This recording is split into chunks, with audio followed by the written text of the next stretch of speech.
pace for us as an entire group. So that's something we're working on. So we're definitely a fast group. We like to play quick. On this mantle brick, no one's making a move for it. Mangu's late. You're too late, ladies and gentlemen. Yeah, so I would definitely say Jan is going to be our IGL. He's definitely the loudest voice in the group over us. He definitely makes the final decision on shot calls. We all are very vocal, though. We're all talking. Sometimes our communications can get pretty foggy, but I would definitely say Jan is our IGL. We have Articuno, who is definitely the mediator when things get heated or whenever we're arguing, we can't make a decision, things like that. He's definitely keeping everyone level-headed. And then there's me. I would definitely say I'm the loudest voice, even though Jan's voice is definitely the final say, but I would definitely say I talk a lot. I want to shout out Grimmy, they got 3rd in North America. Shout out Grim, he's a great player. He streams, make YouTube content. He's the GOAT. He's one of our friends. Or he is coming as a sub for Inc. So he will be there, so we're excited to see him. But he's a great player. He had that crazy 1v3 clutch during the regional finals. My name is Articuno. I'm from Team AKA. We're from North America region. My role would definitely be information-based. I'm a Luna main normally, so when it comes to getting information, that's definitely my forte. But don't get it twisted, I can definitely shoot as well. In comparison to any other team, in terms of the people specifically in Group A, so our group, maybe this is really a bad way to look at it, but there's only a few teams I'm really worried about in terms of the China's regional team and an EU. Not really worried about Japan or Korea and even Pan-Pacific, unfortunately. In terms of our competitors, our close competitors, or the other NA team, I'm also not worried about them. They play at a very different pace than we do, practically the opposite. I look forward to potentially running into them as well. My name is January. I'm representing North America on Team AKA. My best operator, I think I'm the most skilled at, would probably be Luna as well, but my favorite is probably a Lulu right now because it's satisfying landing like a really good molly and just full killing somebody with just one need. I have 2 really good teammates that can shoot, so I don't really have to shoot. I can focus on other things. Delta is different from other esports because of the nature of the game. It's an extraction shooter trying to be competitive, and I like what they've done with the rule set, with the mantle breaks, and factoring loot value that makes it an extraction shooter. It's just a little twist on the rules that make it more fun to watch and to play. One of the things that I hope for Delta to grow in is player retention. I'd like to see more people from NA come back to the game, more people go into the game, and then see the scene actually develop. Right now it's very fresh and very new, so it'll take time, but I'm excited for Delta Force to grow. I'm excited. I'm just there to have fun. I think we're all ready to have fun. It's been looming over us for a minute. We're definitely really excited to just be there and play. I think we play this game every day, so we're all really dialed. We're really ready. So yeah, I would definitely say we're just really excited. Although we are the youngest team, I can speak as a group. We're not necessarily worried or nervous. It's actually a more thrilling experience. We're actually very excited about going and having the opportunity to compete on LAN in an entirely different country. It's just something that we look forward to rather than kind of nervous about. I'm excited to represent NA, and I hope all the people that wish us well and want to see us do well, we can live up to their expectations. I don't feel any kind of pressure or looming anxiety because of this, but I hope I can do well for the fans, and I appreciate all their support.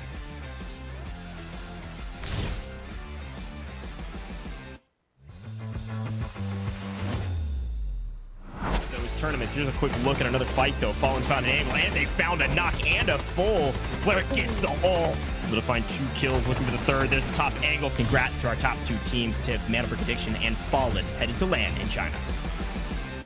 I'm Flaric. I'm from Team Fallen, and it's Europe region. It's Prorok team, and we joined to him. But as you know, his situation, he can't leave his country, and our team name just stay. Before, when we had Prorock team, probably he calls every our moves. But right now it's probably on my way to choose when we will go and what will we moves will do. But still, it's like team play, so everyone can call what he wanna do or what will be better for us right now. So we will listen to each other and choosing the best way to go and the best call what will be right now in the situation. For us, it's just confidence. Unbelievable. We've got more fights happening right now. Saniva grappling people in, trying to beat people down, but Fallen wins the gunfight. We didn't care about any team, so we will just play our game. It's hard to prepare to another teams because the game so a lot of random moments is going on it's better aim to your moves and what you will do in the game right now, but not to look and watching how another teams are playing. But the strongest team won. Probably it's interesting to play against Chinese teams because it's like Delta Force is homeland for Chinese. Probably it will be interesting how they're playing and what they do in the semifinals. Yeah. My name is Bishka. I'm playing for Team Fallen. Based on my game style, I'm more like support guy. For me, I can say that I have always been a competitive person since childhood. I never like to lose. They know this team is weak. They don't know how weak necessarily. I think they saw at least one down. Like I started my competitive with CS. After I left CS, I discovered myself Delta Force. I think my most memorable moment is the first tournament ever, Season 0, I think it was, when the game just came and they announced the first tournament and we made into finals and took third place. Right. Mine is the semifinals of the qualifications in China. It was unforgettable and very cool. I was very happy for my mates, for Flourish and for Prorock, and this is so cool for us. I'm HR, I play in Team Fallen. I think I'm a support guy, but I have more kills in the game. Cut! I play Medic, but everyone does the same amount. Everyone is important in this game. Choice to play as a Medic is a team decision. We like this role. I will say for myself, I'm not a fan of playing as a Medic because I have good aim and I need to shoot shots all time. But I train it and did everything I called. I have always killed it a lot and will continue to kill. The best things I can do is kill. It's simple, play a huge amount of games, practice every day, play scrims every day. At the moment we play every day for maybe 12 hours and we'll continue to do the same. Play, sleep and again. And about the chemistry, I guess when we will fly to China, we will meet each other together in the real life. We will try to make some good chemistry. We will have some dinners together or watching movie, watching some demos from another teams. We will just speaking with each other as a lot as we can. So I guess chemistry will come more and more better. Probably its main goal is to win the tournament because in other places will be not good at all. We are flying to China only to win, and we will prepare as we can. We will do our best probably. Okay, it's hard to prepare because, as I said before, it's more random situations in the game is happening, but still, only first place will be good for us, nothing more. I think the main goal is a victory on tournament. Yeah, we need a victory, that's all. My guys are the best, and I believe in them, and we can win, I think.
Operators, the 2025 Delta Force Invitational is heading into its ultimate showdown. From 8 regions worldwide, 12 elite teams will clash for the title of the first ever global champion.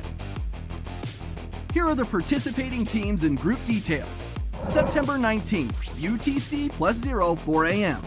Teams from Group A and Group B will first compete in a group stage A-B match. The top 3 from each group advance to the upper bracket turn 1, while the 4th to 6th place teams drop into lower bracket turn 1. The 6 squads in the upper bracket turn will battle again on the same day, and first and second place advance directly to the Delta Force Invitational Grand Final stage. Third to 6th place move on to the upper bracket turn 2. September 20th, UTC +0 4 a.m., the lower bracket turn 1 kicks off, and first and second place advance to the upper bracket turn 2. Third and fourth place enter the lower bracket turn 2. Fifth and sixth place are eliminated from the tournament. In the upper bracket turn 2, the first and second place advance to the grand finals on September 21st, while third to sixth place drop into the lower bracket turn 2. The 6 squads in the lower bracket turn 2 will fight for the last chance. First and second place will claim the final 2 tickets to the grand final September 21st. The 2025 Delta Force Invitational Grand Final arrives. The 6 squads that make it to the grand final stage will face off in a round 6 double brick match point rule set battle. The winner will lift the World Championship trophy, claiming their place in history. This tournament will use the double brick match point rule set from start to finish and updated to the Season Breaks tournament version. 6 squads will face off over 6 rounds to fight for Mandel Bricks. The tournament will be played on 3 tournament-specific maps: Zero Dam, Brackish, and Space City. The first and third rounds will feature airdrops, while other rounds will have Mandel Bricks spawn on the map. Over the 6 rounds, the first squad to decode 1 brick enters match point, while decoding a second brick wins the entire match. If no squad manages to decode 2 Mandel Bricks within the 6 rounds, the ranking will be based on the number of bricks decoded.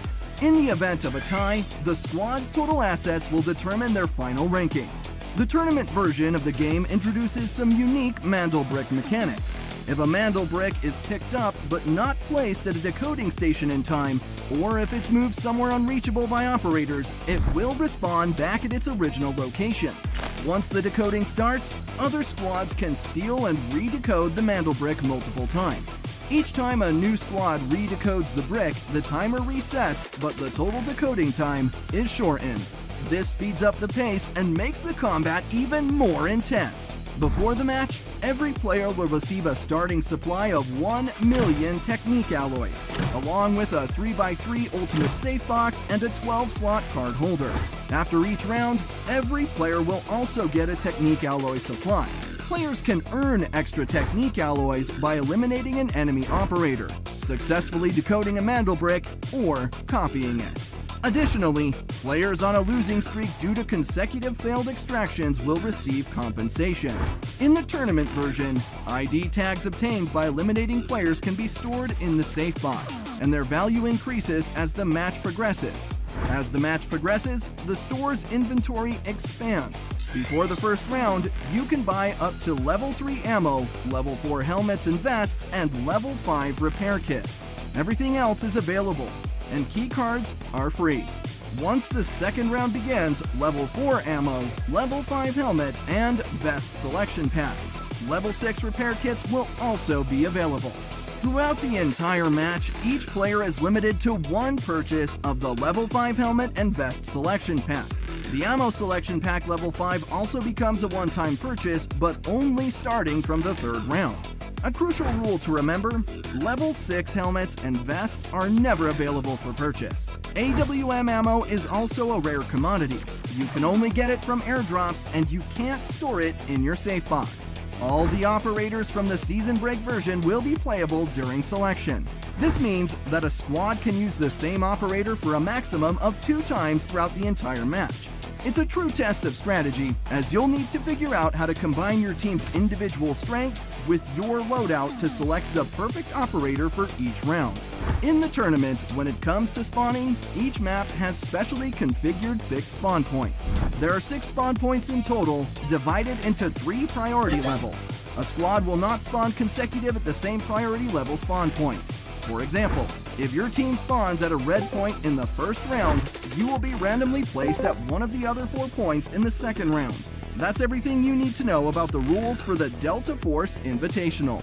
It's not just about sharpshooting, it's a comprehensive test of your strategy and teamwork. Who will rule the first Delta Force Invitational? All or nothing. Operators, see you in Hangzhou.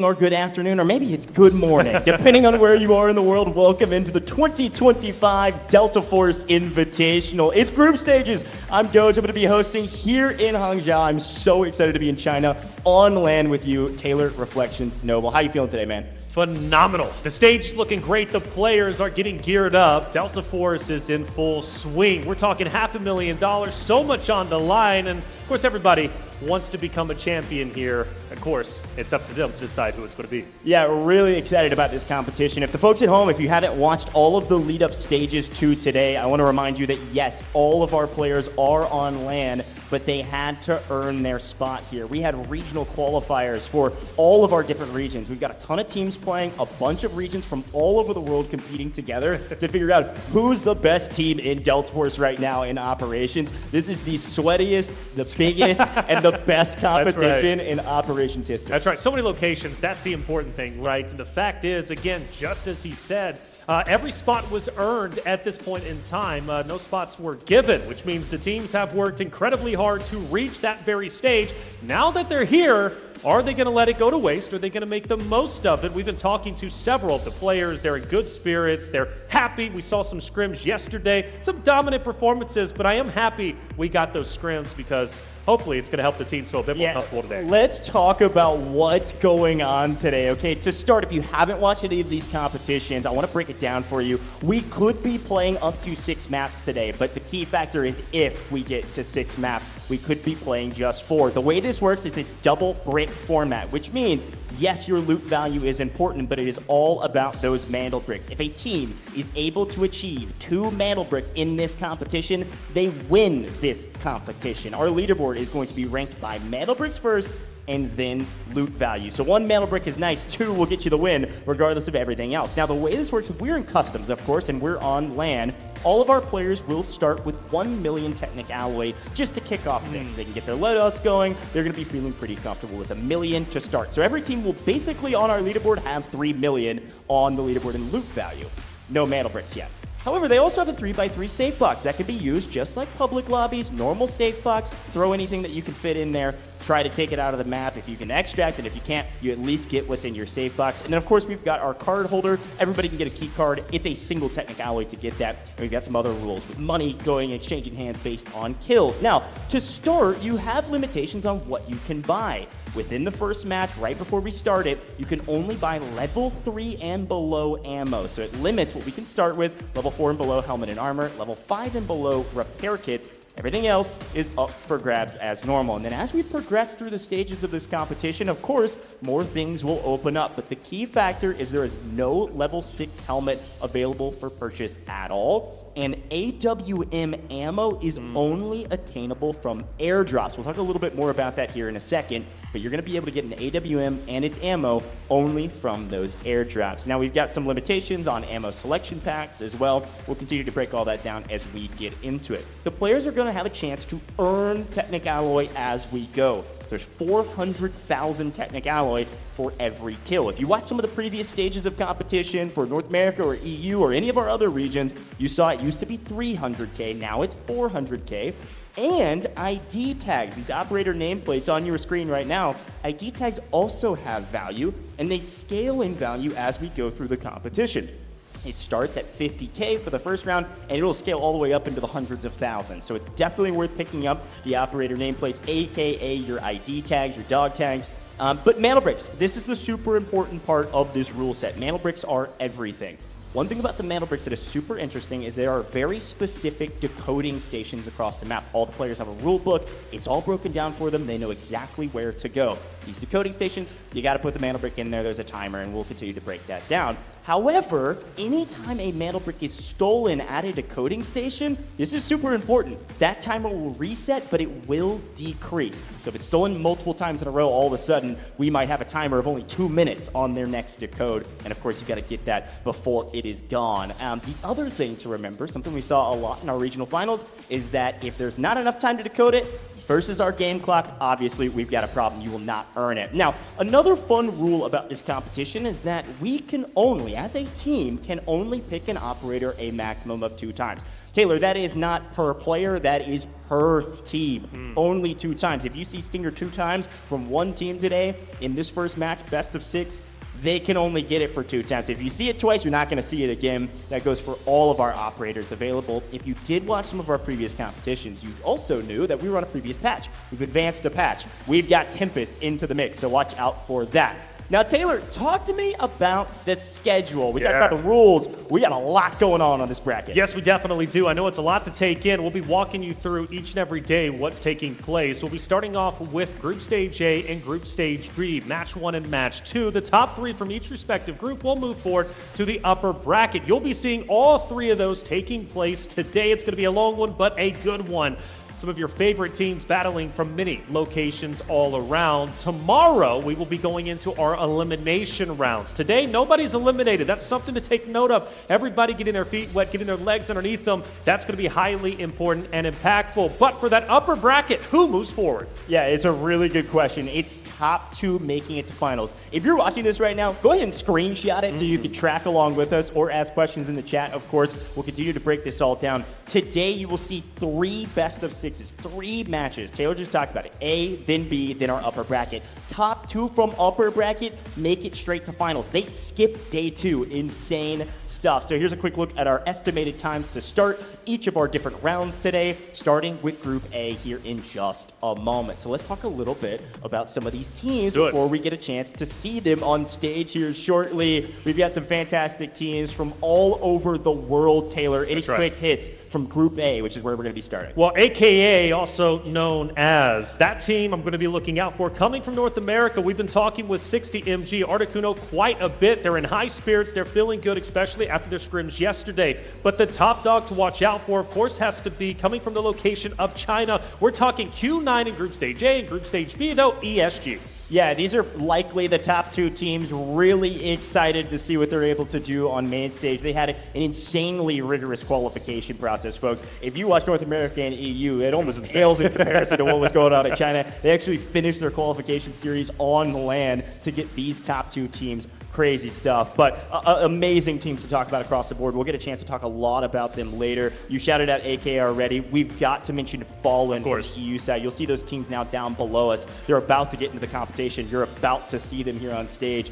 Fallen is a team that's been winning a lot of scrims, especially from the Western side, EU NA scrims that have been going on. Fallen's a team that most of the other competition's been watching and saying, hey, that's one of the top teams going into today. Now, it's LAN and it's also Delta Force. Anything can happen, but I think on paper, they may be one of the front runners outside of those China mainland. I would have to say so. Fallen looks good. HR is just a wonderful player. Like you said, they have that team chemistry. They have the experience when it comes to Delta Force competitive. And also, yesterday's scrims that we were able to watch, Fallen ended up placing second place in their respective group, just behind the Q9 he dominated. So Fallen is looking like the number 2 team to move out of this group and then go into the upper bracket. Of course, though, they're going to have some competition. Gold Silver, also another roster coming out from the APAC location. This roster specifically is very aggressive on the Mando breaks, which is going to be highly impactful, of course, on map 2, going into map 4, 5, and 6. They are known for picking it up early and quickly, but can they hold on to it? That's going to be my question today. Yeah, it'll be really fun to break down the strategies of each of these teams. Every region plays different. We even saw that in our regional qualifiers with NA and EU. Totally different competitions, totally different pace of play. One of the things I'm hearing from all of the players is that a lot of our China teams are extremely aggressive. It's going to be a lot of fun. Folks, let's head down to the stage and introduce the players.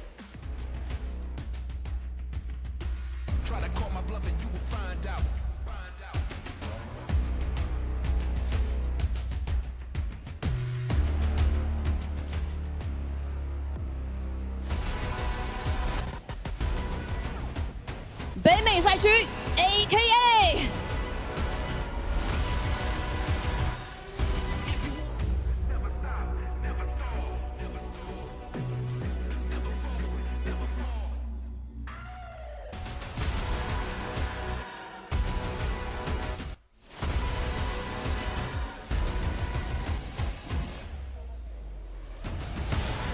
泛太平洋赛区 GS。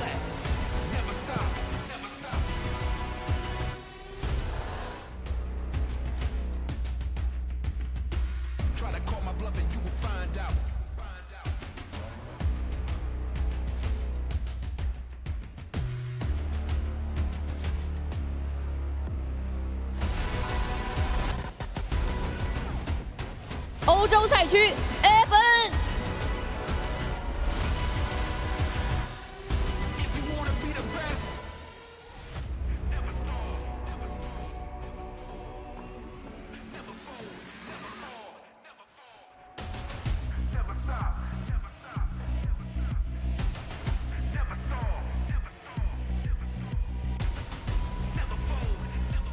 韩国赛区 STS。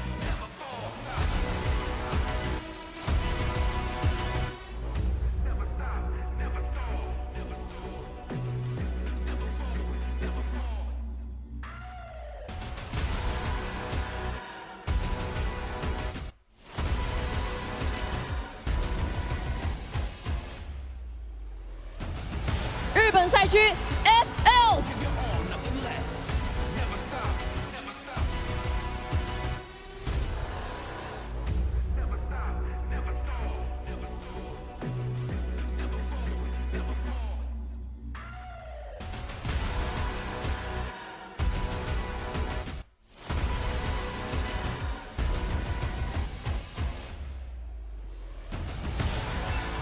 中国大陆赛区请酒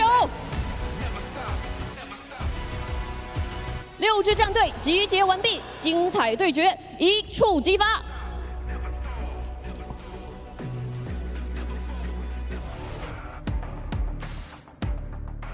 All right, we've got some players on stuff across the board. Got a chance to see all of our players here playing in Group A, Taylor. What do you think of that? Love it. Look, it's great to see the players finally taking that stage. The intensity on their faces, they're feeling great. And you can also tell for some others, they're feeling comfortable. And I think that's the important thing, right? For some of these competitors, it's their first time on LAN. That is a big talking point. Yes, we're in the studio at the moment. Day 3. We're going to be in front of a sold-out stadium. The crowd is going to be loud. There's going to be a lot of pressure. This is valuable experience for the competitors currently sitting here today. Of course, though, for China, they did have, of course, their own LAN event for the qualifiers, which was huge. Q9, ESG getting that experience. But I'm excited to see what they're going to be bringing to the table today. Yeah, I got a chance to see Gold Silver there on main stage. We've been talking about him. We talk to him all the time outside of the competition as well. This is AKA, and of course, located in the U.S. here for our North American region. You get 60 MG on your screen. Hey, look, they got a lot of great personalities. I had a lot of fun interviewing these guys. We've talked to them a ton about their plans going into it. One of the interesting things about the North American teams, Articuno, namely one of the big ones here in North America for AKA, is that these teams, they don't have as designated, solidified, long-standing rosters as some of our other regions. These are teams that came together for DFI. They maybe didn't play together as much before DFI. A lot of roster changes going into the big qualification series, and it kind of all just worked out. So this trio in particular, Jan, namely being one of the best players in the game across the board, you've got to watch out for this roster, absolutely. But the big question in my mind is how much in the lab have they been? How much have they been working to get to a point where they can compete with some of the best teams out there? Soft to strong into the roster that's looking to take the world by storm. Location coming out from Korea. Younger roster, given, of course, the age range on the very stage. E-Hit's going to be one that I'm watching out for, man. His name is great. Love it. He's going to be hitting the competition right in the mouth. And, of course, for this roster during the scrims yesterday that we had a chance to watch, they weren't doing too bad. In fact, they could very well be a front runner for this group. Yeah, and I think, again, we can talk about the play styles of the different regions, and that's something that's really important to watch out for in our very first round. Some of these regions play extremely slow, play for loot. However, a team like Fallen is a team to watch out for to play aggressive and, frankly, match the aggression of a team like Q9. This roster, extremely talented, longer standing, at least duo for this team. Now, they actually technically qualified for the finals with a different third, and Uzbishka came in as the substitute because one of their players couldn't make it out to LAN. It's it's actually worked out really well for him. Yushka's been really talented. All the scrims he's looked really well. Scrims yesterday he looked really good. Was actually clutching up in a solo trio moment that we saw.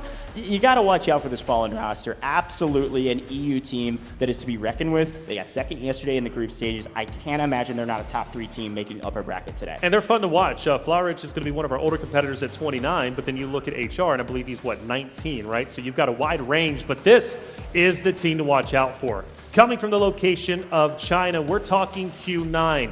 They were just behind ESG throughout their qualification to get to this very stage, but they are looking like the number 2 seed overall when it comes to the rest of the rosters. They were dominant in the scrims yesterday, and when I say dominant, I truly mean dominant. Yeah, let me be very clear. We don't have to break down all the stats of scrims because they are just scrims. I understand. However, they did win in 4. That's right. And they won with the most loot value by like a mile. Yeah. One of the things I was talking about some of the players was that Q9 just played extremely aggressive. They knew they could win, so they took it to their competitors rather than waiting for the fights. Now, as we swing over to our Japan regional finalists, this is the one team coming out of Japan, and this is Finnel. Excited about this roster as well. Yeah, Finnel's great. Hazmats. He's going to be the one that I'm truly watching out for. He is just a great player. He can be aggressive when need be, but he can also make the play calls that are valuable to his roster. Finnel, a team that can definitely take the world by storm. And again, different age ranges. You look at Uni, for example, 30 years old, right? That's the beautiful thing about Delta Force. You've got some competitors that are 19, you've got some that are 30, but that valuable experience, being a little bit older, I think is going to be valuable, especially for keeping your younger players at bay, keeping them composed when the pressure gets at an all-time high. Yeah, that's actually a really good shout out. I think one of the things we've got to mention is that some of these players do have experience on LAN and some do not. We've got some people from Fallen that have some experience playing in Tier 2 esports and other titles. They talk about all the other games they've played coming into Delta Force. And then you've got some teams, again, back to Q9, that have played on LAN for Delta Force. I mean, that's a huge boon going into a competition of this scale, Taylor. Yeah, it definitely is. Again, valuable, so valuable. It's a constant conversation amongst multiple esports. Who has LAN experience? Who doesn't? And Q9 and ESG are already ahead of the pack. But again, for a lot of these players, actually every player, they've had great accommodations. They've been able to practice consistently since they've been here. Most of them have been here maybe even closer to a week, right? That's so right. They've adjusted to the time zone, because you think about flying out, right? For some from like San Antonio, for example, right? Coming over to China, I mean, we're talking a 12-hour time difference. It takes a little bit of adjustment, but luckily the accommodations from the Delta Force team have been wonderful. And everybody's been gearing up and getting ready to go. We're shortly about to head in to our map number 1, of course, which is going to be on Zero Down. But so much at stake for the first ever Delta Force Invitational. The money is one thing, and the money is great. $500,000, are you kidding me? That is incredible. But also to become the first ever Delta Force Invitational champion, I mean, that's invaluable. Yeah, I mean, this is the foundation for where Delta Force Esports is going to go. We've been setting that foundation for a while with our online competitions, from DFI even to the Delta Force Global Leagues, getting to this point in multiple game modes. But here on a stage like this is just a studio. We're not even at the stadium yet. I know. And it's unbelievable. And so you're totally right. This is the foundation. So the ego, or at least the prowess, to be able to say I'm one of the first Delta Force champions of the world here at Delta Force Invitational, absolutely that everybody's one of the things everybody's thinking about. Now, we got to talk about some of the stats on paper, because going into the competition, there was technically on paper seeding, and that's just based on traditional stats from the regional finals. So you've kind of got the first place from each of the regional finals seeded, and then second place. So technically on paper, Q9 is kind of middle of the pack. But like we've been talking about, that's because they were in the same competition as ESG, who is also very dominant. And so when we talk to the players, they say that's a team to fear. But the other thing they say is that the aggressiveness of these China teams could come back to bite them. One of the things we'll see with Delta Force is that the game can be played a modicum of different ways. And I think absolutely that is going to be key here on LAN. Let's talk about it, right? Aggression is a double-edged sword, all right? When it's going well, you are dominating your teams that you're pushing. But when it's not going well, you run the risk of your entire trio being eliminated, right? So you have to find that balance, and it's really, really easy to go over one edge to the extreme versus the other, and you got to find that balance. If you don't, you're going to be in trouble. And you're right, I did worry about that even watching the scrims, and I know I keep referencing scrims. Typically, I don't traditionally do that in the broadcast. I really don't. But watching Q9 again yesterday was just so powerful for me. And I think for them and their perspective, though, especially Mo, right? Talking about him, the tip of the spear, the way that he pushes fights is incredible. Might even be making the play calls, which is just incredible being as aggressive as he is, right? Being the tip of the spear as he was at least yesterday. Yeah, and okay, so while we've got a moment, I think the players are readying up right now. It'll take a little bit to get their loadouts ready. Again, I want to explain a couple of the rules. Maybe you didn't watch our DFI regional finals. Maybe you didn't watch the qualification series. And I will say, one thing to remember about this is that this is going to feel kind of like pubs, except with the best players in the world all in the same lobby. It's a customs lobby. However, with these competitions, it plays like pubs in the sense that if you die, you lose your gear, right? So that is something to keep in mind. A highly aggressive playstyle can come back to bite you. Because if you die, you lose all the gear you're bringing in. Of course, you can use that save box like you can in normal pubs. Now, the other thing that we didn't really mention as much in the match rules that I want to highlight now is that there is per round compensation. So if you go broke early, you're not going to be completely broke. You'll be able to buy something, but there is a boon with having a larger stash value. So the way that works is that every single kill you get is 400,000 Technic Alloy. That's every kill. You get a squad wipe, that's 1.2 mil. That's an insane amount of loot value just for kills. So it definitely rewards you for playing aggressive. There is also loser compensation is what it's called, funny enough, where if you don't extract for multiple rounds in a row, you will actually earn a little bit more cash. So there's a lot of kind of ways to earn cash for your loot value overall, which is your stash value. If you all at home have watched some of our other competitions, we're not tracking loot per game and that becomes your total. It is just your stash value. You can have a negative score based on not extracting and not getting any kills and getting wiped early. So something to watch out for. The other note though, Taylor, I really want to highlight for all of my sweats that have been watching all of our competition at home, I said it briefly, we have advanced a patch. So namely, talking to the competitors, these are the big things. Tempest is now in the mix. And I gotta highlight my guy Articuno from AKA. He is the self-proclaimed best Tempest player here. And he's saying maybe the best Tempest player in the world. Okay. Certainly he thinks the best Tempest player in North America. Well, you can only use it twice though, that's the thing. So he needs to use it where he feels it's gonna be the most impactful, most likely during those Mando Brick rounds, which arguably are the most important rounds, right? Because you could win if you get 2 of them. But also Senivas were very impactful throughout the North American and EU qualifiers. I'm curious if they're gonna be just as impactful here because other regions, for example, like China, don't really use Seniva as much, right? So there's different operator selections based upon the different locations that the competitors are at. Yeah, and speaking of operators too, new patch means Aluru got his buff. Aluru is absolutely going to be one of the biggest operator choices today. I think most of the teams will be using him in some of those crucial rounds. It is fun to talk about the different operator comps because again, I said this at the top of the show, you can only use each operator twice as a team.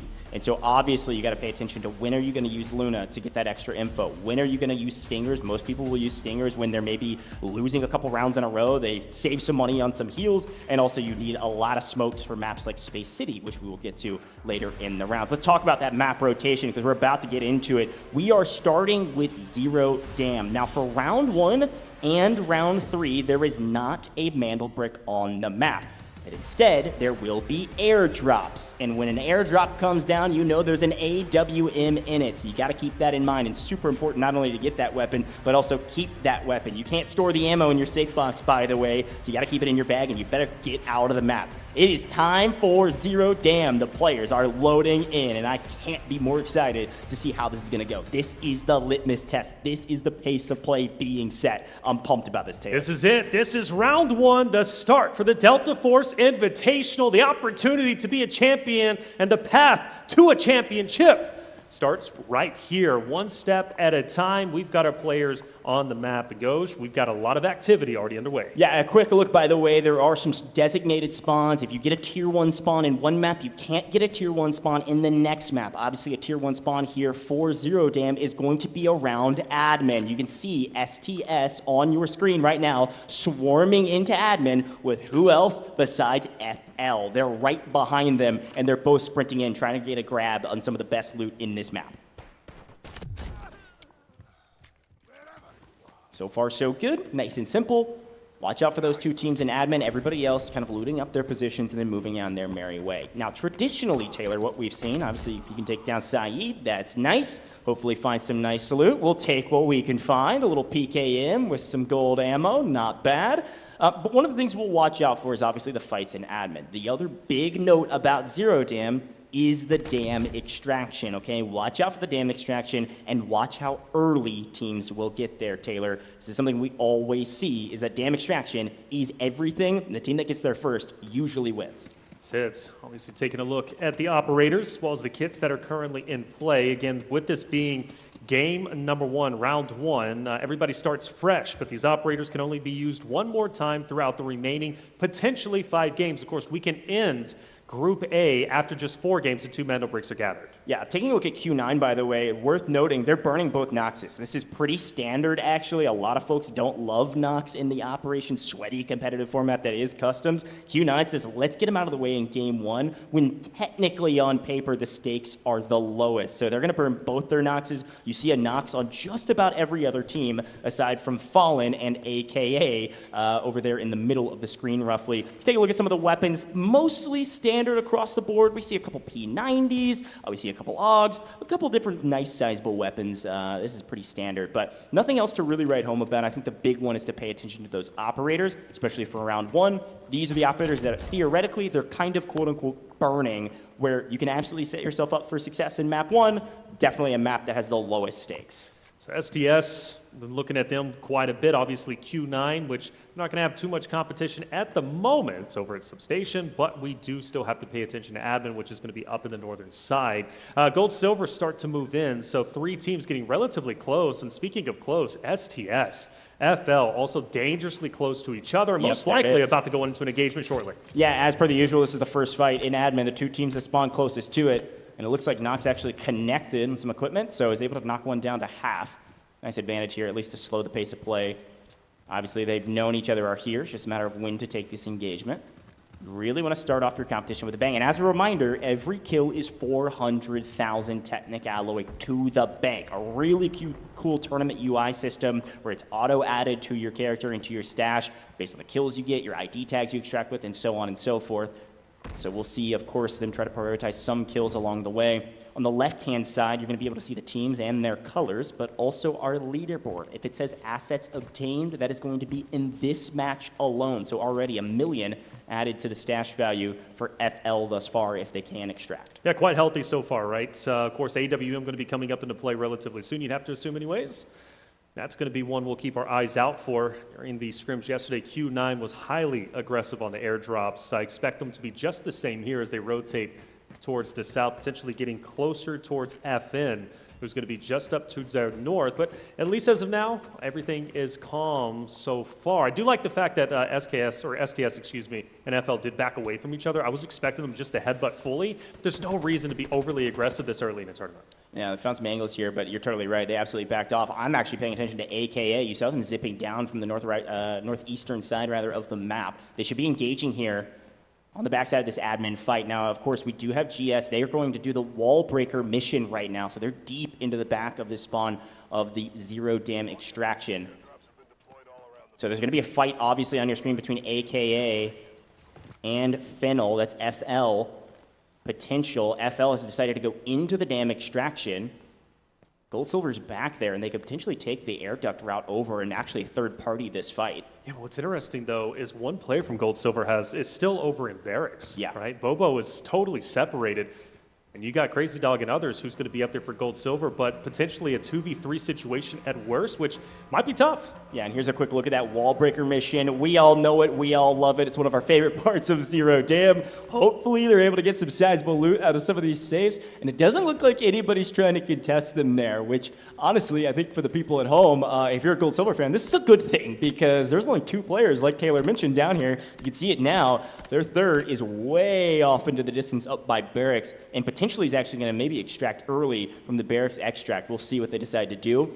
This is something that we do see sometimes in rounds 1 and round 3 where there's no mantle bricks, is that some people will stack their loot on one player and get them out early, but it doesn't look like they have a ton of stuff likely on Bobo, who's not with them at Wallbreaker. Yep. That 1.7 mil has recently ticked up because of Wallbreaker. Yep. So the 2 players with the most value are going to be the 2 players kind of into the mix here around this dam extraction. Looks like FN Q9 might potentially be fighting very shortly for the airdrop, right? So this is going to be a big fight. And you mentioned litmus test at the very beginning. Here we go. Talk about it, right, with Q9 setting up. And in fact, it's us at least a trap has been sprung. FN already onto an engagement. FN actually has a bad down player, Q9 as well. So 2 fights taking place at the same exact time, and they're both chaos. Yeah, we've actually got a really good position for HR's teammate. That's Flarich on top, playing the high ground. He's giving comms here to allow Momo to push up, yes, but not allow him to go too far. However, he found the angle, the back of the leg, the hamstring, getting tagged up from Mo. It's going to force Flarich down. He doesn't know exactly where that angle was and didn't want to risk trying to stay up there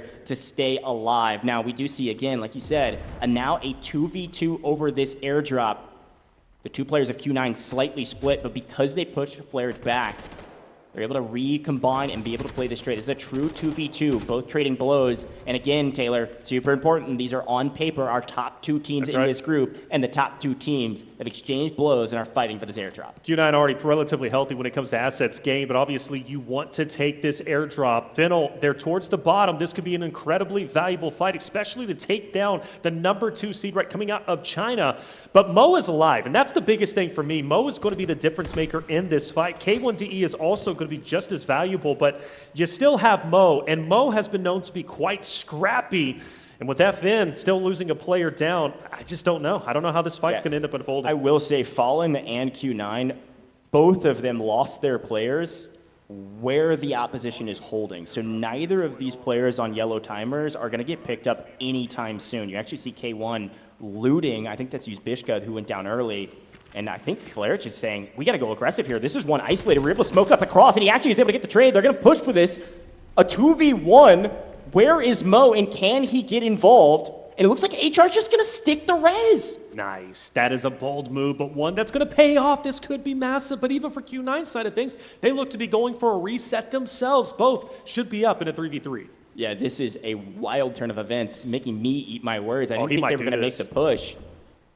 And they were throwing the revive down. And you knew Q9 maybe were going to answer the call. We all know that once you start to revive, it is very, very loud. While this is going on, we're going to stay here. This is the only real fight happening. On the other side, there are now 4 teams playing around the dam extraction, and it looks like there is another airdrop coming in right now in the next 30 seconds that's going to be around AKA. They have the best position, and frankly, the only position on that airdrop, just as an FYI. But this is the fight we care about, and Mo is playing extremely patient as they do pick up Uzbishka. The question is, what does he have left on his body? Yeah, Mo's in such a powerful spot. Fallen want to get out of here, but just don't know if they're going to be able to do so. You see, of course, the picture-in-picture. Nice shots. Mo almost getting the down, but can't get it. He got it down with a triple blaster off screen and almost gets a double there. If he was able to get a double knock, I think Mo sprints at this and just 1v3's Fallen. We told you this is the guy to watch out for. And now that he's got an advantage, he's calling his teammate back into the equation. He's calling his teammate to get involved and come help me with this. We can win this fight. Now off screen, you're seeing Articuno picking up the AWM ammo. As I explained a moment ago, they picked up the other airdrop. There are 2 on this map. And this is still the fight for the first one, and it looks like FN, they were able to grab the revive, and they're able to back out of this one. Yeah, they have to. They got to give it up. Yeah, Mo was in such a great spot. He did a wonderful job holding FN at bay, and I mean, that's just going to be pretty typical, I think, overall. But the fact that FN gets out with all 3 is still very powerful. Now they live to fight another day. Yeah, it looks like AKA picked up the AWM and have gone on the offensive. They've got 2 members of GS in their sights, and they're able to take down one, no problem. Going to go for the trade here for the second. This should be nice and easy to clean up. As a reminder, Bobo was way over in barracks. He couldn't get over here in time. They're hunting him in the smoke. He's got an iota of health, and now he is gone. All of a sudden, AKA have a huge advantage. AWM in hand and a team wipe. Also off screen is this fight right here. STS get annihilated by Fennel camping this damn extraction. I told you there's going to be some fights over here, and it's just getting started. I can only imagine AKA is going to come in to this fight once they get their teammates ready to go and they get all the loot they need. Yeah, one of the things we talked about with AKA specifically, before the tournament even started, is the aggression of the lobby. But they have been known to be aggressive themselves. They're coming in fully confident, and that's been expressed in the fights that we've witnessed just a little bit earlier. AKA, gotta say, incredibly impressed with their performance as a whole, and I would love to see them push this fight. You mentioned a litmus test. This is exactly what it is. This is the time to hold your ground on map 1. Yeah, we can see obviously Fallen has backed out of the fight with Q9. They swung all the way up into admin, and they're actually going to play for this dam extraction as well. So we know STS lost 2 out of 3 of their players, and those bodies are on the dam extraction. FL, Finnel, sitting on the dam extraction with it looks like all 3 alive and getting kitted back up. AKA on the outside of the dam extraction, and now Fallen trying to come play for the outside. They're going to engage first with AKA. The key factor here is you got to pay attention to that damn extract timer. Top left of your screen, next to the mini-map, we've got 1:20 remaining on that. If Fallen and AKA fight early, we could see Q9 potentially third party. We could also see, of course, the team that's sitting on the point potentially play for that fight, which is going to be Finnel. They're going to play defensive, but somebody's going to come swinging in as Q9 wipes the remaining of gold, silver. GS is out of the lobby. Bobo unfortunately had no chance. He was by himself, and here's the first move. It's actually going to be from Fallen. Okay, so Fallen starts to get a little bit active. Up top ahead, of course, is going to be STS. You got Q9 as well as AK also getting close. Hazmat, the player to watch. Great shots down range. Can't get the full finish, but goes in. They are trained blows, like you said. Hazmat is the guy to make the moves, but unrelenting as Fallen as they continue to push up, and Hazmat will fall. Fallen is unstoppable. Can they find the last remaining player? Nobody's got to reload. If he had a little bit more ammo, he could have gotten the double. Somehow, some way, Fallen is alive with 1 player on the point. Off screen, AKA backed up from the extraction, and now they're fighting Q9, and it's an utter bloodbath on the other side. You thought we were out of the action? Not even close. Q9 on the offensive, AKA very close, but it doesn't look like UR is going to go down. And now Mo on the offensive, trying to find the last remaining player of AKA. They might have started close, they might have started fast, but they are not ending well. Mo disengages just in the nick of time. Jan's going to be up ahead. He takes a lot of damage. Mo can't engage, at least at the moment. He's a little bit too weak. This is where Guar is going to be powerful. January full prone around the corner, but you got to get your off angle. He's going to manage to do exactly that. AKA had a stellar entry round, but Q9 is looking to end it all.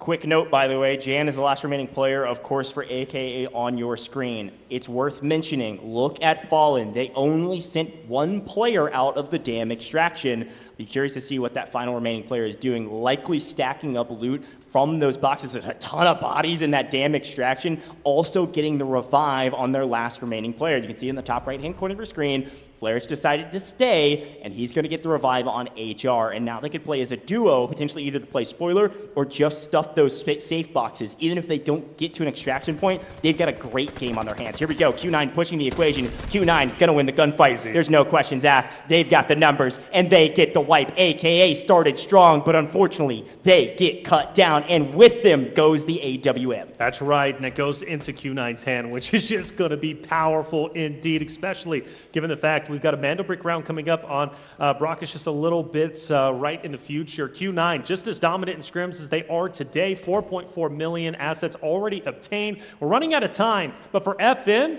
maybe a chance to get a little bit more loot, but if I'm them, I'm staying far away from Q9 as I can. Yeah, I mean, it's a double-sided coin. They've got 1 player out, likely with a sizable amount of loot. Flairich stayed to get the res on HR. They only have kind of 1 option right now, which is likely to either push the fight that they want to push or try to get out of the map. The problem is you are running out of daylight to get to an extraction point. Didn't really mention this before. If you haven't watched these competitions, yes, it's similar to pubs, but the timers are shorter. In Zero Dam, the shortest, only 16-minute map, and we only have 1.5 minutes to try to get to one of the last remaining extraction points on the map. And you can see that these 2 players are trying to figure out where the heck are they going to go, and can they find anything else that's worth their time. I don't know. I mean, Q9, they dipped already. They're going to be all the way past Substation towards the south. FN, I mean, relatively, I mean, still doable, right, to catch up in just 1:15, but they're going to have to book it, and I don't think they're going to at least cross paths at the moment. A huge game number 1 coming out from Q9, but I got to say I'm impressed from a multitude of things, right? AK, for example, I think they had some great fights. Even though they finished towards the bottom, their aggression was matched with success up until they matched up against Q9, but everybody ended up falling to them outside of the last 2 remaining players of FN, right? Gold, silver, though, a lot of questions I have, at least personally, for them. Splitting up is a little bit interesting, right? Leaving Bobo by himself, of course, maybe to get out with a little bit of loot himself. They're going to be in 4th place, just outside the bubble of top 3, which is the goal. But splitting up, I don't think that's going to be a successful strat moving forward. Yeah, I didn't know what exactly. I think they were just trying to send 2 down into wall breaker and hope that potentially, if they did get pushed, they wouldn't get full wipe. They get somebody out, but you're right, Bobo gets cut down as well, so they don't get anybody out. Whereas Q9, they get everything they want. They get their cake, they get the cherry on top, and they get some extra whipped cream too, because, I mean, good grief. They get the wipes they want. They are able to pick up AWM, I assume, from AKA after they wipe them, and they all get out as well. Now, we do see that Flairich is going to be able to get out on the damn crest here on the far right-hand side of the map, up in the north side. He's going to get out, and I think it's HR that's going to run down to the south side of the map and see, hey, is there anybody else over here? Is there anything else I can throw in my safe box? The answer is no. A huge win on paper for Q9. Massive. A dominant team. We expected it. We knew they'd likely be near the top after the first game, and they absolutely proved that all the scrims, they weren't a fluke. They're here to play. That's right, and they went through the blender too. Like, they didn't just get an easy win. They had to face opposition. One of the things about Q9, again, holding teams back, pushing teams up. They kind of did a little bit of everything. They're a mixed bag that does everything well. Yeah, and I really was impressed with the team fight, obviously. I was actually pretty impressed with Fallen. I mean, they played it really well. To be able to smoke and run and go get the revive on their teammate, have all three up. The actual mistake was trying to chow Mo in a way that didn't work at all. He had a great head peek on those boxes, and because of that, they couldn't get any damage on him. And you gotta remember, Mo was running D-Wolf, so just throwing triple blasters into a small confined space, that's why FN backed out. Fallen was like, we can't fight this. There's too much equipment raining hellfire down upon us. We gotta back out of here, we gotta get out. And again, as scrims, the history has repeated itself. Fallen likely in second place overall, and of course Q9 on top. But even still, like, I think it was a successful map for basically every roster. Like, I don't feel like anybody truly dropped the ball necessarily, and I think going into game 2, I think that's going to be highly impactful, at least something to watch out for. But just Q9, again, so great. AKA had plenty of great moments. I think overall, map 2 is going to be just as exciting, but the AWM is going to come into play, man. That's going to be crazy. Well, what's wild to think about, and again, I need to confirm if we can, we got to remember Q9 won the first airdrop. So I don't know if what they got out of that. We didn't exactly see all the loot because there was so much fighting going on. Q9 gets the first airdrop. They win it over Fallen. Then AKA gets the second airdrop where the AWM is, and then the Q9 goes and kills them as well. So essentially, on paper, Don't say it. they got both of the airdrops. I mean, that's what they got. That's right. Now, of course, there are some things that you maybe could throw in your safe box, but you can't put AWM ammo in your safe box in this competition. So that ammo's on the ground and likely in the pockets of Q9. Absolutely dominated. They got everything they wanted from that map and great kills. Now, talking about some of the other teams, you said there wasn't a team that really dropped the ball. The only one in my mind that maybe would be in the category of dropping the ball was Gold Silver. Oh, that's they it, really didn't get any kills. They had a great wall break. I mean, they did the wall breaker mission, which is cool, and they got okay loot. We saw that total scale up. But once they got full wipe, it didn't look like they had a ton of super valuable stuff in their safe boxes. I think we dropped somewhere around like 4,500,000, if you will, 450K or so on that leaderboard, which is really not very much at all. I mean, that's a single kill. So, unfortunately, I think that wallbreaker mission didn't really pay off for them. It jumped them up a little bit, but they weren't able to get out with anything besides what was in their safe box. And because of that, coming out pretty poor going into round 2. Yeah, and that's, again, Bobo by himself. Yeah. I just don't agree with that play call. Really don't. Maybe they're trying things out. After all, it is an airdrop round. It's not a Mando Brick round. Arguably, the Mando Brick rounds are going to be more impactful, albeit, though, Technic Alloy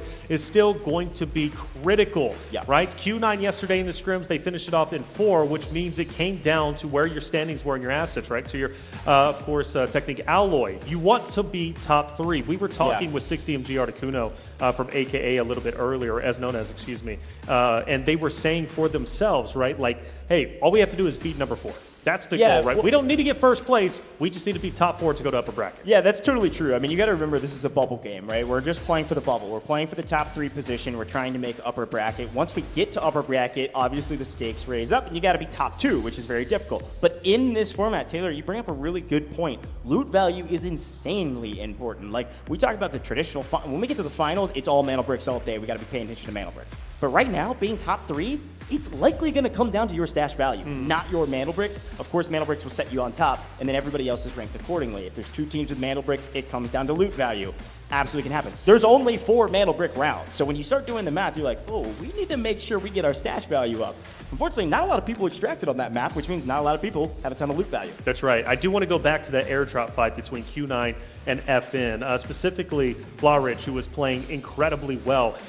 I thought there was a moment where he maybe could have made a bit more of an impact, especially when he was behind the stone barrier and then you had the car in front, right? He was shooting the ankles, I believe, of Mo, if I'm not mistaken. He was just behind him. I felt in that fight specifically, he could have been more impactful, but I want to highlight more specifically the teamwork from FN to be able to get their teammates back into the engagement and get all 3 up. Yeah. I thought that was incredibly valuable, and it showed great chemistry and good teamwork. You just can't stop Q9, especially Mo, holding back all 3 at the same time. He just had just a beautiful off angle, like a good head glitch. Yeah. It was going to be tough to push out Mo. But I really do think Flowrich played that fight very, very well. He didn't overexpose himself, although I do feel he could have done a little bit more. Yeah, unfortunately, actually, it was where Uzbishka died. I don't know if that was a miscom or it's just the way the map was positioned. Well, Q9 too also had a player in Right, the territory problem was too. Uzbishka was in that little tiny cubby, and all it takes is a couple triple blaster shots, and they can't do anything about it. So they went for the res, and they realized, we got to get the heck out of here, and they back up. Now, we got to carry that train forward, though, because, again, Fallen is one of the best teams. Let's take a look back on some of the highlights, and this is the fight you were talking about. But watch what happens with Fallen once they finally get it. This is the triple blaster moment. He's not only able to tag one up for almost all of his health, but the triple blaster re-knocks Uzbishka. Here's the thing, Fallen also was able to re-rack all the way up onto the north side of the map and get a player out and win the dam extraction. Like, we can't discount that. That's right. Obviously, here's a quick look at AKA's kills. They're not walking out with nothing. Yes, they get full wipe, but they do pick up a full team wipe, or almost a full team wipe on GS. And here's the crazy fight on the dam extraction. Obviously, a huge moment for Fennel to pick up several kills and almost a team wipe as well, 2/3 of the team. But because they were weak going into this fight, all of a sudden, FN said, hey, we were in a crazy fight before, we can do it again. And I think Fennel wins that, and he just had a couple more bullets in the mag, man. Yeah, dude, the way Fennel pushed that fight was impressive, because Hazmat was holding down his ground, right? Hazmat was picking up plenty of eliminations, but how Fallen pushed up and took Hazmat off the head glitch was beautiful.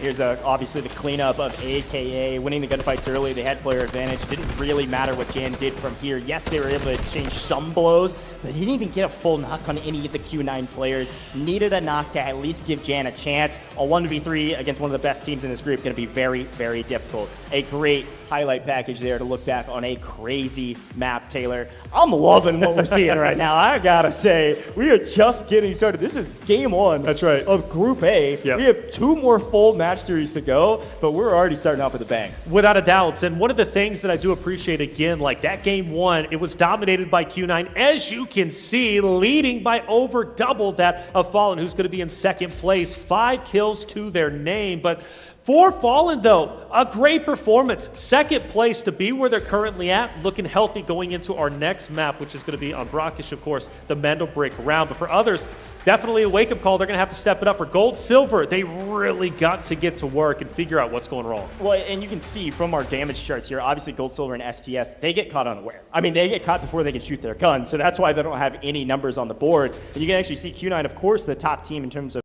total damage. They took the most fights. AKA right behind. They were exchanging blows with a ton of people, and they were able to pick up several kills like we saw on the leaderboard. Absolutely going to help them, but the best team absolutely in map 1 is going to be Q9. They had 5 operators killed in total, 4.42. I mean, you all know this. Anytime you're playing operations and you wipe a bunch of teams and you also all get out of the map, huge boon for the leaderboard. This is setting them up for success to go into this next map feeling really good. And let's take a look at the MVP. Statistics don't lie. Uzbishka was in the mix, was able to pick up a couple kills, some assists, some decent damage, I suppose, and maybe a decent round, Katie. This is an interesting one. Yes, it is. I wasn't expecting that. I was expecting someone from Q9, right? But Uzbishka takes it away. A talented player in his own right, highly impactful, and a large reason why Fallen is currently in second place. Very healthy currently within the top 3. Uzbishka, you highlight him all the time for good reason. Yeah, and again, you got to remember, Uzbishka's technically a sub for LAN. I mean, he's played with these players before. They do have some pre-built chemistry, but he wasn't the original roster with the TFI, so it's cool to see him as an MVP. I will say there's a lot of value at 131 damage. I mean, that's 2 kills, 2 assists on 131 damage. That dude was efficient with his bullets. That's right. Well, you talk about it. I mean, the sub, right? He comes in,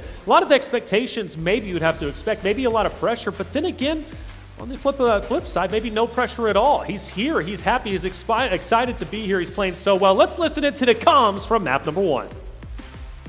20秒扎点，冲着这边没看到，有人在哪？这点。4套碎甲，灭队，GS 灭队。哎，我的，哦，没听清，被打，被打1滴。AKA 死，我们3分37秒，注意时间。我打血。倒。能等吗？能等，再走。他要追，很残，没子弹。给我拉回来了。能回吗？能回。他也在打血。回去准备拉人，果然回去准备拉人，先给他补了。剩 A 打。我拉人。他死了。收到。我拉人，我直接拉人。拉。我们2分49秒，时间不充裕。再把他打了，把他 A 单拿了，A 单在这儿死这儿了，刚才。没拉，没了，红狼不见了，红狼不见了，把带拿着走，把带拿着走。你过来烽烟拿，我拿吧。我来，有，左边4遍。保障。拿一打。我去处理那个尸体，拿了。要撤。收到。吃个130万。100万。200，我2个5头，我2个机人头。我开大。给你们了。等不等？ nice， 漂亮，够了，这把血药也丢地上了，还能卖个几百块钱呢，兄弟。8滴血，兄弟。8滴啊！ Well, great listening to Q9. My goodness, calm, cool, and collected as per the usual. That's right. But really good comms too. Obviously, we don't speak Chinese necessarily. However, you can tell from their communication. Highly trained, a ton of chemistry. They weren't speaking over each other. They were conveying the right amount of information, and it worked out flawlessly for us. You know, one of the things that I do want to point out, by the way, the location of China, specifically those teams, typically have immaculate comms, from my understanding. You're right. I can't understand it, obviously, but the pacing and how calm they sound when they're communicating is highly impactful. Clear comms is so important, especially when you think about operations. Q9 has it. I mean, look at their lead so far. 9.67 million is so crazy, given the fact that you look at where 4th place is, STS at 4.7. Yeah, and as a reminder, with the way this works quickly, they all started with 3 million, and then they got the extra value from their kills added onto the score. That's those numbers. But look at our spawns. Now, I want to describe this. Super important. You will not see Fennel in the, look at those red spawn points. You will not see Fennel or STS on the red spawns when we move to Brackish. So you can see the logos of what teams could spawn where. Based on the way the spawns work, you can kind of predict to some level where they will land. Super important because it's a Mantle Brick round, and the Mantle Brick's near the middle of the map. But let's take a look at the operator choices. The blatant obvious one is that you will not see Q9 be rocking any more Noxes going into the next round. Yeah, got them out of the way, and they were the most successful, right? So the question is, can they continue to find success moving forward? Of course, they used Nox. D-Wolf was also used as well, I believe, from the side of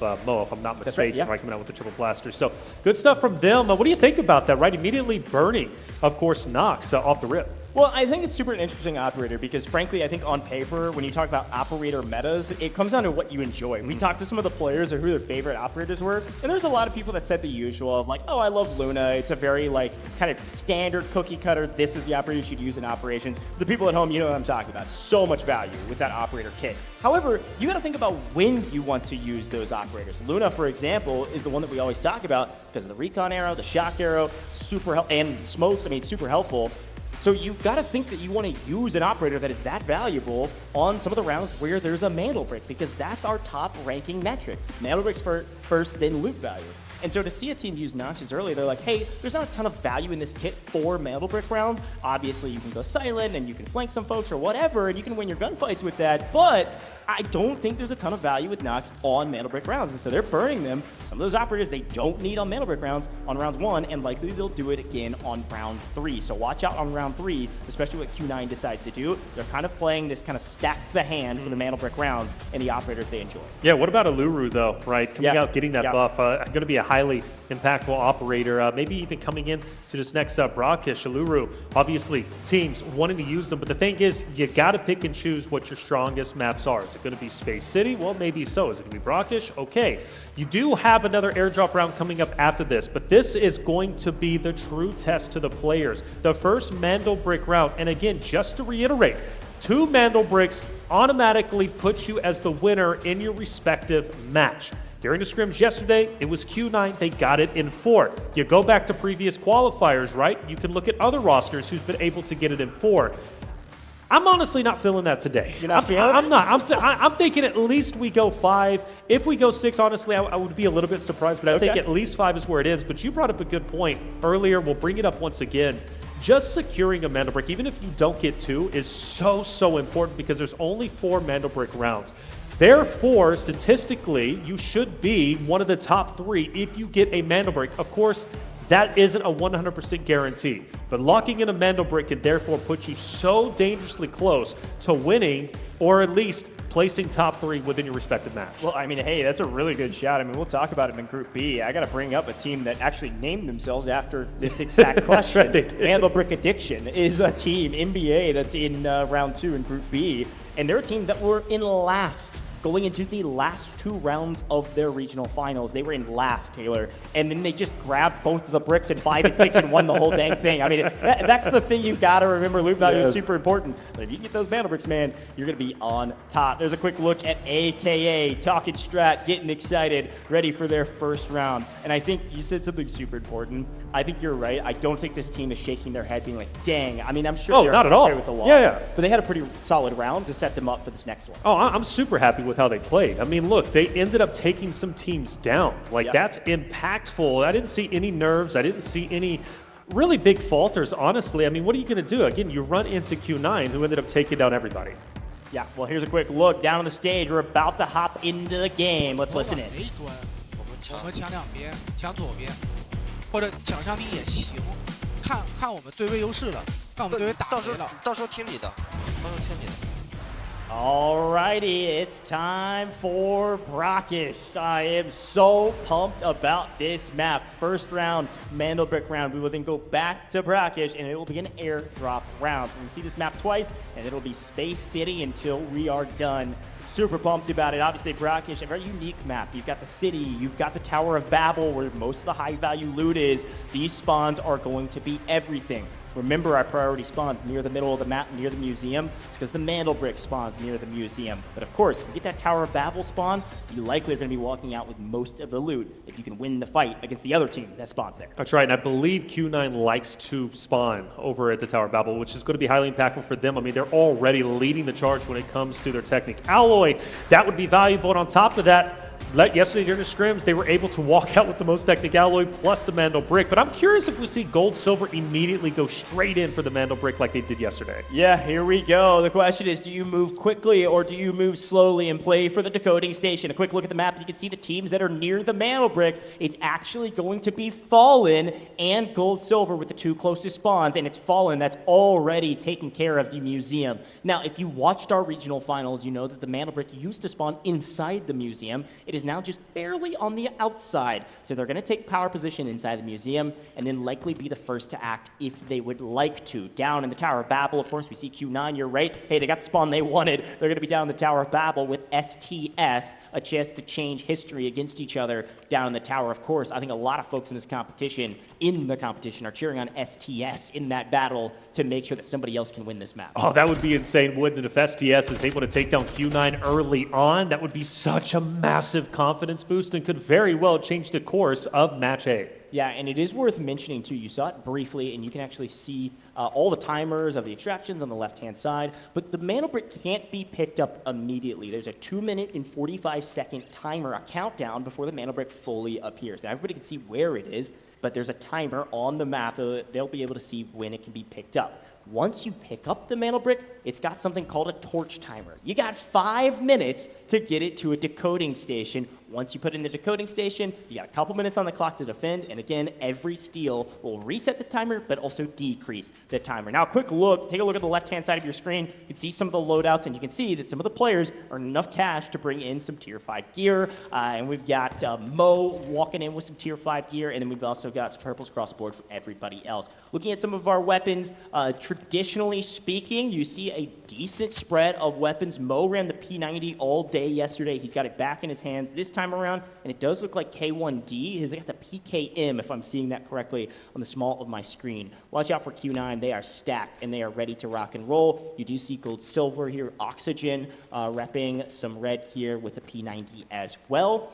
Operator choices. We see for the first time on main stage, and technically the first time in a big competition, not scrims, Articuno running Tempest. First time on main. He says he's the best with it. Let's see if he can perform on stage, as we've got 20 seconds on the clock for this Mandel Brick to spawn. Well, we'll find out, right? That's a big statement, by the way, to say you're the best Tempest in the world. Now the chance to prove it on this very stage is there. Mandel Brick possibly going to be picked up very shortly. Fallen took priority over at Museum. The question is, though, who challenges first? Who wants to get the next touch? Yeah, and it does look like, obviously, here's a look at the Mandelbrick as it spawns. Fallen is alone at Museum. The other teams, aside from, of course, our Tower of Babel teams, are playing around the decoding stations. The decoding stations, there's 3 of them on the, well, 3 of them kind of on the north side, one a little bit to the west. And then there's only one decoding station on the south side of the map down by the Tower of Babel in the reservoir area. Traditionally speaking, most of the teams favor the north side for decoding stations, but if Fallen knows that and they get a read on the map and they kind of have an idea of where people are at, the best decoding station right now for them is either Reservoir or just right outside of Museum if they want to play close and immediately start this timer. That is assuming they pick it up early. That's right.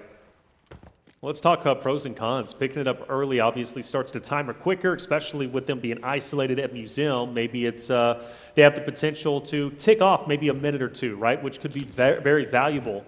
But also picking it up yourself puts you at risk of potentially being totally wiped off, therefore forfeiting your game number 2. Not an option that they want. Like you said, here we go. They are in fact going to fully commit for it. The question is, where do they go to decode it?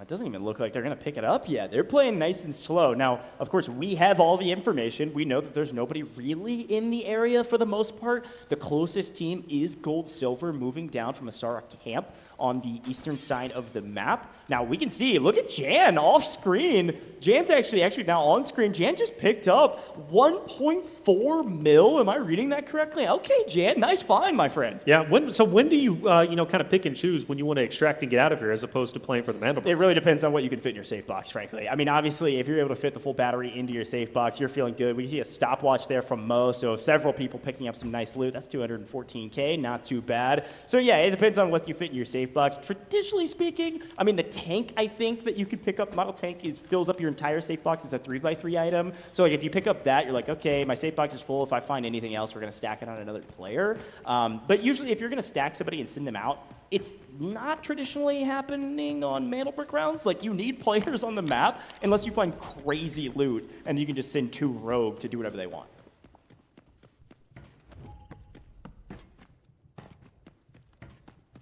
Still in the Tower of Babel. Q9 STS, relatively close to each other, but no shots have been fired just yet. On the Mandelbrick, Fallen continues to hold what they got, and maybe setting up a trap potentially for Gold Silver as they start to inch their way closer and closer, thinking, why has nobody taken the Mandelbrick just yet? Is this an opportunity maybe for us to steal it away? Well, maybe so. For AKA, the looting continues. Yeah, I mean, they were able to take down Blue Eagle completely uncontested, so they pick up some extra loot. Frankly, don't get very much out of it that we've seen. Yep, yeah, that'd be a no-siree. SSD, that's probably the best item they got out of that, unfortunately. But they'll take what they can get. They found some decent loot already, 1.4 mil, playing the north side of the map. They're really the only team all the way up by the Grand Hammam at the very north side of the map around that extraction point. So they're playing nice and slow right now. Now, as you see on your screen, looks like Gold Silver is maybe taking the bait around this Mandelbrick. Fallen set up early, and honestly, uncharacteristically, Fallen is playing slow. Yeah. They were a more aggressive team when it came to the regional finals for EU. They were one of the best teams, of course. They made it here, but they were pretty aggressive. They have set up a trap. All 3 of them look directly at Mandelbrick. It's a good play. Somebody's got to make a move at some point. It is worth mentioning, we pay attention to our game clock. Because teams are playing slow right now, game clock may come in to be a factor when we talk about the decoding. So we'll watch those timers and I'll keep you updated. Actually very surprised at how slow this has been so far. Nobody's fired a single shot. I don't even think a desk pop at this point. Not a bullet has flown down range. I do want to point out, by the way, for Q9's perspective, I do like how they're set up ahead of STS. We'll talk about that potentially if it has an impact. But for Gold Silver, they are moving up, and it looks like the trap has been set, and Fallen is looking to potentially gun them down. So you got Q9 versus STS over at the Tower of Babel, and Gold Silver and Fallen. Both fights might be breaking out very shortly. Yeah, this is classic LAN behavior. I don't think it's nerves. I think it's tactical mind. They're saying, look, somebody's going to make a move. This is a game of chicken on one of the grandest stages here in Delta Force. And I think Gold Silver knows it. There's no How could you not? No way. There's nobody over at the Mandelbrick right now playing chicken. They're just trying to get some information on where this team's at, which building are they set up in. Yep. And they know this map extremely well. They know which positions, which windows you can look down at the mantle brick. And because of that, like, you're going to swing around the west side of the map and potentially get an eye on somebody in a window before they make a move for the mantle brick. I think this is the play. I was kind of worried maybe they were going to go back to what they did at map 1 and maybe send a solo player up ahead, check it out, see if the line of sight is clear. It wouldn't have been. Fallen would have taken him out. Q9 starting to disengage. Mo starting to leave the Tower of Babel at the moment. Some shots are finally going to be fired, and STS, you'd have to assume, going to be able to fill that out. They've known where Q9 has been for a considerable amount of time. Okay. Oh, wow. We take that. That's a nice amount of loot. Good grief. 3.7 mil. My gosh. They don't need it, though. So funny. I saw it up on the couch, and I was like, is that what I think it is? Right. And then I heard the whole, the casters for the Chinese team, right as they grab it, they freak out. This is what I'm talking about. You got to save like 3.7 mil, hanging out, having a day, good time. Ooh. Saw it on the couch. We're able to pick it up. This is the value of the Tower of Babel spawn. We're focused on mantle brick, but this is a crazy amount of loot. Look at the left-hand side. That's the scores from this game alone. Right. Huge pickup for them. I think for any other roster, they would be focused right now on extracting, getting out with the loot, or at least sending a player out right and locking in that Technic alloy. But I think for Q9, they're not going to be satisfied with that. They want the mantle brick, and they've been known to attack it hard. But granted, you mentioned the time. Time is ticking away, and nobody has challenged the mantle brick just yet. How long can Fallen continue to stay where they are currently at? Because now the longer they stay, the less Technic alloy they're going to be able to get out with. So this trap that they've been setting might very well be putting them at a disadvantage once this match ends. Look, it's a game of chicken, and everybody's a chicken. I mean, nobody's going for it. Fallen's just sitting there waiting. Somebody's got to make a move, right? And I think everybody else is saying, nah, somebody will make a move, right? And without that, it is going to be a long waiting game for Fallen. There is no one in the middle of the map right now. They are entirely alone. And actually, the first fight to truly break out, aside from the potential fight in the Tower of Babel, is going to now be on your screen. It's going to be Fennel, who's been guarding this decoding station for a while, and they get spotted out by Gold Silver. This will likely be our first engagement. And Fallen, finally, they said, okay, no longer can we be scared to pick this thing up. Fallen, pick up the mantle brick, and they head to the south side. It looks like FN, mantle brick in hand, sprinting away while the fight on your screen is around a decoding station that Fallen has no interest in.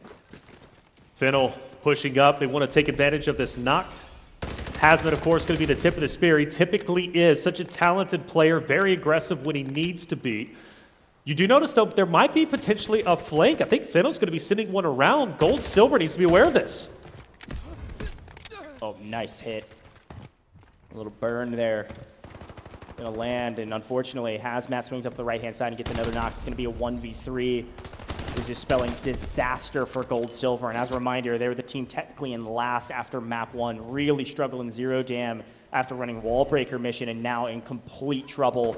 Off screen, by the way, it looks like the Tower of Babel fight has started as well, as Gior has picked up one player from STS down in the tower. And it also looks like, unbeknownst to FN, I'm sure they know somebody's in the Tower of Babel, maybe two teams. They've actually chosen the one southern decoding station next to the Tower of Babel in Reservoir, and they're catching STS in transition. Q9 is able to push STS out, picking up one, Fallen take down the other two, and they've got mantle brick position in Reservoir with the timer ticking. 3.5 minutes on the clock, and now it's a true 3v3. The only two teams anywhere in sight are Fallen and Q9, technically on paper our top two teams today, battling for the first brick.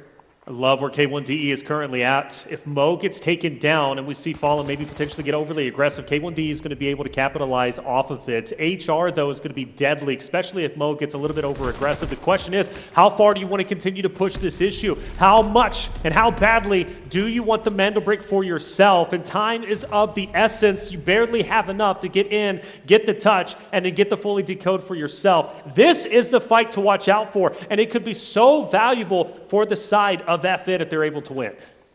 Whoever gets this mantle brick will be the top of the leaderboard, regardless of loot value. Q9 have a massive game going on the back of that 3.7 mil item. They've got a lot of other items in their safe boxes, likely bags even maybe filled with a couple of golds. But this fight is everything. Loot value is one thing. Mantle bricks are the most important part of this competition. Again, you just got to be top 3. Yeah. But to win group stages is a great ego boost going into upper brackets, a trading of blows. And for the first time in a while, Fallen actually has the upper hand. As a reminder, yes, they're guarding the decoding station, Q9. The onus of responsibility is entirely on your shoulders to make the first move. Fallen never have to move if they don't want to, but we got a Route Man, and Route Man's about to get paid, or is he gonna There he is! Mo goes for 1! Oh, almost gets a second, but he gets traded out. It's gonna be a 3v2, but he gets 2! Yep. Q1, K1, DE over here! K1, DE are there for the trade. Perfectly executed. A perfect trap and a perfect kill. Team wipe on Fallen, and they're able to steal the brick from the decoding station. Q9 in the best position on the map by a country mile. Yeah, it was Mo who opened up that engagement, and I was asking myself, when he dropped, where's his teammate at? K1DE was right behind, and Mo's down the remaining player of Fallen to take the Mantle Brick for themselves. The rich get richer. Not only did they have the most Technic alloy already by a mile, now they're going to have the first Mantle Brick potentially, and nobody is around to challenge them because we still have a stagnant fight taking place in the Northwest. Yeah, I mean, this Mantle Brick is going to go to the side of Q9 most definitely. Now, we'll pay attention to the timers, of course. They're getting fully kitted back up. They're getting all of their loot ready to go. They're getting fully healed, looting up bodies, and then they will go steal it. Technically, Fallen is decoding it right now, but Q9's making sure they are prepared to steal. They don't technically know where everybody else is. They kind of are assuming likely that there's going to be a team somewhat close making a play for this Mantle Brick. They're wrong if that's what they're assuming. There is nobody in the area. Here's a look in the picture on the right-hand corner of your screen as they go for the steal. This will reset the timer to 3.5 minutes, 30 seconds shorter than the original 4-minute timer, and it will keep decreasing but keep resetting. If teams eventually come down here, we'll watch out for that timer and pay attention to the game clock as well. But I want to draw your eyes to the left-hand corner of your screen. Yes, there's a fight going on. You've got to look. AKA only has 2 players, and well, unfortunately, one of those 2 has been cut down from a flank from GS, the only remaining player from GS. And I believe Fiddle might be making an attempt to challenge Q9 for the Mantle Brick. They have rotated down south. Meanwhile, you've got GS, who still has 1 player up, and then, of course, AKA, who are trying to recover. Yeah, and AKA only has 1 player up as well because they actually did the strategy that you and I were talking about. They sent 1 player out of the map early. That's smart. They got a decent amount of loot. They filled up their safe boxes. They got everything else onto 1 player, sent him out of Dodge, and now it's on the back of 2 players, 60MG and Articuno, to try to make a play as a duo. And it looks like it's 60MG last alive for his team in a 1v1 versus Crazy Dog from Gold Silver. But here's a look at what you were talking about.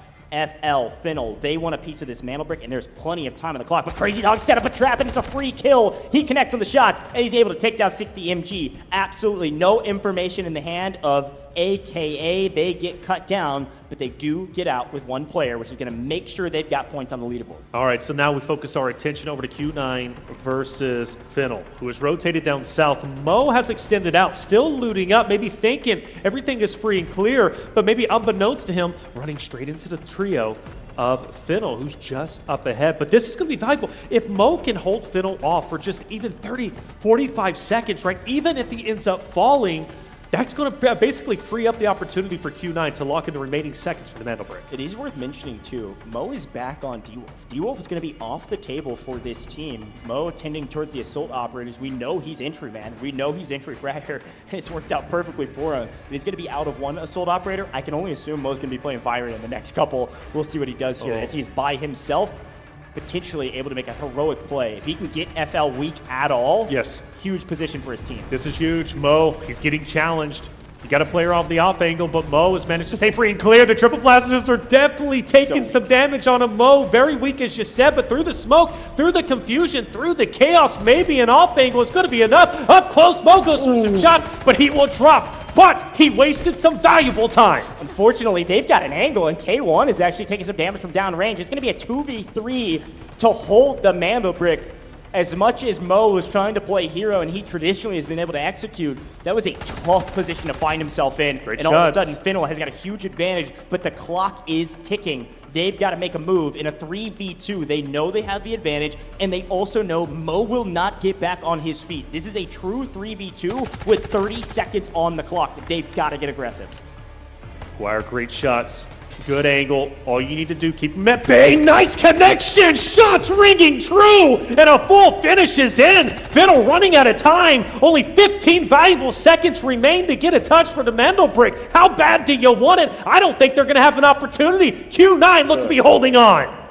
What a fantastic find, and obviously a little bit of a sell there from Finnell. I mean, they just opened themselves up into a wide open window to get shot, and because they lost a player, nobody can touch that Mandelbrick. Just enough fire to push Finnell back. They don't make a move, all three up. And Q9, the first on the board with a brick. This is going exactly like we thought it would. Q9 is unstoppable right now, even with two players. So now Finnell has to worry about just getting out, securing the Technic Alloy that they currently have, which still going to be big. Yes, they don't get the Mandelbrick, but again, top three is where you want to be. And Finnell is looking very healthy currently, the healthiest, of course, outside of Q9 so far. Yeah, quick look here, by the way, bottom right-hand corner just popped away. That was their gold, silver, Crazy Dog's remaining player. He's the only player alive for his team. He was the one that was a hero in a 1v2 against AKA. Because he's got a dog tag, I assume he's going to be sprinting into the Tower of Babel and going to take the extraction at the top of the Tower of Babel just to get out of the map, just like AKA did with what little loot that he does have. But a fight may be continuing here in a potential 2v2. Here we go.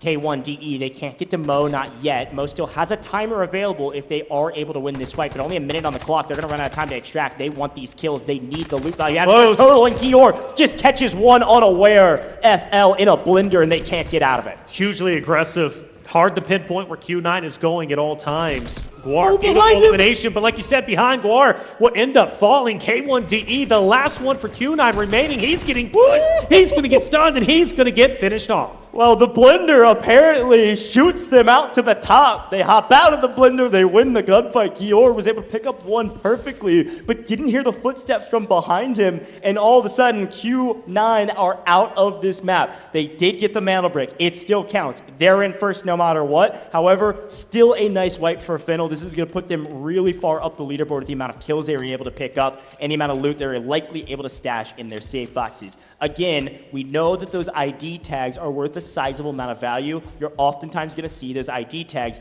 in the safe boxes. That's exactly what's happening the last couple seconds. And here we go. Q9 is fully dead. And Finnell, they don't get out of the map, but they get some nice Technic Alloy from that wipe. Yes, they definitely do. AKA as well. What an exciting Mandelbrick round. Our first one of the day. Plenty of more to get through. And no surprise, Q9 gets it. But the biggest surprise is Finnell actually takes them down. A huge confidence booster as far as I'm concerned. And actually the first time, even including scrims yesterday, the first time Q9's been wiped off the map. Yeah, it was unfortunate, right? Mo was playing pretty aggressive and honestly just stretched a little bit too far. We oftentimes talk about our entry fragger or a really aggressive player on our team kind of on a leash. Sometimes that leash is extremely long. Sometimes it's really, really tight to play as a trio. They let Mo go way off into the Tower of Babel to loot up or try to find wherever he wanted because they thought they were mostly free and clear. He gets caught unaware because Finnell does the full wrap down the west side of the map, catch Mo out. Once Mo was gone, I knew Q9 was in a deep world of trouble. They were never going to get Mo out, back onto his feet. The crazy part, though, was that K1DE was the last remaining player, and he's their backup guy. He's got the LMG. He's got the PKM. He's not winning a 1v2 close range against two members of Fiddle. Yeah, I mean, but K1DE did show what he's made of, right? Right. Oh, it hits multiple like a times. Like, for example, right, whenever Mo was pushing up, taking down Fallen, it gets the entry frag, if I'm not mistaken, and it was K1DE who came in and was the hero who got Mo back onto his feet, and that's what allowed Q9 ultimately to take the Mandelbrick for themselves. You do say, though, Mo needs to be put on a leash. Got a bit too aggressive, and I do agree with that. On the flip end, though, again, taking the valuable seconds away because they had to deal with Mo. Yeah. You can't just let him go. And even though the fight ended in about 20 or so seconds, by that point, when Finnell was finally able to pressure onto the Mandelbrick, there was less than a minute remaining, right? About 50 or so seconds. So I think what Mo did was still valuable. Granted, Q9 could have had a much better round, but they got the Mandelbrick. I think for them, aggression was it. They got what was important, and they still walk away with with the most technicality, which is just insane to me. Yeah, I mean, there's only kind of one step higher than what they did. It's get the Mantle Brick and get out. They didn't quite get out of the map. They still got some kills, and they still got the Mantle Brick. That's a huge win for Q9. They're going to be the top of the leaderboard, no questions asked, because of our loot value. But again, tip my hat to Fennel. They played that really well. It was unfortunate that they couldn't move on the Mantle Brick faster. Yeah. I think they were a little bit scared. They were also in that fight on the west side, yeah. And they just didn't have enough time. And then when they finally did peek to try to make a move, you're right,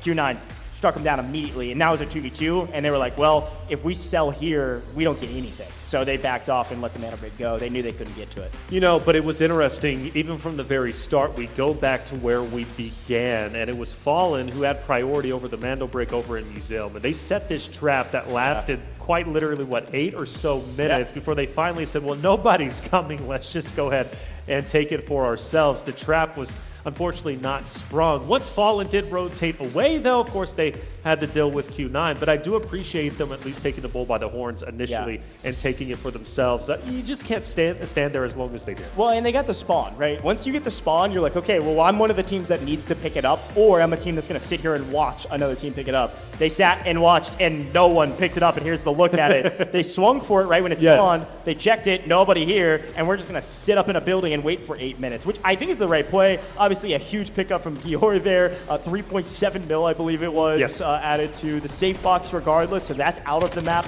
a big map for them. But this is the moment, right? Fallen was able to grab the Mantle Brick finally because they waited so long. They swing up, they get the wipe, but then Q9 punishes them back. It was a perfect flank led by Mo with the trades of the teammate. Mo starts it, the teammates follow in suit. Perfect timing to win the fight. And here's a look at the other side of the map where Crazy Dog, he was getting a little crazy, right? He's the last remaining player for the team. That's right. He picks up a 1v2 on AKA, who was split, couldn't try to figure out where he was. AKA wasn't fighting GS. They were fighting a totally different team, and because of that, GS came in, Crazy Dog able to pick up a couple kills. Here's a big moment there from Mo. Yeah, that's when Mo ended up pushing up again, wasting some time. He will fall, but then it led the pressure up to K1, DE, as well as Guar to hold their ground, and hold they did. Guar did a beautiful job with his utility. He throws a nade out, gets a ton of damage on 2 players on the left-hand side from Fiddle, and then gets a drop on the other, therefore securing the Mantle Brick. With Mo falling, we're constantly highlighting how good Mo is as a player. But I do appreciate, again, him falling as early as he did gave the opportunity for K1DE and Guar to showcase why they're on Q9, why they are looking like the best team when it comes to Match A. Yeah, I mean, they were unstoppable. They set up flawlessly here for what we thought was flawlessly as they were planning a trade, and then they finally get cut down. And I think I say flawlessly, there was one tiny mistake, and it was Gior getting too aggressive and swinging through that building, and that allowed one remaining member of Fennel to swing up behind and then finally get the wipe. So there were some highlights. There was a fun look back on that map, what we thought was going to be a slow map, and it was a slow map to start, maybe slower than we thought, turned into a highly aggressive map towards the end. That's about the name of the game. That's the way it goes in operations. Well, it was slow, like you said, and either way, it pays off for Q9. They get the most round earnings, they get the most kills, they get the Mantle Brick. They're quite literally doing it all. But let's talk about what matters, right? The top 3, AKA, as well as Fennel, get a big round for themselves. This is going to be critical for locking in a top 3. Again, we might only have 2 more maps. That's it, right? If Q9 can get 1 more Mantle Brick, we hop into Brockish once again. It's going to be another airdrop round, but a chance for only 4 maps is still there. You want to get all the technicality you can get. Well, here's a quick look at the damage charts. Obviously, GS, STS, they struggled again. Crazy Dog, I feel like he had more damage than that. Maybe he just come in and snuck in and grabbed a couple kills, but either way you put it, they really struggled in the map until Crazy Dog was able to grab a couple eliminations towards the end. However, AKA, a crazy amount of damage for not a game where they were able to do anything. They didn't get any kills, and if you saw it there, obviously our best team was the team that got the Mantle Brick Q9, and look at their total loot extracted. They didn't get out of the map. They had 4.56 in their safe boxes. 3.7 alone. Yeah, what are we talking about? That is a crazy number, and you got to remember that they started in the Tower of Babel. Now here's a quick look at our MVP. This is from Fennel. Yes, so Fennel and Arivia specifically, what he did so very well was going on a flank early on, and I called that out, right? He gets behind Gold Silver, and that's what took down 2 of the players. Obviously, we noticed one of the players from Gold Silver was able to stay up as long as they did, but that flank was big, and the first time we've really seen a player truly go on a big flank like that. So I like that he's opening up opportunities for his roster. Obviously, very well done. And the second map in a row where we have Q9 as the winner, but not the match MVP, which comes to show you, yes, Q9 might be dominating so far, but the other teams are still playing incredibly well. Yeah, they got a couple individuals to highlight, obviously. Put up great numbers. I mean, 4 kills as an individual is insane. Can I bring us back to the fact that our kill totals, or the amount of technical you get from kills, has increased, right? So it's 2 million if you get 5 kills. Let's listen into some of the comms from the last game. 可以拿别问题，在刀里。我 C 一下吗？还是怎么说？蓝自由了。一下。我觉得我们可以往砖靠一靠，砖我感觉没人动。我不知道他们在哪里。有弹了，马上有弹，马上有弹。跳了，倒一个。2个大弹，2个大弹，里边一滴，抓了，跟我 ，go！ 秒！我进来，打远。休假，我休假。你别休，你先扶。又来一队。没有0。右边。我看着这，我知道，等我，我再走。右边是鸡，没有。开门。进我爆点好吗 ？OK。我拔砖了。拔。警大，别对枪，别应对。没弹。站满，张碎甲，倒了。倒，好枪。全站满，砖是我们的。强附，来强附砖，强附，来强附。你付，我付了，我不付了。OK。好枪，打架吧，砖有了。不死就行，先保活，不让他杀人。5套，别接 K 的，我门口还有一个。我知道你自己玩。别，没听见吗？我没听见。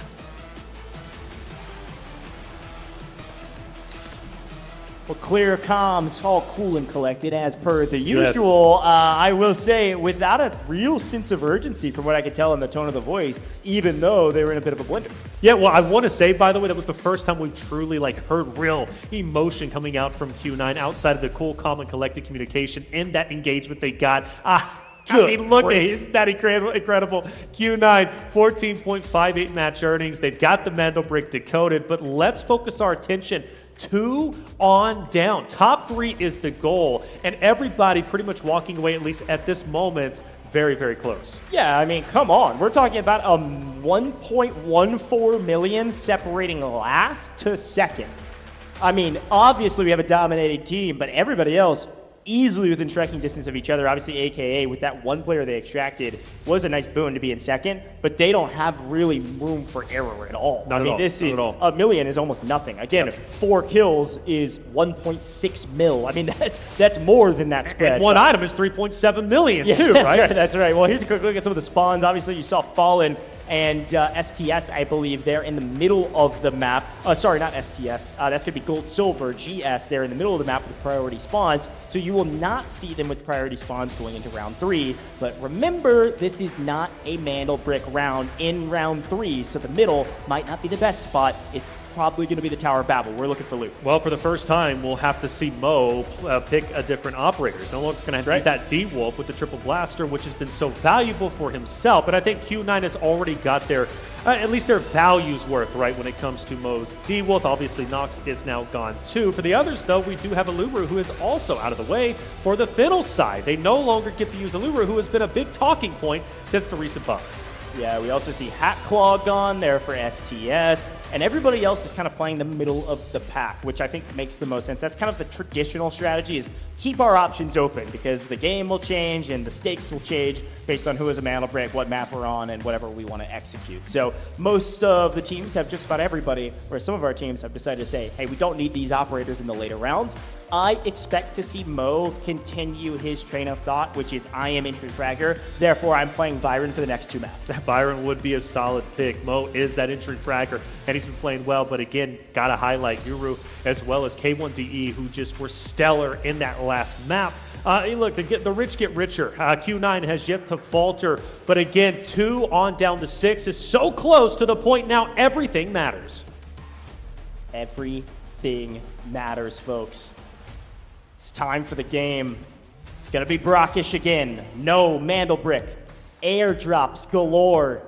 An AWM to grab and hold and hopefully take into the next round. This is the last time we will see brackish. We'll be moving into Space City for the next 3 after it. An opportunity to get our loot value up. An opportunity to delineate ourselves from the rest of the leaderboard.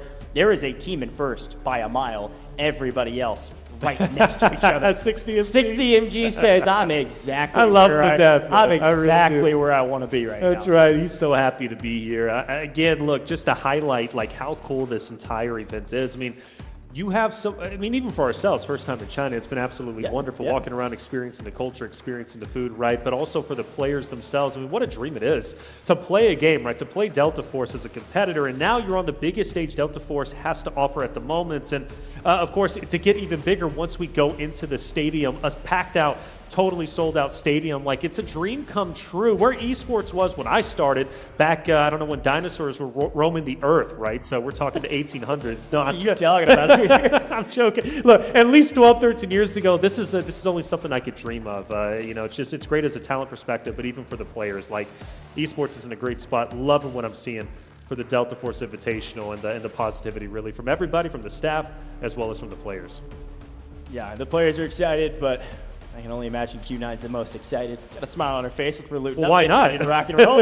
Again, I'm not trying to count my. We've been talking a lot about chickens today. I'm not trying to count my eggs before they hatch or whatever the phrase is. Because, That's not it. But Q9 is kind of in a position where they've likely already made top 3. Again, it's not 100% assured, but with double-digit total value already and a mantle brick already, they're probably a top 3 team already, and everybody else is fighting for one of those positions to make it to upper bracket.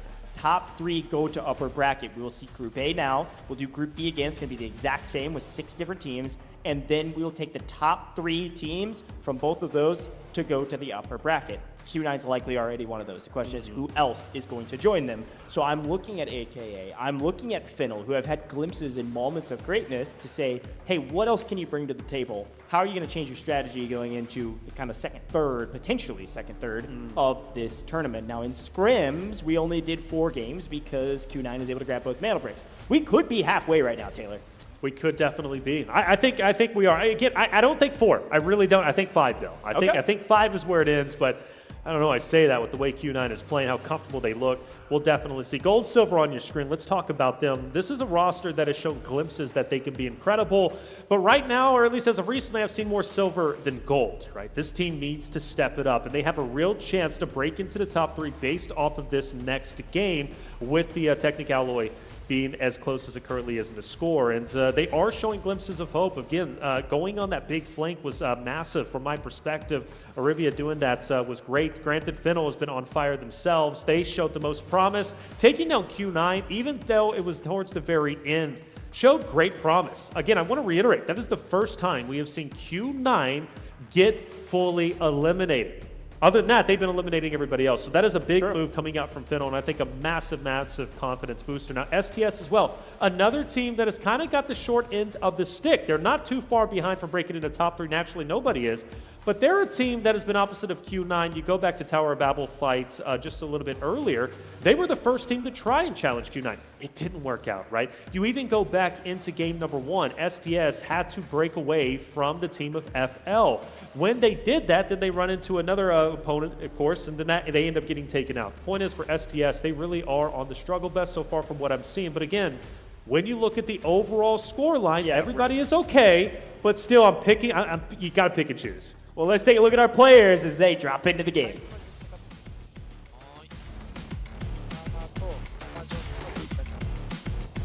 Olivia, これ送るから調整でかけて全部右にやっといてスコープ以外スコープはそのままこれどこで送れんだよ Well, here we go. That was a look at Finnell as they were deploying into our next game. We are starting this match, and it is time for Brackish. We've been talking about it. Nothing's changed from our regional finals. Everybody played under this rule set. There's been some slight tweaks, but not to our map pool. We are headed to Brackish for round 3. Every map until we finish after this will be Space City.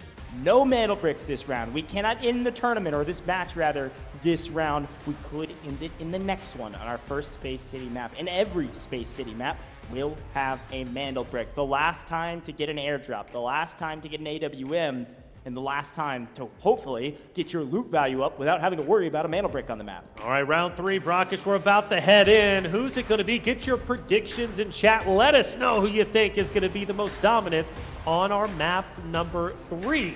Will it be Q9 once again? Did Fennel show you enough in the last game, wiping down Q9 in the last minutes, that maybe, I don't know, you feel like the ball is back in their court? Well, we'll have to find out. Down at the Tower of Babel, you got AKA going against FL. They're going to be matched up against each other for Q9. They will be in Museum Dead Center. And STS, I talked about it, they've got the short end of the stick. They've been constantly challenging Q9 and very well could be doing the same off the rip. Yeah, a great shout. STS and Q9 potentially fighting around Museum, Tower of Babel, FL, AKA, and here's already a fight. We told you this Q9 team is going to play really aggressive, and here they go, pushing up towards STS. We've got a first knock. We got a second knock potential, but it's going to be a trade from the other side. There's the cleanup on E-hit, and now the final remaining player on the stairs has nowhere to run, nowhere to hide. They at least knock one, but they can't even send them to the yellow timer. They can't get the full. That's not even a kill for their opposition. STS is out of here and gotta wait on Space City. I understand why you want to challenge Q9, why you want to ego them and take them down, but you have to just accept where you are at in the power rankings. Why are you challenging this early on? You go out with the big goose egg, you get no assets obtained, and with the scoreline being as close as it is for top 3, it just wasn't worth it. You're telling me you spawn in the middle of the map, you don't run to the middle of Museum? Honestly, you're probably right. You don't know Q9's on the other side. You both sprint in. Once you see them, Taylor's saying run the heck away. Get away! I mean, hey, I agree with him now. Here's a quick look, though. HR has picked up a bust there in the Tower of Babel. That's going to be fallen down the Tower of Babel, potentially fighting.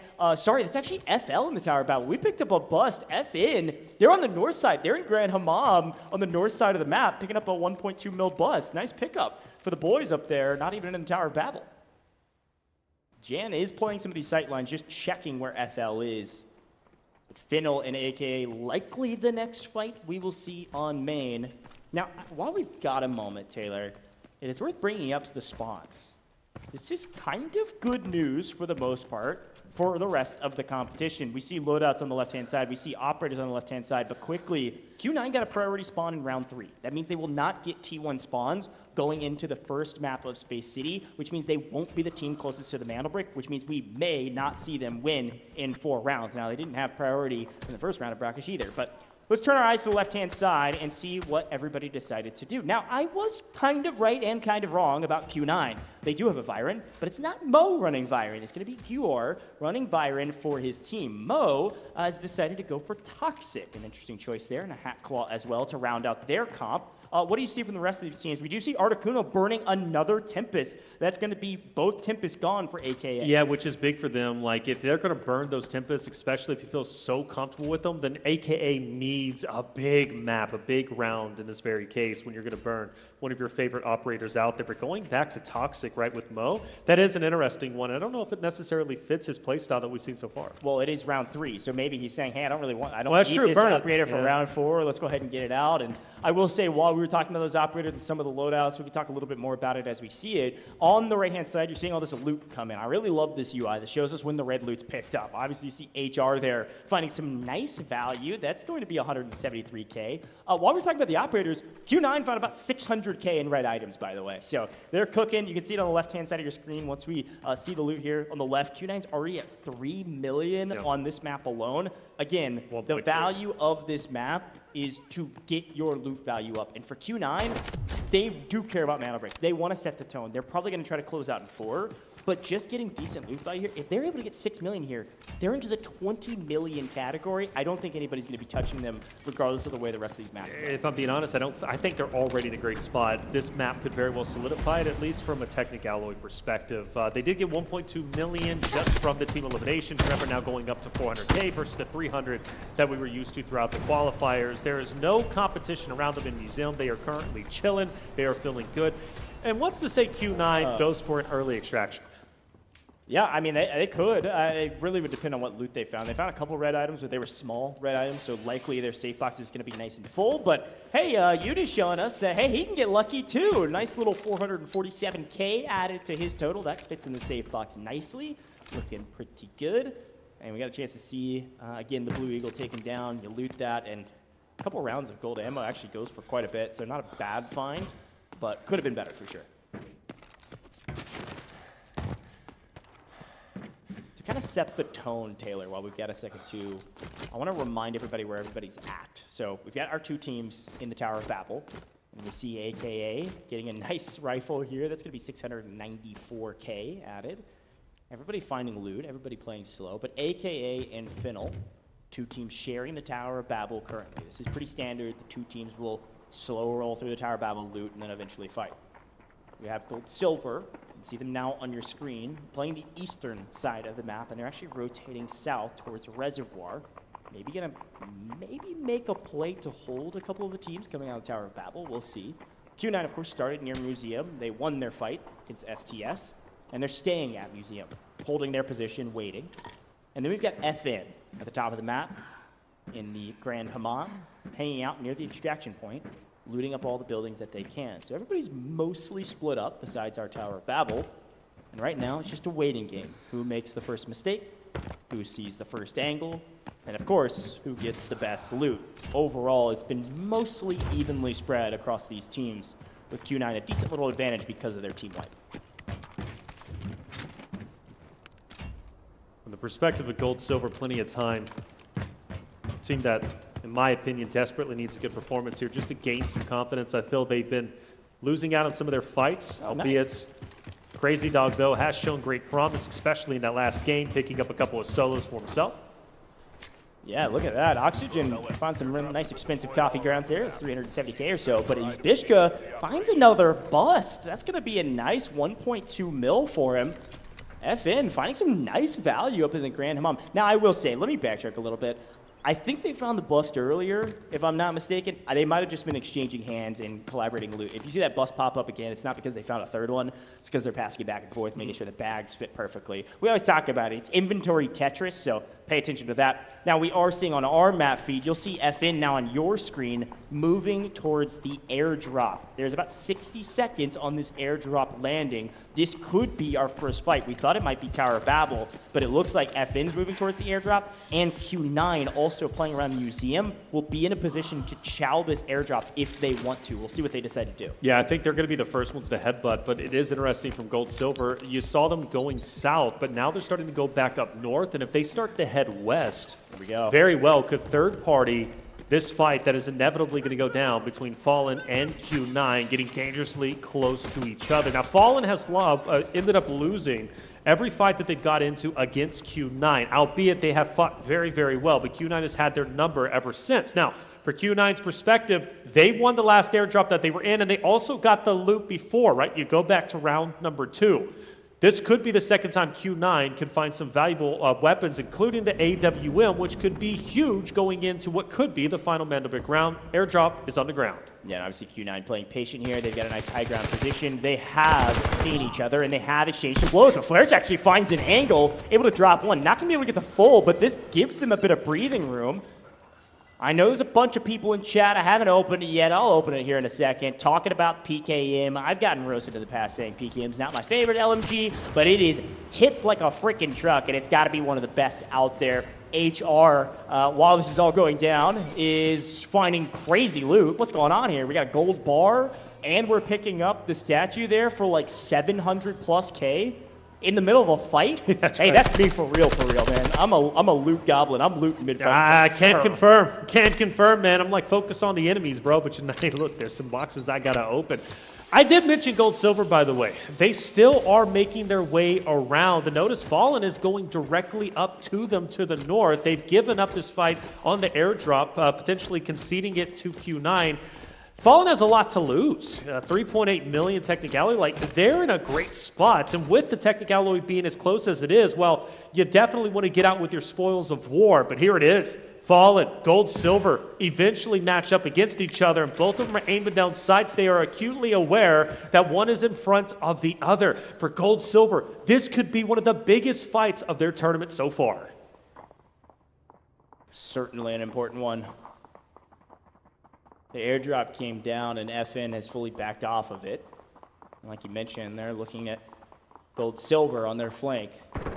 A smart move, and they have an angle. Flares, again, the entry fragger for his team finds the angle and is able to execute on it. That's one down. Oh! Two down! Peek for a nanosecond, and Flares will cut you down. This man is shooting straight today on land. Did he get all and three? that is a full wipe on the back of Flourish with a little help from HR. And all of a sudden, GS, gold, silver, out of this lobby with only about 900K in their safe boxes. Yeah, Woo! man, that is big. Flarich really showing what he's made of. Fallen looking so strong. 4 million already as it is, and now they are free and clear to get out if they so decide, which I think they should, or at least send a couple of players out, secure what you got, maybe leave a straggler to fight. I think leaving the Q9 fight, honestly, that was the way to go about it. You have to respect where you're at on the standings. Q9 really isn't the team you need to fight, right? It's the gold, silver teams. It's, of course, the Fiddle teams. It's the rosters that are trying to desperately catch up to the top 3 position. And with, of course, as I continually say, the technicality being as close as it was in the standings, I think this is a massive, massive round for the team of Fallen, and they're doing exactly what they need to do to find success in the top 3 run. A really good shout. FN looking really strong right now. Loot value. This is where the teams can really start to delineate themselves on the leaderboard. Top 3 make a upper bracket. And there was, again, only 1.2 or so million separating 6th, last place in this group, and 2nd going into this map. As much as we highlight and emphasize the mantle break rounds, this map is nearly as important when we're playing for top 3. Loot value will absolutely come into play. Articuno on your screen, AKA a little bit of a quiet game thus far. They looted Tower of Babel, they didn't fight FL, and they got out. They found everything they wanted, and now they're playing around this airdrop. There's a second one landing actually very close. You can see it just briefly. Look at your mini-map there. The one that does not have it fully filled in the middle has not landed yet. That's got a timer of about 10 seconds. That will land here shortly. The one that is fully filled in has been there for a while. You can see Hazmat there for FL. They're looting the remainder of Tower of Babel, able to find a nice gold bar. Everybody finding some decent reds. I saw chat talking about it. Yes, this is brackish hard, just so you're aware. There's quite a bit of reds in the map right now. Everybody feeling nice about their loot that they have. Safe box is running out of room, which means we got some good loot in the backpack. As Q9 completes a mission, everybody else is trying to figure out what they want to do. FN, I think, Taylor, from what I can see, maybe just trying to leave the map. 7.5 minutes. They should. They got a nice wipe, and there it is. AWM on main. It is Q9, obviously able to pick up the airdrop, able to pick up the AWM. Got some Lapua ammo. And I think the thing we always talk about with the AWM, yes, extremely valuable. Yes, you can get some kills on this map with it, and that's some nice value. But how much more valuable is a one-shot sniper on a Mandel brick round to hold sight lines? We talk about Flarich getting people down in a blink of an eye when they peek a corner. Give me K1 with the AWM. Come on. That's right. And honestly, for Q9, I mean, just the rich continue to get richer. They get both airdrops. They are just on fire. Now, the question is, will AKA be able to do something in this moment? They very well could. AKA is relatively close, and they haven't been shy about taking engagements, taking fights, and they have been playing very, very well. The positivity is just wonderful, especially whenever they get on camera, right? All smiles, they're feeling good, but Q9 isn't a team to back away from a fight. Knowing AKA is going to be this close, I think it might be going down soon. But the question is, will Mo be the entry fragger once again? Because we've been known, or he's been known, I should say, to get a little bit too over-aggressive as a solo, push away from his team drop, putting K1DE and Guar maybe in a little bit of a difficult situation, which they handle quite well. But they will have a little bit of distance. Q9 will still get away. Fallen still on the map themselves. They managed to at least get a couple more bits and pieces of loot. Now, I do want to question, though, for FL, man, like, still staying down there over in the Tower of Babel. They haven't got active at all. Well, they haven't gotten active, but again, it is about loot value. Tower of Babel, a high-value area, the highest value area of the map. If you open the right tiny little container, you open the right vest pocket and find a key card, it's worth the time. There's really no reason. They don't have to fight early. You can see FN continuing to either exchange loot. I assume that's what they're doing. If you didn't notice already, FN has sent one player out already, and all of a sudden Articuno is in a fight. We'll come back to FN later. They're trading loot around, optimizing their inventories, while AKA is trying to win against the top team today. Well, again, Q9 is down a player right now, so this is a big moment for AKA to take their advantage and run with it. You cannot give Q9 an advantage. advantage. Articuno, I love the aggression, I do. They're going to manage to keep Guar at bay. They want to make sure that nobody is able to get him back into the fight. He's out in no man's land. I just don't see K1DE or Mo able to get him unless this fight is fully concluded, aka lock it in. Big moment for them. We've already seen Q9 fall once in a previous map. Will this be the second time? Well, AK is relentless. They continue to push up. Jan now, the tip of the spear, backing away, avoiding a little bit of damage, but still just fine. Things slowed down for the moment. Yeah, this is the moment where the teammates are saying, don't scam, don't scam, don't scam. Because that's exactly what you're about to do. If you over-peak this position, if you try to take a hero 1v1 play, it's not worth it. You've got an advantage, and K1DE has a perfect angle on Jan. Jan's got to know it, and he's able to peek, get the info, and then back off. Here comes AK. They push the equation, perfectly executed. They try to trade it out. Mo's going absolutely massive. Mo is him! Mo is everything! He is inevitable! And he wins the gunfight, AKA with the advantage, Mo with the skill. That was good, dude. Mo is that guy, dude. Inevitable is the way to put it. Unbelievable. I thought Mo wasn't going to be able to get the job done, but he does. And AKA lose a big fight that surely they were destined to win. AKA fall down the standings, and Q9 refuses to budge despite them already being at the top of the food chain. They remain hungry, and they remain in the championship seat. Mo's going to make me lose my voice in the first round of group stages. Good grief. That dude is unbelievable. A perfect trade, and you actually, we could break down that play for a while. I'm sure we'll see it in our highlight package, but we got to highlight a couple more things that are happening on the map. Again, loot value, insanely important, and these teams recognize that. Q9, all three alive, and it does look like we may see an engagement here actually from K1DE. He's got a team of Finnel up ahead of him. He's got to do it by himself. He's going to do it to AWM potentially. Peek for just too long of a moment. Unfortunately, the first team is actually a Sneeva operator. He doesn't care. This man's running a PKM AWM, sprinting at his opponents. One goes down. Where's the second? Finds the angle. PKM hits like a truck, and Finnel on their heels because of one player, and now he's finally getting some backup. That's right, K1DE, he's been highly aggressive. Regardless of the PKM, this man pushes it like it's an SMG, but takes a lot of damage when he peeks. The over-aggression takes him down, and once again, it comes down to Mo. Hazmat, we highlighted this player for Finnel as the top fragger for his team in the qualification series. Gior, Hazmat, they can see each other through the window, but they can't shoot at each other. Or at least I assume he's seen him. Okay. I think he has. Right. Right? Uh-huh. You have to assume, yeah. There's the potential knockdown from Byron. They're setting the trap in a 2v1. Hazmat takes one down, looks for the trade. Can't quite connect. Mo's in trouble. Has to reload, and Hazmat as well. It's a 3-1. Mo has the angle. Nice. Mo wins the fight. Mo is inevitable. Q9 will not falter. And here come two members of Fallen to try to clean up the behemoth at the top of the leaderboard. Unbelievable. He does it against AKA. He does it again against Hazmat and crew.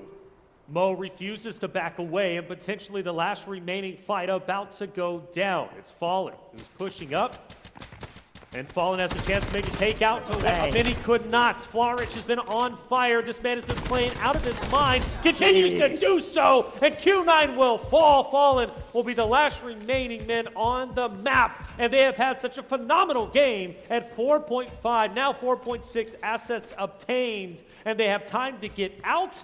Perfect game coming from them to separate them from the pack, the ones who want to desperately claw their way into top 3. Ooh, all right. We can catch our breath now. Fallen, the only team remaining on the battlefield with about 60 seconds left. Now, Taylor, perfectly broken down. This is huge loot value for these guys. Obviously, they got to get to an extraction point if they want to try to get out. Right now, it's about optimizing the safe box. However, Q9 did something that was undeniably one of the best moments so far of this tournament, and we're just getting started. We're on Game 3 of Group Stages A. This is what you're in for, folks. You better tune in for all of these games. This is how it's going to be. But the unfortunate thing for Q9 is that they couldn't do it 3 times in a row. Unfortunate, you say, like they made a mistake. Fallen comes in, finally plays cleanup. They pick up Mo first, able to win the fight there and get the kills. They're going to try to get out via the Doctor's helipad. I believe they've got enough time here to do it. Should be a 10-second timer if they don't get killed by AI, and it looks like they may, but there's too many soldiers in the area. That would be the But worst I way don't think they're going to actually get out. They're just kind of stack these safe boxes. The Doctor extraction had been pulled. They've got the helipad up there. But right now, they're just trying to get whatever loot that they can find. Now, of course, as this round ends, you can see on the left-hand side of your screen the assets obtained. What's not in that category, what's not in that map, is the amount of value from the kills. Yes. Q9 picked up multiple millions in kills. They're absolutely still going to be at the top of the leaderboard. However, Fallen, you got to be feeling good about that one. Have to be. You just got to be top 3, and they are absolutely in that category going into our next Mantle Brick round. Yeah, definitely so. And it could have easily have been AKA when they were getting into the fight against Q9. If Mo doesn't clutch up, AKA are in the spot that Fallen is currently in, right? That's how close these rounds have been. And potentially the match-ending match A in our next rounds, right? We're going back into a Mantle Break, but just to recap, by the way, again, for Q9's sake, we highlight Mo. Mo, as you've been saying, is inevitable. He is truly that guy that you can count on when you need it most. But let's not discredit K1DE, right? Yeah, of course. Team. Oh my gosh, the team is just wonderful. The way that they play is so concise. I'm sure we'll be hearing some team comments a little bit later. They're not even going to be pumped up. They're just going to, it's business as usual. But this is such a tremendous round, such a tremendous game from the team of Fallen. They walk away outside of Q9 as the biggest winners by far in map number 3. Yeah, and I think that's the thing that we've got to remind everybody at home, and we're going to keep reminding everybody at home. It is a top 3 situation. Q9's done enough. We've been saying that for a while. We've got to turn our eyes to the bubble. We've got to turn our eyes to what does our leaderboard look like after 3 going into another Mantle Brick round. Loot value is going to be everything for the teams that don't get a brick, and a team that is able to get a brick in round 4 will likely book a ticket to the upper bracket. And so it almost doesn't matter. It really does, because we'll need the loot value, but it almost doesn't matter. You could be GS. You could be a team that keeps getting wiped. If you get a Mantle Brick in this round, you're a top 3 team, you're making upper bracket. That's it. But, you know, you do have to start thinking, how do you want to play this next map? How do you want to go into the first Space City? The first Mantle Brick since we've witnessed it in round number 2. Are you happy with where you're currently at in the standings with your Technic Alloy? Are you not? If you're not, do you want to try and challenge, let's say Q9, from getting a second Mantle Brick? You cannot afford to allow this to end in just 4 maps. If you do, you're losing out. You don't get to go to upper bracket. You don't have a free pass, or potentially a pass anyways, to going into grand finals, right? You're gonna have to play tomorrow's competition. So now you have to weigh the pros and cons. But do you also want to take the risk? Playing slow, maybe thinking and praying and hoping that somebody else gets the Mantle Brick outside of Q9. But these are a lot of things you're going to have to think about, and think about it quickly. Yeah, here's a quick look at the highlights. Obviously, it started off with a bang. Priority spawns. T1 goes to Q9 and STS. And Q9 get the better of them immediately. We talk about this team and the aggressiveness that they play with, and it worked out flawlessly for them early. And then it was the battle over these airdrops. And Fallen excited about some of their loot that they find. That's HR, the young gun for that team. But Flarich is the, well, frankly, great gun for this team. Good grief, this dude has been shooting straight all day today. He comes from a competitive FPS background with some tactical shooter titles, and it's working out perfectly for him. A lot of reds, by the way, in this game. Some nice luck for these teams and great looting patterns. But this is the fight that everybody is talking about, aka get the entry frag. And as they go swinging in, it all comes down to Mo to wipe all 3 players, and he is able to do it. Look at this position.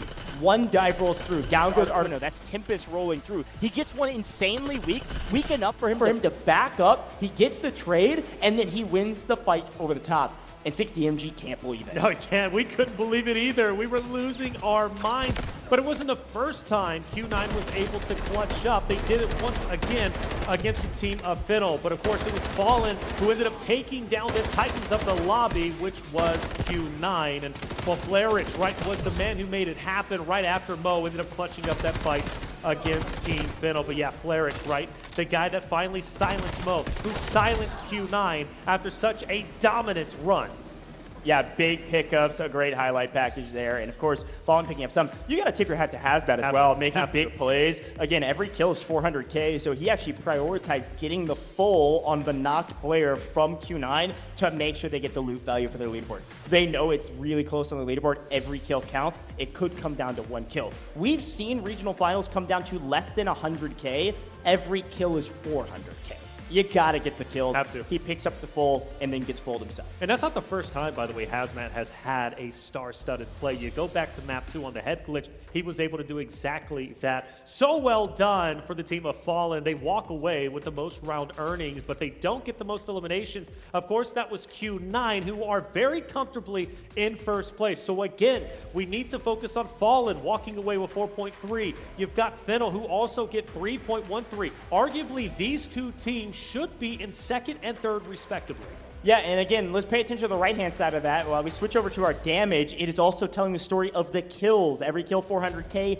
8 kills times 400K is 3.2 million. Q9 low on the match leaderboard, but at the end of it, the total that they got from that game, based on this damage, based on their kills, was insane. Q9 leading the damage category with over 1.5, but the best team in that map, the last team remaining, was Team Fallen. Of course, Flarich leading the charge for that team, but the young gun of HR with the sub, use Bishka. Yes. I love this squad, man.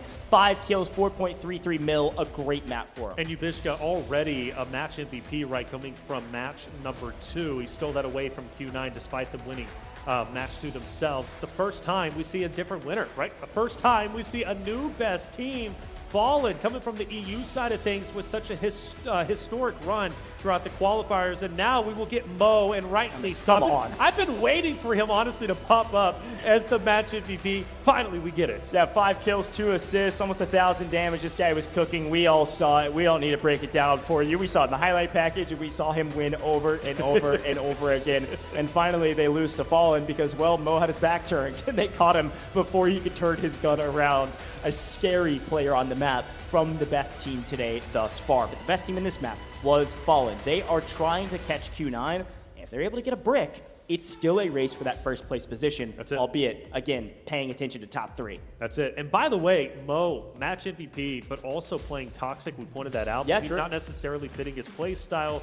He has shown that he can burn through operators that aren't necessarily desirable or fitting his playstyle and still dominate in the true fashion Mo is known for. I like that. I mean, he clearly has a great understanding of mastery of all the operators. He doesn't necessarily need an operator that even fits his strengths, right? From his playstyle for him to be successful. I mean, clearly, at the moment anyways, looking like a top runner for potentially even tournament MVP. Yeah, but definitely possible. We got a long way to go. But you know I get carried away. That's what I'm known for. That is classic Taylor. And again, I want to remind everybody about this match schedule. Just in this match in Group A, we have finished 3 games. We could play only 1 more. If Q9 get this mantle break in round 4, this first match, Group A, is done. They win. They've got 2 mantle breaks. It's a double brick format. However, we could play up to 6. We will then take a little break, and then we'll do all of Group B the exact same format. We're going to be here all night if you're folks in the West, or all day if you're over here in the East, and we're having a dang good time, but we won't be done after Group B. We are then going to the upper bracket. We'll see the top 3 teams from this group and the top 3 teams from Group B battling it out for the top 2 position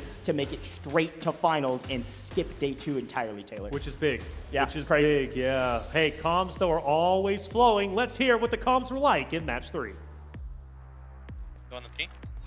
Да. Бюст, нормально. Дай лучше мне бюст, у меня столько.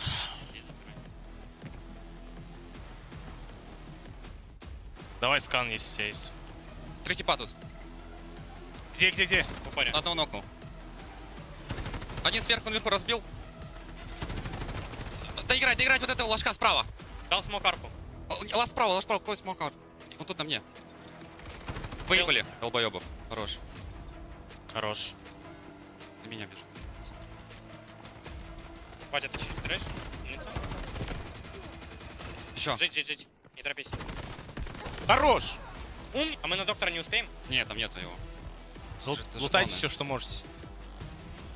Ну что, только в подсумок, я не знаю. Ручку скинь в 20 пуль нахуй. Calm, cool, and collected from our European brethren as well. I'm going to say that every comms that are cool and collected, and that certainly seemed like it. They came in, they knew that they could execute. It was no problem at all. And shout out to our EU squad, Fallen. We got a lot of fans. I've been paying attention to the chat during some of our breaks and paying attention to what you guys are talking about. We got a lot of Fallen fans in our English broadcast here watching us, Taylor, and watching these players. So looking forward to Fallen. I'm shouting out everybody in chat. Great job following along, getting your drops, and also paying attention to our amazing teams competing. But let's take a look at the overall leaderboard. This is super important going into round 4. The team at the top not only has the total value that they need to be the top team, but they've got the mantle brick. So if you see Q9 here, if they had 1 million on the leaderboard, they'd still be at the top. I want to make sure everybody's clear about that. Mantle bricks first, then loot value. So you've got Fallen in second, but by razor-thin margins. That's about 900K or so, separating Fallen and Fennel, who's right there behind them. That's your top 3 currently, with GS, AKA, and even STS not too far away. Yeah, Fallen and Fennel are in a great spot in second and third, but they shouldn't feel comfortable, especially if this ends in map number 4 to Q9. Now, during scrims yesterday, I know it's scrims, but Q9, what they did is they got the second mantle brick and they also wiped every team off of the map. We take a look at the spawn points, and well, obviously for AK and Fallen, they might run into each other, of course, with Fennel as well, which would be big because those are the teams that are currently either trying to hold on to second and third or break in. Yeah, and this is a super important factor is these spawns because, again, let's look at the T1 spawns. These are the red spawns. That's going to be STS and Q9 that spawned in T1 in the last map. So going into Space City, you will not see their logos in the 2 red spawns, which are priority positions to play for the mantle brick. The mantle brick is going to spawn in the dead center of the map. And so those 2 teams have the perfect path to the position, or those 2 spots do. And of course, there's 4 other teams that could spawn there, but you won't see Q9 in cryo position, which is big news for everybody on this map. And they also won't have the AWM either because they got taken down. Even though they had it in their possession, they won both airdrops in the previous map. Fallen was able to silence them. Clearly, Nox has been prioritized through and through, right? I mean, basically by everybody outside of AKA. Nox will be fully off. D-Wolf as well. The question is, though, Aluru not being used as much as maybe we were expecting, but maybe they're waiting for Space City. Yeah, and we got a lot of Cenivas, like you mentioned, and everybody, look at the Luna category. Everybody saved Luna. Not one Luna has been played yet, according to our match schedule thus far. As we go into Space City, I expect almost, I think every single team, I know we got a little bit of a bold prediction, I think every single team will use a Luna on our first map of Space City. There is not a single Luna used, and they're about to have every team with a Luna on the board. Well, Luna's most likely going to be used, but Ceniva as well, which was highly impactful throughout NA and EU, not used as much as I was thinking. I fully thought Cenivas were going to be gone by this point, at least from the EU and NA side of things. That's also an operator that is still able to be played. It's going to be fun. Get your predictions in chat. Who do you think not only is going to take the next round, but I actually want to ask you a pointed question, Q9. Do they lock it in here? Will they get the second Mandel brick, close out match A, move forward, and well, then we'll send it to match B. Do you think Q9's got it, or do you think we're going to map 5? Do you want to be bold, or do you just want to let it ride? I know you're talking in the chat, but I got to ask you the same question. Now, you've been saying game 5. You sticking with game 5 as your prediction is where we'll end it? I will say still game 5. However, the caveat would have been, I was thinking, literally when they got both airdrops and had AWM, I was like, okay, it ends in game 4. Like, there's no way. But I really do think that would have been critical for them to lock it in. It's very possible. It wouldn't surprise me if it ends in game 4, but I think we're at least going 5. Okay, at least 5. I'm thinking probably 6. I think we go the distance. Q9 is dominant. Mantle Brick is another story. They obviously won the Mantle Brick on the last map in Brackish. I think Space City is a totally different animal. Yes, in scrims they did it in 4. I think we go to 6. Fallen, looking really talented. Fennel actually showing some nice hints of greatness here. Yes. You could see them pop off in Space City. It really depends on how comfortable everybody is on this map when it comes to this kind of category of super sweaty maps. I mean, Space City is an interesting one. Let's talk a little bit about some of the minutia. Obviously, we've got our boss, who's got a sniper rifle that will take you down. We've seen, even in regional finals, a boss killing players. That doesn't happen very often in comp. However, it does happen on Space City.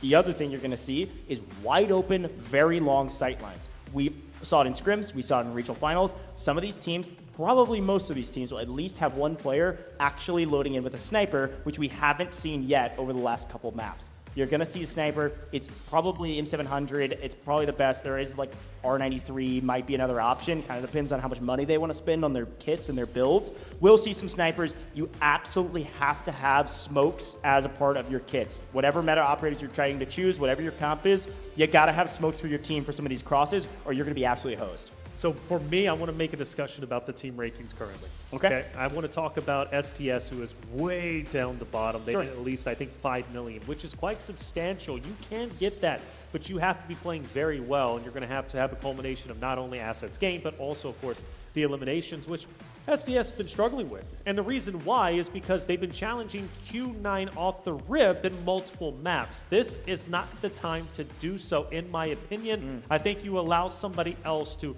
maybe take that burden. If you can third party, get involved in the chaos, I say go for it.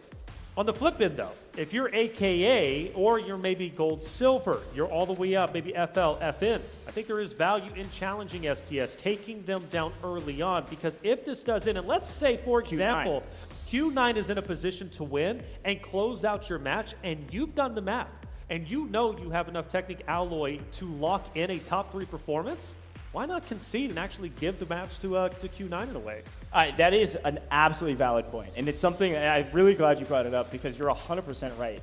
This is the thing about this format and this really cool UI that we have with customs is that when a team that's on match point, a team that already has a brick, picks up the mantle brick and starts to decode, it will alert the entire lobby, not technically that team name, it'll say match point team is decoding the brick. It'll tell everybody. Everybody knows that the only match point team is Q9. So if Q9 starts the brick, everybody knows that's who it is, right? And I think that's a key factor because you're totally right. If you're a team, you find really good loot on this map, you don't have to take the brick. You could allow Q9 to close it out. Yep. There is some risk associated with There that. is. It is a hard strategy to play for, but it is technically a strategy we could see, sure. And understand, the competitive spirit is a thing. You want to challenge Q9. You don't want to just concede and just move forward in the upper bracket, right, by just giving it up. But you also have to think about longevity when it comes to the tournament. But hey, let's go ahead and get the next game started.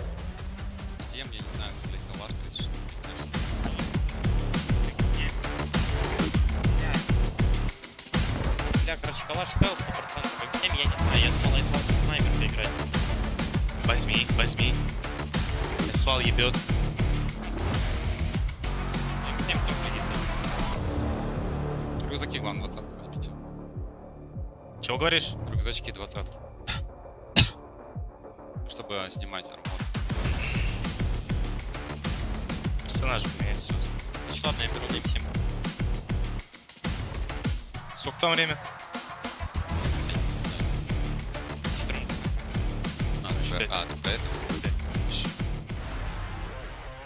Alrighty, well, a nice little listen in there with Fallen, some of our teams preparing for this round as the game is getting started. It is time to head to Space City. Now let's talk about these rules here, Taylor.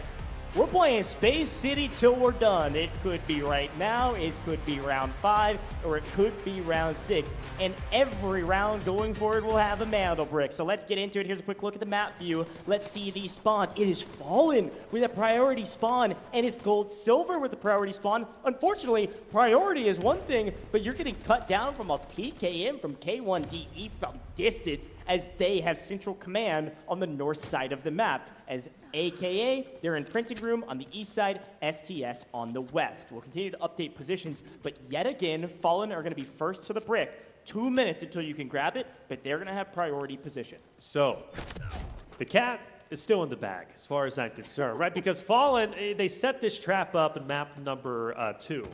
And whenever they did set it up on Brockish just a little bit earlier, Gold Silver was a team that might have challenged, and they tried to, but they just felt something was a little bit off. They rotated away. So technically, nobody really knows Fallen is a roster that likes to camp the mantle brick, okay? And this could be incredibly valuable, especially if you think about Gold Silver started moving once again. Now, I guess history repeats itself. Fallen, Gold Silver, almost met up against each other in Museum, right, going over to Brackish, but this time around, they might meet up in the middle. And for Gold Silver's perspective, I think they got to be the underdogs in this fight. I mean, look, they've been losing quite a bit of their engagements. Now they're going against Fallen, who's coming off hot off a win, and you got Flarich, who's been on fire, or Flarich, excuse me. I don't know. It's going to be a tough one, but inevitable. They've got to go for this engagement. Well, take a look at this left-hand side of your screen. I was not quite right. We do see plenty of Lunas, almost a Luna on every team, but 2 teams elected to not play with a Luna at all. Q9, one of those, and AKA also not using a Luna this round Everybody else has a Luna in their operator comp. And of course, as we progress through this competition, we are seeing some nice red items, red ammo coming into the play here, which is exciting stuff for everybody. It's going to be increase the time to kill theoretically, but of course, with the ammo also being red, should kind of match things across the board. This is pretty standard. Take a look at some of the weapons. You're now seeing full meta builds, full meta weapons, seeing the C119, and some of our other weapons. Everybody has their favorites, and everybody has their favorite builds, but fun to watch these players battle it out on Space City with some nice, closer to meta weapons that we're used to. And again, like I mentioned,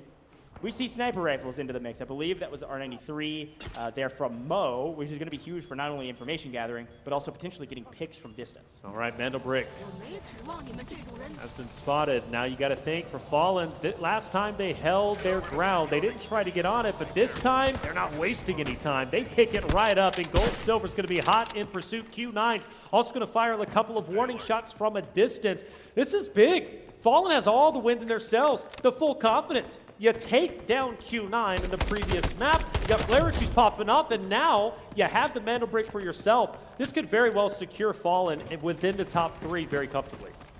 You can see it does look like our security director, Des Moines, has been taken out. But here we go, Mandelbrick being planted. Now, I will say, for those that have been watching a lot of regional finals out there, this is the classic decoding station. This is where some of the most viral clips from these competitions have been found. Right here at this decoding station in the alleyway around CEO. Now, you kind of have these 4 quadrants is what I call them, the 4 buildings. You've got the facility, you got Black Chamber, you got Buoyancy Lab. So you've got these 4 buildings that surround this alleyway, and usually teams kind of hole up in a building, find a position to hold, and then play for the alleyway. They'll peek out, take a fight, and then run back to their building. I like Fallen's position quite a bit. Central facility, traditionally a building that has been held when you're overwatching a Mandelbrick like this, but this decoding station is so interesting because it's kind of wide open. I mean, it's an alleyway, sure, but it's almost impossible to actually hold the decoding station. You're gonna have to peek it and then peek back inside your building. Peek it and peek back inside. But off screen, while that's being decoded, we've got GS and AKA getting into the mix. Oh, actually, it's FL taking the shot. Going to be Fiddle looking for their first early engagements, and with the help of an Uluru operator, all of a sudden, Uni is in trouble. Yeah, this fight's big because it opens up the potential flake onto Fallen, who is decoding the Mandelbrick. For Gold Silver, they can't worry about that fight. They've got to worry about countering for the Mandelbrick themselves. It's a big one for them. Arguably, right, so obviously, FN, they want the Mandelbrick. That would basically secure most likely a second place, maybe even first, depending on how they end up playing the remainder of the maps. But for Gold Silver, they are towards the bottom. They are on the bubble in 4th place. They're 2 million behind. They need the Mandelbrick more so than that of Fallen. But for AKA's sake, they also need it. FL, they need to hold on to what they got because they can easily fall below Gold Silver. So these fights taking place are critical. For Gold Silver, they're actually going south, maybe potentially prioritizing, I don't know, maybe a quick pickup for 400K. Shout. Fiddle, AKA, still potentially fighting, but we've got to keep our eyes on that Mandelbrick. It's going to be Gold Silver looking for the first move on it. 2 minutes on the clock. You'll see that timer top middle. Minute 55 and counting. Articuno's actually being cut down.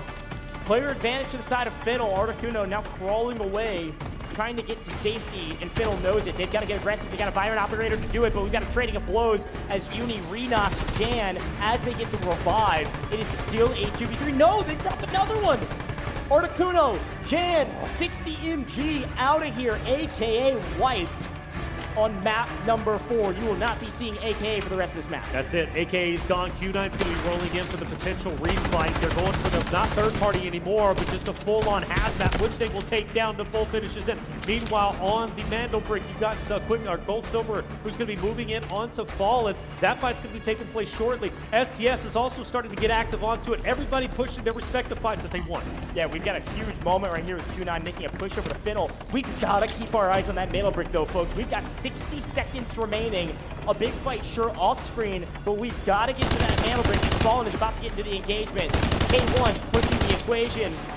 Now K1 on the Byron operator. He's actually able to connect. Magnetic bomb taking down 1.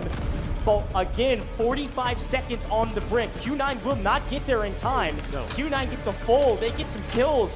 But what's going on at the Mandel Brick? Have to look at it, have to look at it. I mean, you got Gold Silver, who is encompassing the Mandel Brick. They can easily get the touch. Fallen is trying to hold them at bay. Q9 continues to fight FL, but who will get the touch? Just 25 seconds remain. We finally get on board with it, and there you got Flarich. Flarich looking to get the off angle, potentially push in. He's got a 1v3 before him. This is going to be a big moment. Gold Silver's just moving too slow. Come on! 15 seconds, you got to make a move, but they have no information where all three of these players are at. They've got a hunch, they've got a guess, but you've got 5 seconds for the steal, and you got to move right this second. Unfortunately, they think it's not possible. Are you kidding me? Getting a free brick.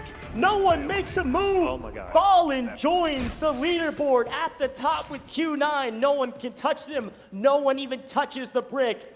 You see Gold Silver back off and say, we don't like this fight. We can't all get wiped right now. We're not even gonna try. Well, it's not over with just yet, is it? You still have some shots ringing true, and Gold Silver, despite them not going for the Mandel Brick, they continue to fight. But why didn't you fight earlier when it actually mattered? Now, of course, it does when it comes to Technical Alloy, but like, come on, boys. This was not the fight to back away from, and now you're getting punished even after the fact, as HR will take down yet another one. Bobo, who's continually playing solo, now has to just hug a corner on the right-hand side. Crazy Dog will try and take the left. They're trying to set up this pincer maneuver, right? You go through that choke one in the doorway, you get mowed down from both sides, but I just don't think it's going to be possible. HR penetrates, HR takes down Bobo, and then you've got, of course, Dog who's going to be just up ahead. The smoke will conceal him. He'll get away. But Gold Silver, why didn't you fight like this before? Just a little tepid, a little timid. Crazy Dog, though, answering back. HR has been cut down, and it's a full. That's a kill for the side of Gold Silver. That's 400K added to their total at the end of this. And yet again, Crazy Dog is last alive for this team. We're a bit ripping into them just because of how important this Mandel Brick is. We thought they could maybe make a play for the steal, but Fallen had set up flawlessly, and without the help of the other teams, Taylor, we wanted them to basically just suicide for it, to try to steal the decode and reset it, but frankly for them, it was all about staying alive. And unfortunately, you peek for a hair too long, it gets Fallen, you're gonna be cut down. Crazy Dog was doing some great things as a solo. Gold Silver out of here. Fallen, kills added to their tally, a brick added to their tally. There's absolutely a clear top 2 in Group A. The reason why I'm so disappointed in Gold Silver for not pushing the Mandel Brick is you have to understand, right? Gold Silver is in 4th place going into this map in the standings. They're about 2 million behind that of Finnel, 11.59 million. And you have Fallen, who's already in 2nd place, but not too far behind. It's realistic to catch up to them. That's a team that you should be challenging. That is a team that is fighting for the exact position you're currently in, right? To be in top 3. There is no reason not to fully commit and go for the fight. And what's weird to me is Gold Silver then tries to engage right after that. When the Mandel Brick isn't even up for grabs, up for offer, why do you stick around? Why not just break away then and go for the loot if that was your ultimate objective? They rotated in to challenge the Mandel Brick, and then they didn't even fully commit to it. And I feel that's a big, big mistake in my opinion. Gold Silver's been a team that's been quickly falling behind, and unfortunately it's one of those moments where they fall even further behind. But it is what it is, and even for STS, I can be critical on them. Like, why didn't they fully go in for the challenge, maybe into the chaos? STS is a team that's been on the struggle bus. They're in last place. They quite literally have nothing to lose if they go for it. Yeah, and I think the thing you got to remember too is like, hey, we're playing for top 3. So now with 2 teams with a brick apiece, we get spot. Yeah, we've got 2 more rounds with Mandel Bricks. Could see 4 different teams get 4 different bricks. It doesn't happen very often, frankly. So if you've got a Mandel Brick, you're making it to upper bracket 9 times out of 10, maybe 99 times out of 100. Fallen's got to be feeling really good right now, winning that engagement and also winning the brick. But STS had maybe laid a trap of their own on the low side. They know that Fallen's going to rotate out of here now that they've gotten the brick, and they know they might not be very timid about it either. They might just run out into the open, and wait a minute, I think HR, look at that, he could have backed up, and I think it was a shock arrow coming out maybe from the opposition. They kind of gave away their position. If they would have played a little bit more patient, maybe heard the STS player actually running away as well. And now with the area over the top, unfortunate. I mean, obviously, the shock arrow sticks HR there. Maybe it's an open frag. But I think if they just wait a hair longer, STS actually might get a wipe. I don't think Fallen was going to slow down. I don't think they were. I think they were full speed ahead. I mean, kind of all gas, no brakes, really, aren't they? I mean, they're a team that is just quickly on the come up and could very well dethrone Q9 in first place, not necessarily in this map, but maybe in future Space Cities, which ultimately we're going to end up at least getting one more, right? We could potentially be getting two. For STS, this is a big moment. You've got your competition who's currently in third place. They're gone. They're fully out of there, right? That was FL, that was Fiddle. Now you have a chance to potentially break into top 3, albeit without a Mandel break, but still top 3 nonetheless. So for STS, this could be a tremendous game. I do want you guys to take note. Mo from Q9, by the way, has split from his team. I assume they're going to be going down the launch area, maybe going for the extraction. For Mo, he's going as a solo to either scout out the areas and potentially go for some quick picks. I don't think he's going to be taking on full teams in a 1v3, but Mo is a guy that, I don't know, he can do a little bit of everything. I've become quite a big fan of him. And E-Hit, for example, is starting to push up from STS. This fight between them and Fallen, most likely not going to conclude anytime soon. 3 teams left on the map. Really only one team that desperately needs a good one. STS. STS has got to get something out of this map. Loot value important. Now on the left-hand side of your screen, you see assets obtained from this map alone. Obviously, huge tallies. 5.5, 5.4. But now look at the transition on the left. Total assets. This is our overall leaderboard, just there for a blink of an eye. But Q9's well over 20 million, 25 million to be exact. Whereas I believe FN was pushing 20 mil. Everybody else far and away. There is still a fight happening for the third place position currently. That's right. And STS free and clear to maybe go and elevate themselves up to top 3. Again, they're the team to watch. They don't necessarily need to take this fight against Fallen. I thought they were going to do it, but it's okay that they do, in fact, back away. At this point, if they can just get out with any more loots, right, I mean, that's going to be hugely beneficial for them. I mean, they're just a hair away from catching up to that of FL. And if they can do so, they'll break into top 3, live to fight yet another day. For Mo, though, catching maybe an STS member off guard. Shots are fired. Mo gets one down. The Straggler looking like a one-man army. The rest of his team still over in the launch area. Mo, though, a thorn in the side of any roster that he comes across. He took down one from STS. Who knows? Maybe he'll challenge the entirety of Fallen. Who's going to be up ahead? Yeah, big take, of course. Every kill, 400K. And I think it's worth briefly mentioning, too, as much as we are saying it's assured that they're in the upper bracket, these teams want to be a top team. Fallen and Q9 are now fighting against each other as total loot value. So every kill is going to be super helpful. Any loot that they can find super helpful. And now both of these teams are saying, hey, if we can get some kills, great, but we're trying to get out of this map. What you guys don't see is that on our map feed, 2 members of Q9, you mentioned it, Mo's by himself hunting the map. Yeah. But Gior and K1D, they're down at the rocket extract. They're hanging out way down on the south side of the map, looking to get out of the map. Yep. While Mo's just on the hunt to find anybody he can get his hands on. He's like a rabid dog just running around getting kills. I mean, this is crazy. Hunting down the rabbits of the map, I guess. I don't know what he's doing. I'm a fan of it. Looking for anything. That's right. Fallen's going to go for an extraction themselves. They want to get out. Can't blame them. They've had such a successful game number 4 on Space City, our first one of the day.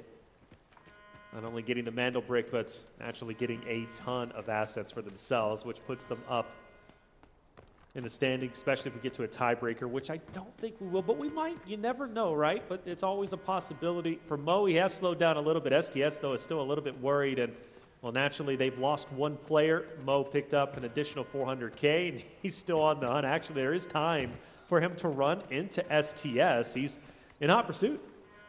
Yeah, and you're seeing on your screen right now, obviously, Fallen. They are going for the no backpack extract. See what they could get out of the map with. Stacking up that chest rig.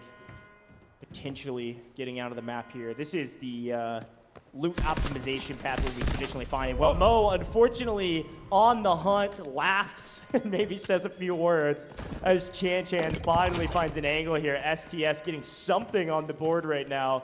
Picking up a kill on Mo. They don't know where the rest of his team is. They know who it is. And they're going to back up after getting that kill and check all of their corners to make sure they don't get flanked by the rest of Mo's team. Unbeknownst to them, Q9, the other 2 members, as a reminder, way down there at the rocket extract right now. Yep. They've been down there for the longest time as well. Just left Mo to his own devices. So for STS, a bit of a win, a bit of a victory. They'll be happy to take that again. Getting relatively close to breaking into top 3. It's still doable depending on the remaining loot that they end up finding. But I think Q9 has so much respect in the lobby that when they see Mo and they take Mo down, they are expecting maybe the remaining 2 members to come in and fight, which begs the question, can STS, or will they fully commit to getting out? And I think they will. 2.5 minutes. Everybody looking for their way out. FN doing some inventory management. Here's a quick look, instant replay, by the way, of Chan finding Mo on an off angle. Nice pickup there from Chan and STS. We take those every day of the week.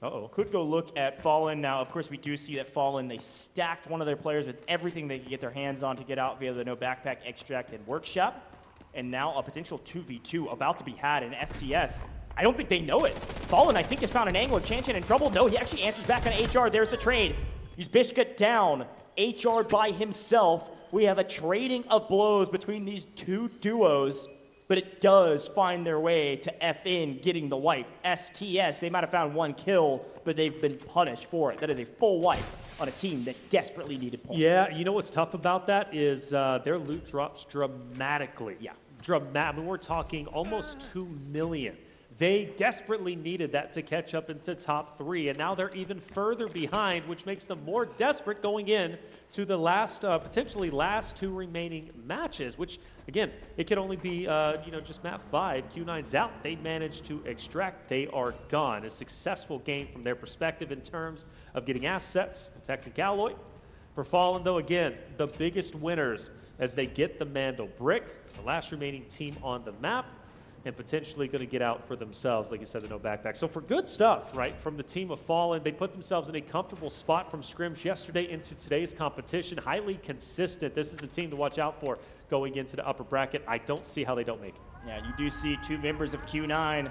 Look, these guys are playing near perfectly. I mean, to be able to do what they've been doing and still get out via the rocket extract without being challenged, very well done from them. They're going to protect a lot of that loot category. They know FN's going to be hot on their heels. They know they finally have competition in the Mantle Brick category, and so they're assuredly putting some more points on the board with this one. And of course, we see our players optimize inventories as we close out this map. With only a couple players left on the map, not much else you can do besides throw a couple ID tags into your safe box and get out with whatever you can. Of course, they're not going to get actually out of the map, but that safe box will be some nice value add to their overall score total, or at least protecting some of the value they brought in.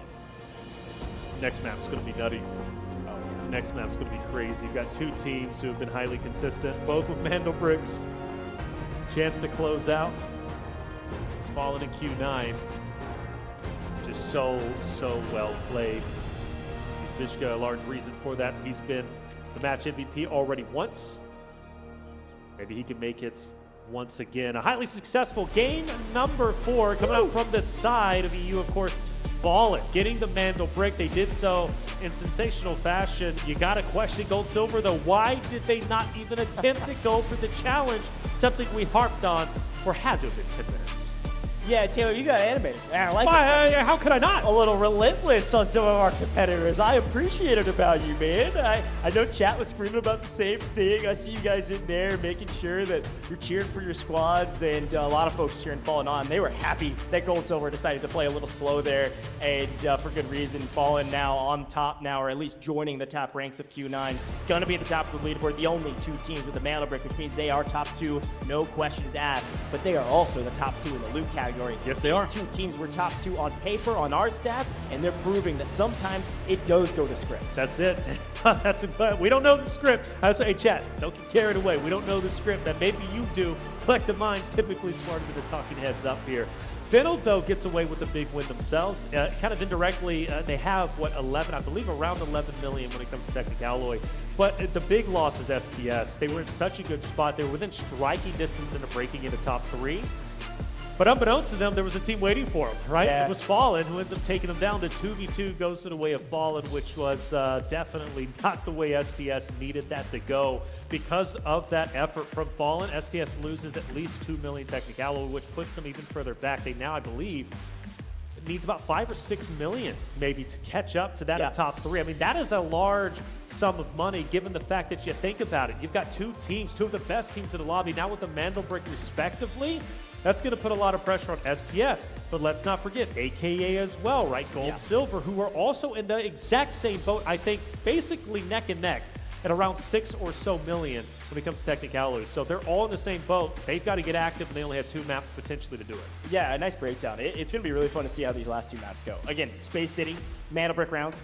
Anything can happen. Anything. You could see AKA pick up a Mana Brick here and join the ranks of the top 3. You could see STS, who've been struggling, Gold Silver, who decided not to move quick enough to be able to make a play. You could see them pick up a Mana Brick, join the top 3. Anything can happen. But Taylor, you said something super important. Did I? You've been predicting Game 5. And we're going into Game 5, my friend. After That's that right. map, you stayed with your prediction. Absolutely. Okay. You got 2 of the best teams with a Mando Brick respectively. You should respect Q9 has gained. They didn't challenge Mando Brick in the last round, but quite frankly, they didn't need to, right? But Mo alone as a solo, traveling by himself, you can tell when he got down, the others respected his presence because they thought they were going to get challenged by the 2 remaining members who are already over in launch. We look at our highlights, and I mean, so many good moments, but of course, we have to focus on the fight for the Mando Brick with Gold Silver not going for it. Once again, Fallen and Gold Silver, much like they did on Museum previously, were on Brackish. They run into each other, but this time around, they finally collide,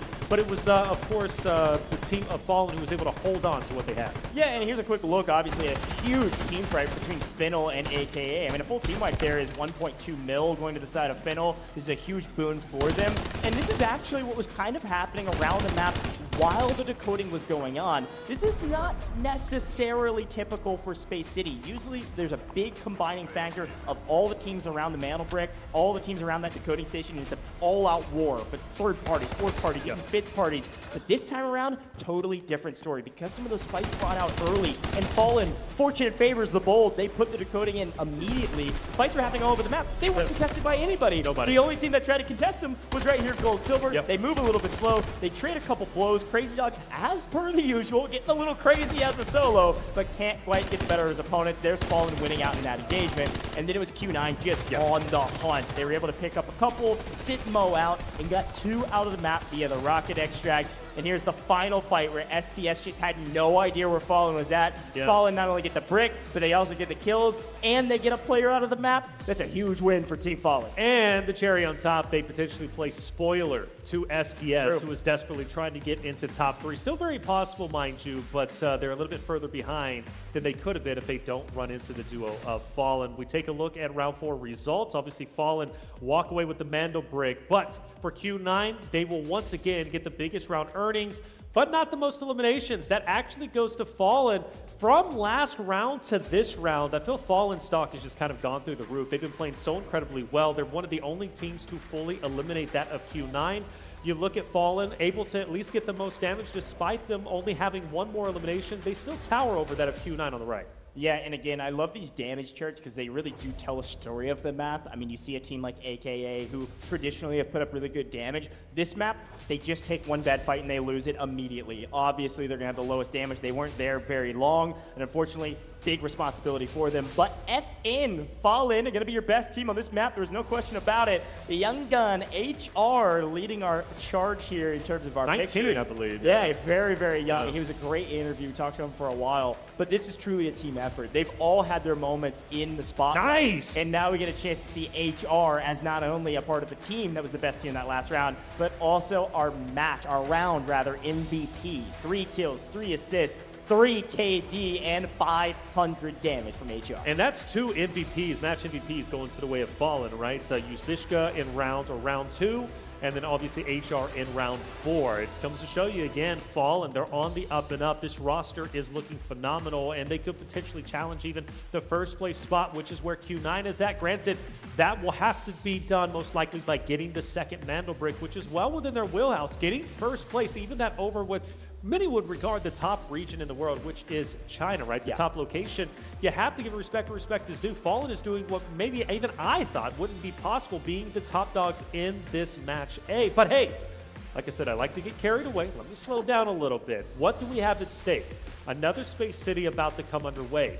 We could end it right here and now. Fallen as well as Q9. They only need 1 more Mandel Brick. For the others, though, they need desperately Technic Alloy. They need to jump up. Can they do it? Let's find out. Let's listen to the comms from round number 4. Охуеть. Есть, Я буду есть. забирать. Есть типа и что?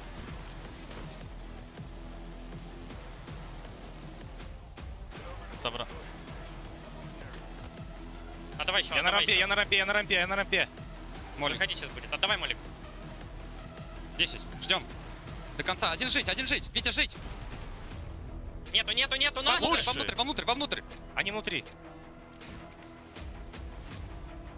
Есть справа уже. Вместе сыграем? Да. Дал. Один в миду.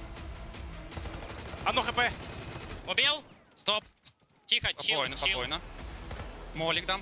Давай, Молик, я смотрю дверь. Я в левую дверь дам Молик. Не могу, блядь. Он выползает. Он отполз. Один вот здесь. Окей. Я его сейчас буду пожигать. Давай. Гранатами. Это окей. Кися, покойте до дома. Сейчас дам, запушим комнату, поняли? Давай. Давай! Хорошо. Стоять. Чил. Я вышел, Алёш. Давай на мост, наверное, поднимемся. Давай. Вот тут. Типа у меня. Еще один. Хорош. Все, поднимай, лутаем жетоны и нахуй. Есть. Ну, патроны фиолетовые жестче, чем Не. чашка. А тут нехуй сейф больше. Вить, можешь жетон забрать? Вот. Просто в жопу за место чего-либо. Если чашки. Чашку скину. Давай, все. Все, мне некуда больше. Мне никак. Сколько там секунд? Все? Fallen, the champions of Europe and the champions of that last round, hailing from Latvia, Russia, and Finland. This is a fantastic roster, and as per the usual, the comms sounded great. Now, I gotta give a shout out. I was taking a look at chat when we were listening into some of those comms. Big shout out to Pro Rock, who's a part of this roster, who couldn't make it out here, and Uzbishka came in as the sub. I see you watching, a lot of fans for him, and for good reason. Take a look at our overall rankings throughout the course of this competition. Q9 dominating at the top, a 10.41 million lead over Fallen is insane, by the way. However, they are two teams with the mana break, so they're going to be the top two no matter what, and it just so happens that everybody else falls in sequential order based on our loot value. That's it, man. A long road to travel for GS, aka and STS, who now go into the second Space City of the day. Now the question is, will it end here? Will we get another map? Well, obviously, it's going to be based off of who really wants it the most. For Fallen as well as Q9, they have the lead.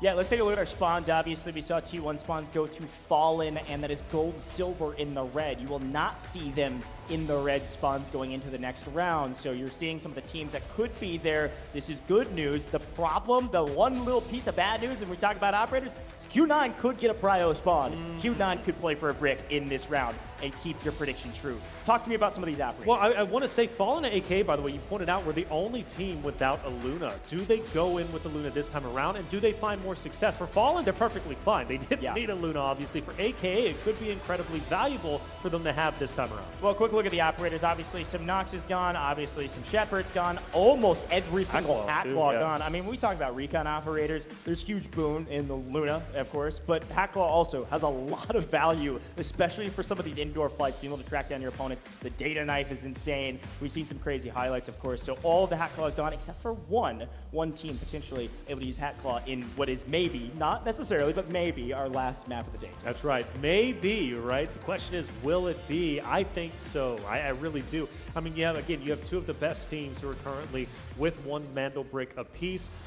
But they don't necessarily need to go for it. But they can end it here, and I think they do want to do that. They want to play spoiler. Fallen already proved that, taking out STS, knocking them back about 2 million Technic Alloy. They did that right at the last second, where STS most likely felt that they were safe. After all, they took down Mo. They didn't get challenged by Q9. They saw that they extracted. Okay, cool.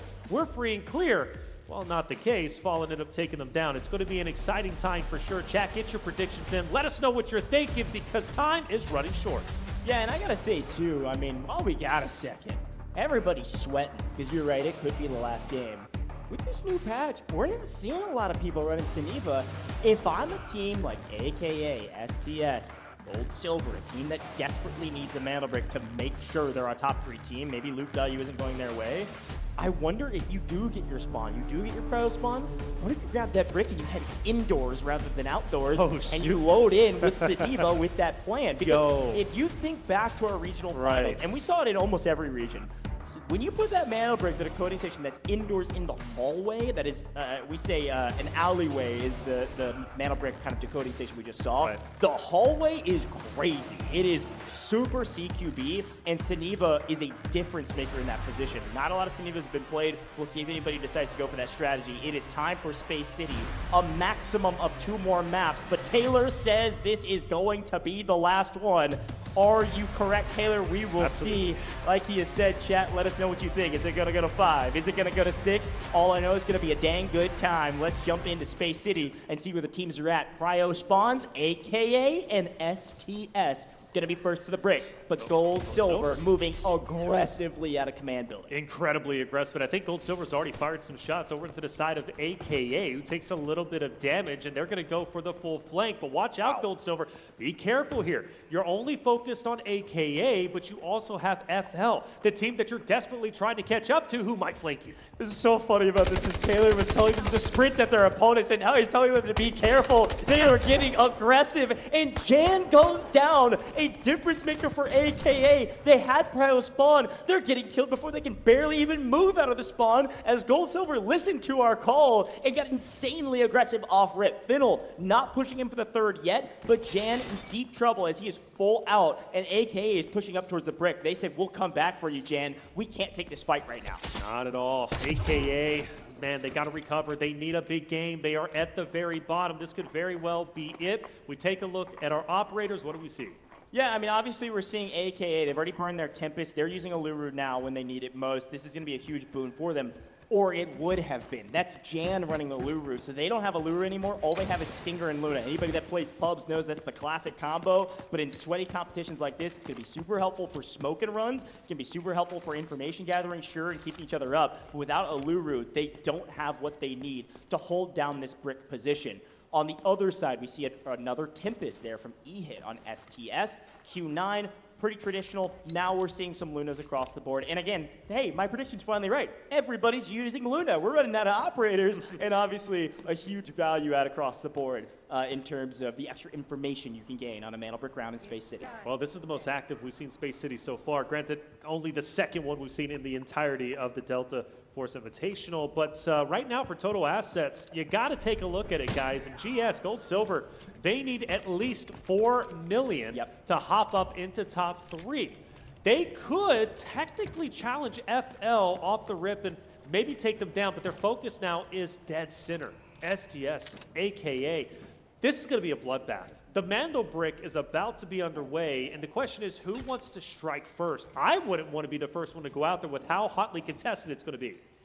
You got to pick your play style, man. You got to... Because I'm calling me out. What do you want from me? No, I love it. You're making great calls, and you're like, hey, I need people to play aggressive, and now you're like, no, we got to play strategic. Strategic. Hey, that is the way that operations is played, man. You are right on the money with that. Sometimes you've got to know when to play aggressive and when to play slow, and everything you said is correct. I just love ribbing you for I know you do. These moments, but I agree. It'd be weird if you didn't. It is really difficult to try to decide when to go, and I think that's why recon operators are so helpful. You got to have the information. Now, STS trying to make the first move, E-Hit on Tempest, could maybe use the Tempest kit to help out here. Could go grab the brick and then back off. With Tempest's equipment, you could basically go in and then dive roll, of course, and then you could also retract yourself back, tactical retreat, back to the position you were a couple seconds before. Not a bad play, actually. But no one moving for the brick yet. It looks like Gold Silver maybe actually going to be first. Looking at the mini-map, STS just kind of hiding in the corner, waiting, playing patient here. Again, like you said, maybe not wanting to be the first to move, playing around the decoding station. Gold Silver could be the team that's picking it up first. Yeah, I mean, they did this in scrims, right? They were one of the teams that we highlighted off stream, obviously, for going for the Mando Brick first and then trying to get out. The question is, where do you go? I mean, like, you're genuinely surrounded. I think at this point, yeah, again, I do like aggression. But this is a time where you really do have to slow it down. There's too many variables around you. I mean, again, STS, got AKA with 2 members themselves.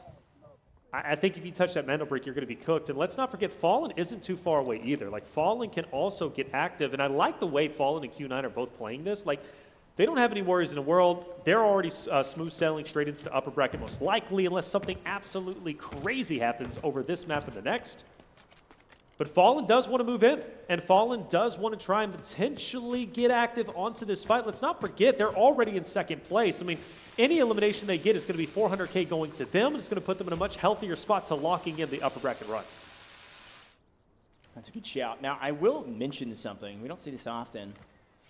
AKA has elected to let Jan full die. And I say let, I mean, they were likely knew that that body was going to be near irrecoverable. It was wide out in the open. There was not much they could do about it.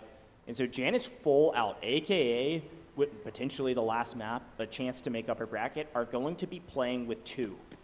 This team is known to be one that can battle back against adversity. They went through the blender in the regional finals for North America, but they did come out on top, and we're a team that were able to make it here today, obviously, but not without trouble.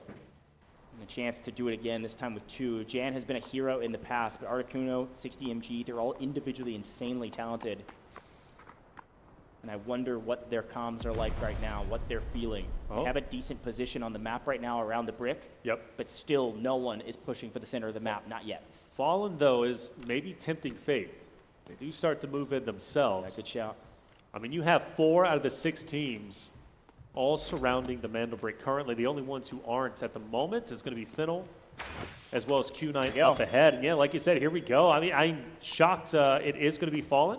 Granted, I mean, they have the lowest risk. If they go for it and they get wiped, they're still in a great spot. So they can afford to do this. Yeah, and this is what Fallen does best, man. They play for the brick, and they don't get the prio spawn, but because everybody else is playing slow, this is the value of Stinger in the late game, too. Being able to throw that drone, that smoke all the way down the line. You're protecting both sides of the brick. Grab it and run. They're able to get it, and they are running for the hills right now, trying to figure out where they go from here. Now, I will say this is a pretty interesting point.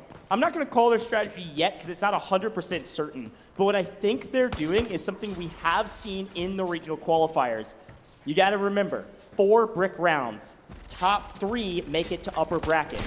If no one gets the mantle brick this turn, nobody is able to decode it, then they assuredly make upper bracket because they're one of the teams with the brick. Right. And so I'm wondering if they're just trying to stall with this torch timer for no one to get the break. Now, based on their position on the map, we're seeing on the map feed, I don't think they're doing that. I think they're just trying to route to frankly, a decoding station we don't oftentimes see in competitive. Instead of dormitory, I think they're going up to the north side of Passage. This is a weird one. I've seen it once in our Western Regional Finals.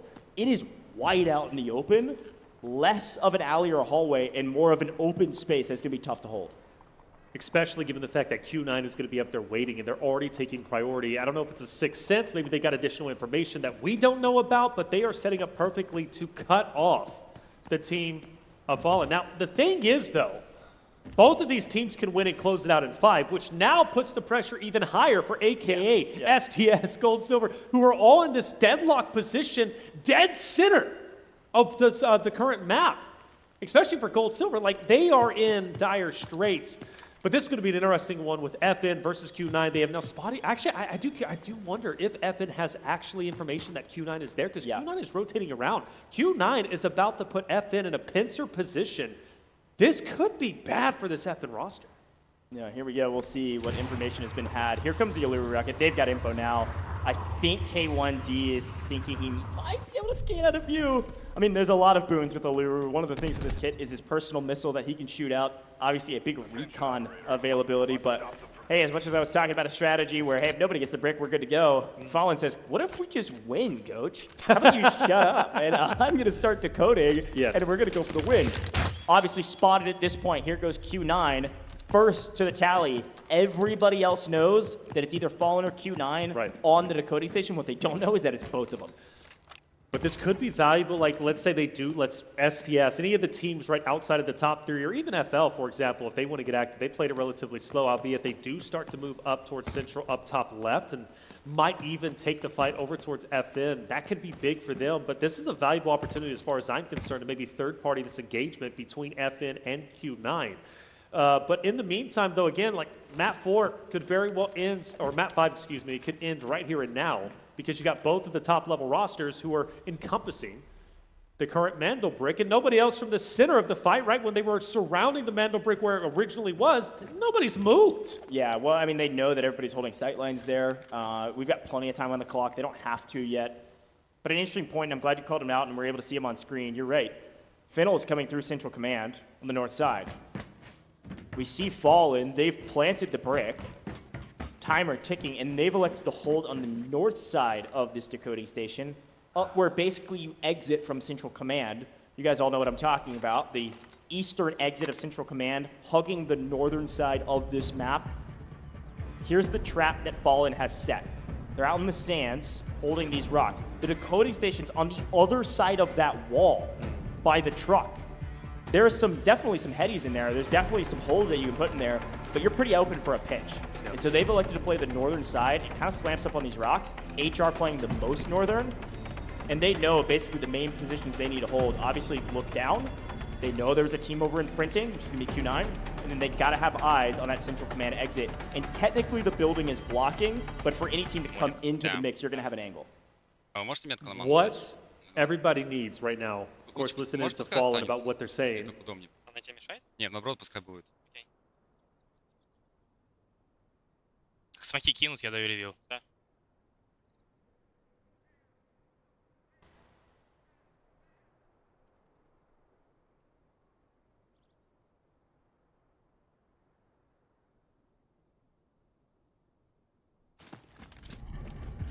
A whole lot of nothing. Nothing indeed. There's nothing there, so they didn't have anything to say. They're just waiting. But what I was going to say before the listen is like FN, so two scenarios.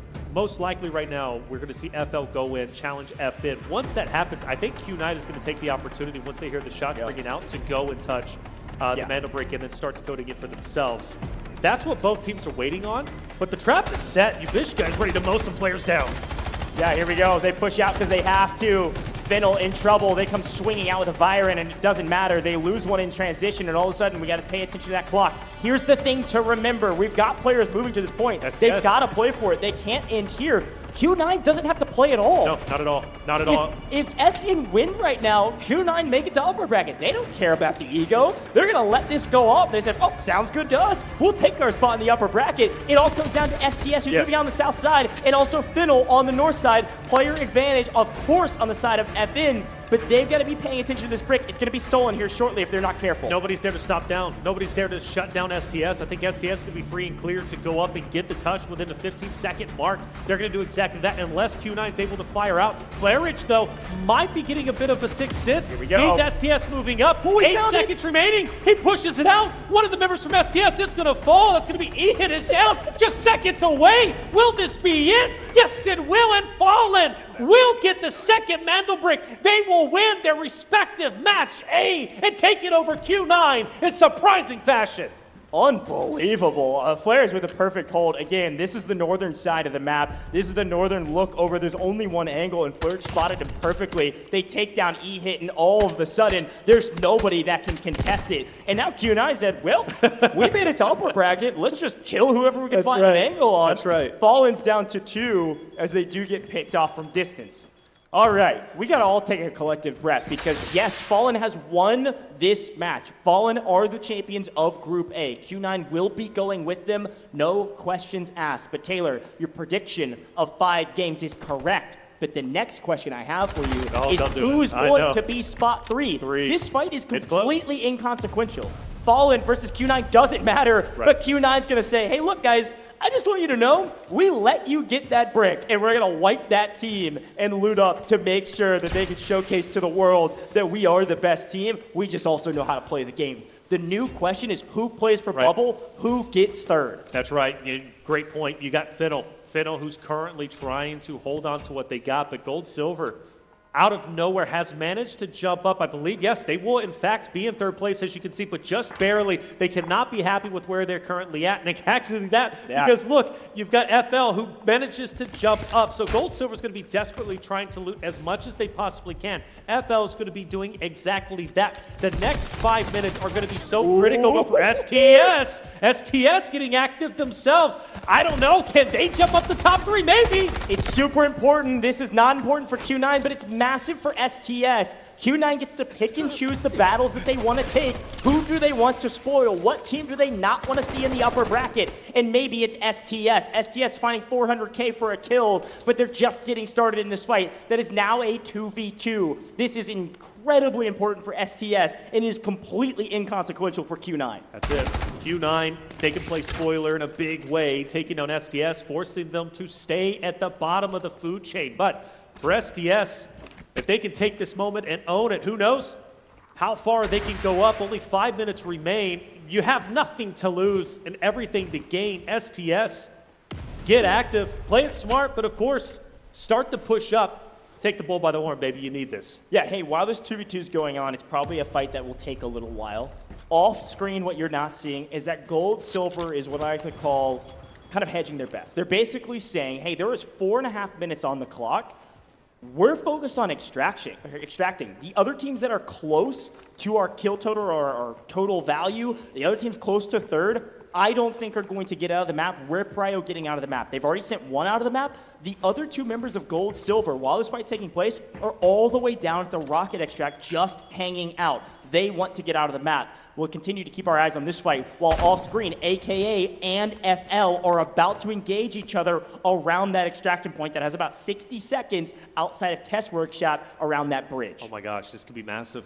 AK lost a player very early on. We pointed that out. They've got to go at it as a duo, but this could be the fight to determine the top 3 run. If FL loses this engagement, if it does end up popping off, they are done and dusted. They most likely drop down. Gold Silver will move up, but then again, it opens up the opportunity for AKA themselves to also push up into top 3. A lot of variables still at play. We still have 3 minutes and 40 seconds remaining. Yeah, we've got to move to the AKA fight. This is insanely important, and namely because it's on a 20-second timer for that extraction point. Here's a look at it.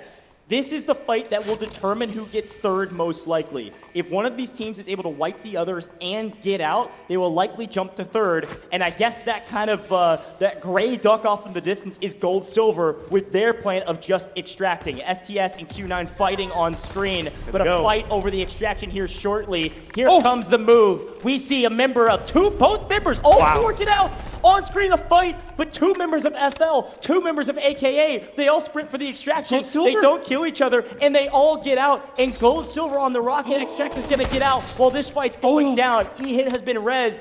STS now knows they need to kill Q9. They need this loot value, and they need the 400k per kill. They have to win this team fight, and they technically have an advantage. K1DE loves to stand his ground. He loves to do it. Mo is going to be gone. E-hit takes him out. K1DE looking to play the ultimate spoiler. STS wins this fight. They jump up in the top 3. K1DE, all 3 members ahead, but he falls. STS wins the fight that was needed. STS get 1.2 mil wiping Q9. A huge value add. The scoreboard on the left-hand side is not final. We do not see necessarily GS taking third. We don't see necessarily STS taking fourth. FL and AKA get out with 2 members apiece. If STS does not get out of this map, they could fall out of the top 3, and that leaderboard on the left-hand side does not calculate kills. It does not calculate the round compensations. There's still a lot of map to be done.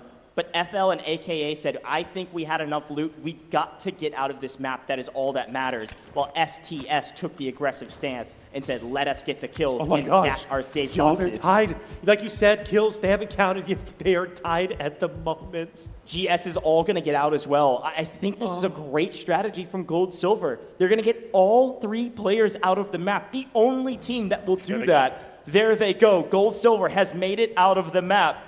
Representing APAC, coming from Taiwan. I am so curious to know how this leaderboard will shake up. We can almost ignore it on the left-hand side now. It is anybody's game, and like I said, it's going to be razor-thin margins. And who knows, over the next 60 seconds, STS stacking these safe boxes could also be the difference maker. This is true operations. We see all the kit in the caboodle. But think about STS's run. If they do secure top 3 Doge, and the fashion that they did it, from the bottom all the way to the top 3, to go to upper bracket in that fashion would be such a heck of a way to start our Delta Force Invitational, and a chance is here, a chance to do it. You look at AKA, you look at FL, they've already fallen down. Now the question is, would it be gold, silver? Will it be STS?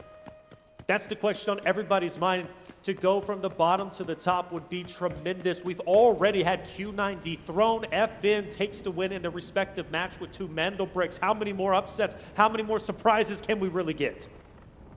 Whew, a lot of math behind the scenes. It's all done via the in-game UI. Man, I love this tournament server. This is so dang cool. But folks, that is it for Group A. That is it for Space City. Our games are done, and our teams either wiped, didn't get out, or fully extracted.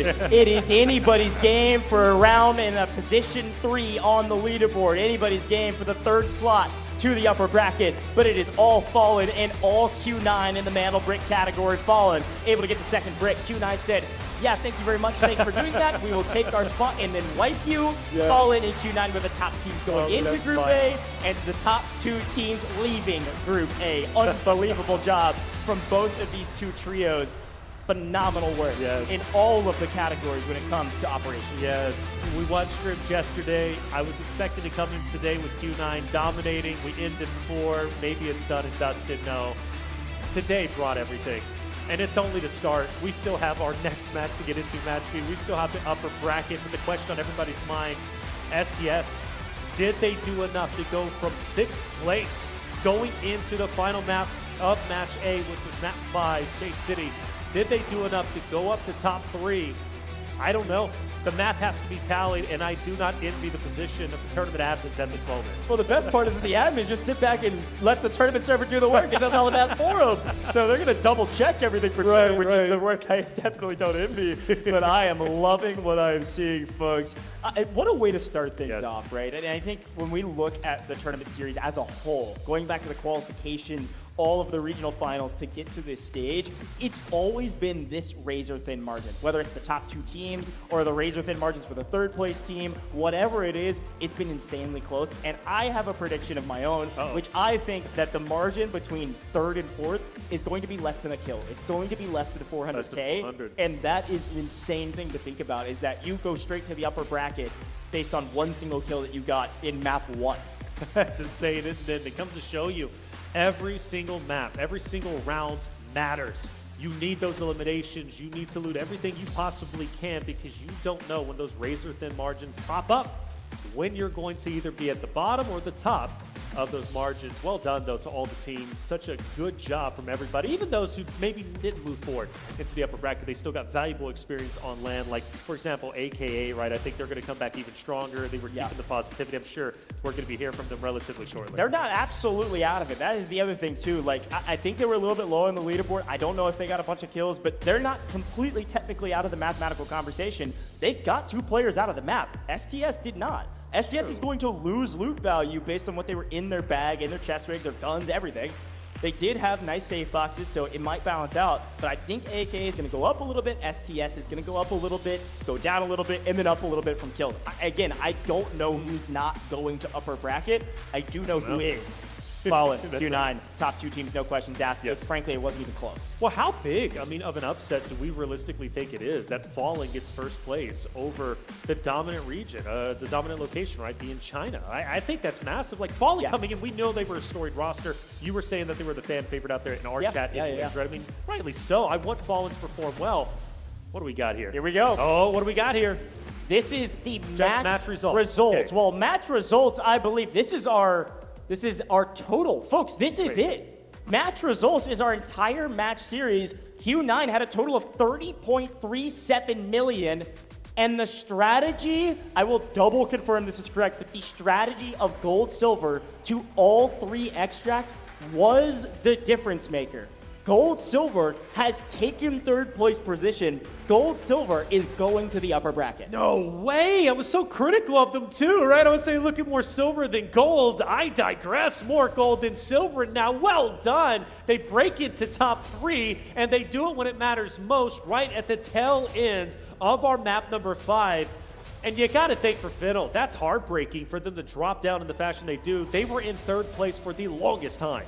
Yeah, and this is what's crazy too. STS actually fell off a little bit. I mean, they brought in some really nice gear and they lose all of that. So even 3 kills, again, 3 kills, it's a lot. It's 1.2 mil, but it doesn't make up a deficit that they were already down by. So as much as we were touting their ability to get those kills, it doesn't end up mattering. And it was Gold Silver's ability to read the room, read the map, and say, hey, as long as we all 3 get out, they're bringing in multi-million-dollar kits. All 3 getting out saves them like 6 mil, or maybe a little bit less, maybe 5.8, something like that. Right. I mean, that's more than that entire spread. So getting out of the map was key. That's why AKA prioed it, and Gold Silver did it with all 3, which was the difference maker. They were able to get 3rd. Gold Silver making it to upper bracket. And I will say though, even though STS, they do fall short, and very short. I was expecting a lot more, honestly, given before the match results, I should say.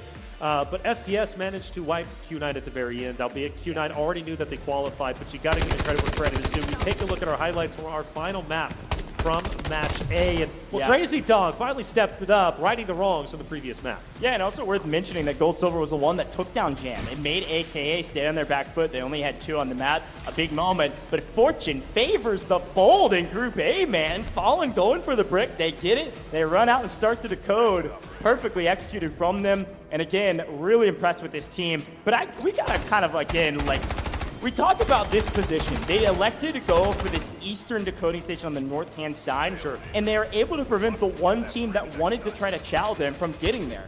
The other team that could have, Q9, again, it is an upset. Yes, Fallen, like Q9 is the best team here on paper in terms of Group A, but Q9 wanted Fallen to get that. Q9 chose not to go for it because they got the in-game ping. Oh, the team decoding, it's a match point team. Q9 then waits, lies and waits, lets him decode, say, we're going to upper bracket, let me style on you, and they get the wipe on Fallen. And here's that crazy moment we slightly missed. A big fight, STS does pick up the kills, but that moment in that picture was all 4 members of 2 duos all extracting at the same time, nobody getting killed, and they all try to get out to protect their cash. And by the way, for Fallen's perspective, I've got to highlight one of our previous match MVPs, Yuzbishka, who ended up picking up, I believe, the elimination on the STS member who was moving in to touch the Mando break. If Yuzbishka doesn't do that, STS does get the touch. Who knows how Mat 5 ends up ending? So the match MVP saves the day for Fallen and puts them in first place in a respective match. Well done all around, man. Q9, Fallen, both respectful rosters. And of course, for Gold Silver, jumping up into 3rd place right at the tail end of that. I mean, could it get any more exciting? No, I love Group A. Group A set the tone for this whole competition, man. It was insane. Here's a quick look at the round 5 results. Of course, Fallen, they actually walk away with nothing. I mean, dead 0 on the map, which means they didn't put anything of value into their safe box throughout the course of that because they were focused on the brick. But the Mando brick's all you need. They get first. They are the top seed coming out of Group A because of it. They were able to pick up 1 kill. Gold Silver picks up a kill as well, and they looted 3.63 million. That was the difference maker. Gold Silver makes it to upper bracket because of the loot they found on the map and prioing extracted. That's right. AKA damage once again pretty low. It was low in the last round damage stat. Well, this is the thing, like AKA, they're getting finished off a little bit earlier than they wanted. I think that's the big thing, right? But they are giving it an attempt. We look at our best team, naturally it has to be Fallen and Flare Rich. For me, Flare Rich, I don't know. HR, Yuzbishka, like, first off, HR, Yuzbishka both had match MVPs, so you got to give them credit's due. But Flare Rich, also the guy that multiple times was taking the fight to Q9, anybody else, and well, here we go. We've got K1DE, rightly so. This man was picking up where Mo was leaving off. Yeah, I mean, picked up a lot, obviously a couple kills here and assists and a ton of damage, so it was really helping out his team, making sure this is probably on the back of the wipe that came onto Fallen after the brick was decoded. So a nice round MVP there for K1DE. A fantastic rep from everybody, of course, from Q9 and Fallen to be able to be the teams with the bricks, but they also had the loot value and they also had the kills across the day-to-day. Really impressed with both of these rosters in particular. But the match MVP, let's talk about it. I mean, who else, folks at home? Who else, people in the stadium? Everybody, even the competitors would say Mo. Let's talk about some of these stats. Obviously, they didn't actually get out of the map that often. Only 20% of the time on our 5 maps. That's once. They only actually got out one time. But looking at these stats, a crazy KD, second in the lobby. Combat rating is all of our stats kind of combined. The best player, aka the MVP. Overall, he was the guy. I called him inevitable because he was winning 1v3s back to back. What are we talking about? I was literally even getting DMs like, yo, Mo is that guy. And I'm like, absolutely he is. You'd be surprised who's watching this event. It's everywhere. It's great. But Mo, rightly so, match MVP. Who else could it be? Yeah, no, 100%. I was expecting the same, and he proved that he's one of the best players here. Also, to be able to do that as an entry man, as a fragger, who's basically saying, hey, I'm going to go in and sacrifice my life and hopefully trade 1.5 out so that we have an advantage. Let's listen back on the comms from the last map of Group A. Вот стоит. Надо лево дымить, право, да. Лево дымить. Витя, подойди к нам, а ты автобус бей. Я даю? Давай, давай. Давай. Ревил даю. С рампы отсюда дали ревил. Игру до конца доигрываем. Сколько время? Говорите, да, один, все. ГГ? Да, игру до конца доигрываем. Я сосиску смотрю, парень. Сосиска смог. Они вот здесь, они вот здесь. Меня сзади с печатки ебут. Я без башки. Надо сосиску убить. Подожди, не, сидим нормально. Печатки ебут, да? Да. Меня нокнули. Он меня в пиксель ебал. Валь, надо этих дней. Я подхожу к тебе. Мы тебя не зарезаем бить? Можете. Это что за смог, блядь? Это Q9 смоки дали. Один уже на моем трупе. Не, очень хуёво. Побегут сейчас долбоебы на нас. Только не снимай. Чего? Completely unperturbed by their wipe towards the end. A great listening of the comms there for Fallen. They said they knew what they had to do and they were able to execute on it.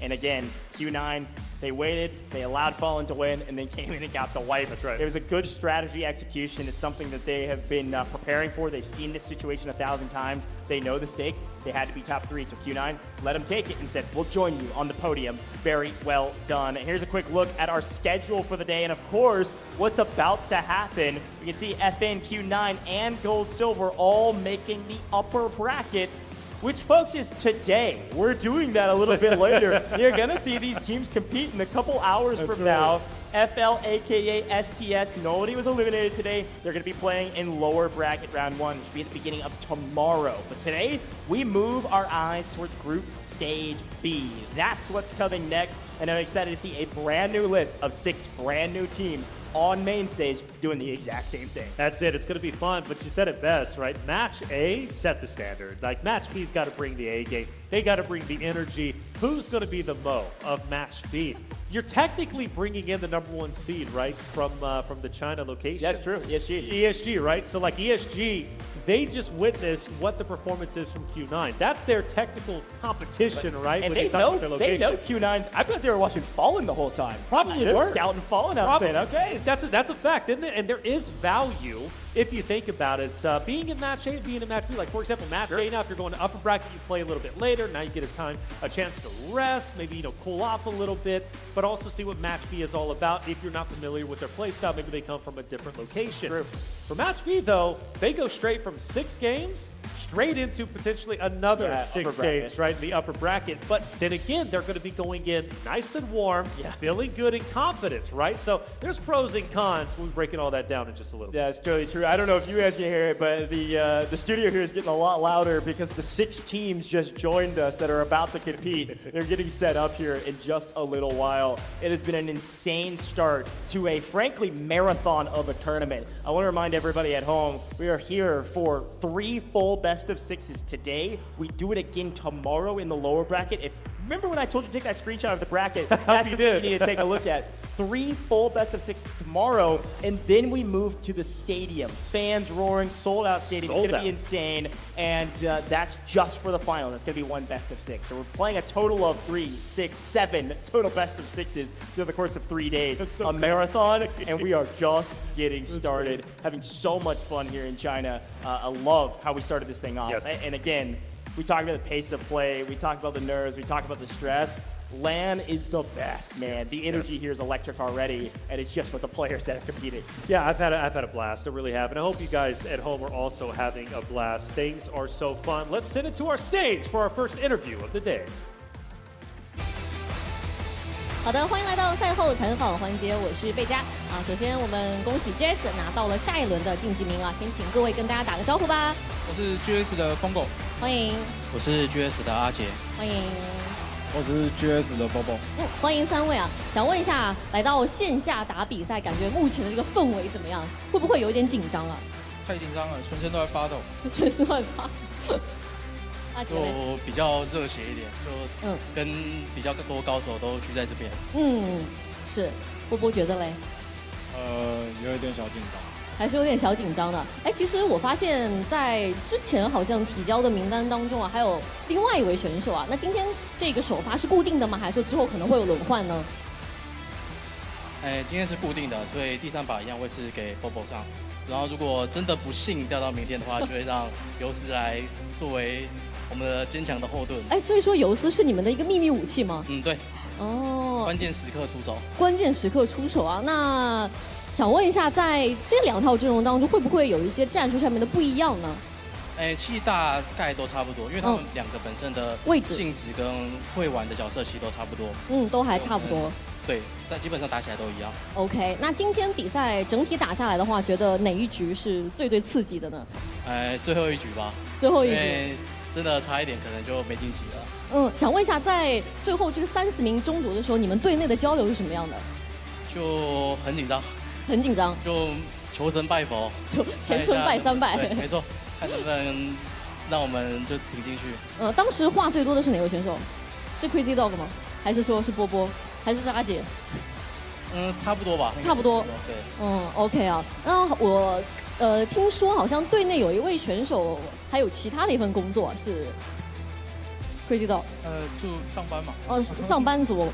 对啊，上班族。可以简单透露一下吗？就科技业。科技业。就在 GTI 这里也没问题啊，对不对？就是上完班之后再上班，在3秒钟行动上班。不错不错，那今天打下来的话也是打到下一轮嘛，想问一下对后面的也就第3场的比赛会做什么样的准备呢？等下就是回休息室激烈讨论。激烈讨论。OK， 阿杰嘞？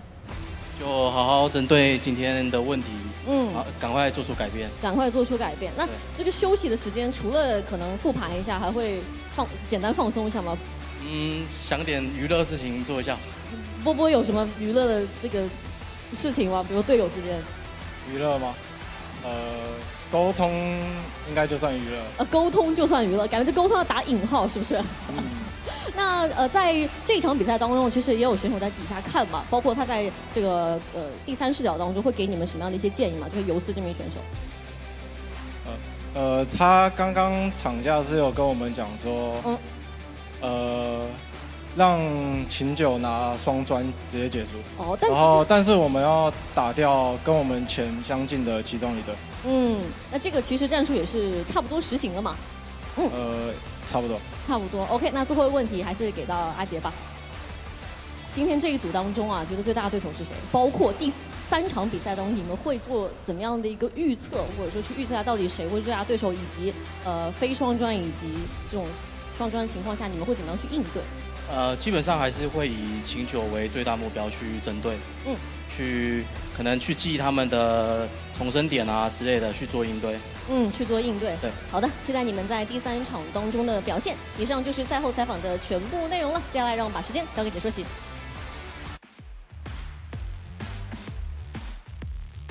Well, thank you so much, Lucia. A great interview with Gold, Silver, and obviously we don't speak language on screen, but that was, I could just see it in their face of just relief, frankly. I mean, that's what it was, right? That's Gold, Silver. That was a team that got 3rd, and barely so, too. And it was the decision to extract that changed that last game to get them top 3 and to get them to the upper bracket. They don't have to battle through all of the lower bracket tomorrow. They may end up there, we'll see, but they got to work a little bit, make sure that they can succeed in the next round. But they got there, and now it's just time to hit the lab while they've got a break. That's it. Yeah, like I said, you get a break. There's pros and cons to both matches. Match A, they're done.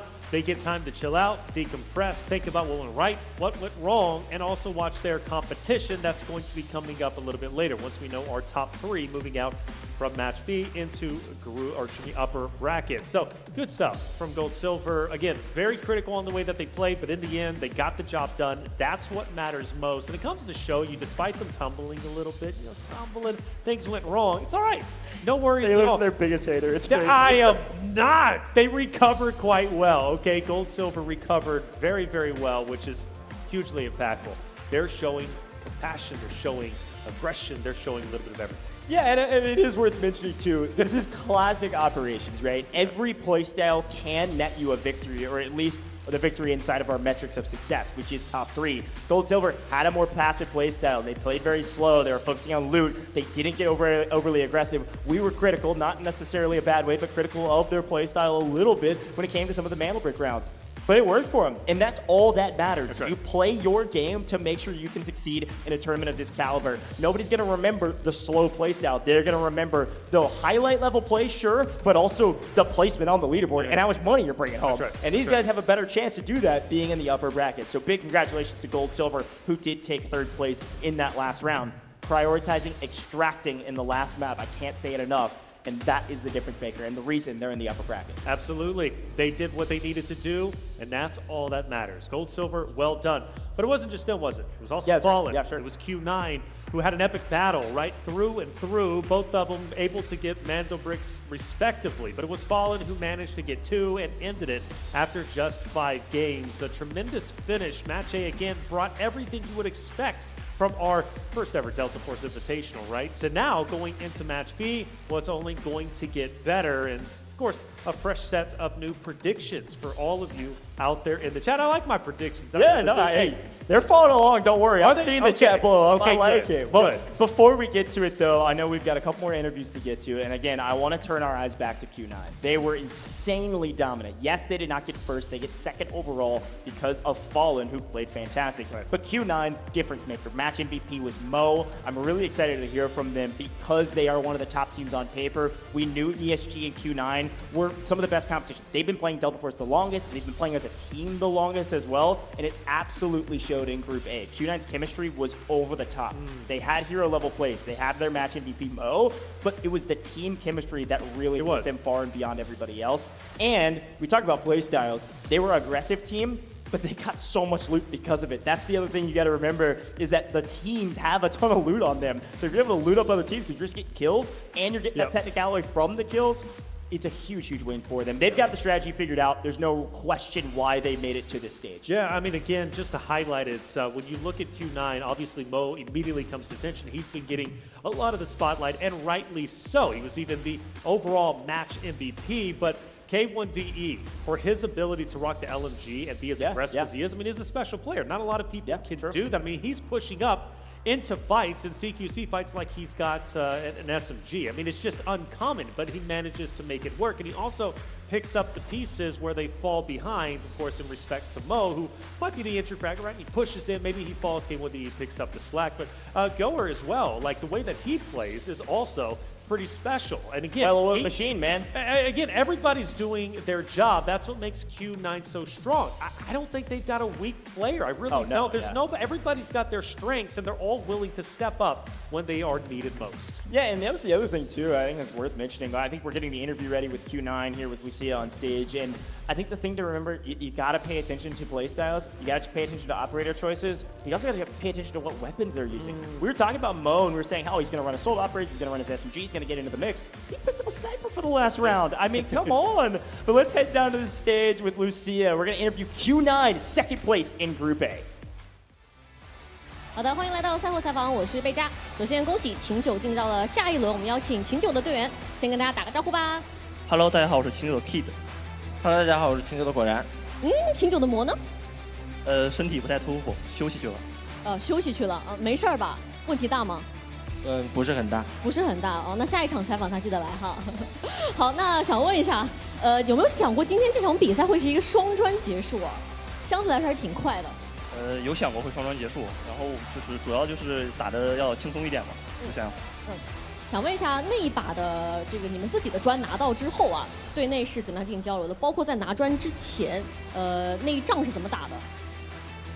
就拿道具清骂，因为他们在对面拿砖的队伍在一个小房间里，我们就是拿道具清骂，然后清的一个差不多，我们就可以进去打了，就结束了。对的。这一砖拿下来还是比较 OK 的。那在拿完砖之后，其实也有一队过来找你们麻烦了吗？当时那一波，团战哪里还需要做一些提升呢？那个就是我们没有交流好的问题，对，然后我们。交流晚上的场次，我们交流再更好一点就 OK 了。OK， 想问一下，果然就是队内当中你们俩话谁会比较多一点？他吧。来 ，Kid 一般会说什么？就是加油努力，然后没事聊聊天啊，就是开个玩笑什么的。他说的真的吗？果然。对的。原来如此 ，OK 啊。那想问一下，在应该是第3把当中啊，在多个残局当中，魔梅开2度啊！想问一下，当时那几个残局打赢的时候，你们队内就特别是2位在说些什么？牛 X， 牛可以啊。那当时魔在打残局的时候，你们有去给他报一些信息吗？还是说你们基本上就是比较安静的一个状态？安静的一个状态，因为需要让他自己清脚步，让他自己处理。让魔自己去处理这个残局就可以了。处理到现在已经开始休息了，不容易啊。那想问一下下一个问题啊，是今天以这个第2名小组第2的成绩啊，拿进入到下一轮，对自己整体的表现满意吗？先说一下个人吧，觉得个人自己的表现满意吗？还行，就是今天犯失误挺好的，10分打个7分吧，给自己。10分打个7分，果然呢？8分吧，今天有失误，但是整体的战术晋级是成功了的。是，说到战术啊，其实第1把的大坝你们还是起到了一个全4套吧，这是战术之一吗？其实不是的，我们第1把起4套主要是想刷一下自己的手感，因为是第一次打世界赛嘛，热一下枪。那手感刷起来了吗？肯定有的，肯定刷起来了，没错。其实我当时在赛前问果然的时候，他好像回答我的是大坝全4套是与不是吧？因为这都是我们偷别人的战术。可以简单透露一下是看了哪些队伍的一些这个策略吗？中国队的所有队伍。中国大陆赛区的所有队伍也是可以看到训练赛打比较多嘛，所以之间的交手都是有互相的一个学习的。OK， 好，那最后一个问题啊，是马上就会打第3场的一个比赛嘛，中间会有一个小小的休息时间啊，整个队伍会怎么样去做准备呢？其实就是看一看其他队伍的比赛，然后自己再休息一下，然后准备好下面的。休息一下。那果然呢，会不会吃点东西啊，补充一下体力啊？会的，会的，因为真的很饿。真的很饿，可以的。好的，那这场比赛也是辛苦了，感谢秦九接受我的采访。接下来让我把时间交给解说席。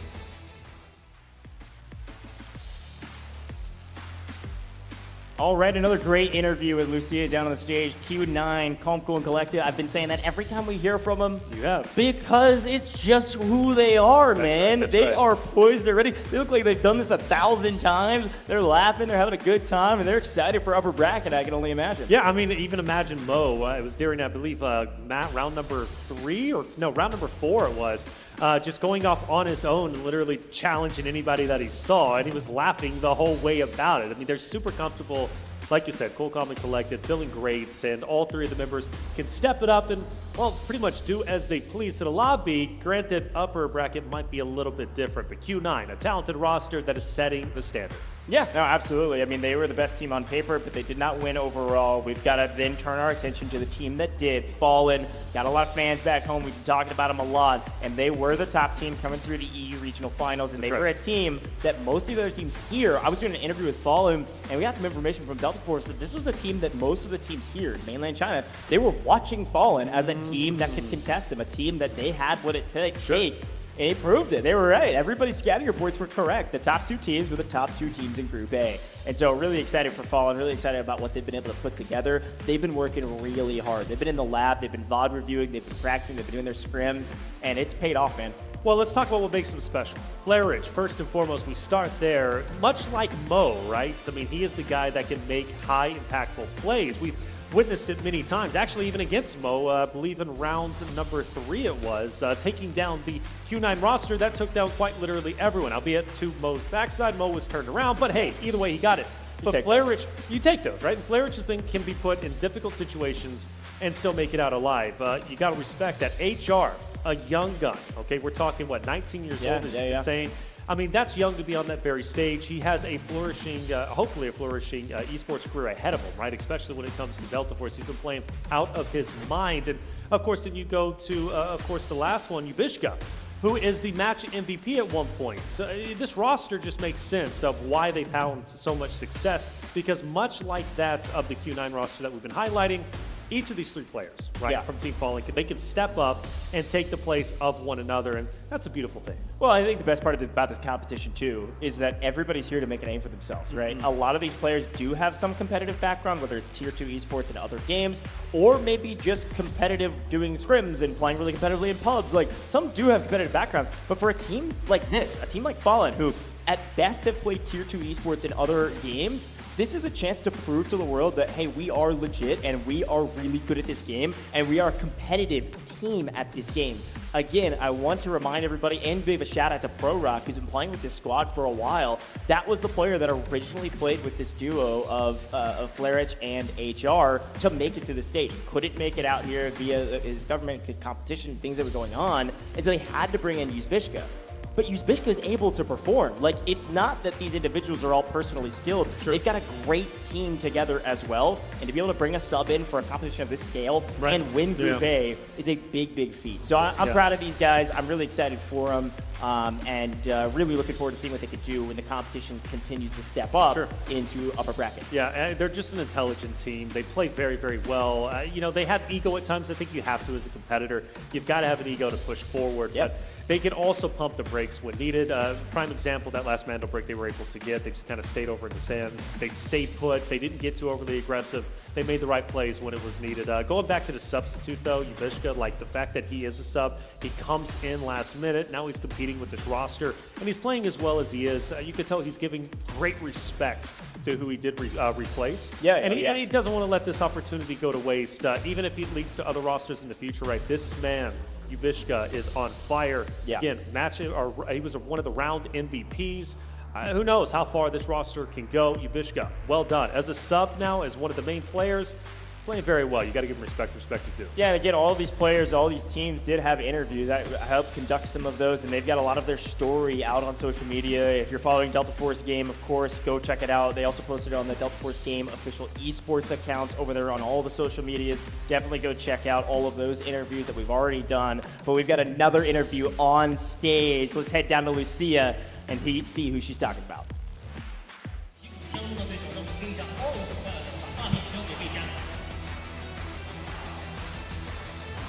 好的，欢迎来到赛后采访环节，我是贝佳啊。首先恭喜 Holland 拿下了这一场的晋级，同时拿到了双专啊，也请各位先跟大家打个招呼吧。Olivier, please say hi to our audience. Hi everyone, guys. I'm HR. 我的昵称是 HR. OK. I'm Flarich. 我是 Floric. Hello everyone, I'm Yuzvishka. 欢迎各位啊！想问一下，这是他们第一次在中国线下打比赛吗？感觉现场的氛围怎么样呢？ Это вы первый раз играть в игру в Китае. Как вы чувствуете в эту атмосфере? В Китае первый раз. На лан-турнире не первый раз, но в Китае первый раз. Прекрасная страна, прекрасные люди, прекрасная организация. Мне все нравится. 对，我是第一次来中国，也是第一次来中国打比赛。然后我觉得这里的氛围很好，中国是一个很美的城市，我很喜欢这里。В стране в Китае в первый раз. Все очень круто, организация на высоком уровне. Все супер. 我也是第一次来中国，然后中国非常好，对。В Китае первый раз. Впечатление моря просто. Организация на высоком уровне, турниры очень классные. И я очень рад быть здесь. 对，我也是第一次来中国，然后我觉得这里的组织方就是举办的水平非常高，我很喜欢这里。非常感谢三位啊！那第一个问题想问一下，在之前的他们的赛前采访当中有提到，他们可能在之前打比赛的时候基本上都是线上的小伙伴，那现在来到线下，感觉整个队伍的化学反应怎么样了呢？ Раньше вы играли в игру онлайн, сейчас вы уже офлайн общались. Как вы чувствуете, у вас между собой возникла какая-то химия? Да все круто и классно. Я в целом очень сильно рад видеть парней. Это весело. Химия присутствует, все окей. 我们之间是有化学反应的，然后线下见面非常棒。Ну, из-за того, что много общались в онлайне, поэтому и в жизни тоже в целом просто общаться. 我们一直在线上交流，所以我们之间就是一直都会存在一些化学反应，对。Ну, как Фларыч и сказал, мы в онлайне очень много общались, и не составило труда в офлайне подружиться, и у нас общение идет очень даже хорошо.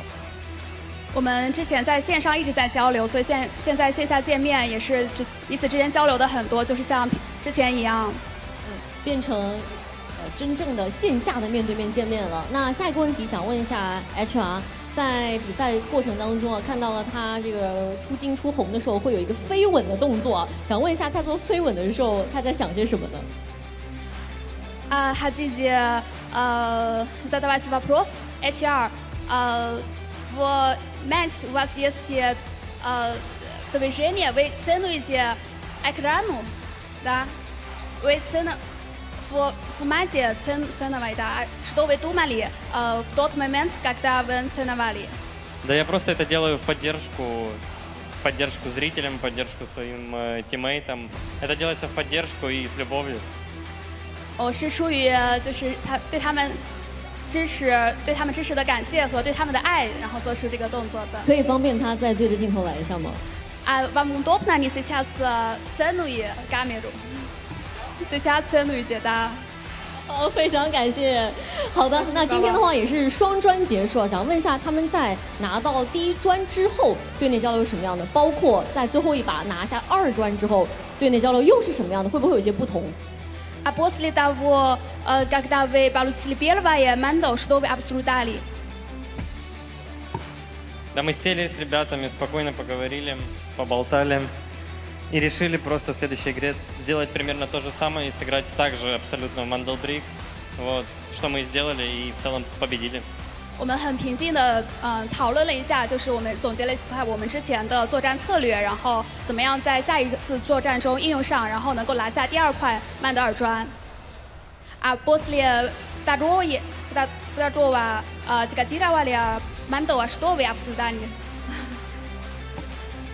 Ну, то, что мы были рады, довольны, то, что прошли верхнюю сетку и будем играть и дальше бороться за выход в финал, а также за первое место. 我们非常的开心，然后当时就是在想在决赛中要怎么样去发挥。明白 ，OK。Вы еще хотели ответить что-то?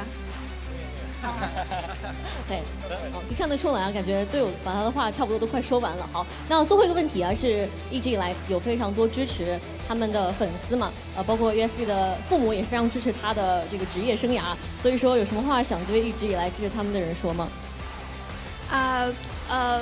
？В процессе у вас есть многие фанс, что вы хотите сказать вашим фанс? Хотел бы поблагодарить всех, кто смотрит и наблюдает за нами, кто болеет, кто надеется и верит. Огромное вам спасибо, огромное спасибо Сереге, всем, кто кастит, всем, кто смотрит. Я вас всех очень сильно люблю. 非常谢谢大家的支持，非常谢谢大家的喜爱。我也很爱大家。Просто хочу сказать большое спасибо, что смотрите и поддерживаете. 谢谢你们支持我们。Спасибо всем, кто смотрел, поддерживал, болел за нас. Это огромная поддержка, особенно. И передаю всем привет по ту сторону экрана. 谢谢你们关注我们的比赛，然后支持我们。Передайте что? 大家好，就是向大家打个招呼，他刚刚表达。好的，好的，非常感谢3位接受我的采访。那以上就是赛后采访的全部内容了。Спасибо, that's the end of the interview. Thank you so much. 接下来让我们把时间交给解说席。Well, thank you so much to Lucia and Fallen. All smiles for the boys because they took care of business. It's great to see them succeed. It's great to see them with smiles on their faces, laughing and having a good time with their first interview on main stage. Talk about truly a global competition representing so many different regions, so many different locations around the world, and so many different languages. I know. It is every single player you talk to. It seems like they speak a different language. That's the beauty, though, of the Delta Force Invitational. You truly, by the end of day 3 in that sold-out stadium, you will undeniably know who the best operation team is and what location they hail from, right? That's the beautiful thing about what we're doing here. And you can only win the first ever Delta Force Invitational once. This is it. True. Take this opportunity, okay? $500,000 also is the big cherry and the toppings on top. Okay? Yeah, hey, look, again, Fallen set themselves up well. They're a top 3 team. They're going into upper bracket. We're really excited to see who else will be joining them. I've got a couple quick reminders before we get Group B all set up. First and foremost,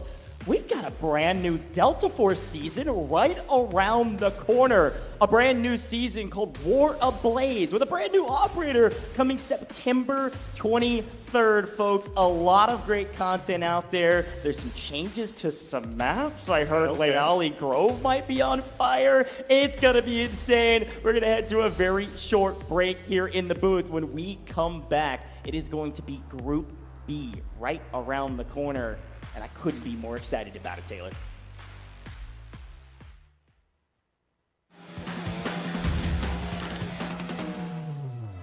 Will they be able to steal it back? Because this time it's just... To the table. Reese comes around the backside. White by a Saniva. This spells bad news because get over here. Stop. It's Inc. Congratulations, gentlemen. You're going to be representing North America in China. Well, I'm Killzall. I'm from the team Inc. and I'm from North America. So it's actually the first letters of our names, except for Too Easy, because we replaced the person that was supposed to be originally playing with us. His name started with N, so Infant, N, and then Killzall, so we just did Inc. We didn't want to make it complicated. And then we subbed out Easy, didn't really change it after that. We just thought it rolled off the tongue. We're a collective blend of aggression, decisive precision, and we're incredibly resilient. We have the ability to adapt in situations in-game. So our chemistry has incredibly gotten better. We started off a little slow in the semis. After a couple games, we got a lot better. We've been playing every day really since, unless we're out of town. But yeah, it's just night and day difference. One was in our finals to go to China. After our game 6, when I was sitting there doing the math and I thought we had lost, I said we had lost. And I was sitting there after Too Easy didn't get out of the game, and I did the math, and it looked like we were up by 0.1 mil. So I kind of exploded. I stood up. I couldn't sit down. I was so happy. But I didn't rest easy until we seen the official scores. Too Easy, Inc, NA. My current role in the game is flex, support, entry. So depending on what the team needs, I'll play. I would say I don't have any competitive experience. I was a welder before I started playing Delta Force, and then I caught like a lung disease, so I can no longer do that. I started competing in Delta Force because I'm always looking for good fights. It's very rare to find good fights where it's intense, lots of stuff going on, and this is like facilitating all of that, and I enjoy it. I'm Baby V. I am on Team Inc. and I'm coming from NA. Right now I'm just trying to get my degree at college. Adding to Easy, I do like the competition and the feel of professional Delta Force, and that you actually have to use your brain, and it's not just public lobbies where there's not a lot going on. Sometimes you don't get geared lobbies. I like the aspect of everybody being geared. Coming from the youngest person in this competition, I don't think age has anything to do with it. It's really just hours. My duo is going to have to be Killzall. We have like 2,000 to 3,000 games together. I know what he's going to do before he's even thinking about it. He doesn't know what I'm going to do ever. I'm unpredictable. He just plays off my utility so well, and we make a great duo. What I think about AKA is I think they are good at shooting. Their team play is not good at all, and they got very lucky in the last game. They killed the 2 bottom teams while we were fighting a different team, and they didn't have that real fight because they lost the first 5 games before that. So I think we're competitively a lot better than them. So I think the Chinese teams are going to be great competition for us. Both ESG and the second place team were very good. They beat out 30 plus other teams to get there. They played a lot of games. They have good coaches. It's going to be a good game against them anytime you're in it with them. They're going to bring the energy. They're going to bring the skill. You just got to match them and just beat them out. I'd say AKA, individual skill, they're all very good, very good. I feel like they definitely need to work on playing together because they're basically kill racing each other, I feel like, in a sense.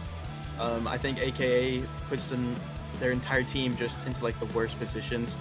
I agree with Easy in that every once in a while they do show up in terms of their aim, but for their positioning, their util usage, and almost everything else, that's just the fall off, and that's why they don't necessarily, win everything. Yeah, watch out. We're coming to play.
Brick addiction. Not only were they reaping scrims, they needed the mantle bricks and they got them. You're going to be seeing this team on land in China. Yeah, I'm Skydy, playing for mantle brick addiction, and I qualified from EU region. So like originally me and Juveler in the game were always obsessed with mantle bricks when we launch into the public matches. We always go for it like in the beginning of the match without like killing anyone. It's our like first priority. So it was natural for us like to have this name because it's actually kind of true for us too. I'd say we're very flexible and like we can do whatever we want and like what's needed. But I'd say the big important thing for us is definitely the team play and like team-based executions with good calls and using the facilities together, all that stuff. I think it's very important for us. Well, usually it's me during like intense moments, but I really like the idea of like everyone trying to call, everyone trying to find the solution, see the options and like discuss with the team. I think it's the best for like everyone. Well, honestly, like about captain, it's not really important for us who's the captain. We don't see it like as a strict role or something. I'm probably the captain because I usually call more. I'd say like I influence the maybe play style more, but I don't think we have like any certain figure in our team who's like higher than others, we don't need it. Hello to everyone, my name is Andrei, my in-game nickname is Bulldog. My job title is Data Engineer. I have always enjoyed tactical shooters, but Delta Force is actually my first extraction shooter. It instantly hooked me, and I have already played around 2,000 hours. I think I'm a support entry hybrid. I cover my teammates and sometimes I defuse people. I go first, take the risky fight and create space so the team can clean up. The first thing that comes to my mind is when I met the prison boss first time. He destroyed me instantly. I didn't even realize what happened. Hey, my name is Yuli. I still work as web developer, and before Delta Force I never tried to compete in any game, it was just playing for fun with my friends. I think I play support role because I play operators with monks and try to stay last person alive, but in real games it not always works like this. Most memorable moment I think definitely my patch at the last game of the 5-year finals. It was like the time has stopped in the last 10 seconds when I killed 3 guys and was lying and waiting them on the brick to win the pot. When we managed to pull off the double brick and secure the second decor, my first thought was simply, we actually did it, and yeah, we were laughing. It felt unreal for a few seconds. I remember thinking about how much pressure there was, but at the same time feeling proud of how the team stayed calm and worked together. That moment gave us a lot of confidence going forward. In that last game, there was a chaos going on around, like on last seconds, around the Mantle Break on Centrifuge, and I tried to make a move to support like Eagler on last seconds, but then he knocked someone, and I tried to come back to the safe position to like not wipe and create a space for like last seconds. But then I get knocked, and basically someone killed me from, I didn't even understand like where, and at that moment, to be honest, I thought it's over. But then my cam switched from my body to spectator mode to Eviler, and I see him standing next to the mantle because he won a fight 1 versus 2 with like 1 HP, and there was maybe 15 or 10 seconds left, and he was just standing in that little gap between the mantle and the wall. For me, it's about experience. Competing in Delta Force is exciting. It brings adrenaline and it makes every game feel more meaningful. Well, I think like Fallen is a pretty strong team because even though they play with the South, they're gonna play with the South. They have pretty good fundamentals, like good skills, individual skills, and if they'll create some good plans during the game, I think they have a good chance to be on top. There's not really much to say, but I really hope we're gonna have some good fights, good matches without like Battle of Rats somewhere in the edge of the map, you know?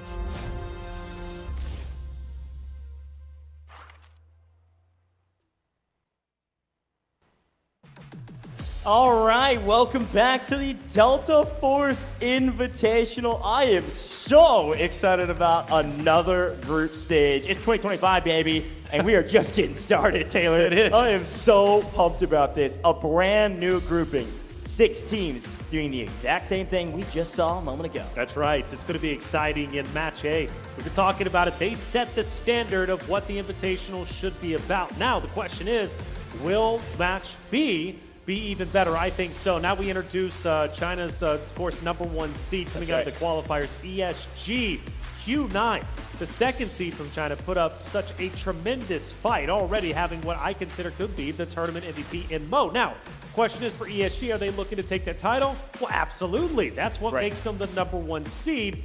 But they've got a goal at hand. They need to, if they can, there's going to be a lot of great competitors. I know I'm getting carried away with the ESG conversation, but ESG saw Q9. They saw it end in map 5.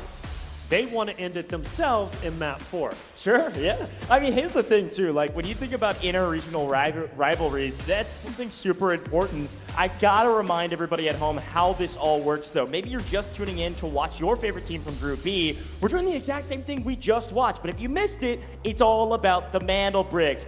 If you get 2 Mantle Bricks, the round is over, the match is over, everything's over for you. You won. Congratulations. That can happen as soon as round 4 if you're able to do it fast enough and get both of the first 2 Mantle Bricks. However, it could go to a maximum of 6 games. This is going to be our map rotation, the exact same as before. And a reminder that round 1 and round 3 will not have Mantle Bricks. They will have airdrops instead. And those airdrops have high-value loot, especially that AWM, Lapua ammo. It goes crazy. It's a one-shot rifle, and it absolutely is a difference maker. But let's look at how they start things off. Talked about this before. Every player starts with $1 million in Technic Alloy. They also have a 3x3 safe box. Extremely important if you don't get out of the map. Whatever you keep in the safe box, you technically get to keep outside of the game. And then you also have a 12-slot card holder to get all the key cards that you would like before we get started. There's really no area of the maps that are going to be off limits for you. Also, we talked about this before, every game will also earn you money. 400k Technic Alloy per kill, per elimination, a huge value add for your team. The full squad wipe is 1.2 mil. There's other ways you can earn money, ID tags, and everything else in between. But this is how it starts when we get into our very first match. There is a cap on what you can buy. To start, it has to be level 3 or below ammo, level 4 below helmet and armor, and level 5 and below repair kits if you want to spend the cash for that to start things off. Everything else is open for grabs. And then it scales up and you're able to buy better stuff later down the road. But again, when we talk about the Mantle Brick, there's a couple things you've got to remember about it. You can't grab it for the first 2 minutes and 45 seconds once we spawn into a game. Again, won't see that in round 1 and round 3, but in the other rounds, you will see the Mantle Brick spawn timer before you grab it. Once you do grab it, there'll be a 5-minute torch timer. You can run around the map with it for 5 minutes. You don't put it in the coding station, or it becomes somewhere that's not reachable, it then resets to the spawn. So you'll see that happen potentially as well. But also, we've got another fun rule that was really interesting to watch out for, talking about the comps, talking about the operators. Each operator can only be used a maximum of 2 times per team, not individual. You see Stinger used twice. Maybe a team uses Stinger, both Stingers in the first round on Zero Dam. You won't see it from that team for the rest of the entire tournament. It's certainly possible. We saw it from Q9 with Nox in the very first round in Group A. And there also are fixed spawns. We talked about the spawns a lot. T1, T2, T3, there's basically 3 tiers. You can't get tier 1 back-to-back rounds. So if you see a team get that red tier 1 spawn in round 1, they can't get it in round 2. And that is a super important fact to watch out for, because it will determine who has the best spawns for the Mantle Brick or maybe some of those high value loot areas. But let's talk about the matches today. Of course, Taylor, we just saw Group A. Talk to me about what we're about to see for the rest of the day. Well, I already talked about ESG, right? ESG is phenomenal. They want to move forward to the upper bracket to play for the already qualified, of course, Fallen, Q9, as well as Gold, Silver. But you do have to consider the other other locations. Inc., for example, representing North America. I'm Special Gamer, coming out from the MENA region. Legit Brazil from LATAM. Mando Brick Addiction, who qualified in a wonderful fashion, which we'll be talking about, coming from EU. And then, of course, Moongrab Gang from APAC. Talented rosters who made it here through qualification. No spot was given, everything was earned. The question is, who wants to earn their spot into the upper bracket to play for one of those 2 coveted spots to move forward directly into the finals? Yeah, it's super fun to talk about the teams in Group B, and I'm really excited to highlight some of them. I think, for example, Legit Brazil, aka our one team from LATAM, here on main stage, able to show what LATAM's all about. We saw it from our One Japan team in the first round. We got a brand new region into the mix with Group B. It's going to be really fun to watch this team, how they play, what's their play style. We talked about it at the very end of the last Group A. Every region, every team has a different play style, but all of them are viable. So here's all 6 of the teams and where they come from on your screen and their amazing logos. It's really fun to see. Also, all of them are in jerseys. We haven't even mentioned that. Every team was given a kit with their logo on it, and many of them, if they weren't an official organization, created their own and were able to design their own. That's awesome. Super cool stuff here from Delta Force. Yeah. But I'm pumped about all 6 of these teams. Why we have a second, let's talk about the front runners. You've already hyped up ESG. Of course. Everybody at home knows it, whether it's the English broadcast, if you've never heard of this team, they are the best team. They are, on paper, #1 seed in this entire tournament. You thought Q9 was good, you thought Fallen was good. ESG is technically better. ESG beat Q9 in the China mainland regional qualifiers to get to this stage. Right. And frankly, it was by a sizable margin. ESG is the team to beat. However, as always, we say this with Delta Force, every team can do it on main stage. It's just a matter of executing when it matters most. Every team's good, this team is great, but they've got to execute against good competition. Maybe some of the best competition they've come up against, we'll see. Well, we'll definitely see indeed, but let's talk Mando Brick Addiction from the side of EU. Now, Fallen already set the standard, right, when it comes to EU as a whole. You gotta appreciate what they're doing, but it's time to get our game started. Let's send it to the stage.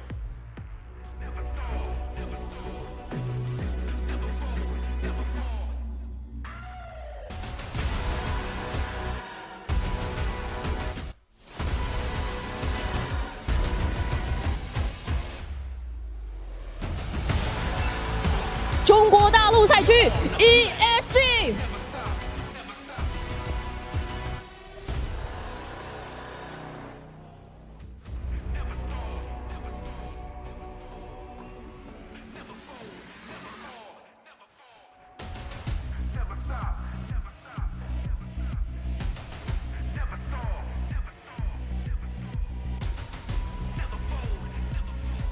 欧洲赛区 NBA。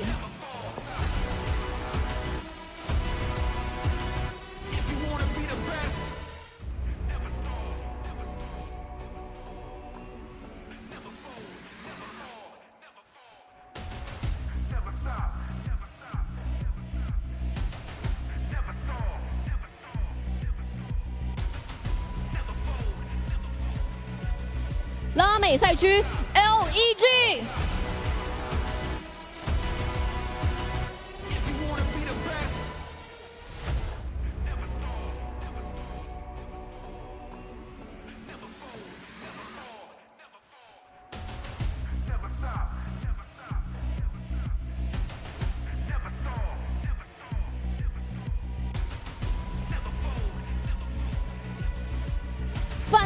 方赛区 NG。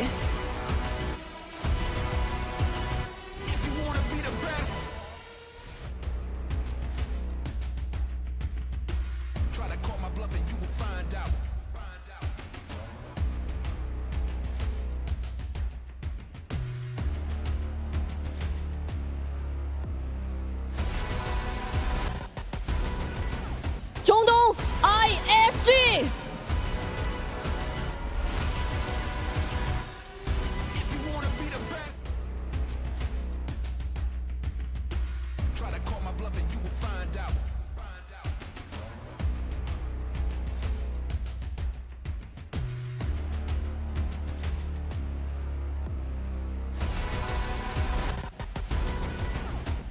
北美赛区 INK。6支队伍集结完毕，精彩对决一触即发。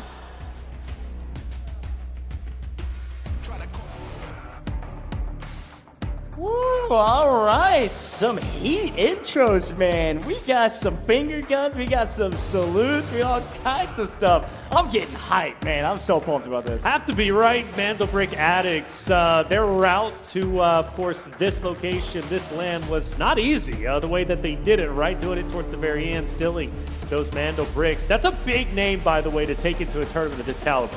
Mandelbrick Addiction? Yes. Yeah. Well, they're naming their playstyle after, or their team after their playstyle, man. Right, You're that's right. totally right. If you guys didn't watch the competition, I've said this a couple times, they were like in last place. And then they just go back-to-back double brick, and then they go, whoa, okay, we won, nice, cool, and we're going to head to the finals. So absolutely a team to watch. They're going to be playing for those Mandelbricks. I will be really curious to see how they're able to compete against teams like this on your screen. We've got some fantastic rosters out there, but on paper, not always the case. It did happen on paper in Group A, but on paper, this is the team to beat. ESG, unstoppable during the China regional finals to get to this position, and now they got to do it again on land against global competition. That's right. Well, you know, one thing that's guaranteed, since they do come from, the China location, the fact is ESG is going to be an aggressive roster. They're not going to be scared to push forward and take on teams, which means if you're opposite of them, let's go back in time, right? Q9 versus STS, ESG is looking to take you down. Of course, though, we have Moongrab, who's going to be coming out, Moongrab Gang, who is also another phenomenal team coming from our APAC region.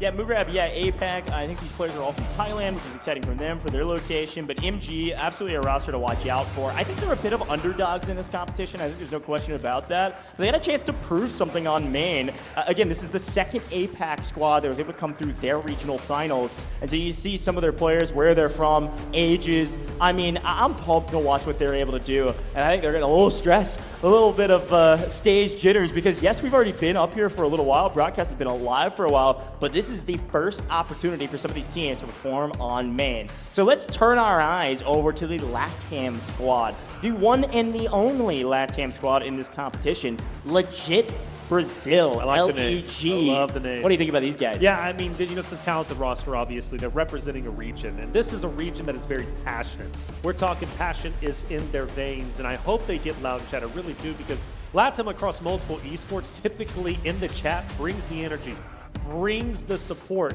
I'm expecting no less here. I mean, think about it. You come in as, well, clearly the underdogs in terms of location's sake, the only LATAM team. Your name is legit Brazil and you don't perform well? What are you doing?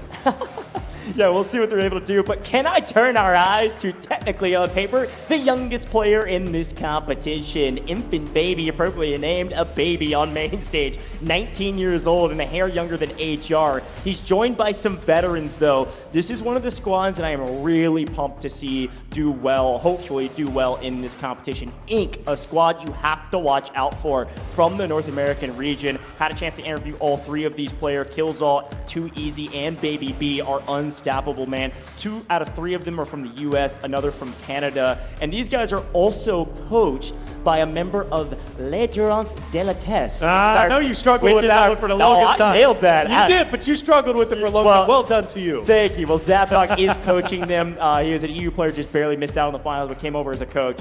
And talented player in his own right. But coaching these guys, excited to see what Inc. can do as we turn our eyes to the only other team we haven't highlighted yet. Special Gamer, another really cool name coming out from the MENA region. Alex Wada as well as Mojo. It's going to be a lot of fun to see what they bring to the table. Obviously, the MENA region has already proven to be very, very special in multiple esports. In this case, obviously, they're looking to do exactly the same. I believe the only team represents the MENA region. So just like Legit Brazil, of course, from the LATAM region, I'm Special Gamer for the MENA region. A lot of pride on their shoulders, right, to represent their region for the first ever Delta Force Invitation. Yeah, that's a giant region to have one team that has a chance to represent that region. I mean, that's a big responsibility for this trio. So excited to see what they're able to do on main stage against, frankly, some of the best teams in this competition. You can say that about everybody because they all earned their spot here. Right. But it's going to be really fun to see how Group B differs from Group A, if anything. I mean, we talk about the pace of play, we talk about strategy, we talk about high risk, high reward. I use this term often for somebody that grabs the mantle brick early. Does fortune favor the bold?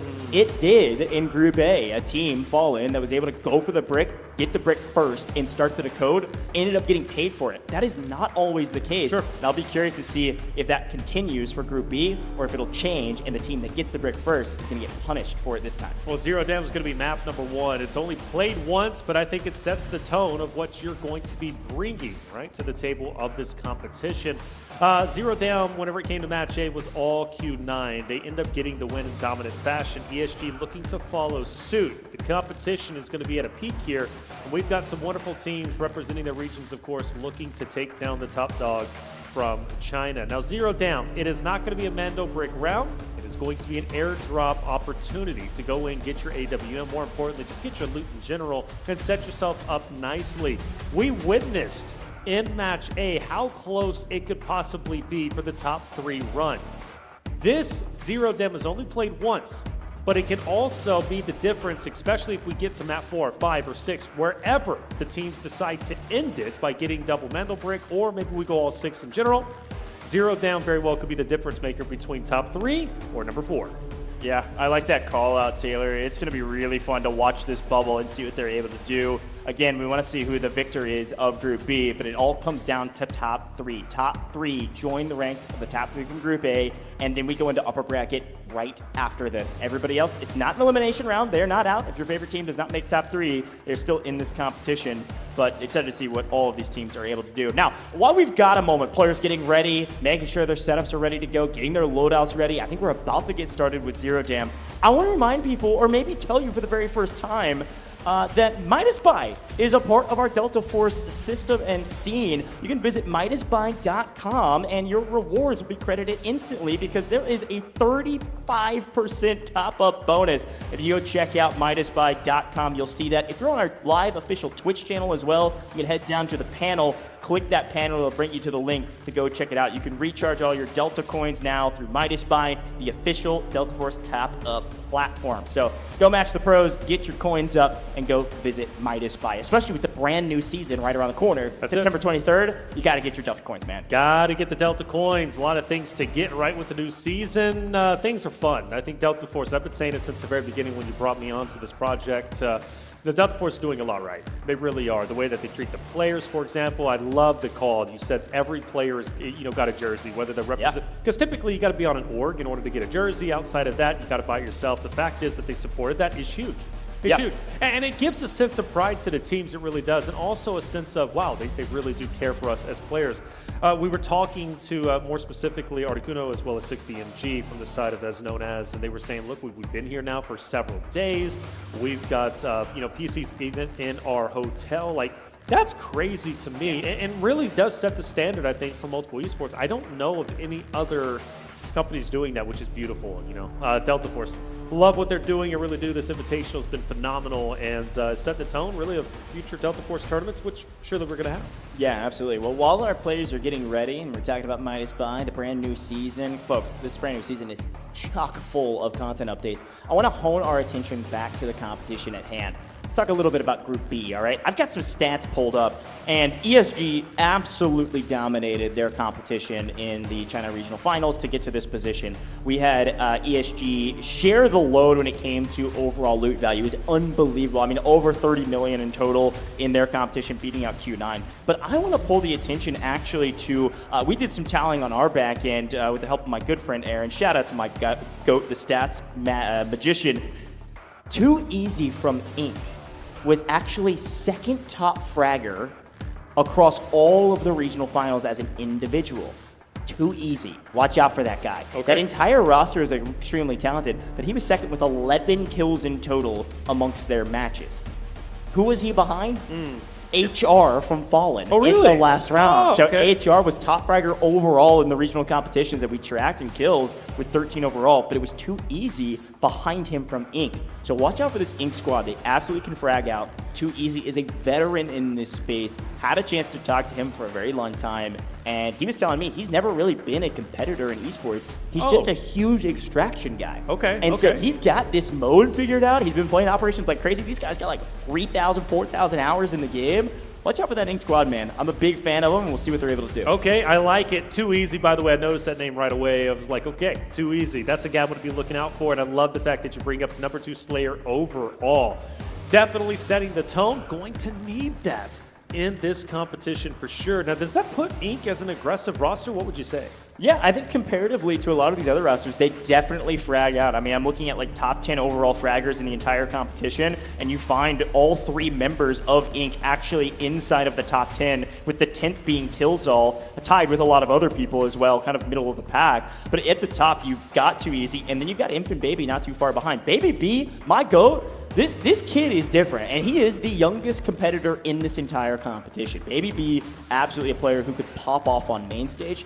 The big question, as always, we get to talk about this is land jitters. I don't think he's had any experience in any other esports. This is kind of his first foray into competitive scene.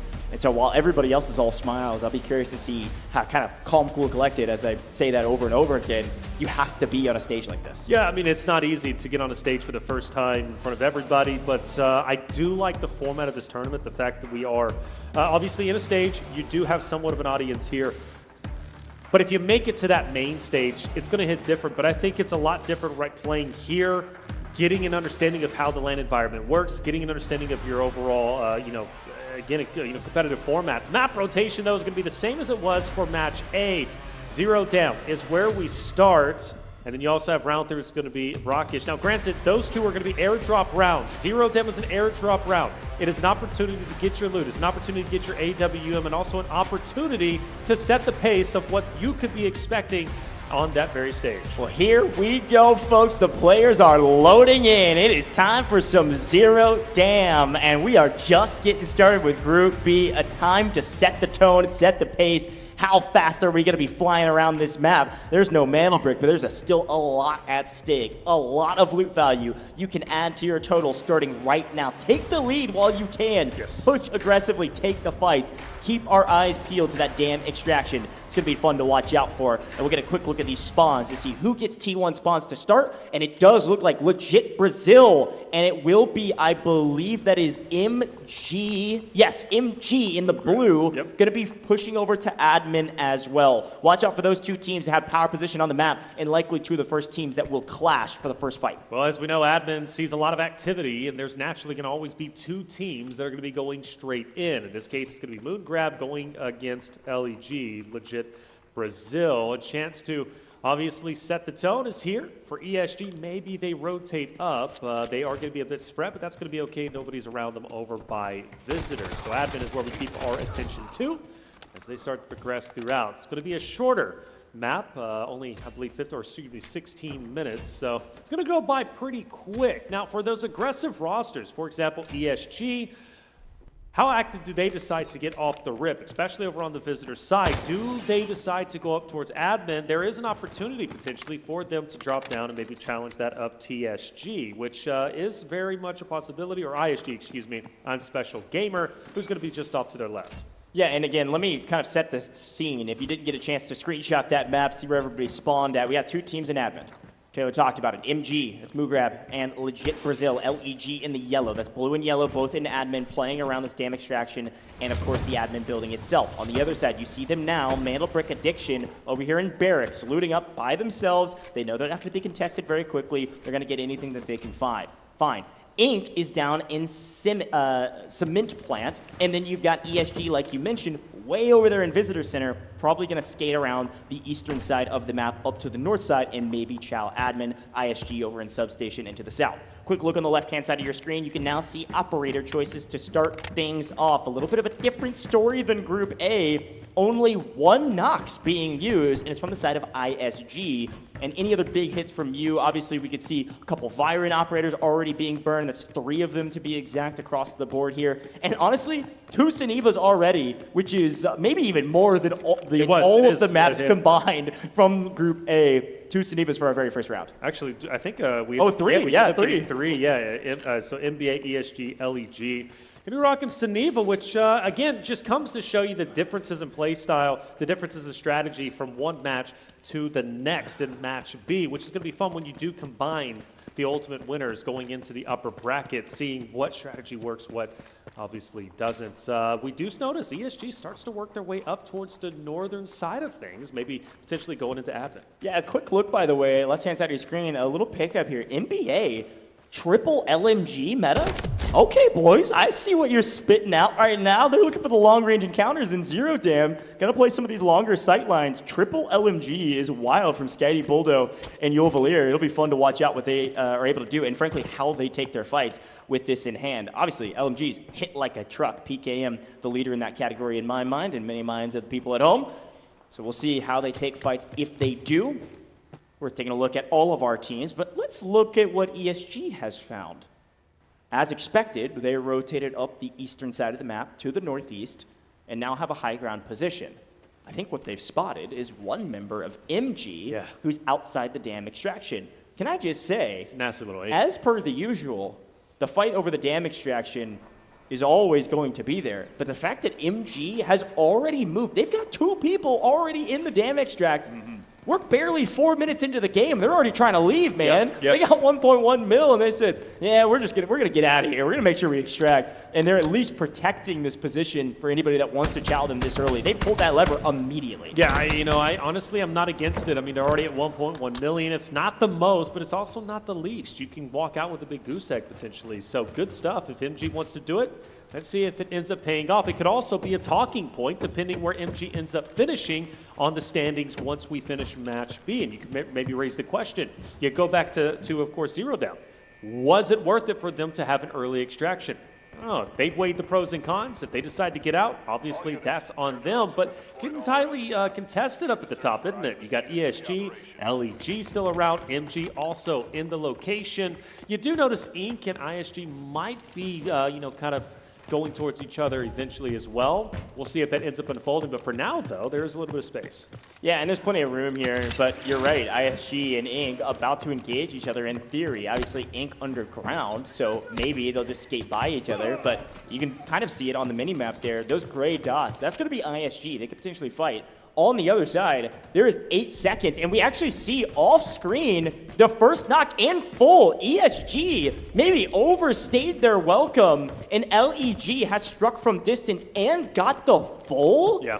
How were they able to get the full with that angle? That's something we got to take a look on the replays. And I do want to say MG does get 2 players out. They fully committed to it. They're going to leave 1 player behind to challenge the entirety of the lobby. But for ESG's sake, yeah, getting 1 player already knocked is tough given how much we hyped them up in the beginning. Yeah, super interesting strategies thus far. ESG forced to retreat. Oh, it looks like he maybe peeked and then actually fell off the rock as he was coming down. Maybe he was actually hitting the zip and got fried on the zip. We'll have to look back on that. But because of that, was able to get finished off no problem because there's basically no cover. Look at this angle that LEG hit. Latam, first blood, gentlemen. Well done. Latam region, across multiple esports, tends to be highly aggressive. That's what they're known for, at least in my mind. Airdrop is going to be down. And who has priority on the airdrop? Well, you got the solo player from MG who stayed behind. The other 2 are extracted, who's going to be in the vicinity. NBA is starting to move up themselves. Inc. even getting a little bit close, maybe looking to challenge out of admin and ultimately the airdrop. And of course, LEG with the knock on ESG. I think for them, they're not going to necessarily focus on the airdrop, but more so try to keep ESG at bay. Yeah, I mean, I like the strategy. I wish we could. I mean, I wish I could go energy players right now. I want to know what MG strat was. I mean, just mid-game. They had 1.1 mil. It's like, frankly, you could probably fit 1.1 mil in safe boxes. Like, why are they having 2 people leave so early? Any of the strat heads in the chat, I know you're out there. Somebody tell me what's going on. I think they're just trying to protect their loot and prepare for a Mantle Brick round, I guess. So they're going to leave 1 to play spoiler. Not a terrible play, but definitely a new one for what I've seen on main stage. So shout out to MG with some new strats. We'll see if it pays off for him. All right, the loot is being gathered. Things are looking decently well. Nice. On this side of NBA. Now, not too bad. And I'm surprised they don't get challenged off of this airdrop. 1.4. They're going to be up in first place now, even that over Ink. Yeah, Boldo on the side, NBA in the mix. And here's a replay. Oh, I love it. Shout out to production finding this angle. Are you kidding me? Nice shot. Yeah, it does look like he hit the zip, and because of that, gets punished for it. Great shots from LEG, and a great finish as well to pick up 1 kill on ESG. Now, of course, I think those ESG players are still trying to fight for the revive. I think they couldn't really get. It's pretty difficult to get that res, actually, if at all. I mean, you'd have to hit the zip and fall off the zip and try to drop down on the body, but I don't even know if that's possible. So because of that, they're just going to back off, and now that LEG is given up camping that death, because I don't think they can actually even get the revive, they're going to play around admin here. 8 minutes on the clock is plenty. But that last remaining player of MG is just hiding in one of these shipping containers, just trying to play spoiler to somebody that enters into his crosshairs for a hair too long. NBA found that graphics card that's worth about 338K, if I remember correctly, somewhere around there.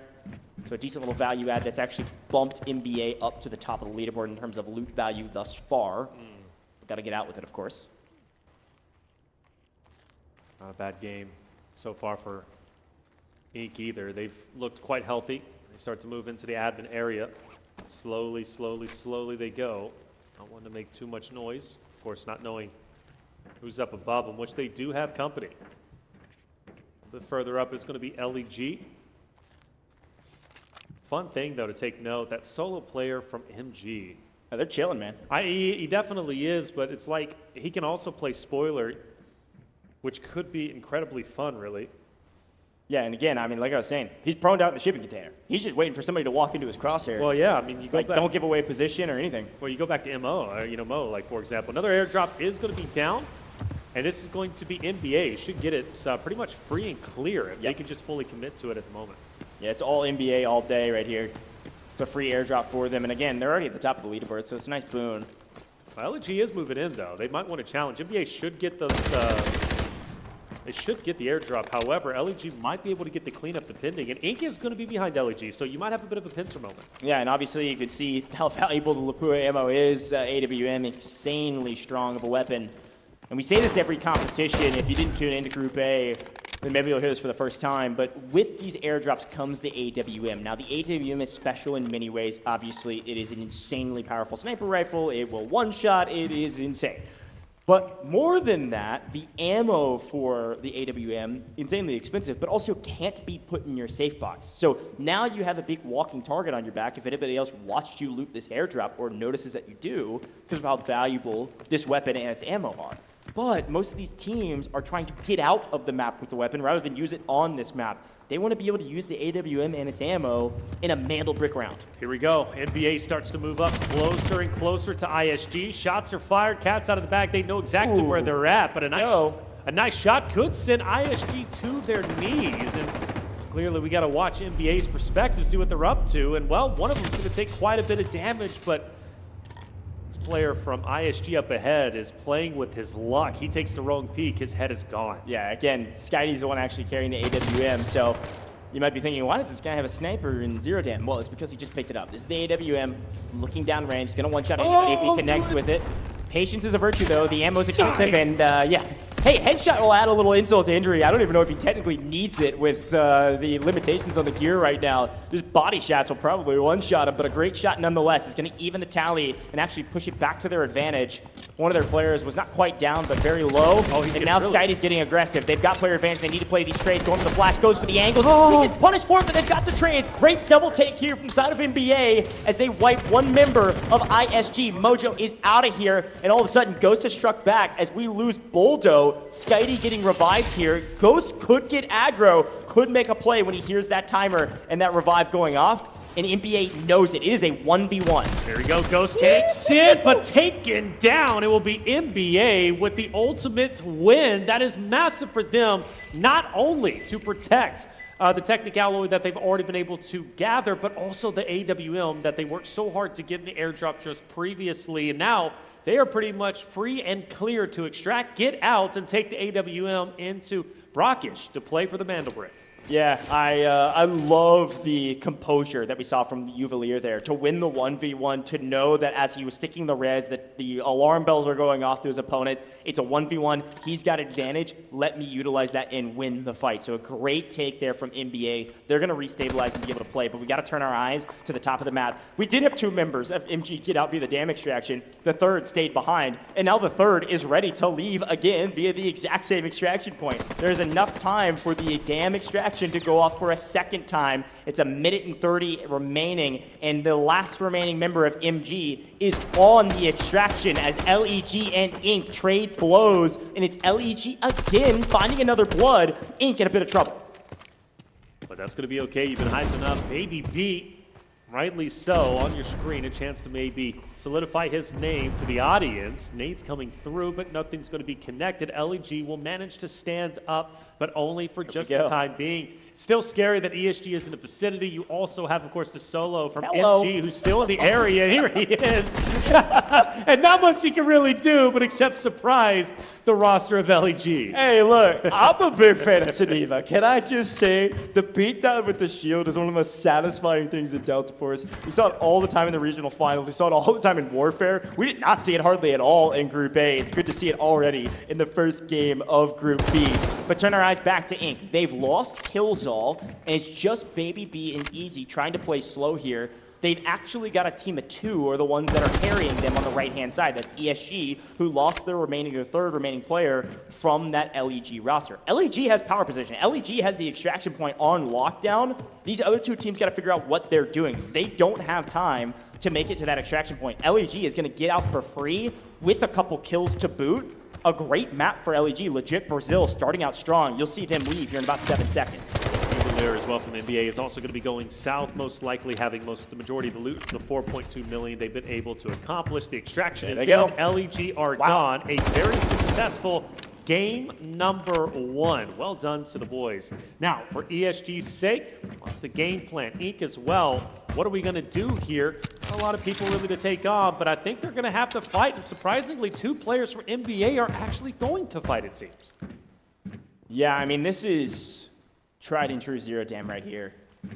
We fight outside the extraction point, we don't make it, and now we have 90 seconds to figure out how can I add value to my team. Do I go for kills? Do I try to extract? There are some extraction points you can theoretically get to, but ESG lying in wait. They set a trap, but actually don't execute. Oh, the mantle! Easy was able to strike back, and the mantle means ESG couldn't get a full knock. Now in trouble, having to back off. Ink trying to figure out what to do. They were gifted with that one, and now Skydie from distance. Hey, we talked about the LMGs, dude. They hit like a truck from distance. NBA getting active, and Uvalier is getting out of the map. Yeah, Skydie has been incredible. We saw a nice headshot with AWM just a little bit earlier. This time around with the LMG from a distance, managing to make it happen. Uvalier from NBA has managed to go ahead and extract, protect the loot of NBA. In the meantime, only 45 seconds remain. Options are running slim, especially for those who haven't found much success. ESG, Ink, right? NBA, they're just playing with their food at this point, and Skydie gets another. Skydie is hitting right now. Fantastic shots, and all of a sudden, the top dogs on paper will not be the top dogs after map 1. ESG falter early and falter late. 25 seconds and counting each of these kills. 400K, Skydie trying to be a hero against 2 members of Ink. His teammate nowhere to be found, and Skydie gets cut down. There was one more member of NBA, Boldo, a little bit away. The problem is there's only 12 seconds remaining. Ink is getting anything they can get their hands on. He can make it, Get the safe box, maybe. Get a couple kills, and that's all you're going to be able to get. Boldo, in the final couple seconds, do you have an angle to get the knock? Get the knock. Did he get the full in time? He does! Wow! Wow, an additional 400K right at the tail end, literally at the buzzer beater. Well done. I mean, nice. NBA, come on. That is one of the best starts we have seen so far, outside of Q9, obviously. But Skydie, come on. With the sniper AWM, doing it with the LMG from a distance. You get one guy extracted. Like, do you need a better start than that? Yeah, and frankly, honestly, for NBA, it's only a boon. Like, it doesn't really matter if you die there, you're not going to extract. So if I get a kill, that's an extra 400K that gets added to our stash. Right. And for the likes of Inc., they're like, oh, well, whatever. They got 400K. It doesn't hurt them at all. They're not getting out of the map. They get whatever in their safe box. And it looked like, I believe, that one member of Inc. that was looting was just trying to stash his safe box with whatever he could find. And so it'll be really fun to see the leaderboard after the end of this one. Oh, yeah. That did not go the way I thought it would go. Not at all. From the interesting strategy of MG to send 2 out within the first 4 minutes of the game, to ESG getting cut down early and then faltering late, that was a wild map. Yes, it definitely was. MG was definitely a big question mark. Question is, did it pay off? I would have to think maybe they're close to top 3, if not top 3, based off of that, because ESG dropped the ball. Let's face it. They came in with an early knock right whenever going across the zip. After that, they tried to recover, but they really couldn't get much started, which is quite surprising. Very early goings, though. It's only been one map, okay? So ESG could be just fine. But you got to give credit to Mandelbrick addicts who, barely qualified for this stage. Filling the 2 Mandel bricks and and really struggling during that qualifier. If it wasn't the Mandel bricks, they wouldn't have qualified. For them to then do that, turn around, and to get that much of a performance is pretty incredible. They're fragging, man. Yeah. They've been in the lab. They knew it. I mean, we talked about him, or talked with them in the interview, and you'll see it on social media if you checked it out. They basically were like, hey, we know that we kind of lucked in here or snuck in here at the last second. Obviously, some skill there. But we got a lot of work to do. So they've been in the lab, man, and it paid off for the first round. Now, I want to kind of rein back a little bit of the criticism on ESG because obviously unlucky. They do get a spawn that's on paper probably one of the worst spawns on Zero Down. They're way down in Visitor Center. The only thing they can do is, unless they want to take a fight at Substation, they're going to wrap all the way to the north side and maybe make a play for that extraction on the damn extract, which is what they tried. Right.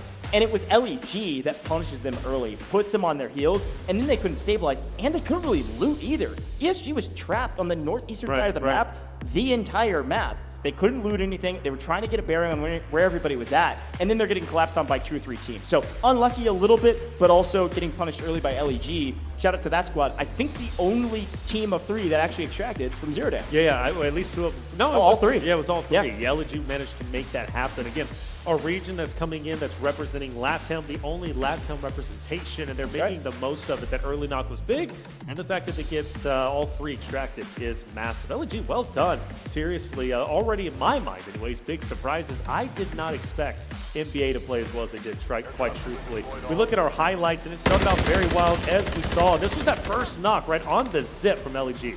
Yeah, that was a big one. Obviously sets the tone for what ESG was even capable of doing. And then this was a fun moment with the extraction point. They sent 2 out early, a wild one. A fight for this airdrop ended up yielding not too much. A good question is Mandelbrick Addiction. We saw them actually pick this up, and they sent Uvalier out early. Yeah. I bet Uvalier was dropped this AWM to get out of the map with, so they have it for the next round. Yeah. This is a really big fight that they won. Obviously, Uvalier, one of the mainstays there, to be able to win the 1v1, a lot of composure to win that. A huge save for them. Uvalier gets out of the map. His other 2 teammates stay to play Spoiler. And, well, speaking of Spoiler, again, this MG team decided to do this interesting strategy with 2 out, 1 stayed. Unfortunately, that 1 stayed couldn't find too much on it. But some nerves, maybe, or maybe some mocking of nerves. And a final fight. Inc. gets the better of their opponents briefly, but NBA on the back of Boldo steals the kill literally in the final second of the map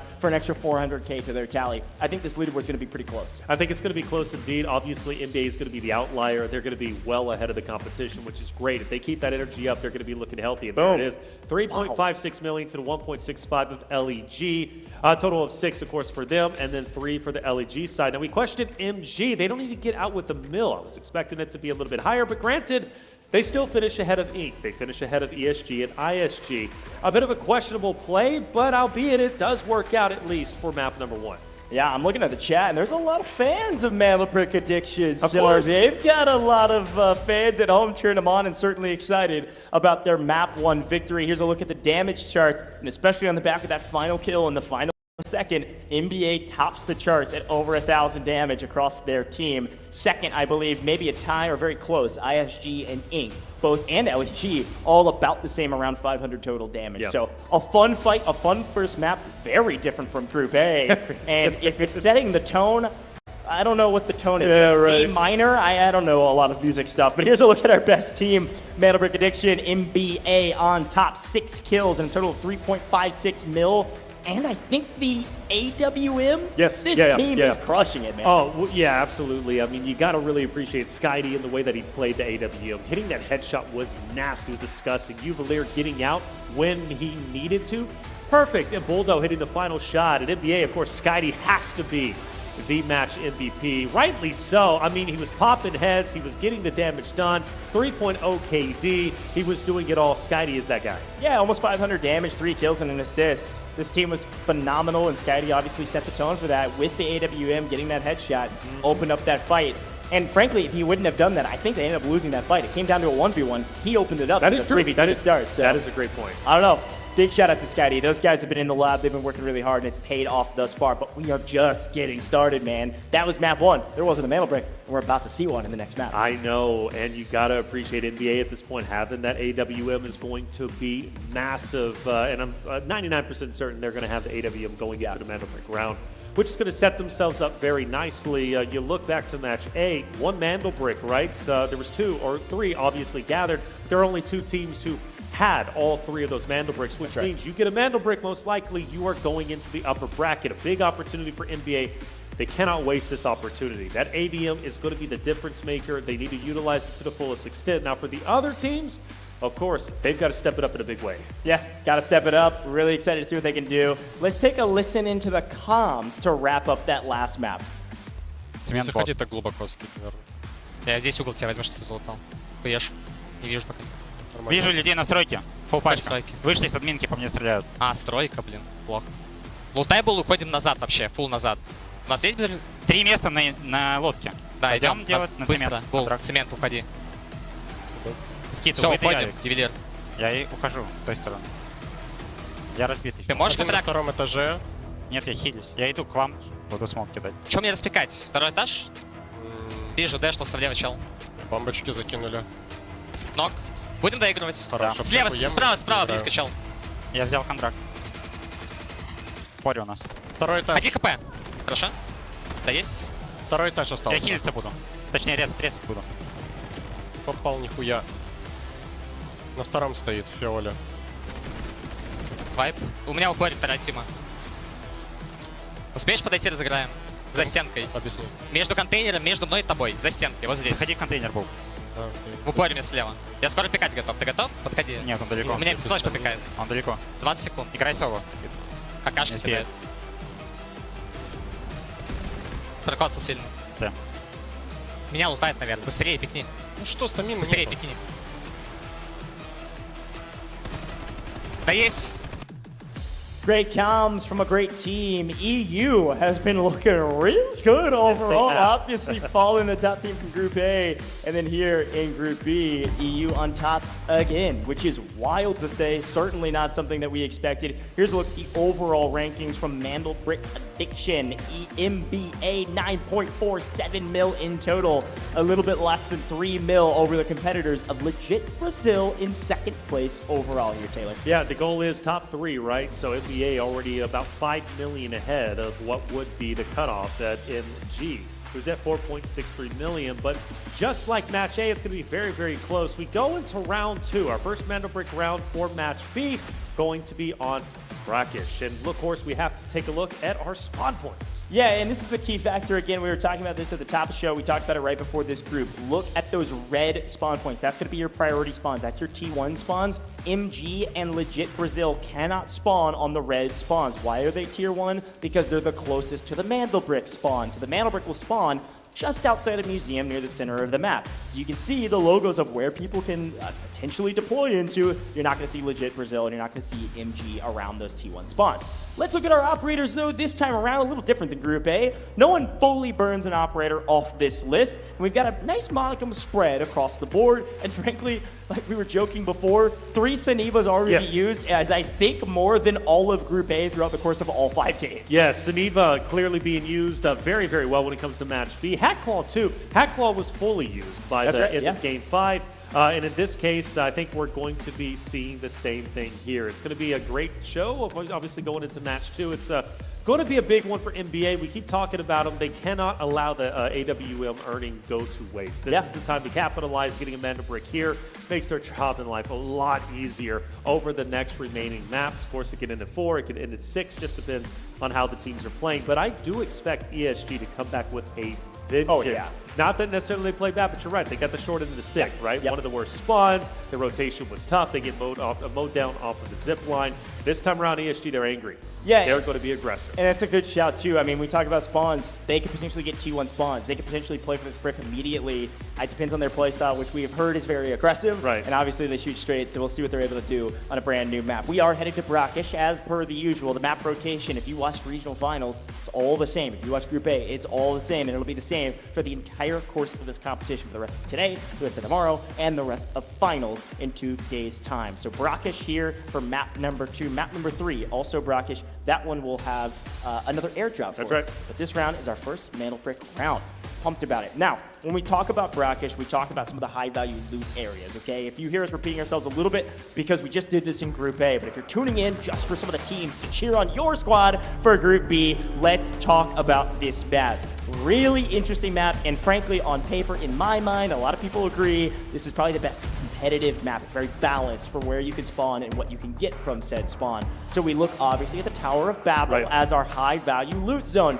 A lot of high-value loot there. I mean, we've seen crazy amount of reds on this map, most of them coming from the Tower of Babel. However, T1 spawns all around Museum. That is where the Mandel Brick will spawn.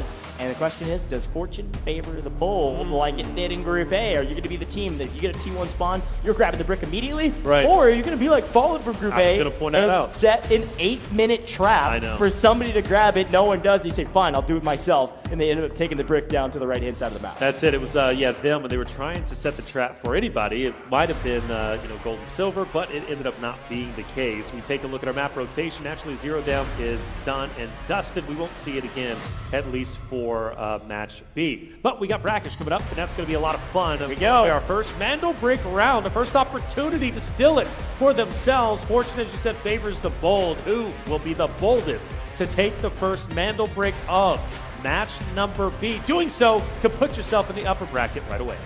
Brackish, baby. That Tower of Babel stands tall. We'll see who gets to stand tall in this round. ESG, will they strike with a vengeance, or will they be on their heels, man? I am so pumped to watch this game. And all of our players load in. Let's take a look at our priority spawns. Mandel Brick Addiction get a T1 spawn around camp. You see ISG also get a T1 spawn all around Museum. Both of those two teams sprinting for Museum to try to get a power position around this Mandel Brick. ESG way up in the northwestern side of the map, up in Cherrytown, where over on the right-hand side, you got LEG, Legit Brazil, around Asara camp. And of course, that means it leaves the final two teams, MG and Inc., down in the Tower of Babel. Tower of Babel is always going to be a lot of fun to watch, but my attention goes to NBA, right, as well as ISG fighting for the initial early Mandel Brick, which will be coming up in just about 2 minutes. For NBA, this is a big round for them to take. They fought so well and hard throughout game number 1, giving them the opportunity to lock the AWM in. Losing this would be a massive setback as far as I'm concerned. But Skydee is that guy that can make anything happen. He was the MVP for round number 1, and rightly so. He was popping heads with the AWM, long shots with the LMG. He was getting active any chance he could. But Uvalier, now back on the map. Of course, he was the first one to extract a little bit earlier.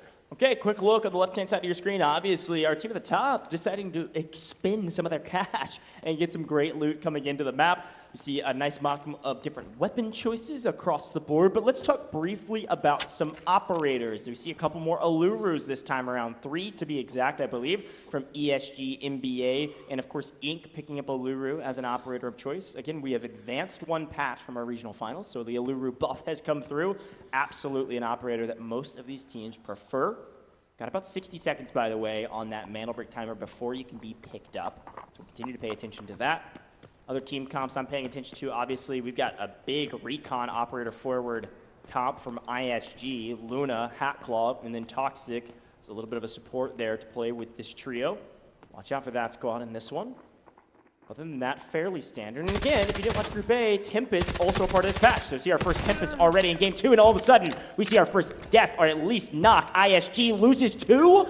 in this fight. NBA is unstoppable already. 2 down. Incendiary grenades do knock 1, and there's the cleanup. It is a 3v1 around this Mantle Brick spawn. It is available to be grabbed, but ISG is just trying to stay alive. Well, they got to be careful here because NBA is pushing full speed ahead, but Ghost finds a nice angle. It's going to be snipped out. I cannot believe Skydie hits that shot. I thought for certain Ghost was at least going to get 1 down, but he doesn't even get that. Mantle Brick is up for grab. You know what? Museum actually isn't fully grabbed from NBA's perspective. A new challenger has approached, and that's going to be LEG, the team that got the first knock on ESG in round 1, looking to make more impactful plays in round 2. Yeah, legit Brazil, they were over in Asara camp, and they're like, hey, we want a piece of this action. We heard shots. That's the signal flare to third party.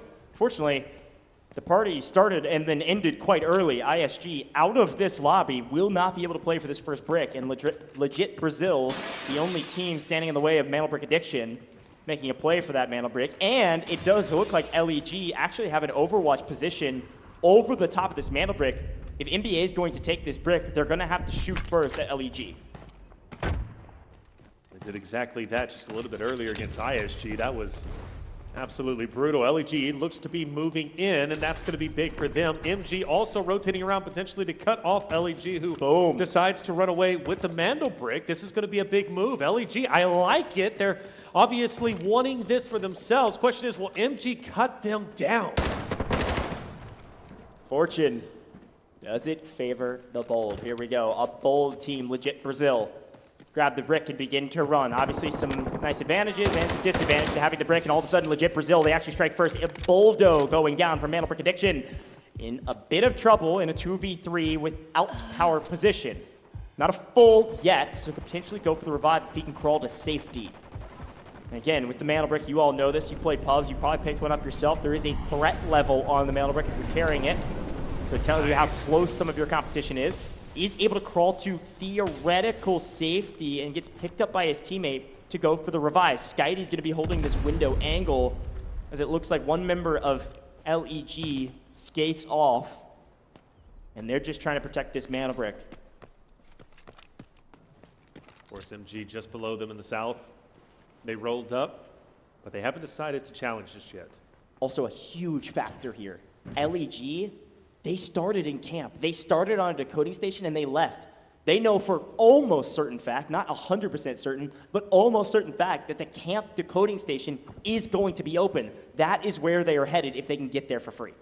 Well, they're going to definitely try. Luckily, they've kept their distance away from MG. Update, by the way, on NBA, they have managed to get their third back into the fight, so they're going to be a full-fledged unit.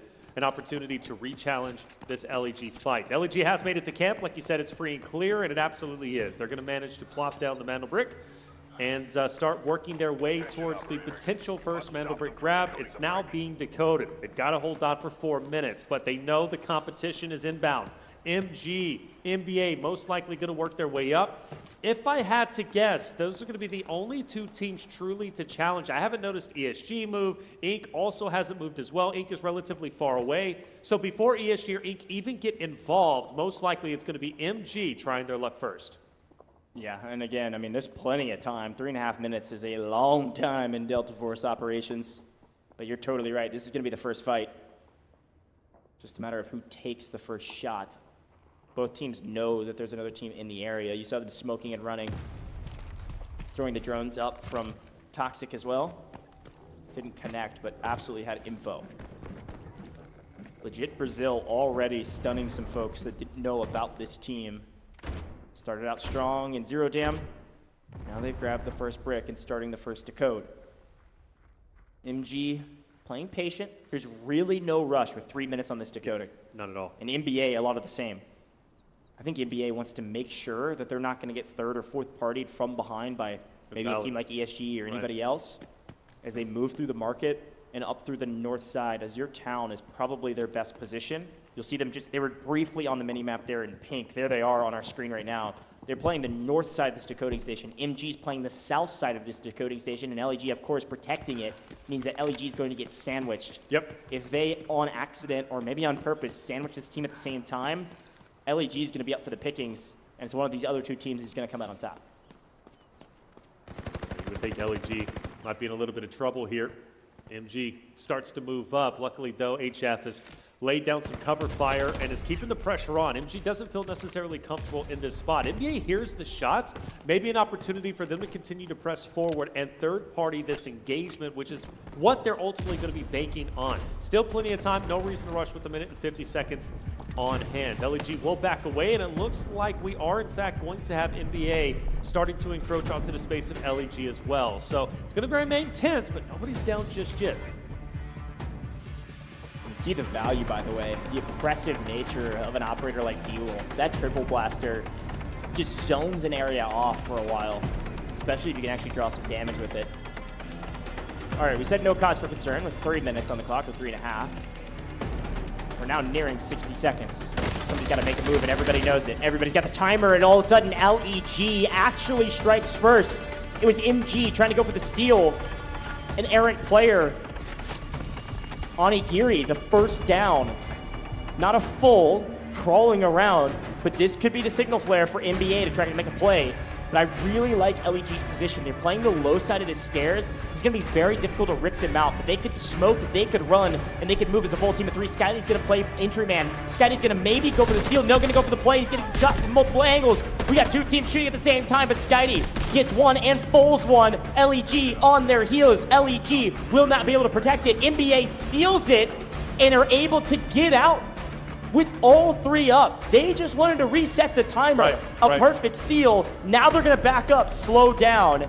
A big take from them, somehow not getting punished for it. MG almost there, but they were going for the revive. And now you have NBA who's already disengaged. LEG still in the area, but Inc has also moved up into the fight. You've got 4 distinct teams looking to take the Mandel break for themselves.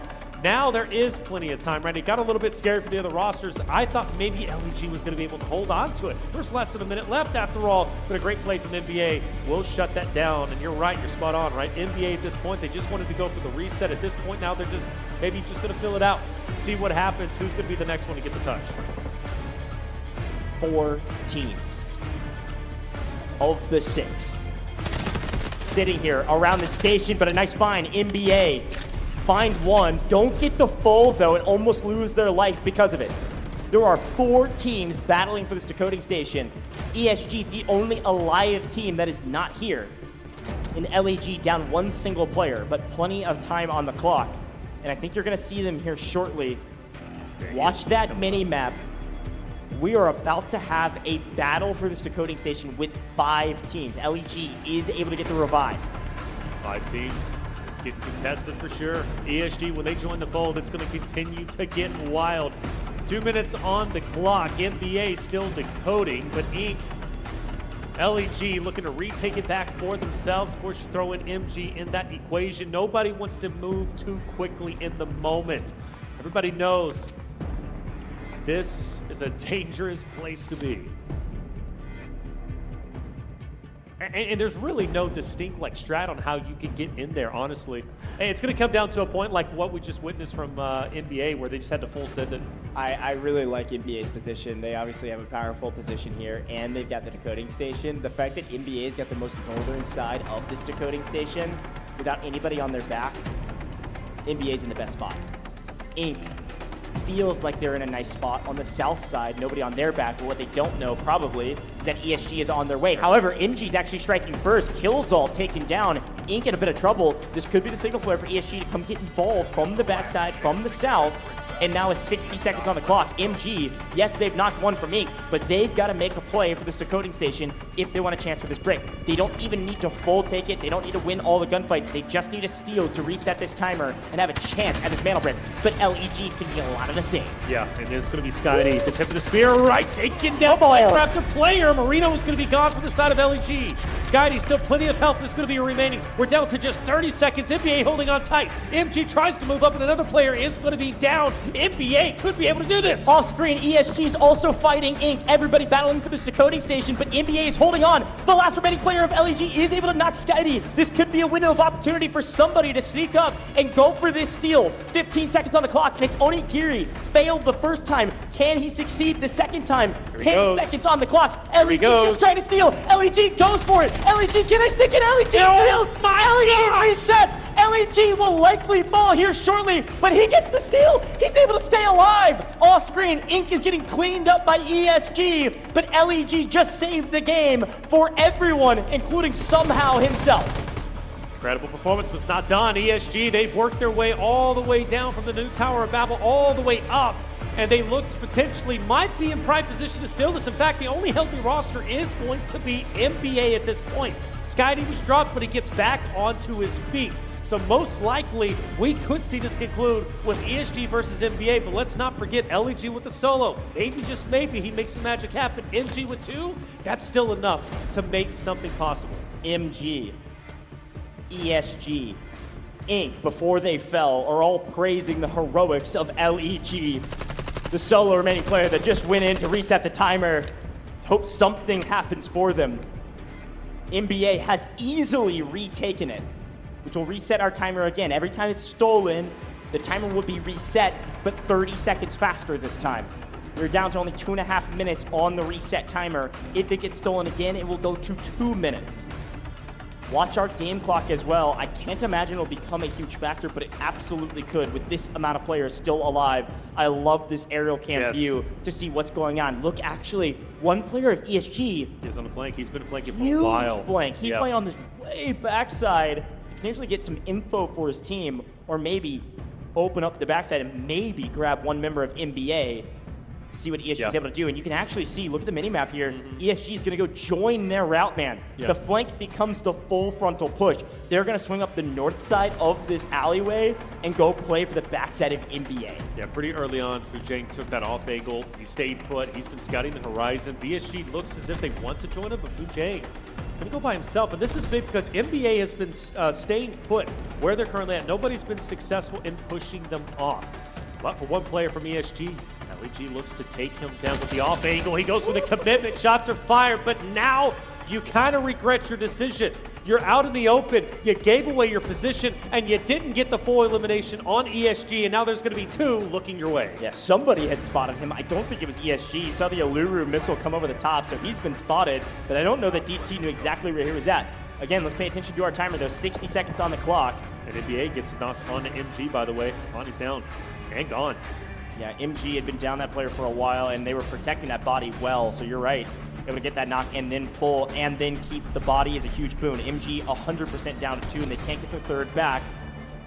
But all hell's about to break loose here, Taylor. We've got 2 teams remaining that are fully alive, and all of a sudden LEG, their solo finally killed. That's right. You got the solo from ESG. It's going to be Fujang who's going to be going on the flank, and he has just enough time to do it. NBA has held on for an eternity, and they have 20 seconds to continue to do it. But Fujang is going to be coming in for the flank. ESG is going to be going for the front side. That's going to be a couple of downs. MG, though, is going to manage to take down 2 from ESG. Just 9 seconds remaining. NBA on the precipice of decoding the Mando brick. NBA Scotty takes down DT, fully gone. Fujang from the flank is going to manage to get a couple, but he can't get on, and NBA is going to manage to get the Mando brick extracted. They fought tooth and nail. Fujang capitalized off the flank. ESG will stand, but the Mando brick will go to NBA.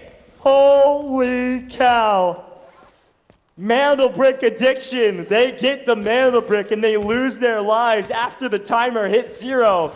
Fujang comes up from the backside and wipes a full team of 3 before they can even react. But Mando bricks are key, and Mando brick addiction have grabbed the first one just in the nick of time. Just in the nick of time, indeed. I mean, it came down to seconds. Fujang on that flank.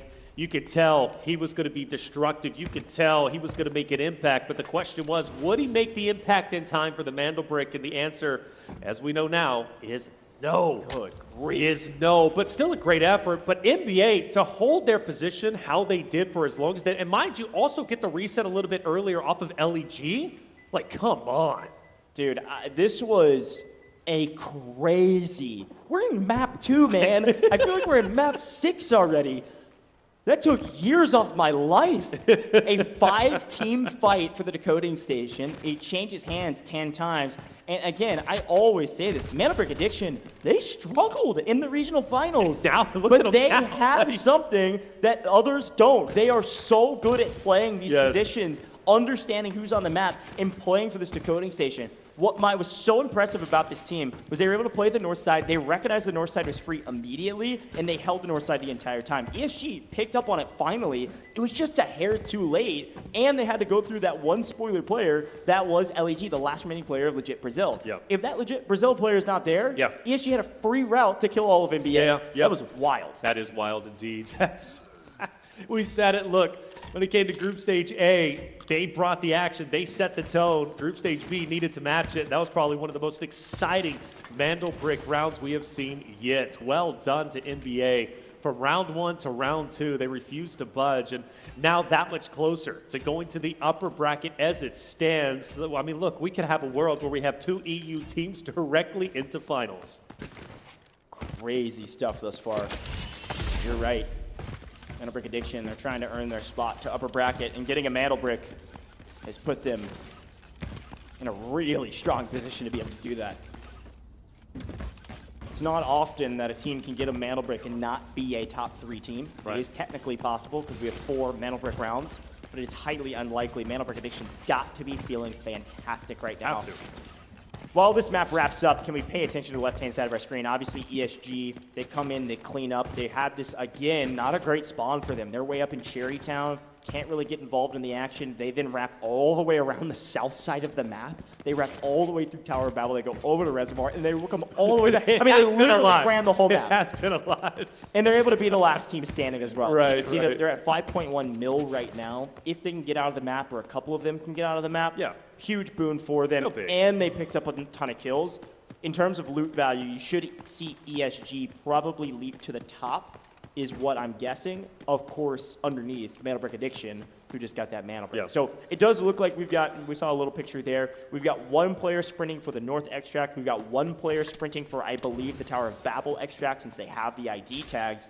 And then our 3rd player, DT, maybe is going to just stack up everything in their safe box to make sure they can get as much as they can. There we do. We do see 1 player of the north side of the map get out via the extraction point on the north side of Grand Hammam. So a great shout to Liu Yin, who was able to get out of the map. And then here's the extraction in the Tower of Babel as well, with an ID tag, I assume, as Fujiang, who was the hero of this team, was able to get out of here with a couple ID tags. See you later. Out of the map. And DT's just trying to stack that safe box for the last 10 seconds. I mean, still a very successul round from ESG. You got to give them credit where credit is due. Well done. And I mean, in the end, 834,000. DT finds a 834,000 item in the last 10 seconds? Last 5. What are we cooking?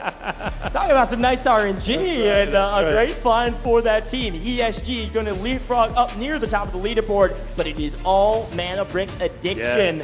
A crazy map, too. Probably, like you said, one of the most action-packed maps we've ever seen. 5 teams around that decoding station trading blows, and ESG, the last team remaining, but Mandelbrick Addiction, the team that gets the brick. And it's double brick match point format, baby. You got the first one. They're already on match point after 2 games. They can get it in 4, which would be special. We're highlighting ESG at the very start, and we still are, but Mandelbrick Addiction looks to be the #1 team so far. Well, they are, excuse me, but I mean, in terms of this this match, be just blown away by their performance. I'm not gonna lie, I was excited to watch them, but I didn't expect them to be as dominant as they currently are. They were clearly doing their homework. They've done it. They've improved as much as they possibly can, and I am just through the roof. Well done. 5 teams, again, to go back, 5 teams fighting for the Mandelbrick. We've seen 2, I think maybe 3 at most from match A, never 5. And if the 6 was alive, of course, they would have went in themselves, right? But that was NBA who ended up wiping them out super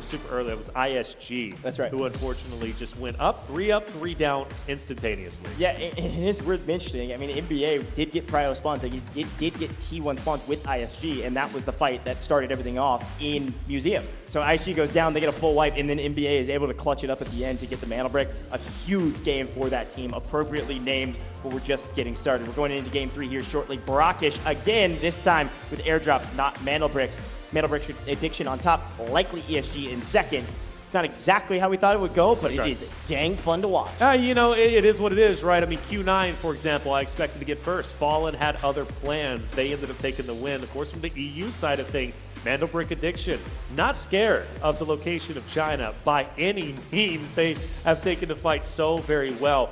But I do want to highlight that play, that flank though from Fujie. Like he flanked, he set that up for a lifetime. He made a massive impact, and honestly seconds away from potentially getting that Vandal break for ESG as well, stealing it for themselves. But his play was impactful, and that's why they should definitely be in second place. A big recovery from a lackluster game one. Yeah, and again, can we think back to also legit Brazil? I mean, a great map from them for everything that they had to deal with. I mean, they were the ones that snuck in there and said, oh, okay, we'll come from camp, steal the brick, and go plant it at camp. It worked out perfectly for them, but then everybody collapsed on it. And you said this something a second ago that was super important. We had 5 teams fighting for the mana brick. Very different from Group A. That's right. One of the reasons for that, though, was in Group A, we watched, as the mana bricks being planted, the coding starting, a bunch of kind of isolated fights happening. Nobody could get there without fighting through a team. Right. It just so happened that the flow of the map this time around was the mana brick was planted, nobody fought. And everybody also, they got some info via whether it's Aluru missiles or Luna arrows or Hackclaw or whoever, got some info of where teams were at, and they skated around them to try to collapse on the decoding station.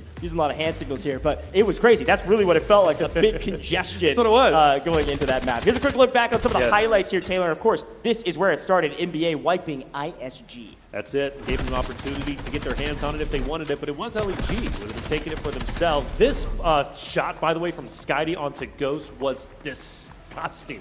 I thought for sure he was going to drop, but he managed to stay up. Skydie is that guy, like much like Mo, who can just make high impactful plays consistently, becoming a massive fan of what he brings to the table. But this was Skydie getting up, of course, with the Mandel brick. The decoding ended up starting, but then we noticed more and more teams getting active. At this point, it was 3, but the green dot started to move in, which was ESG, and before we knew it, there was 5 teams fighting for the Mandel brick. Yeah, and then it was just utter chaos. And again, somehow legit Brazil, their last remaining player snuck in there, stole, and got out, stayed alive. And again, it's actually a huge boon to NBA. Here's that moment, got a couple kills there, and that final player tries to make a hero play here shortly, but some really fun action-packed fights. And it was ESG that came wrapped all the way around the map and took down Ink. I really thought Ink was actually in a really good position if ESG wouldn't have made that full wrap. And again, smoked a huge piece of the puzzle when it comes to creating new sightlines for yourself, creating some visual cover. ESG almost able to steal it there. It was so cut close, down wasn't it? just in the nick of time. And then here's Fu Zhang just cleaning everybody else up. Good grief, dude. Winning a 1v3 against a top-level team like that is insanely impressive. But you can see the sigh of relief. Yes. Boys, we might have died, but we got that Mandel brick just in the nick of time. It came down to quite literally seconds, right? DT from ESG, I mean, I thought he got the touch. I really did, but he just couldn't get it in the nick of time. Well done, though. That's crazy. From the ESG side. And so, yeah, what, like... Little radio at the end, 800,000 at the very, very ends, man, right in the nick of time. I mean, literally, that's kind of poetic with the way that the Mandel brick was gathered. Everything was right at the last second. So things, you know, heat up a little bit, but also cool off in a way because we got the airdrops coming into play. We know at least this match speed will not end in the next map, but it's going to be fun. For NBA, they only get 35, but they do walk away with a total of 9 eliminations, and on top of that, the Mandel brick, which is the most important aspect. And for ESG, 4.85, we're happy with that.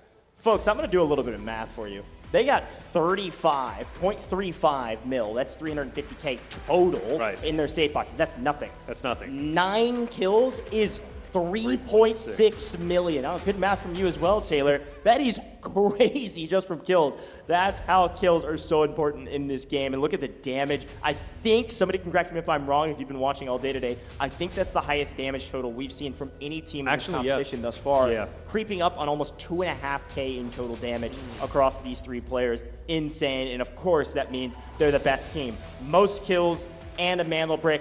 Absolutely crushed it. Mandel brick addiction, a team to watch out for at every stage of this competition. Yeah, I mean, whether it's Buldo, Uvalier, or Skydie, these guys know exactly what they need to do at any point in time, and it's going to be Buldo as the MVP. So we already have 2 of the same winners, of course, being that of NBA and also 2 NBA MVPs, something Match A could not replicate, right? Remember, it was Q9 winning, but it was also another MVP, but this time around it's NBA dominated. 5.0 KD. 5.0 KD, but also 1,000 damage. I mean, we had 2.5K between the entire team. He had 1,000 himself. That is an insane stat. I know folks at home are stats magicians and strat magicians. I want to hear all of your predictions, of course, but also talk to me about this Mana Brick Addiction squad, man. Talk about, like, they're in first, but also can I already give them most improved? This is a totally different team from regional finals. They have been in the lab, and it has worked.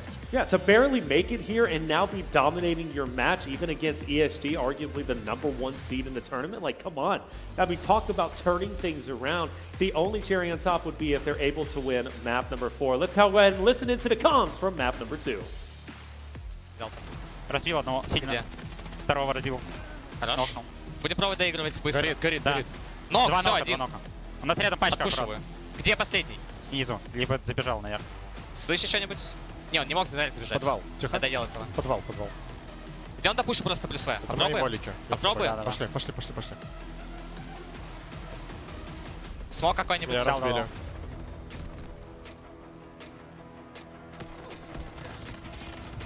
Меня разбили.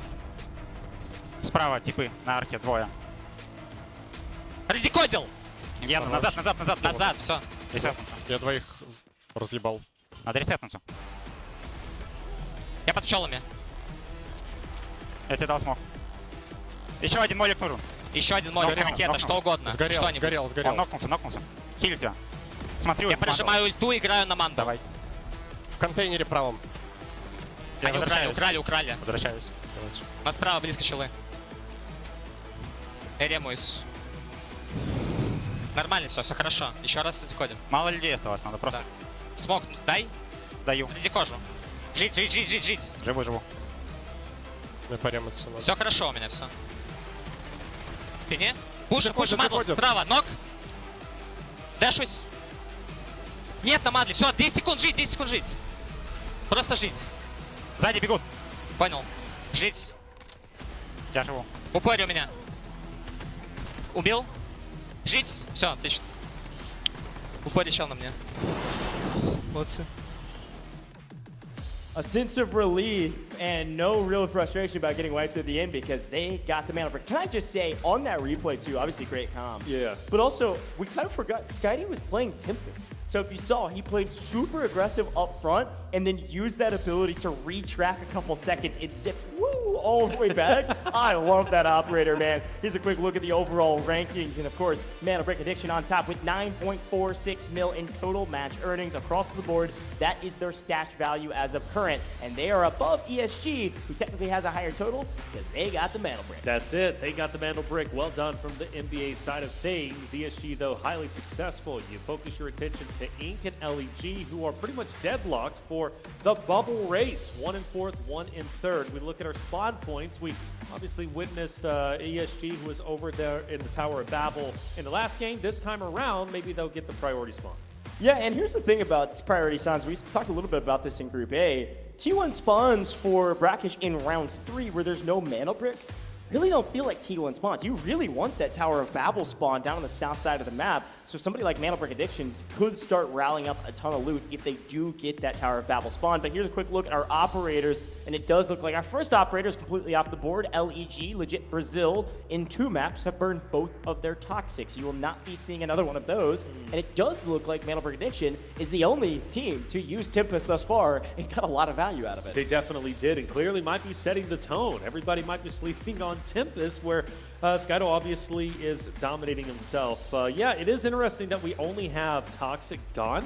You go back to match A, I feel like in map 3, we already had maybe 2 or 3 operators that were fully out. Yeah, sure. Yeah, and I well, think that's just Q9. Yeah, and I think that's also just people figuring out, hey, we got to keep our options open. What operators do we like? And what operator comps do we like? We don't get a chance to talk a ton about this because there's so much going on. There's so much to talk about in every game. But some of these operators really gel well together. You need a recon operator, a support operator, an engineer, having a mix of all of the different abilities. You got to have an operator with smoke. You got to have an operator with a bunch of lethals, whether it's grenades, a triple blaster, whatever it takes. The Uluru guided missile, like all of those insanely valuable. You got to kind of check all the boxes if you want to have all the advantages with whatever the map throws at you. You don't know exactly where you're spawning in, but you do know the map and you do know how to fight together. So I know these teams have been in the lab to figure out what comps they like. They've probably already pre-picked pick the order of their operators in every single map.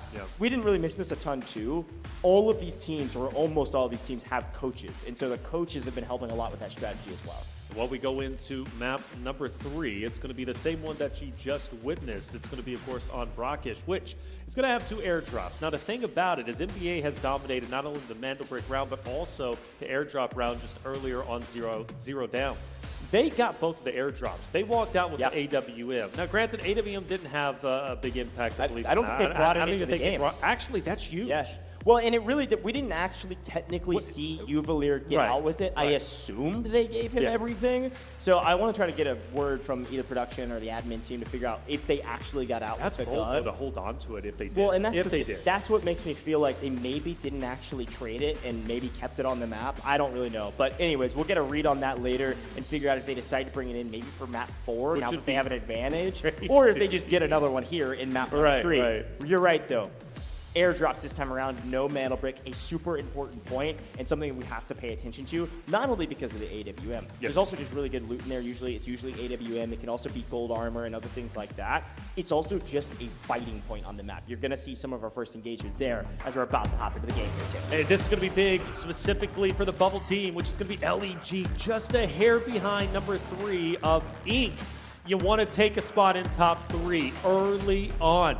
You don't know if this is the second to last game. It could end in map 4 depending on how NBA decides to play it on their next Mandel Brick round. So for Inc., holding on to top 3 is important. For LEG, it's important to break in. Now, for ISG, MG in 4th and 5th, they've got some way to work up. We move into round 3. It's going to be the last time we're going to see at least in Match B for Brackish. It's going to be an airdrop round, double airdrops, and like you said, here we go, man. Before we head into Space City, it's going to be a lot of fun. Who is going to walk away with the most, and will we see a shakeup in our top 3? Yeah, what's the strategy in round 3 for Brackish? Do you go for kills? Do you go for loot? Do you go for some combined strat? It's time for this map, and I am so pumped to see it yet again. This time with the stakes certainly high, it's just a question mark of, hey, what's your strategy on this one? Because that is going to dictate everything. Now, quick look. We came in about 30 seconds late, so you see that the actual T1 spawns were ESG and Inc. Talk about an utter unlucky spawn choices thus far for ESG. They get a T1 spawn on a non-brick round. I know. You will not see ESG on the T1 spawn in the next map on Space City for the first time. They've got to fight tooth and nail. Yes, in second place, but they are getting a little bit unlucky with these spawns. You see the rest of those teams, obviously a quick shout. Legit Brazil, LEG, and NBA both got Tower of Babel. NBA is getting everything they want and more. And then MG's over in camp as Inc., instead of pushing for Museum in T1 spawn, they went up to towards Hotel on the northwestern side of the map. And just to highlight, by the way, as unfortunate as ESG spawns have been, the fact that they're still in second place shows how great they can be when they have to face against adversity and things are not going their way. They're still a very dominant team that must be respected. So I like it, I do. Again, things not going their way, no worries. They're still in second place. It comes to show how strong they truly are. Quick look at the loadouts on the left-hand side, and of course the operator choices. Wow, every single team, by the way, using Hat Claw this round. And that also means that every single team, I think besides one, will have all of their Hat Claws off the table. We saw a quick look at that operator selection choice, that chart before this, and we had seen every team already use a Hat Claw. All the Hat Claws are going to be off the table besides one team. I'll have to get a quick read on which team still has one. We'll see that after this game. But that's the thing that sticks out to me most. ESG coming in with some nice high-value loot. They're bringing in some red gear to make sure they can have an advantage in some of the fights on this map. They're trying to separate themselves from the rest of the pack, and I think ESG is going to get pretty offensive. They're going to get pretty aggressive from Museum, the center part of the map. And I do believe for NBA using Suniva, this is going to be the second time they use them, which means they're not going to be able to use them for the next remaining maps. Interesting that they use Suniva not only here, obviously, on Brackish, but also for the earlier Zero down. So clearly prioritizing Suniva whenever it comes down to the airdrop rounds. So well done coming out for Buldo NBA. Can't wait to see what they do. They do get blessed once again. Now the question is, can they take LEG on, who have been on fire, and also MG might be rolling in too. Yeah, also worth mentioning, LMG meta, folks. We've got Mandel Brick Addiction running triple LMGs. We've got ESG, double LMGs, PKMs to be exact, and a P90 for the side of their entry fragger, Layun. So be fun to watch out for the heavy-hitting bullet hose that is the PKM. You know, they're strong weapons, especially in customs, if you can catch your opponent unaware.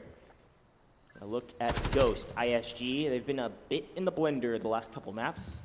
Opportunity to turn the tide of favor back in their hands. They could do it. They're going to find some early engagements that go their way, and they're going to actually likely be fighting Inc first. Inc, again, got a T1 spawn, pushed up to Hotel, then moved over kind of to the south side of Market, where they've got a power position. They can look at Museum. They can also look back at Market, knowing there's a couple teams in the area. Well, it does look like off-screen, what you guys don't see, is MG rotated all the way down into the Tower of Babel. We've got 3 teams in the Tower of Babel, 3 teams in the center of the map, and the first shots are being fired between ISG and Inc, as expected. ISG, Inc, of course, 3 people, or 3 teams over in the Tower of Babel. Things are getting active, and to be expected being an airdrop round. But again, I want to highlight the bubble, LEG versus Inc. LEG needs to jump up. They need to take over that top 3 position to make them feel very comfortable going, or at least a little bit more comfortable heading into the next Mandel Brick rounds. Marino is going to find at least a gold bar worth 329. That's going to be great from him. That's going to help, especially with the narrative that I was just setting. For ISG, though, taking a bit of a fight from a distance, taking some damage, he'll be forced to back away. Inc, one of the other rosters outside of NBA to rock a Seneva. That's going to be interesting to see how that's going to play an impact in this fight against ISG. You can see it in the picture there, production showing that MG has crept into the Tower of Babel like I was mentioning. 3 teams in the tower. Inc on the rotation out on the main stage right now. ISG trying to get a feel for where they're at. ISG has pushed up to the building that Inc was originally looking at, but Inc has pushed down even further south, maybe taking a look at Museum. Could see ESG and Inc start shooting, and again, Inc in a weird spot, being theoretically pinched between 2 teams, but they do have an exit strategy back to Hotel. They know for probably 95% certainty nobody's behind them on the Hotel side. So if they do feel the pinch between the 2 teams, theoretically they could move. Again, if it is going to be a pinch, it's going to be between, it's really going to be ISG setting the pinch. ESG is not going to be moved from Museum anytime soon. So we move towards Tower of Babel. And Legit Brazil looking for some loot. This is pretty standard, by the way, for Game 3. You don't see hyper-aggressive plays in this map. There's not a Mandel Brick to play for. Probably see some fights happening around the airdrops here in a couple minutes. But a couple teams sharing this massive spot on the map for the Tower of Babel. Eventually we'll have to clash heads, and it could be fairly soon. Crystal ball is kind of coming out here. Oh? Well, Crystal ball? Hey, it's coming out, baby. Make a prediction. I'm thinking NBA wants to get a little scrappy with ESG. They've got nothing to lose. Look, true. Knocking ESG out, right? I mean, obviously it's going to take a lot more than just knocking them out here, given that they do have quite a bit whenever it comes to the Technic Alloy. They're in second place, I believe, what, 10 million or around there anyways? Yeah. Or 9.4, or it should be 10.58. But you knock them out somehow, some way they finish outside of top 3. You don't have to deal with ESG in the upper bracket. Come on. That's like best case scenario for them. Now they just got to worry about Q9 falling. As well as gold and silver. Yeah, we got plenty of games to play still, but you're right. Interesting fight. And again, like you can see now that we've seen most of the Tower of Babel, you don't see that salmon or pink MBA anywhere in the Tower of Babel anymore. They have absconded, and they have moved all the way to the north side of the map. We can see where that airdrop is now. You can see that ISG and Inc on the south side of the market, and MBA has wrapped. So briefly, I think, in that picture, NBA is wrapped all the way up to Hotel, while these 2 teams on your screen right now hear each other's footsteps, and they're just lying in wait. Very slow indeed, but like you said, standard. Nobody dropped just yet, but it will happen. Onigiri, we're going to set the trap. Zip is being used. LEG has managed to traverse to the left side of the new Tower of Babel. LEG Marino is going to be keeping, of course, MG at bay just up ahead. Buddy getting too desperate just yet. Now we do have something potentially developing here. It's going to be ISG and Inc, who are still relatively close to each other. At a bit of a standoff. I think they're acutely aware of where they are, but I do see Wada is going to start to move up a little bit. Fu Zhang, just like he did in the Mandel Brick round number 2, is going to be by himself, potentially looking to make a bit of a flank and allow DT Leun to go ahead as a duo to the left-hand side. Fu Zheng maybe to third party and disrupt the Inc. as well as ISG fight that might be taking place. Yeah, Suniva operator there. We talk about Suniva and how valuable they can be in CQB fights. The other thing that they are very helpful on is that you can take peeks. You can take your shield and peek windows and get some info without risk of likely dying. So it'll be fun to watch what Inc. does with that bit of information. But here's a look at Mandelberg Addiction. Talk about a rotation. They have moved all the way up here to Hotel, like we had mentioned. And now the closest team to them is actually ESG. We were just mentioning they've moved out of Museum, or at least 2/3 have. Well, Fu Zheng still stays, though. Yeah, and NBA is doing the Dr. Prometheus extraction mission. Theoretically walk with Prometheus down to the helipad. But again, this is these non-Mandelberg, I almost said Mandelberg Addiction rounds. It feels that way. It has been. These non-Mandelberg rounds it has been. Can be very slow. Yes. Because teams don't want to risk losing their loot. They all want to extract. And they know the value that loot will have, too. This is a pretty important piece to the puzzle. ISG should be free and clear to get the airdrop, which is going to be wonderful for them. Curious what they're going to be able to get. They don't want to fully commit, obviously, thinking somebody else is going to be around. I mean, how often do you just get a free airdrop? Oh, okay, we take that. Some gold armor and a lamp. Nice value. Oh, wait, no, radio count, too. See their loot value jump up pretty dramatically from that, up to 1.5 mil now. And maybe a little bit more. Yeah, there's a couple more journals. Oh, nice. Got a CD as well. That's 229K. And a champagne bottle. 336. All right, getting paid. Nice airdrop. Nice airdrop indeed, and for free. Right? You didn't have to risk anything. You didn't have to overcommit. You just walk up, take it for yourself. Question is, now do you get out? Do you want to stay? Well, I guess it depends on where they're at on the leaderboard. When it comes down to it, I believe they're currently at the bottom. They had 2.7, so they do need to catch up a bit. 3 million will put them in the running for top 3. That's just before any of the profit from this round here, from the assets obtained. So maybe they do got to fight it out. I think for ISG, it's not enough. Well, maybe it is. They're getting out. They're getting out. Well, they need to leave one player behind, in my opinion. Well, we'll see. Yeah, they might. I mean, we still got 10 minutes on the clock. ISG kind of full running to the northern extraction point. We've got a map. You can see it now on main stage a little bit there. ISG's played now the most northern side of the map. Everybody just holding down in their buildings. It's so funny, you know, in this round, Taylor, to kind of compare this round versus the last. It's polar opposite, isn't it? Because Group A was pretty much even across the board, right? We had pretty much all of the maps in Group A had a decent amount of action. There wasn't anything quite this slow, but there also wasn't anything quite as insane as what we saw last map. So it's been fun to see how these groups differ. This is the question I was asking kind of between the two rounds. This has been a lot of fun, but this one feels like a National Geographic episode. Oh, wait, I think we're finally going to have our first shots. LEG, Envy. Now I can't get that out of my mind. It's like, do I cast it like National Geographic? I think I want to save the entire audience and chat on that.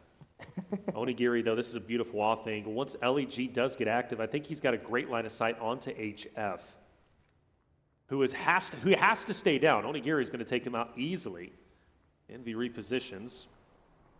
Question is, when do you take these shots? They are acutely aware of where they're at, but no one wants to fire just yet. Airdrop is going to be coming down, by the way, and that should be over towards ESG. But granted, NBA, you see Buldo scouting it out. Does NBA want to maybe challenge this? But you also have ISG just behind them. There's layers. Yeah, here's the first couple fights in the small picture there on your screen. You're right, Buldo getting the first look. Why doesn't he shoot it? He can connect. Oh. I mean, look at on main though. Look at MG. If Onigiri just positions, I know, slightly in the corner of that window. Yeah, that is insane. ESG is able to get the AWM. Here we go. Comes the Lapua ammo, but here's the first shot. Didn't know he was here. Look at Brazil. They were insanely patient. The trigger discipline from legit Brazil is something to commend, man. Holy. That was insane patience on the slowest of maps. And I can just say, I can hear their words in my brain. MG saying, those rats. They were sitting there for how long? Those rats. There's no way. So Onigiri had no idea. No, he had no clue. Yeah. He had no clue. No, I thought no for certain He kept aiming at HF? No, he had no idea. They were crazy. ratting in that corner for like 5 minutes. Wow. That was insane. Hey, it pays off, man. That's 1.2 mil they get. Plus the loot they're going to pick up from those bodies. A huge gain. I mean, obviously you can see it on the left-hand side of your screen now. This is from this map alone. Legit Brazil jumps all the way up to 3.7 mil, looting the bodies of their opponents, getting those kills. A nice win for them. Just a quick look. It's on another team in the corner of your screen, but ISG on main right now, trying to figure out what do we want to do from here. 6 minutes on the clock, and NBA down below us. And correct me if I'm wrong, I do believe during that fight that we were, kind of watching, setting up for the longest time, I think ESG did get the drop, and if I'm not mistaken, they did get an AWM. Yeah, that's right. Yeah, I quick shouted that out before, but it's a great reminder because they could use it to play for this extraction point near the middle of the map. Reminder, it does look like you can see Ink trying to get out of the map, and Ink is going to leave. At least Baby B is, and I think it's just Baby B going to leave. A traditional strategy, especially from our North American regions, but most teams will do this. They send all of their loot out with Baby B. Too easy, kills all. They stay on the map. Ink is now looking to get active with the last 5 minutes of this map. They are looking to pick up some kills.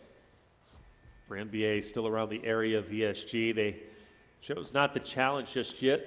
They've skirted just close on the outskirts of ISG. They've been next to ESG. Nothing's happened. Yeah, and NBA is taking that Dr. Prometheus helipad out. The Doctor's helipad, they're going to rotate all the way down the southwestern side of the map. You saw cut him off, though. Yeah, you can see him. Look at him. They're running Prometheus to his helipad right now. And LEG has spotted Prometheus, so he knows that there's a team out here trying to do this, and they could play for it. There's Boldo with Siniva trying to get some info for the team. So LEG does take over the spots where just a little bit earlier MG was hanging out before the trap was sprung. It's going to be a hard transition for NBA. It made it even more difficult if ESG does decide to get involved themselves. Fu Zhang, always interesting watching him on the minimap and seeing where he's at, where he decides to roam around. But for LEG, this could be a big moment for them. They've already had a great game, mind you, right? 3.9 million so far. Could profit even more depending on how this fight against NBA decides to go. Do you lead with the Siniva, though, if you're on the side of NBA? Lead in, maybe bait some shots, have an opportunity to get an early pick. Yeah, I mean, they were before, just getting some info, but legit Brazil, we know that they are extremely patient, so I'm sure they're going to wait it out here. They know that NBA is going to try to make a play for this helipad, so they know exactly where they're trying to go, which is a huge boon in this fight. ESG still playing that middle central extraction point to the north side of the Tower of Babel, just barely off your screen. You can see one member of ESG in the minimap. If you look top left, you also see the 2 members of Inc. starting to come get involved. Reminder, the 2 players on Inc., they have nothing to lose. They sent all their valuable loot out with Baby B. They are going for kills. You should see some shots here on this extraction point shortly. Inc. knows only where some of the players are. They know that some players have to be playing for this extraction point, so that's what they're sprinting towards. Inc. about to be in the mix, and NBA trying to figure out what the heck are we going to do. They're making a run for it. D-Wolf, exoskeleton activated. We are sprinting, and legit Brazil maybe got distracted for a brief moment as they're playing for the extraction point as well. ESG, legit Brazil now fighting, and NBA says, okay, sounds good. We're going to get out of this map. Thank you. And they managed to do so, and now you got to think about the center zone. Things start to get interesting as DT will take down Wada. ISG loses one. Fu Zhang is also going to answer on the off angle.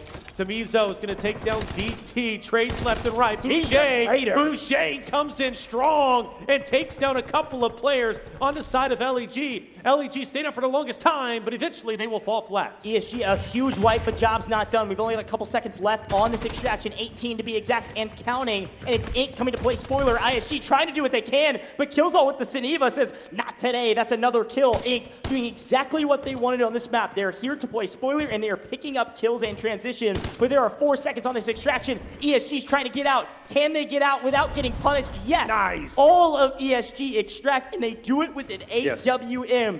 DT gets a knock. He opens up the fight for his team. They clean up the fight. They pick him up, and they get out.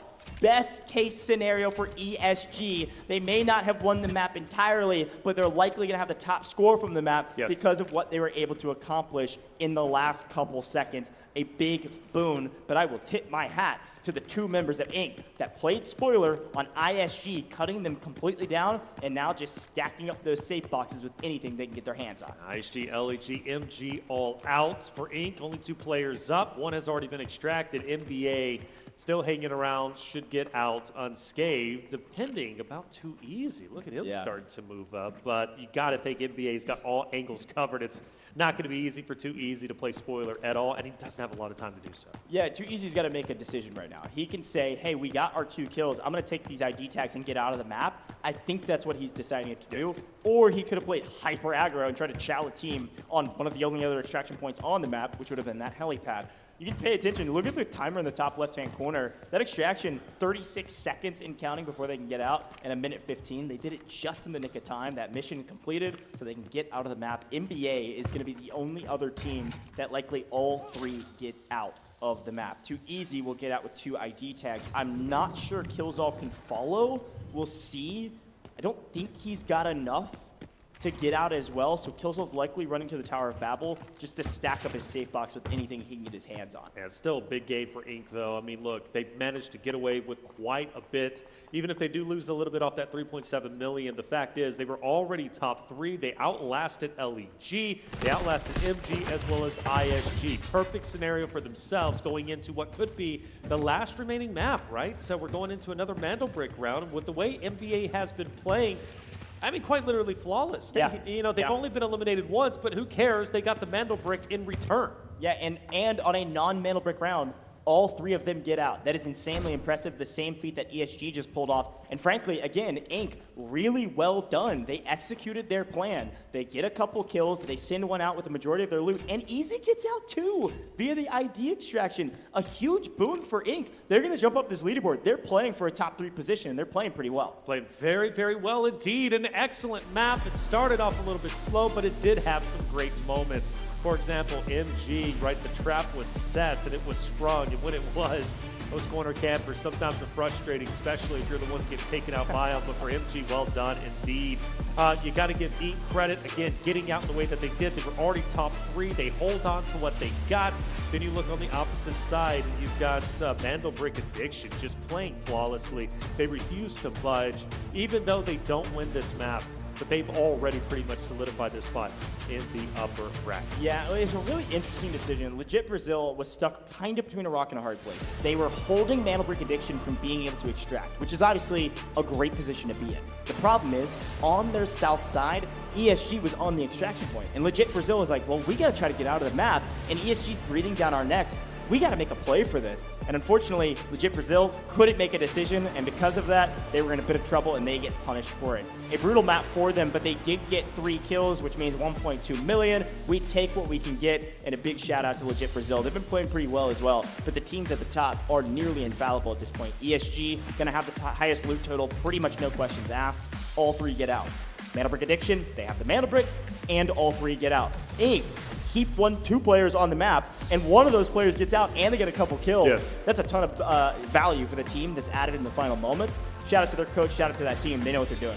Yeah, I think the biggest difference from match A to match B is, yeah, you have 2 dominant teams. That's going to be similar to match A, right? Whenever you had Q9 obviously dominating the ball and also keeping pace. Then, of course, Gold Silver in the end, picking up. That was one of the biggest surprises. But when you look at match B, you don't really have a big battle for top 3 at the moment, right? At least that 3rd position, because Inc has solidified themselves in a very comfortable spot. Granted, obviously not guaranteed. We witnessed that in match B.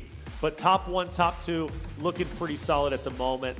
Top 3, pretty happy with where Inc is currently at, which means the bottom 3 teams are going to have to work extra hard now, especially when we could potentially have only 1 more map going into our next Mandelbrick. But let's talk about what's at stake here. A Mandelbrick.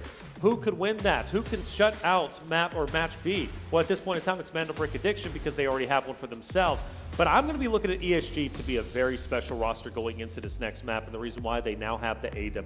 The AWM is going to be so valuable, and ESG for the first time, even though they won't have prio spawns, we've been talking about it, they will have priority when it comes to the overall weapons. Yeah, a great breakdown, Taylor. I appreciate it. Let's take a look at our highlights, and obviously some decent loot across the board. But frankly, I expected our highlights to start at like 8 8 minutes left in the game. It's turned into 12 minutes. The first 8 minutes were a nothing burger. I mean, everybody was chilling, seeing who had made the first mistake. This was a nice moment here from our team on screen that was able to loot the first airdrop and get a nice value add on their loot. But there it is in the corner of that screen on the highlights. Yes, the first fight, which was a trap set for like 7 minutes. LEG, the most patient team out here. MG, frustrated about it, but we also saw ESG pick up that AWM. There's a quick moment there. Ink sends one out the north side of the map, and then Dr. Prometheus helipad extract goes to the side of NBA. And while that's all going down, ESG is a terror with the AWM on the map that they picked it up on,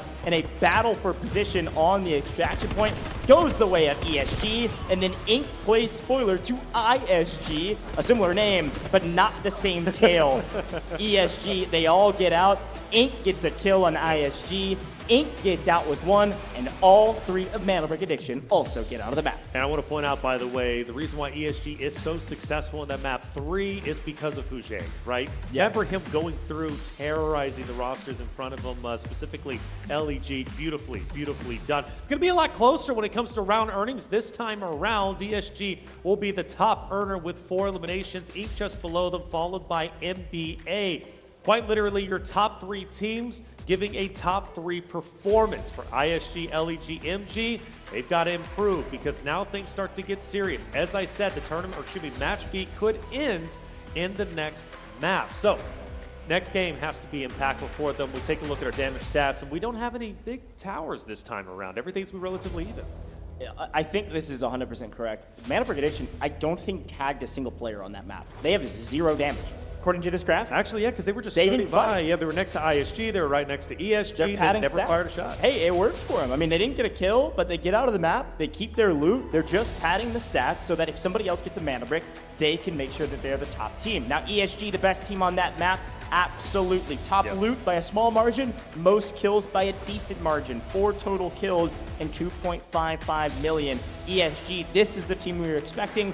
Very clean game from them. They're in a good position in the top 3, but they're not running away with it. And frankly, they're not even in the lead, like we've mentioned. We'll see what they're able to do in the next Mana Brick round for sure. Let's take a look at our map MVP. I have to think it's Fujang, and it will be Fujang. Yeah, I mean, come on, it makes sense. Again, he was a terror against LEG. He was mowing players down with the LMG and doing it in a beautiful fashion. 233 damage, 3.0 KD. Really instrumental in why ESG is so successful in getting out extracting with the AWM. Well done, Fujang.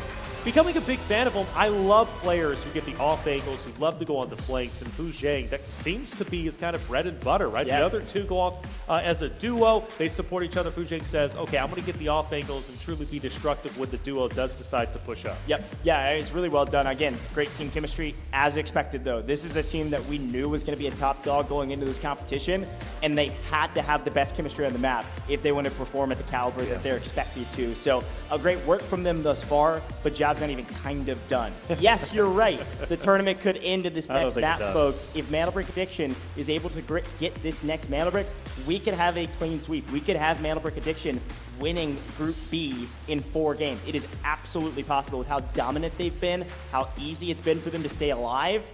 I think it's possible. I maybe would even say it's probable. Predicted. What do you think? I think we're done in 4, man. You think we're done in 4? I'll stand on business. I don't care. You got to remember, the only team that's actually competing with them right now is ESG. That's right. ESG does not have a T1 spawn going into this next round. NBA absolutely could get it, and if they do, all right, they might take it in 4. Let's listen in on that last map and see what ESG was talking about. 你对着他们，你懂吗？屁股给侧一点，继续。我回得来吗？主要。这是盾法阵。给我看看，找啥呀？啊，这边有。啊，我拿了。没人管你，没人管你。我在看。好。他们在打。他们在打。哎，有一队过来，有一队过来，这边。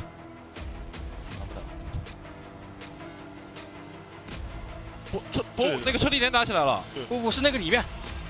不是，我知道。OK， 给技能就说话。已经出来了。回去了，他们给人回去了。你那边来了，兄弟。我后面吗？对，2个。OK， 我赢一下。倒一个。马上。中间的死了吗？不，是那个博物馆的。OK， 来，准备跟我去中间，我到了。我身上有一大兄弟，救我，真的救我！多久？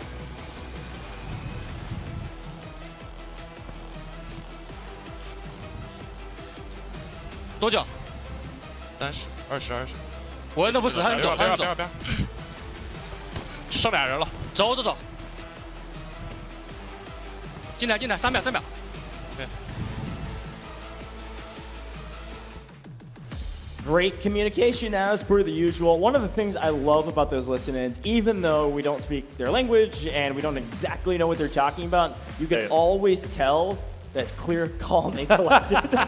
I almost said the exact same words. I got to change it up a little bit at the very least. Here's a look at our overall rankings. Great comms from that team. They've got a very clear IGL, great moves across the board, and you can see how much value they're gaining on the board because of their communication. 16.65 mil. They are in second place because of their earnings. But again, Mandel, Brick, Addiction, they have racked up some nice loot value, and they're in the lead because they have a Mandel Brick. Look at Ink, though. Really smart play from them. They jump up into third, like you had mentioned, by actually a decent margin. If they can keep up this pace, Ink will be making it to upper bracket as well. Let's take a quick look at the spawns, though. Again, I was just mentioning this before. Ink and ESG were the teams that got T1 spawns in round 3. That means they will not get T1 spawns, those red spawns, in round 4. We are going to Space City, baby, and you need those tier 1 spawns, and unfortunately ESG is going to have to claw their way from a less optimal spawn and try to make a play to join the ranks at Mandelbrick Addiction on top with the Mandelbrick.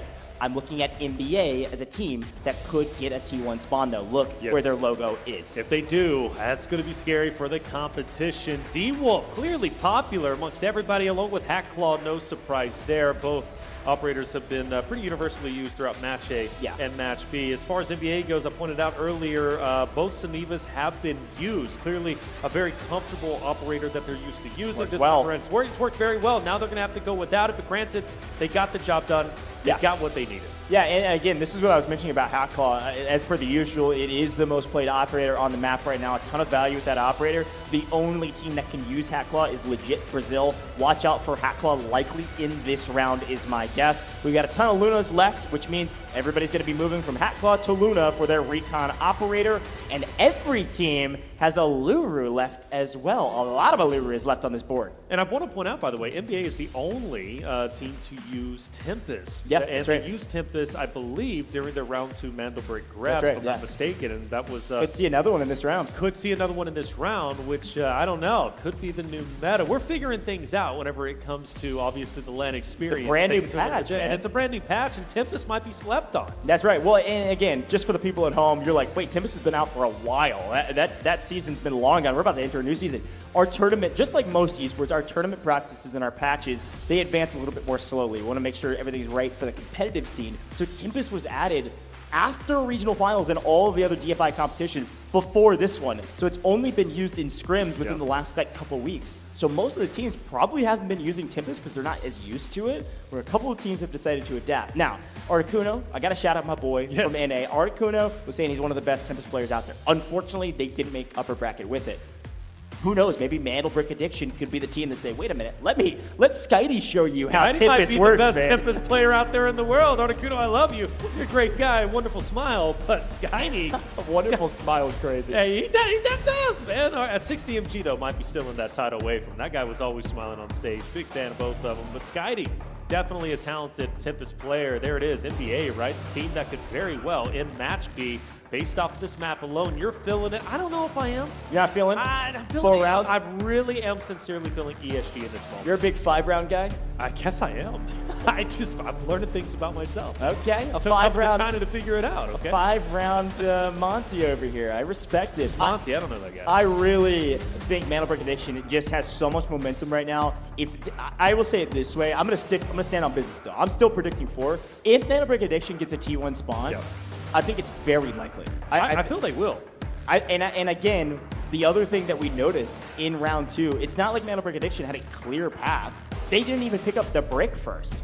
But what they did do is win the Mantle Brick with 5 teams fighting over. 9 eliminations to that game. And it's going to feel very similar in Space City, especially if it's put in the alleyway that we saw the first Space City round where that brick went, between Central Command and all those buildings in the middle of the map around Foundry. Like, there is absolutely a chance that they can close this out, and I'm even kind of wagering it. I think there's a pretty good chance they could do it. They are looking like they are in final form right now, man. Well, ISG on your screen, a team that is in 5th place, right? They are relatively far behind, actually really far behind. Let's not sugarcoat it. More than 5 million behind that of 8, who's currently in 3rd place. I said it, the difference, really big difference between match A and match B.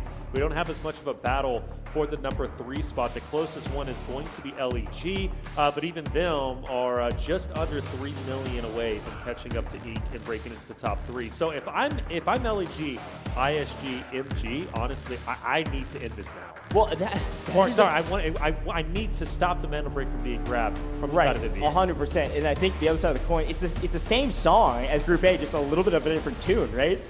If you're ESG, you've got so much of a loot value lead, a stash value lead on this leaderboard. Yep. If you see that signal that NBA gets the brick, woo, dude, you might just let them have it. Let's head down to the stage. Tactical deployment. У инков что было 10 лямов, потом стало 9300, опять 10 лямов. Как это? Что происходит? 16.3. Не, 16.73.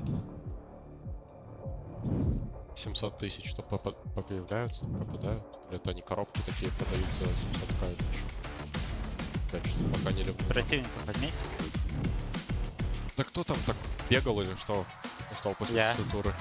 They are focused. That is your team to watch out for. Mantle Brick Addiction, focused, ready. The game getting started. And folks, if you weren't paying attention, let me call your attention back to the screen. It is all Space City all day for Group B. Space City until this tournament. This match is over. Game 3, 4, 5, and 6. All going to be Space City and all have a Mantle Brick. No more airdrop rounds. All Mantle Brick. It is time to head to Space City here, Taylor. Let's do it. Space City, a chance for Mantle Brick Addiction to have one of the most stellar performances. We've already called them the most improved team. That narrative is going to stand. There's no reason to take that away from them. But can they pull off the hat trick? Go from barely making it through the qualifiers straight into map 4 and taking it. And I'm seeing you cheering. What do we got going on? Look, man, I'm cheering for great competition right now. And you can see Mantle Brick Addiction not only have a priority spawn, but what you guys don't see, or maybe actually you can see it, not on the map view, they're trading some ammo around. They're giving the AWM to Skydie. Mantle Brick Addiction not only got T1 spawn, but they brought the AWM into Space City. Mantle Brick Addiction are trying to close it out right here. They are not leaving anything up to chance. And off screen on the left-hand side of your screen, now on screen, ISG and ESG already in a fight, and ESG on their heels yet again. This is reminiscent to the beginning of map 1 and Zero Dam. This time on the hands of our MENA team, this time on the hands of ISG. Oh, things are starting to get serious. And I apologize, I said 2. That was just a cleanup for ESG. Still 2 players up and around, hopefully staying up. For ISG, though, they want to put the final nail in the coffin. They want to take them down, and I said it. ISG is a roster that needs to desperately claw their way up. They are down over 5 million whenever it comes to technicality to catching up to 3rd place, which is EEK. Starting this off, taking down ESG would be tremendous. The mark is in. Mojo goes for the connection, but can't do it just yet. A big moment for ISG. Taylor, you mentioned it. A lot on the line, and they got a long way to go. Wiping ESG, the top loot value, the top stash value team. You know this gear they're bringing in is going to be extremely solid and extremely valuable. The kills will equal 1.2 mil, but the loot is everything. There's a trade. 2 down for ESG and a full, and no full. ESG is out of this map.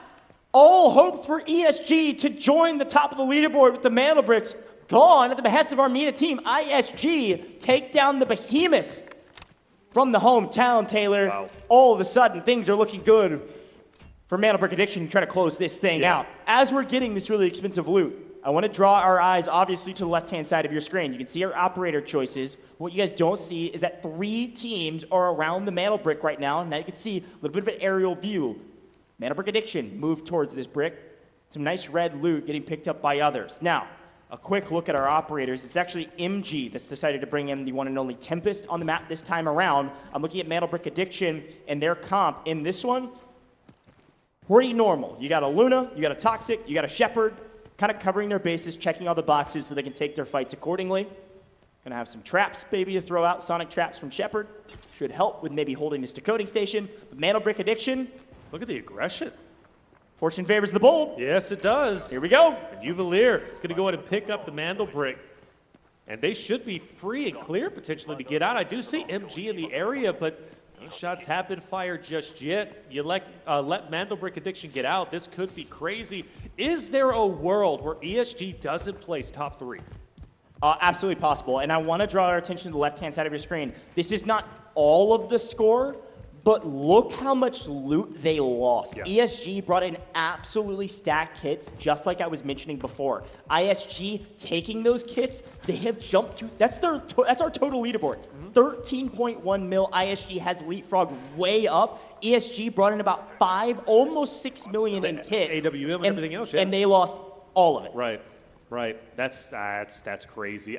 But you know, we set up the narrative a little bit earlier for NBA. Like, that's perfect case scenario. You go in, ESG's now gone. Q9, I mean, they are biting at the bit going into the upper bracket. They have to be ecstatic with this result. Granted, not done just yet. Let's see how it ends up unfolding. For ISG, the narrative for them was they need to elevate themselves up the leaderboard, and it looks like they've been successful in doing so. But the game's not done just yet. It's still very, very close. For mantle brick addiction, though, I mean, seriously, they have been flawless. They're already decoding, and nobody has challenged just yet, but there's plenty of time. But they will be surrounded. This is the thing, though. Can NBA hold on to what they got like they did before? They did it in Game 2. They can do it again.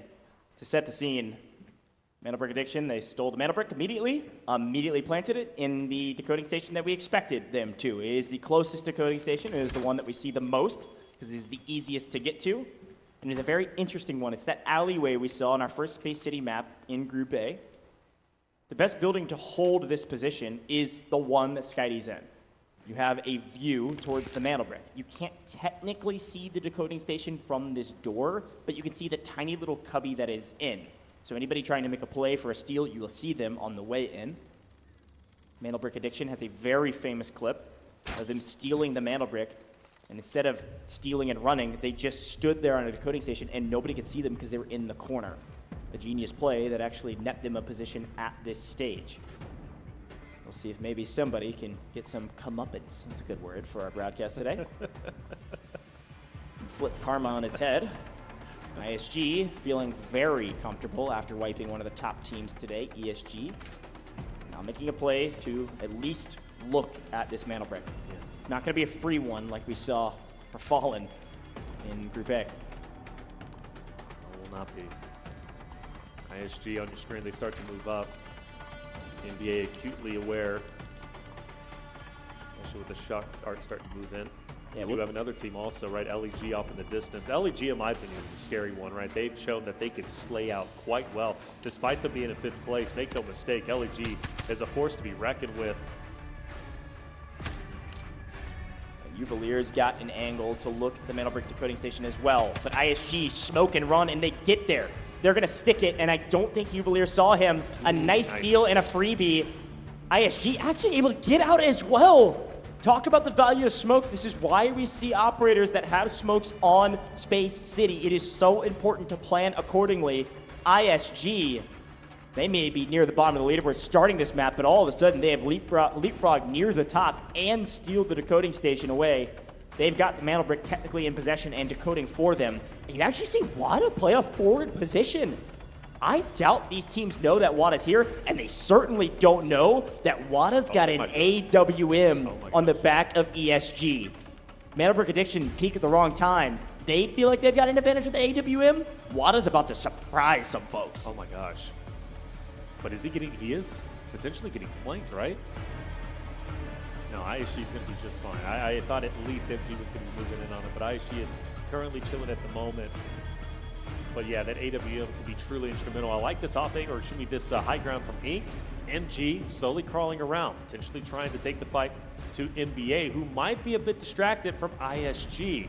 Question is, how do you get in and steal it away from ISG?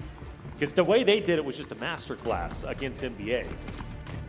And let's face it, the pressure, really for ISG to hold on to this Mandel break is all on them, right? They have to hold on to this because it almost guarantees them going into the upper bracket.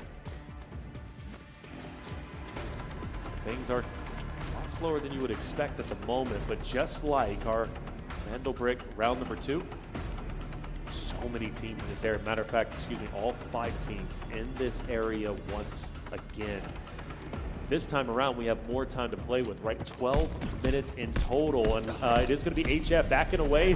Some flames starting to roll in. As Saniva luckily, it actually baits out. One of the players from Ink Too Easy is gone. Yeah, that's a full kill too. Obviously some nice value add, and this could be the last map. But also now it's a 3v2. It was a great incendiary shot around the corner to get one weak. But Saniva is taking the brunt of the blows from Ink. They're going to back off to reload and re-up, but as they do, Ink doesn't really have an opportunity to grab easy. This is a brutal down for them. And they're going to have to lie in wait. And of course, that's an important fight, but it's not nearly as important as what's happening on main stage right now. ISG. They actually make it to the decoding station. Juwelier, I think, has sniffed out this plan. He knows this strategy. He pulled it off the regional finals, and there they go. NBA, they sniffed it out. They said, you can't do what we did. We are Mandel Brick Addiction, and they wipe ESG almost entirely, and they take back the brick assuredly. Wow, 3 minutes now, back onto the clock and counting. NBA with the full clear on ISG, who made their way up the standings. They were in top 3, and just like that, NBA snatches it away from them. Padawan does not beat the master in this instance. Replicating NBA in the regional finals, whether they did it on purpose or not, it does not pay off. Off screen, MG and Ink in a bit of a blender trying to get to this position. There's still plenty of time on the clock because of the steal late. Still 2.5 minutes or a little bit less now because of that MG. Ooh, Boldo with the bounce. Talk about some geometry, man. Gotta get a cleanup on Onigiri. I don't think he'll technically get netted the kill because that player was already knocked by a member of Ink. But even so, it does force MG back, and now they're the ones on their heels trying to figure out, can we even get Onigiri back? As a random grenade we weren't expecting hits him and takes him out. You know about geometry, Goj. Oh, I know a lot about geometry, man. You couldn't tell me the difference in a rock and a ficus. Now you're trying to tell me you know about geometry? Come on. You're out of your mind. NBA. Right, NBA, the most improved team by far from the qualifiers into at least day 1 of the Delta Force Invitational, looking to close this out in just 4 maps. The opportunity is well within their grasp. They have all 3 players still alive. They've slayed everyone out. They have had a flawless performance, only losing out. Well, I say losing, they still extracted all 3 members, but they didn't get the highest score when it came to map 3. But they nearly won all 4 maps potentially if they're able to win this. Just 1 minute and 15 remaining. So, Goj, what are we looking at? Who is the closest to potentially getting another touch? That's a great question, frankly. I mean, there's a couple teams in the area. Obviously, we've got 2/3 of Ink still alive. We've got 2/3 of MG still alive. Legit, Brazil, frankly, should be the team of 3 that should make a play for this decoding station. They've got to somehow get here without being thwarted by anybody else. It does look like you can see them on your mini-map now. They're going to be skirting through the building to kind of the western side of facility that NBA is in. They're going to maybe come around the flank. The problem is we're running out of daylight. Can I set the tone for what's happening right now? 30 seconds. I'm about to be a prophet. There's 30 seconds on the clock for Mandel Brick Addiction to win Group B. Not just get a Mandel Brick, they will win, and we will not play map 5 or 6 if no one goes for the Mandel Brick. 20 seconds. And no one's making a move for it. Everybody's going to let this happen thinking they have a top 3 spot. Is that what's happening right now? 10 seconds. Legit Brazil saying, hey, we'll let them have it. We think we can all extract and potentially be top 3. Is that what's happening 3 right seconds. now? They're going to let Mandel Brick Addiction take the win? Mandel Brick Addiction have won Group B. No one makes a move. They're all too scared, and they're protecting their loot. ESG is lying in wait, hoping some of these teams don't extract right now. ESG may be outside of the top 3 if Inc. and Legit Brazil can get out of this map. Everybody's saying we gotta get out, and Legit Brazil is gonna do it the hard way. They're gonna take down one member of MG and try to take down the second. We see Inix with an angle take down one. They are trading blows right now, and this is make or break for MG. They will not make it to upper bracket if Inix dies here. LEG, they got to hold on tight to what they got. Inix is moving in. Rocket connects. No, it doesn't. Skydie got a knock and a takedown with the AWM from distance. Legit Brazil was in position to potentially get out of the map and potentially be a top 3 team.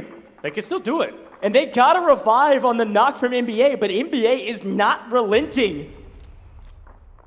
What a wild circumstance here in Group B. Oh, they're at 21.3. And this isn't final numbers. This doesn't calculate kills. Right. This isn't everything. And now Inix is trying to keep his dreams alive. NBA is spoiling dreams. Down go Legit Brazil, and likely their chances of being a top 3 team out of this map. MG with 1 player alive, and Inc. is saying, well, let's just loot. They need to dip. They need to leave. Get out of NBA's path at this point. Inc. has 2 up. They lost one earlier.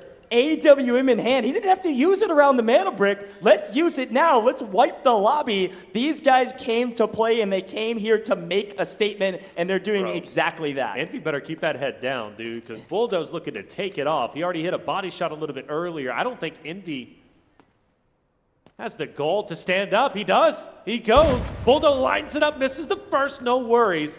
At least he made an impact, bit of a point up, and now Bulldo goes in hot pursuit. NBA just celebrating at this moment in time. They're smiling from ear to ear. They understand the position they're currently in. Great shot. Uvalier from a distance. Like you said, better run. Envy's in trouble. But Envy does manage to get away, and he can, in fact, extract, which could be big for MG, but I don't know. Inc., they've already separated themselves. Unless NBA plays spoiler to them, it's very possible. There's plenty of time remaining for NBA to hunt Inc. down. Yeah, I think Inc. right now is trying to figure out, hey, what's the extraction point that we could get out of this map with?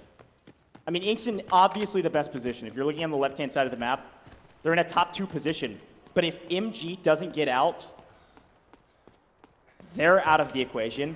Legit Brazil not getting out. ESG's probably in their chairs just cheering. ESG can still be a top 3 team. Now, Envy, I was calling him Inix before. That capital N got me all types of it up Blender. Envy does get out of the map. Yes. But look at their total. I don't think it's going to matter necessarily. It's all going to come down to this position right here. ESG maybe in the last couple maps had done enough, regardless of their falters here. And they're probably thanking in their chairs right now, not having basically played this map, thanking Mana Brick Addiction for just slaying the lobby out and keeping them in a T3 position. Inc. now wants to assuredly position themselves in the top 3. They know they have to get out of this map. If both members of Inc. die, if they both go out, there is a chance they could fall not only below ESG, they could maybe fall below Legit Brazil, and Mana Brick Addiction is on the hunt. Yes, they are. I'm astounded by the aggression. I really am. But I respect it. I do. NBA has taken the world, or at least this tournament, by storm. The way that they have played is just incredible. Again, I continue to say it. The most improved team from qualifiers to now. They look like a world championship roster. They really do. They're putting on a better performance than even that of Q9 and Fallen from match A that just occurred a little bit earlier, right? And oh no, you believe? I told you, hey, did I not say in you Group did. A Yes. that our boss on Space City is relentless? That could be a nice little boon for the side of Inc. With, I believe that was one member, that's Uvalier, getting not only knocked, but also fooled by the boss. That is hilarious. After all of their success, the only people that can kill Mana Brick Addiction is the NPCs on the map. Are you kidding me? All right. Breathe for a second. You can see our extraction timer. The extraction that's underneath the bridge, outside of Test Workshop and to the south side of our facility in Black Chamber, barely has enough time for it. So you can extract via around the middle southern part of the map. I love our production showing the free cam of our security director. That's right. Up there, piecing this team. Guy's doing trick shots. All right, if you kill security director with the shock arrow, I'll run around this venue. Oh my gosh, I'm about to start sprinting around the venue. He hit that. Look at it. Shit, he hit that. He actually did. Oh! With the shock arrow, I'm gonna do a lap around the venue later. Skydie said, "Don't mess with my team, brother. We're taking a victory lap. That's crazy. Don't do us like that. Don't do us like that." Well, there it is. I don't think our top 3 changes. I think ESG is pretty well within their rights to stay at the top 3. Again, though, if Ink doesn't get out, you never know. You never know. That's true. You got to remember how much value they're bringing in. I mean, we saw legit Brazil drop from like 11.8 or 12.1 all the way down to 7.1. If Ink brought in some heavy kits, yes, it's not 100% out of the question. So, and kills aren't calculated. Well, I guess the biggest thing is ESG should be safe. Then it's a matter of Ink, right? Is Ink going to drop down below ESG and then maybe drop below even top 3? Skydie picks up 1.4 million, by the way, which is great. Probably maybe disseminating loot between each other. That's most likely what ended up happening. Either way, they don't need it. Yeah, like, they're literally stat padding. They didn't need to take any fights after getting the mana break. They just said, well, why not? Let's just continue to slay out.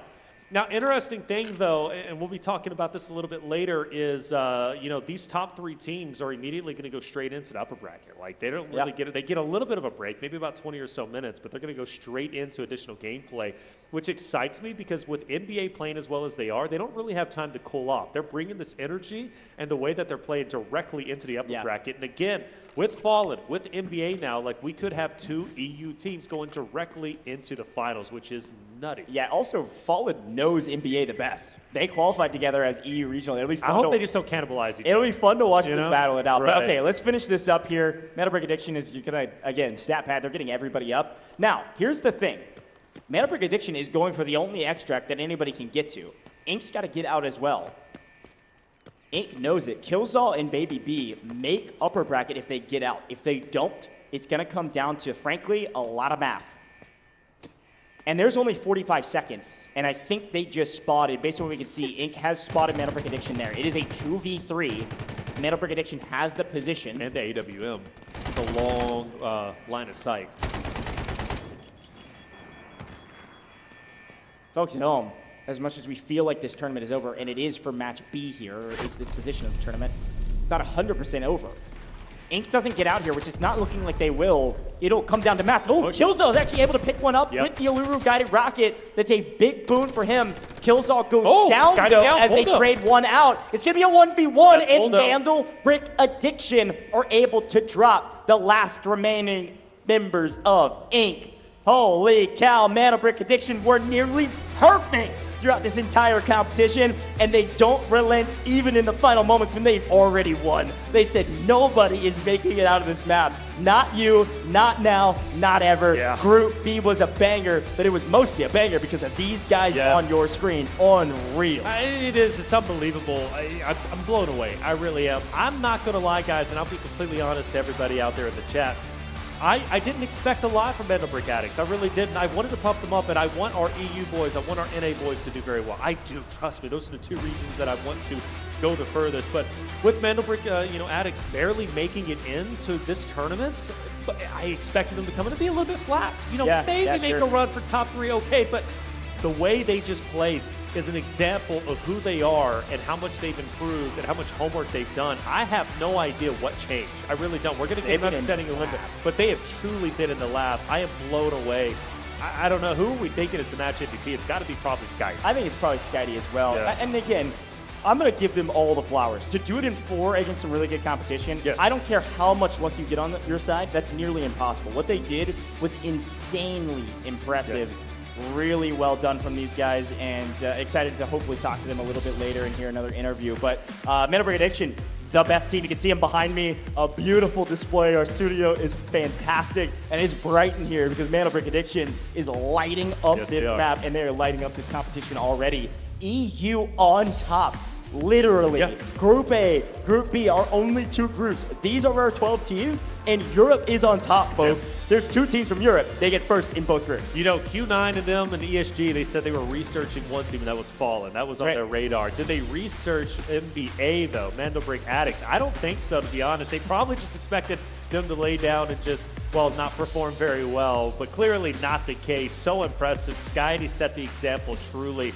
But you got to go back to match 2. I think that's really the standout. The way NBA held on to the Mandel brick, despite 4 other teams actively trying to take it from them, and at certain points actually taking it from them. NBA had to retake it. It was a lot of steals, and NBA even originally when they took it over for themselves, they had to steal it originally. So the way they did that in match 2 showed that they can, obviously face adversity and win. They come out of that with the Mandel brick, 9 eliminations, which I believe is the highest scoring elimination they've had so far. I told you to watch out for these guys. I mean, they're crazy, but they didn't prove it in the stats necessarily. So a big moment for them. Let's take a quick look at it. Here's our top 3, and our in-game leaderboard was correct. Mandel Brick Addiction make it out with the most loot by a mile. Both bricks, and they clean sweep Group B.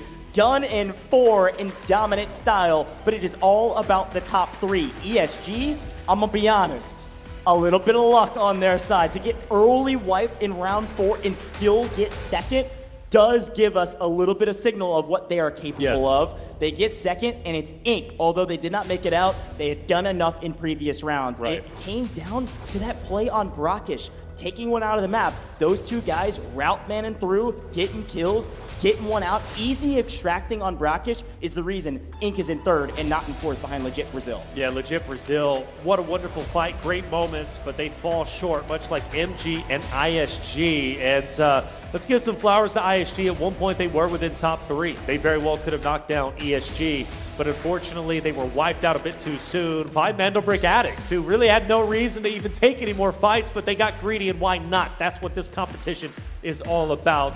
Take them down, set the example. That's exactly what NBA did. Now, you did mention ESG, a little bit of lucky, and absolutely the case on map number 4. Yeah. But also, you think about the route, again, you mentioned it best, the spawns. They weren't blessed literally at all in any, even going from map 1, right? The worst spawn you could possibly get, going up top, you get mowed down on the zip. Basically, map 1 didn't even happen, essentially, for them. So they qualified top 3. Matter of fact, in second place, essentially in 2-3 maps. Yeah, let's take a quick look back on that dynamic map. Obviously, it was all about NBA, but it started right here. This was the signal flare that I mentioned. I said it was going to go in 4 if NBA gets the priority spawn. You called it. They did, and then ESG gets cut down early, which they did. ISG gets extremely aggressive. Cut down a top dog, a top team, top slayers, even ESG, really strong squad. They get cut down. ISG says, whoa, we got an AWM. Let's get up onto the brick. They do get to the brick. They steal the brick away from NBA. But this fight right here, this was the biggest mistake. And I love that you get a chance to see this. This truly felt like history repeating itself, just the opposite side of the coin. ISG tried to make a hero play on the brick, and they weren't able to do it. This is the play I was talking about as Inc. loses 1, which back to the Mana Brick, and Mana Brick Addiction know exactly where these players are, did not see them through the smoke, and get cut down. Some frustration on the side of ISG because they had a great thing going. What a way to close this one out.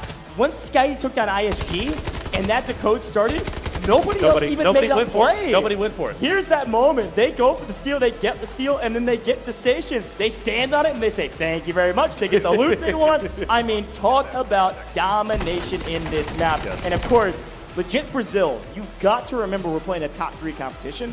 Legit Brazil, if they don't run into MG like they did, if they don't get pinched by Mandelbrick Addiction like they did, Legit Brazil easily could have been a top 3 team, and we could have set ESG or Inc. out of here. Which would have been crazy. To see ESG not top 3 would have been wild. We hit some nice trick shots, of course, on the security director. Literally sent them flying. Probably the highlights. Never mind the Mandelbricks. Never mind the champion of NBA. That was the play of the tournaments. Hey, check it out. NBA, well done, seriously. Just a stellar job, a massive improvement from the qualifiers to where you are now. Finished it in 4 games. The most dominant group so far, at least performance that we've seen. But now things start to get serious because the upper bracket, right, that is going to be just coming up next. That's today. That is today, literally right after this. We're talking like maybe 20, 30 minutes. They finish off with 6.77 million, but 7 eliminations. That's in this round alone, last round. I don't even know. They at least dropped 20 elims easy. Oh, dude, it was unbelievable. I mean, here's the thing. When you think about Mandelbrick Addiction, where they came from, it was all about the Mandelbricks. They didn't have loot. They didn't really have kills in their regional finals either. It was all about getting the bricks. They were good at that. And then they said, well, we know we're not where we want to be. Let's work on the things we're not as good at. Sure. They executed that perfectly. Yeah. Most loot by a mile. Right. Most kills by a mile. Of course, damage in the last round, it wasn't even close because they were killing everybody. That's right. And once they got the mana brick and they knew they won, good grief, they just played spoiler. They just said, well, let's just see what happens. Let's be perfect on the day, gentlemen. Let's prep. We are just getting started in this competition. Mana brick Addiction, they're not necessarily champions. They're not even necessarily a team that will even directly make finals. They got to go top 2 again, but they certainly proved that they absolutely can be. And I think there were some questions around that going into this competition. They're the best team, there's no question about it. 7 kills in the last round. They got the mana brick and they extracted, which is wild, at 6.77. Utter domination. Utter domination indeed, and obviously the best team, naturally the best team whenever it comes to Match B as a whole. The question is, though, who was the group, or should be round MVP? I think maybe it's got to be Scotty. I don't know. You can make an argument for Juvelir. You can make an argument for Buldo as well. Like, all three were shining. It was a team effort. It really was. And just like we were highlighting for Q9 or Fallen, it's like when one player drops the ball, the other one picks it right back up, gets the other teammate on his feet, and they go back full send into the competition. But just so well done. Incredible performance. Buldo will be the MVP. Another one for him. It is, and that's going to be 2. Again, a first. I don't think we had 2 in Match A, right? So you talk about actually, I think out of the 4 rounds, NBA getting 3 total MVPs. The only one to break it up, and it is Bulldog for the match MVP, which wonderfully done. Yeah, here's a quick look at some of the stats. Obviously, out of 4 maps, they actually get out of 2 of them. One of which that they didn't get out was the mana brick round. So it doesn't really matter that they didn't get out. They've got the mana brick. He had the best KD. This is Buldo. Best KD on the entire tournament. He had number 2 overall ADC rate. Rush rate was number 3 overall. This is basically the rate at which you run around the map and get kills and are able to engage with the environment. And then overall, the rating for this player was number 3 for our match MVP. So Buldo, and I assume the rest of NBA probably up inside the top 3 as well. One of our best players, if not today, just in Group B, obviously, but also in that overall, the tournament today. Overall, in general, match, man. Fantastic. Overall tournament. This is the dominant team. They are technically top seed going into upper bracket. They definitely are. They had the most dominant performance. I'm mind blown. I really am. I couldn't imagine how chat's feeling. You were saying this is one of the teams that they got a lot of fans. They got a lot of fans out there. They've been watching their journey right from the qualification stages, obviously, to where they currently are. And where they are is just such a great spot. And I'm excited to see them go into the upper bracket, which is going to be happening very soon. NBA, a dominant roster. Let's listen into their comms of the winning moments. Я закончил. Я иду на ту дверь, Мандал забежал. Да, на Мандале. Киньте туда что-то. Сейчас попробую, через секунду. Убежал или нет? Инфу. По-моему, не понимаю. Нет, за кантом. Ло хп. Нок за кантом. Декодит. 1 хп. Нок. Я релоуд. Там 1 хп, чел. У нас рампа, 2-я пачка или что? Нет, это чел ластовый, он убегает. Все, идите декодьте, значит, декодьте. Декодил. Бул, не торопись, вдвоем сейчас с тобой сыграем. Давай пикнем вместе. Я снизу. Какой? Зайти внутрь, у нас лампа, дверь выходит. Понятно. Внутрь зайти. Внутрь заходишь, Бул? Я кинул туда это. Ты кишком можешь слышал. Бул, хватит лутать. Тут тагак лежал. Я мандал побегу на лейте, скорее всего. Я кинул смог под себя. Я тоже бегу в мандал. Подожди, рано. Стрелу даю на центр. Я с Аней побегу. Иду. Кинул смог тебе. Иду на мандал. Пошли. Нет, давайте вайп. Копировать. А зачем? Надо ман. Папки, не знаю. Блин, не смог скопировать этот труп. Пойдемте, вайп, кто скинул. Не успеете добежать до этого? Успеете. Могу попробовать, надо? Я, наверное, ближе буду. Так мы вроде выиграли. До какого? Да. У нас уже тут, блядь, камера. А нет, плюс 200. Я живу. Просто выживите. Ой-ой-ой. Выживи. 5 секунд. Легенда. Вайп сюда. Сюда лут. Давайте. Кулачок был, кулачок. We picked up on some of those comms for sure. Mandel. We gotta pay attention to the mana brick. Worked out perfectly. They all ran to the mana brick to close things out, and great comms as per the usual. But it was fun to listen in after they'd won the fights because it was all relaxed, and they're like, "Where is everybody at?" Like, I mean, why are they challenging? That's what I was questioning. Is like, why is nobody else just trying to make a hero play? They know the tournament's over. The reason. You got to be top 3, not the winner. When they felt like it was inevitable, they didn't want to risk it. If they die, they don't get top 3. That's why legit Brazil tried to go run for the hills. And MG, legit Brazil fought each other. And then NBA came in and cleaned them up. It was wild. Crazy Group B. Really excited for the upper bracket here shortly. Yeah. But Taylor, crazy to say that EU is on top. Of course, I counted my boys. I casted over these guys a ton. NBA, Fallen, both those teams fantastic. And an NA team making it to upper bracket with Inc. sneaking in there in the third place position. I've casted over them a ton. I'm cheering them on, of course, but I'm looking at the paper stats, man. I was not expecting this to be our list. Definitely some familiar faces. Yes. Definitely some teams we expected. But ESG, Q9, both are China teams and make it straight to the upper bracket. And FN, Fallen, one of our top seeds. Right. And then, of course, our friends here with Mantle Trick Addiction. Now, Inc. has joined and Gold Silver has joined. So, Taylor, as we look at our schedule, I want to remind everybody at home, we are not done yet for the day, folks. We finished Group A, we finished Group B. Upper bracket right around the dang corner. We're about to do it in a couple minutes. Hey, we definitely are, and things are going to get wild. Super excited to see how it's going to end up unfolding. NBA with the most dominant performance of the day, but now things start to get serious. Do you want to go straight into the finals? Well, obviously, the goal is undeniably yes. For NBA, great job. ESG now joins the likes, of course, of Q9. You know it's going to get personal between them. Both of those rosters coming out from the China location. Things are looking good, Goj. I'm excited. Well, we've got a very special guest that has joined us in the booth. Scotty, you snuck up here, man.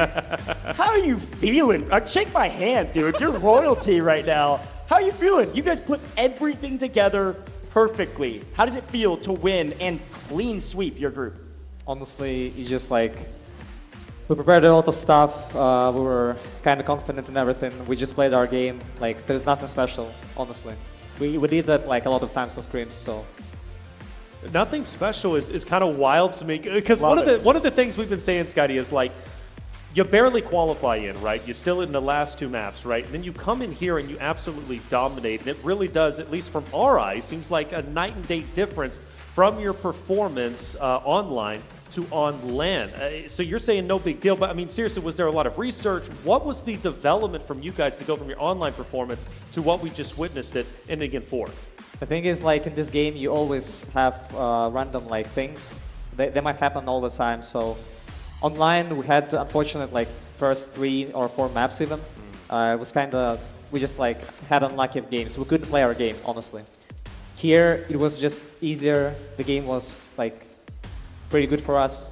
We didn't have any, like, problems on the second map. We didn't have anyone in Centrifuge. We could just, like, take the man and go there. It was kind of easy for us, so honestly, only maybe on Brakesh, we actually played good. We created the plan. We tried to, like, hold it for a long time. It was kind of hard, but, like, we managed to do it, so that's pretty much it. It's a great breakdown. And I want to bring us back to Brakesh, because it really did feel like in Space City that you guys were kind of just given whatever you wanted. I mean, you got the spawn, you got the brick, you put it where you wanted, and you didn't really get contested. ISG a little bit, you wiped them. But let's go to Brakesh. You have 5 teams battling for that spot. Obviously, we have a team get the brick there, and then you guys steal it. Talk to me about positioning. Was that a decision to play the north side because of information you had? Who made that call? I don't want to go, like, a lot of depth in this, but definitely we have, like, a lot of strategies and plans, especially with Tempest, traditional Tempest, where, like, we really like this operator. And this operator gives you the ability to go from, like, any side of the map pretty much and just safely try at least one time to decode the mantle, to copy, to retake it. It's very useful, it's very good. So in this case specifically, we just went from that side because we weren't, like, really early on, because the team already ran to the camp. So we couldn't go from, like, different side. We went from, like, deep inside the city, and we went from there. Yeah. Well, we just prepared and tried to use our ult. That's it. And last question I have for you, obviously, you're about to go into the upper brackets. I mean, it's grueling because you're literally going, like, straight into another bracket, potentially another 6 maps within, like, 20 minutes. So we'll let you go very shortly. But you've got some wonderful teams that you're going to be going against. Obviously, Fallen's going to be on the opposite side. How personal is it? How much do you want to take them down along with the others? I never look at it this way. I just want to have, like, good games. I don't care who I play against. I have nothing against anyone. I respect everyone. So, like, I want to play my game. I want to play good. That's it. And honestly, this game, again, doesn't mean much right now because we're not, like, qualified till the next stage. It's the most important thing for us. So, like, we did our job right now. That's enough. Hey man, just the beginning. I'm proud of you guys. You absolutely crushed it. A clean sweep in groups. But you're right, upper bracket about to get started. We'll let you go. Any final words for the broadcast before we send you off? Thanks for everyone who's watching. Спасибо всем за просмотр. Спасибо, что болеете. Мы будем стараться дальше играть хорошо. Давайте, кулачки. All right, EU on top, but just getting started, my man. Thanks for joining us here. Well done, Folks, brother. we're going to head to a very short break. Mantle Brick Addiction not done for the day. The upper bracket right around the corner. Don't go anywhere.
이게 맞는지는 끝까지 봐야 돼요. 아, CCO는 치킨 시킬 것 같은데요.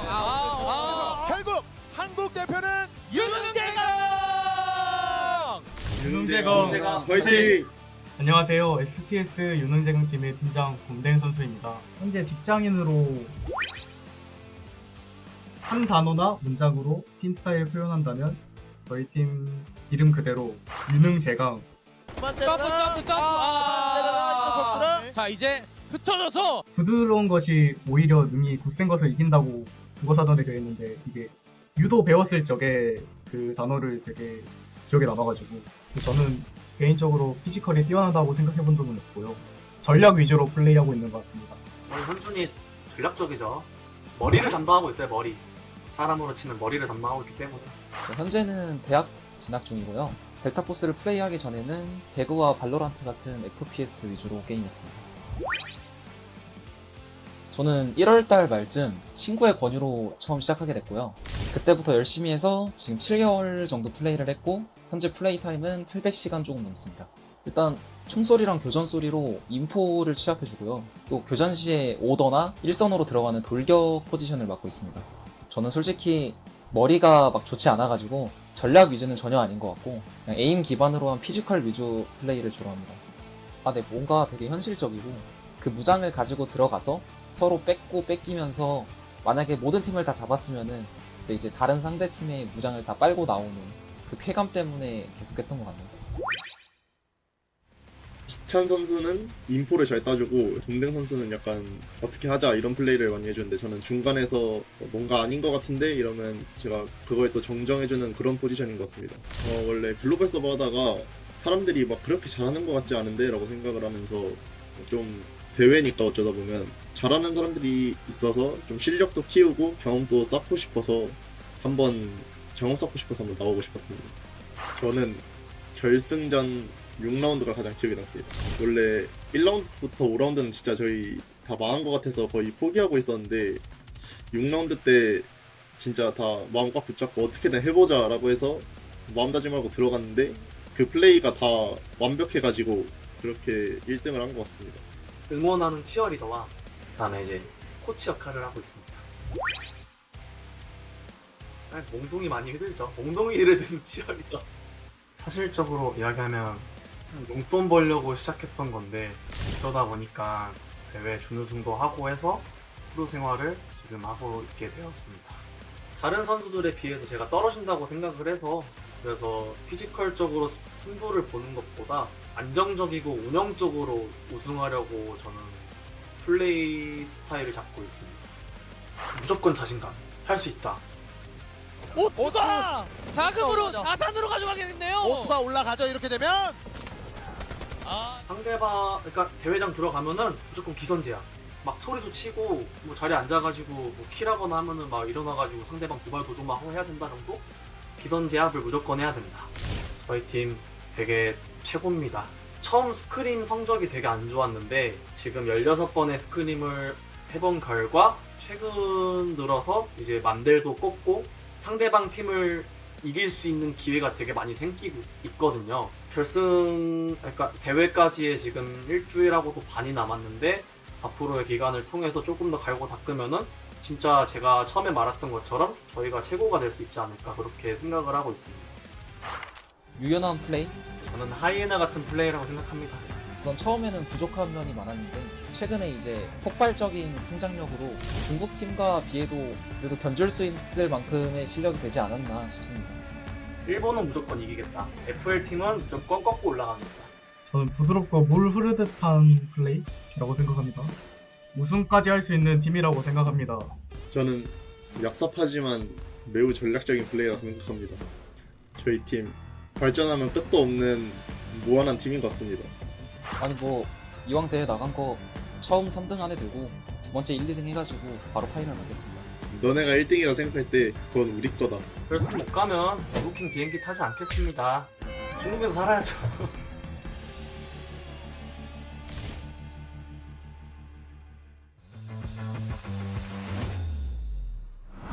tournaments. Here's a quick look at another fight, though. Fallen's found an angle, and they found a knock and a full.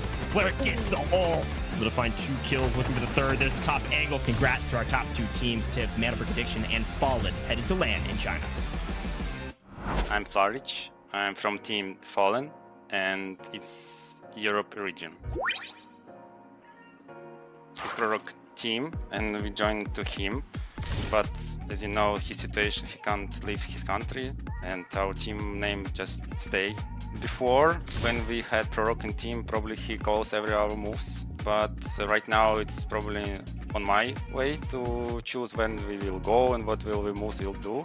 But still, it's like team play, so everyone can call what he wanna do or what will be better for us right now. So we will listen to each other and choosing the best way to go and the best call what will be right now in this situation.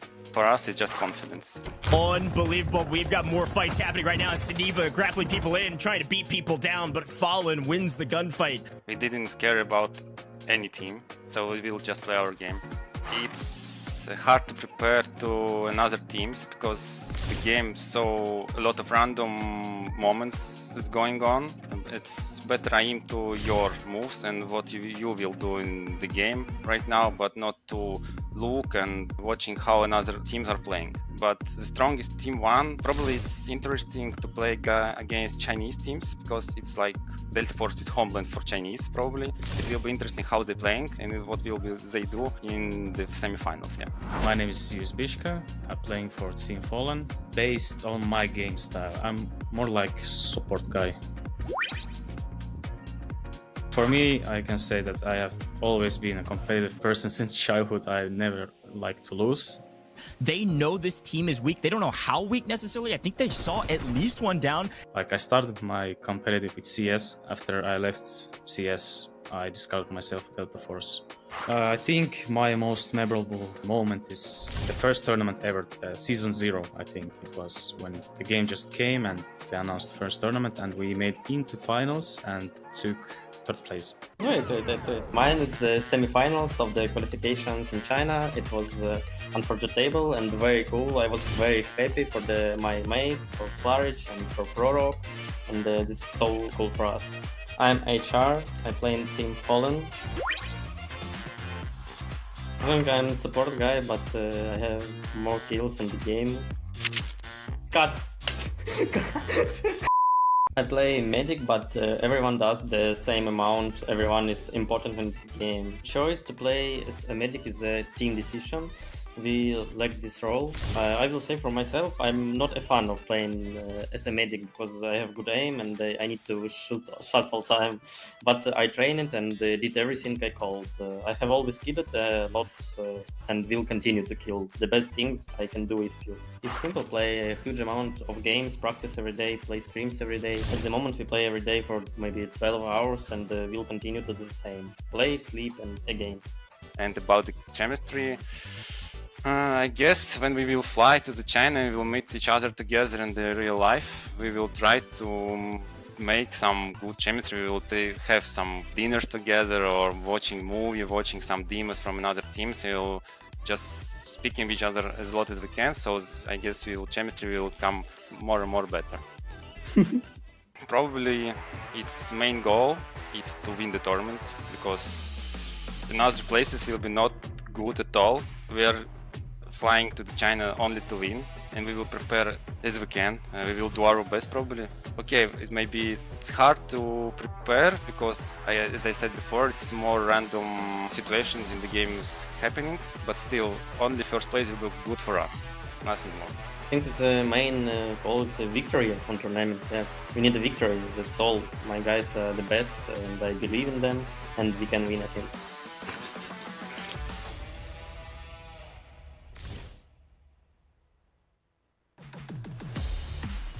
Welcome back to the Delta Force 2025 Invitational. We are back. It feels like we're just getting started on this entire tournament. Day one is here. We've gone through group stages. And Taylor, It is time for the upper bracket. Top 3 from Group A, top 3 from Group B, all coming together to compete against each other for the top 2 spots to make it straight to the finals. Straight to the finals is a big deal. Tomorrow is going to be just as grueling as day 1 was. Like Coach said, quite literally just getting started. Only 2 spots straight to finals. Who wants it? Who wants to avoid playing tomorrow? Who wants to sit back, explore maybe a little bit if this is the first time in China? Most importantly, watch the competition. Yeah. See some teams struggle, see some teams succeed, but more importantly, do your research and find out what you need to do to beat them. Look, we've already realized that Mana Brick Addiction, the team that just won, if you just missed it, EU is on top right now. Mana Brick Addiction, they win Group B, and Fallen from EU win Group A. But it's time for round 3 of the day. It's time for the upper bracket. If you've been watching all night, all day, all morning, whatever time zone you are in the world, it's all going to be the same for the 3rd round. But if you're maybe just waking up, welcome to the broadcast. We've been live for several hours, and it's the exact same map rotation as we go. And as a reminder, it is all about the Mandel bricks. If a team is able to get 2 Mandel bricks, they win, regardless of what map we're on. The earliest that will happen, we just saw an example of that in Group B, 4.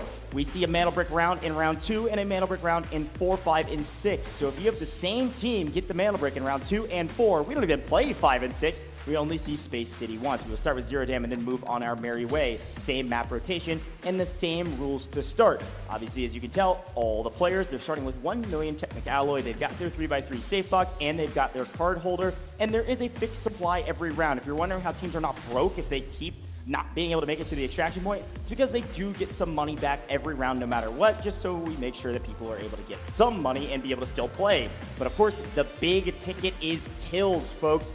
400k per kill. If you wipe a full team of 3, that is 1.2 mil auto added to your inventory, auto added to your stash at the end of the game. Now, if you do decode a Mana Brick, by the way, it's also an extra 400k as well per player that is able to copy the codes, which is nice. And we do have losers compensation. That's a consecutive extraction miss there. You will get some extra money to make sure you're not total broke regardless of the round comp. But as a reminder of how the rules work per round, this is all baked into the tournament server. It's a really cool UI. Basically, the players can't purchase anything besides level 3 and below ammo, level 4 and below helmet and armor, and then level 5 and below repair kits. Those are the only limitations for the first round, albeit they're pretty significant. The rest of that is all wide open, and it scales up as we progress through the tournament, as we progress through the rounds. Now, Mana Bricks, super important.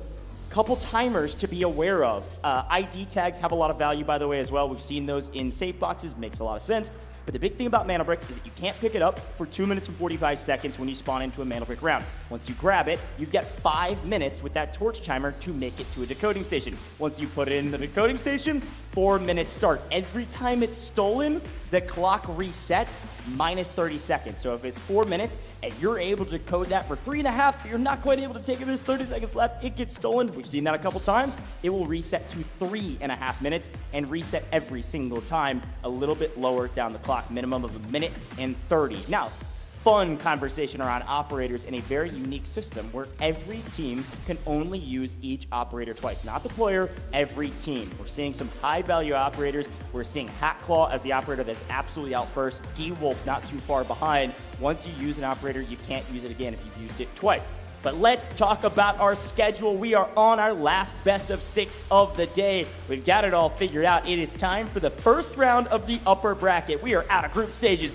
And Taylor, the top 2 teams from upper bracket make it straight to finals. They do not play tomorrow. That's right. Originally, it was top 3 throughout Group Stage A and Group Stage B. Now it's only 2 spots, and you have 6 wonderful teams that have fought tooth and nail to end up in this very position. The question is, what team wants it the most? And who has the wherewithal to see what their opponents are going to throw at them and how can they deal with adversity? It's going to be exciting for sure. And you've got EU representing, you've got China representing, and the North America and APAC. Upper bracket gives us a little bit of everything worldwide. That's the beautiful thing about the Delta Force Invitational. Hey, a lot of locations being represented, and so obviously we've got to talk about Flare Rich. This guy has been sensational. The way that he plays and represents Team Fallen is wonderful. He was a large reason why they were able to dethrone that of Q9 and overtake them and win their respective group. Group A a little bit earlier. Flare Rich truly instrumental in their success. Yeah, talking about a couple of these stats, I mean, in KD category, a top 4 player in the entire competition thus far. Let's take a look at K1DE for Q9. Absolutely, you got to remember Group A, man. Q9 was dominant. And Fallen, yes, they won, but it really felt like Q9 gave them the win to assure their spot in the upper bracket first round. K1DE was phenomenal. He was a top 2 overall rating. You see that number in green, number 2. That is number 2 in the entire tournament thus far. KD or K1D is fantastic player. Also at EDC rate, a really important status to try to figure out how you actually operate in the game. EDC is based on damage based on what you're bringing in. It's economy damage rate. Right. And so if you're bringing in cheap gear but do a crazy amount of damage, that rate's going to be insane. So something to keep an eye out for. Now, let's take a look at Oxygen here with Gold Silver. This is crazy. Look, this guy and his team made it to the finals. But you got to remember, they kind of snuck in there at the last second. Yes. And it doesn't look like Oxygen has a single kill to his name. Now, their team got kills, of course, but Oxygen didn't do much at all in terms of the kill category. However, his loot rate is number 4 overall. And the way loot rate is calculated is basically your efficiency in looting.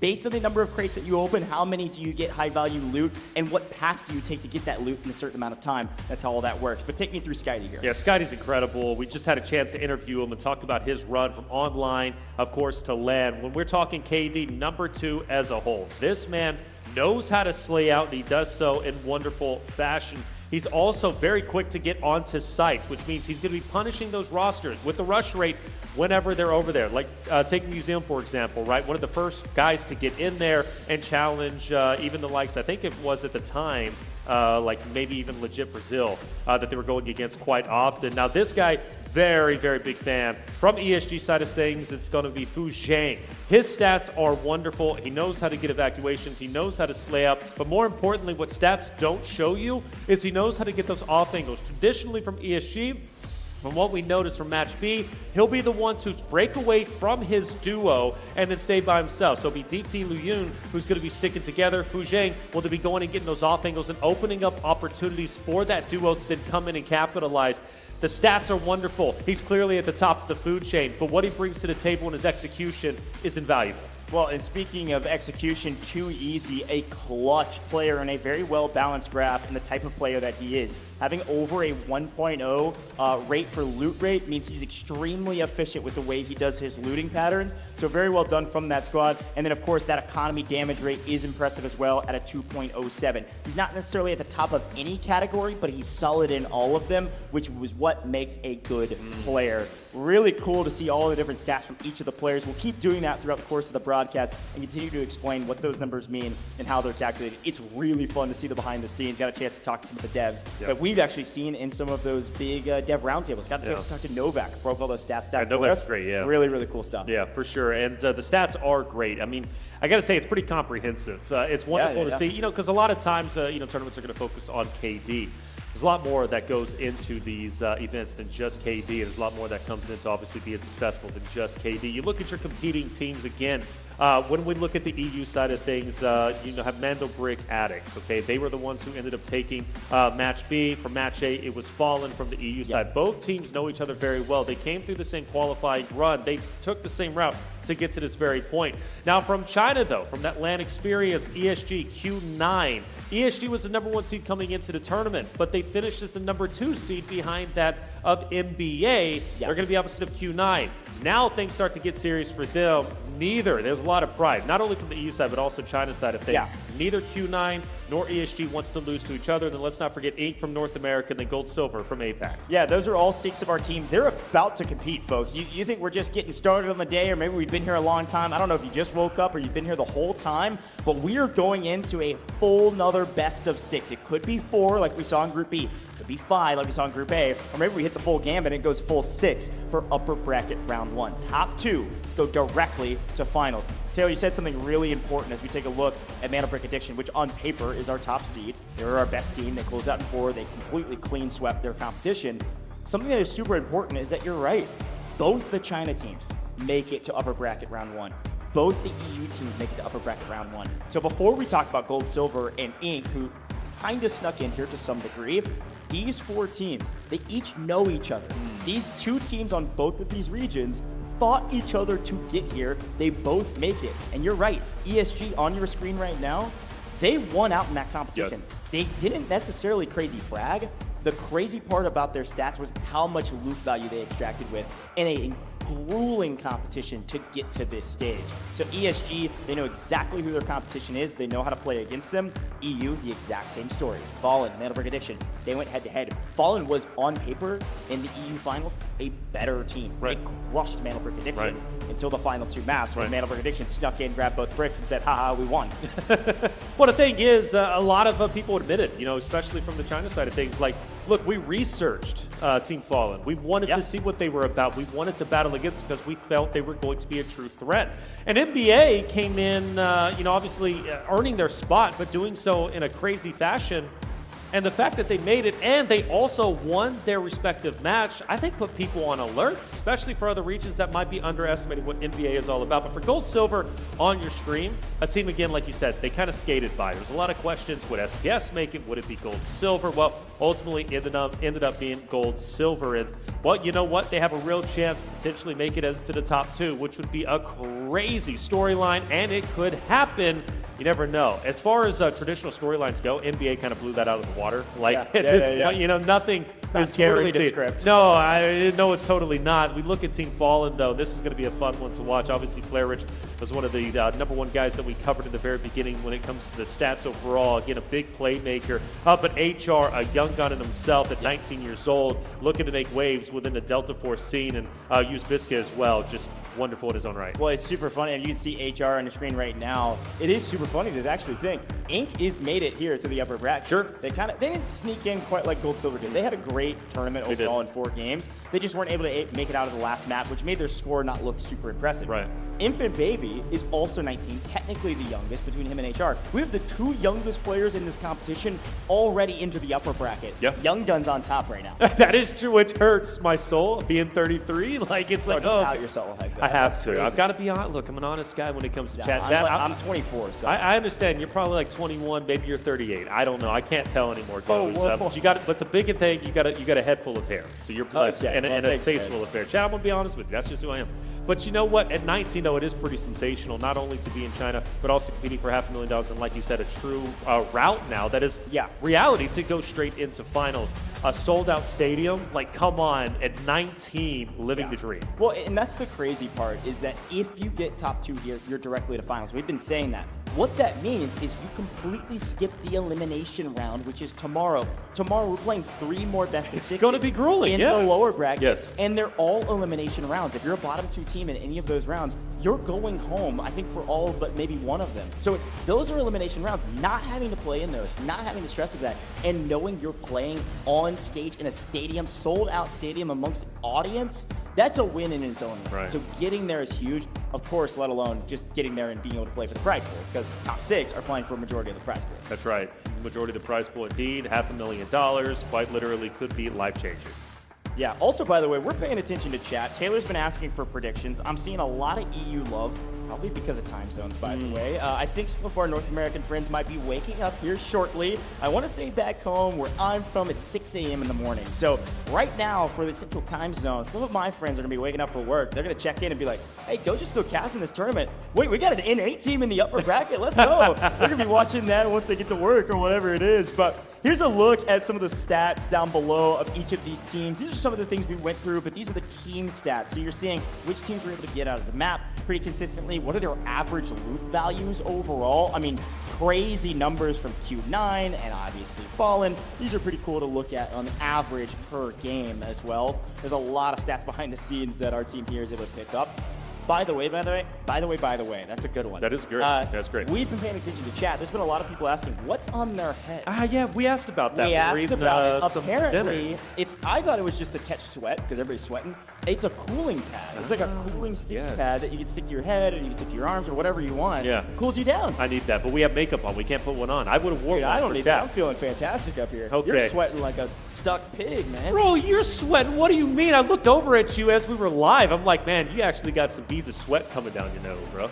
I love it. Folks, I have a couple more reminders before we hop into our very first game of the day. We're about to get started. We've got a brand new season right around the corner. September 23rd, a brand new season with Delta Force with a lot of new content, a new operator, and a lot more. But we'll get to that a little bit later in the broadcast. It is time for Zero Damn Taylor. Yes. We are loaded up, locking in, and hopefully going to get out of this map alive. We'll see who gets aggressive and who plays a bit more passive. Well, what's the difference, right? From match A, Zero Dem was explosive. It was exciting. The teams were butting heads instantly, especially over in admin. Now, you look at match B, though, it was very slow. Polar opposite. The teams didn't want to really get too active.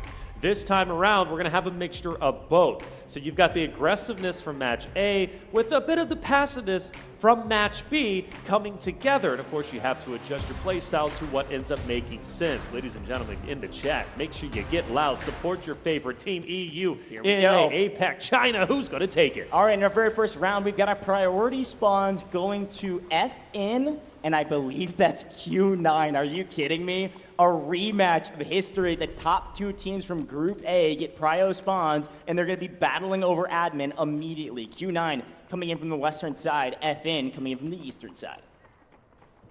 Of course, what is going to be fought for? Ultimately, it's going to be that airdrop. You're wanting to go for the AWM if possible. That has truly been instrumental in the success of some of the rosters out there, especially popping off heads, repositioning. Things are definitely looking on the up and up when it comes to that. For Q9's sake, though, you did point them out in early engagements and shots already being fired, and well, we're already dropping down. Yeah, the boss hits, all right? He's got a PKM in hand, and that dude hits like a truck. We haven't seen anybody die to Saeed yet. We did see somebody die to our security director on Space City, but they'll pick him back up. Now, it does go down to red timer and obviously depleting of resources, but some solid loot here, picking up PKM and some ammo for it is some nice value add. Oh, okay, nice. A little mini camp. Not too bad. We've got ESG picking up a disc off screen. Here's a quick look at our operator choices to start things off. It does look like a little bit of a different shift for some teams. However, I'm looking at Q9 at the top of the screen. For those that watched Group A, remember, this is exactly what they did in Group A. They started with 2 Nox players. They went ahead and burned their Nox. You will not see Q9 use Nox for the rest of this competition in the upper bracket. That's right. They burn them indeed. For NBA, no surprise they go Suniva. They love to use Suniva. In fact, we've got 3 of them used from ESG, GS, as well as NBA, which interesting from GS. I don't think they went with Suniva the first time they played against Zero Down. Yeah, that's right. I mean, frankly, Gold Silver's got to change things up. They're going in technically as the bottom seed in this team, match of 6 teams, and so they're going to have to change some things up, and they want to try to get active here early. Now, Inc., as we had mentioned before, looking at their not only operators, but also where they spawned in, they've got all of Cement Plant to themselves. So they're running some missions. They're getting as much loot as they want. They also know, frankly, you don't see a lot of folks fight over Cement Plant. Not that often in scrims, not that often in our competitions. They feel comfortable that the teams up at Barracks are going to rotate to admin and play for the dam extraction, and the team over at Substation is not going to come their way anytime soon. By the way, I do want to point out NBA goes with the triple LMG strat once again. Nice, good call. Yeah, they go with it once again, which clearly paid off, and every team has their own strategy. The LMGs clearly can mow you down. Now, as far as Q9 goes, they love up close and personal fights, and well, Gior is going to be laying pro. You've got FN starting to move through. The trap has been set. The question is, when do you want to spring it? Opportunity to get an elim was up there just a second ago. You do have GS also in the distance. Good trigger discipline from Gior. He's going to hang back just a little bit, not fire the shots off. So you've got admin starting to get active as it typically does. Still, the biggest or the closest engagement, I should say, will be Q9 versus FN, and FN has disengaged. They have left admin, and I think for Q9's perspective, they were not wanting to even engage in that fight. They kind of wanted to lay low and maybe fight yet another day. What do you think GS is going to be up to, though, on the northern side of things? The usual. I mean, if you remember back to the very beginning of Group A, this is what GS did before. They moved up to the top side of the map and played for the dam extraction. Now, this time, we've got Crazy Dog up doing the wall breaker with Oxygen, and Bobo out playing Route Man, looking for anybody trying to play spoiler to wall breaker. Last time, nobody touched wall breaker, and they got decent loot.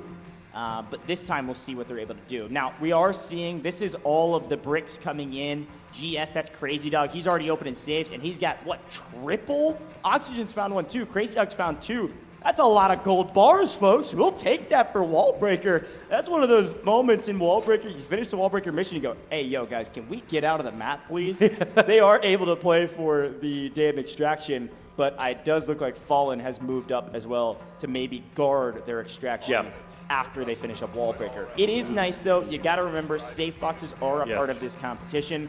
So gold bars likely going to be in those safe boxes, and anything else they pick up will go into their actual backpack. Airdrop is going to be down in just a minute or so. And that's going to be between FN, Q9, and GS, who all might be pursuing it. Now, Q9 has stayed put where they are currently at. We noticed QR, who managed to, or excuse me, who allowed FN to get away. He didn't fire any shots. He had some good trigger discipline, and Q9 ultimately could have been waiting, or at least awaiting, for the opportunity to attack onto the airdrop. Mind you, Crazy Dog finds yet another 200K. That's going to put him at 2.5, now 2.6 million. Wallbreaker's paying, man. It is, but look at FN. They're moving up, and they want to get paid themselves. They're going to have to do so with blood. Yeah, there's a lot going on. We had a quick look at the map view. The airdrop is dropping basically right between the shipping containers on the north side of the map and admin, that little area between the two. That's where that airdrop's going to land. A lot of teams can play for that, but here is the end of Wallbreaker. I want to point out, Bobo is by himself. This was something we were very critical on when you go back to match A when we're watching Gold and Silver. This did not work out for them. They ended up doing the Wallbreaker, but then they ended up getting taken down shortly after that. Bobo did not have an impact, and we could very well be seeing a replication of that match A mistake. Yeah, we'll see. Maybe they were able to execute the strategy they were trying to do originally. Bobo's just basically been protecting them to come back out the way they went in of Wallbreaker. That big, wide open, blown open blast door. They can come back up this way. They could theoretically play the Vince over the top of Fallen. They don't necessarily know Fallen's there. I can assume they expect it. Teams are always fighting over the damn extraction. It's the usual suspect for some of the first encounters. But as much as it feels like there's kind of been a lot going on, no fights yet. Yeah. No true fights. Maybe a couple bullets thrown at each other, but nothing much. Admin, Fallen got in, got some loot, and got out, and now they're just playing for the extraction point, which I respect. You saw that yellow dot on your mini-map a moment ago while Wallbreaker was going on. That's Fallen. FN, the least amount of loot on our leaderboard, but in the best position. Now, what did we find here? Oh, nice. Our airdrop net, a nice gold armor piece. We take those, a couple 100K. That's Mo, our matched MVP, our Group A MVP. Mo was different, man. We had some high-value FPS players in your DMs being like, yo, who's this Mo guy? This guy's crazy. Yeah, no, much respect. And when I say that, look, I'm talking like top of the food chain maybe in the esports world, taking notice of Mo. Rightly so. Kind of stole our hearts each and every round that we watched him throughout match A. But can he replicate it again where it matters most, getting top 2? You know, you can perform very well in your respective group. You go on to the next stage and you fall flat. All of a sudden, you're at risk of being fully eliminated. Now, for GS, this time around, unlike match A, they managed to get away, and they are the richest currently in the lobby, and they very well could get out scot-free, which would be massive for them. No reason to worry about the airdrop. No reason to really worry about eliminations. Get out scot-free, take your loot. Yeah, and I love that we got a chance to briefly look at that map feed. One thing you saw there is we got a brand new airdrop dropping on the north side of Substation, but the other thing you saw was this encounter right here. Finally, bullets raining down as Ink and ESG have been staring at each other for a while. These two teams know each other. They just battled in Group B, and they got a chance to do it again right now, right here on main stage in the very first map of the day. A wipe here. If Ink can wipe ESG on the other side, this would be a huge feather in their cap and an opportunity to play near the top of this leaderboard and not just skate by. You got to be top 2 this time around. A third place position will net you nothing besides a trip to the lower bracket. All right, it's Ink. Good grief. ESG. Q9? Yeah, dude. So Q9. What are we finding? What are we finding that? Well, it started with Mo finding the graphics card, mind you. Q9 jumps all the way up after a couple more items, and I gotta think it's maybe clearing of the airdrop. Did they fully clear it earlier? Yeah, no, the airdrop was cleared. They're cleaning up the rest of admin. They just found the right room at the right time, finding champagne bottle. Now look at it, it doesn't stop. No, they're passing they're back and passing forth. it, yeah. That does get you sometimes, though. It gets all of us sometimes. I was doing that earlier. Because everybody's trying to optimize safe boxes too, right? It's like some of these items are taking up most of your safe box, so they're trying to pass loot back and forth. Quick look, by the way, Mana Brick Addiction, a slow game for them thus far, but they do get the airdrop, and what we know is that the second airdrop yields the AWM. Yet again, Mana Brick Addiction feels like a quiet start, but you gotta remember who they are and what they accomplished in Group B. They get the AWM. Their goal right now, to get out of this map. And ESG is the only team really even looking near them on the south side of Substation. They should come into view on your minimap just here in a moment, as they start sneaking up the side of Sub and are looking toward the backside of NBA. Boldo, Saniva. There they are. Boldo was the match MVP overall for the side of NBA. Skydie has joined his teammates, so they're all three going to be together once again. GS and Inc. continue to dance around each other. I mean, they are so dangerously close, yet nobody has been able to take either one out.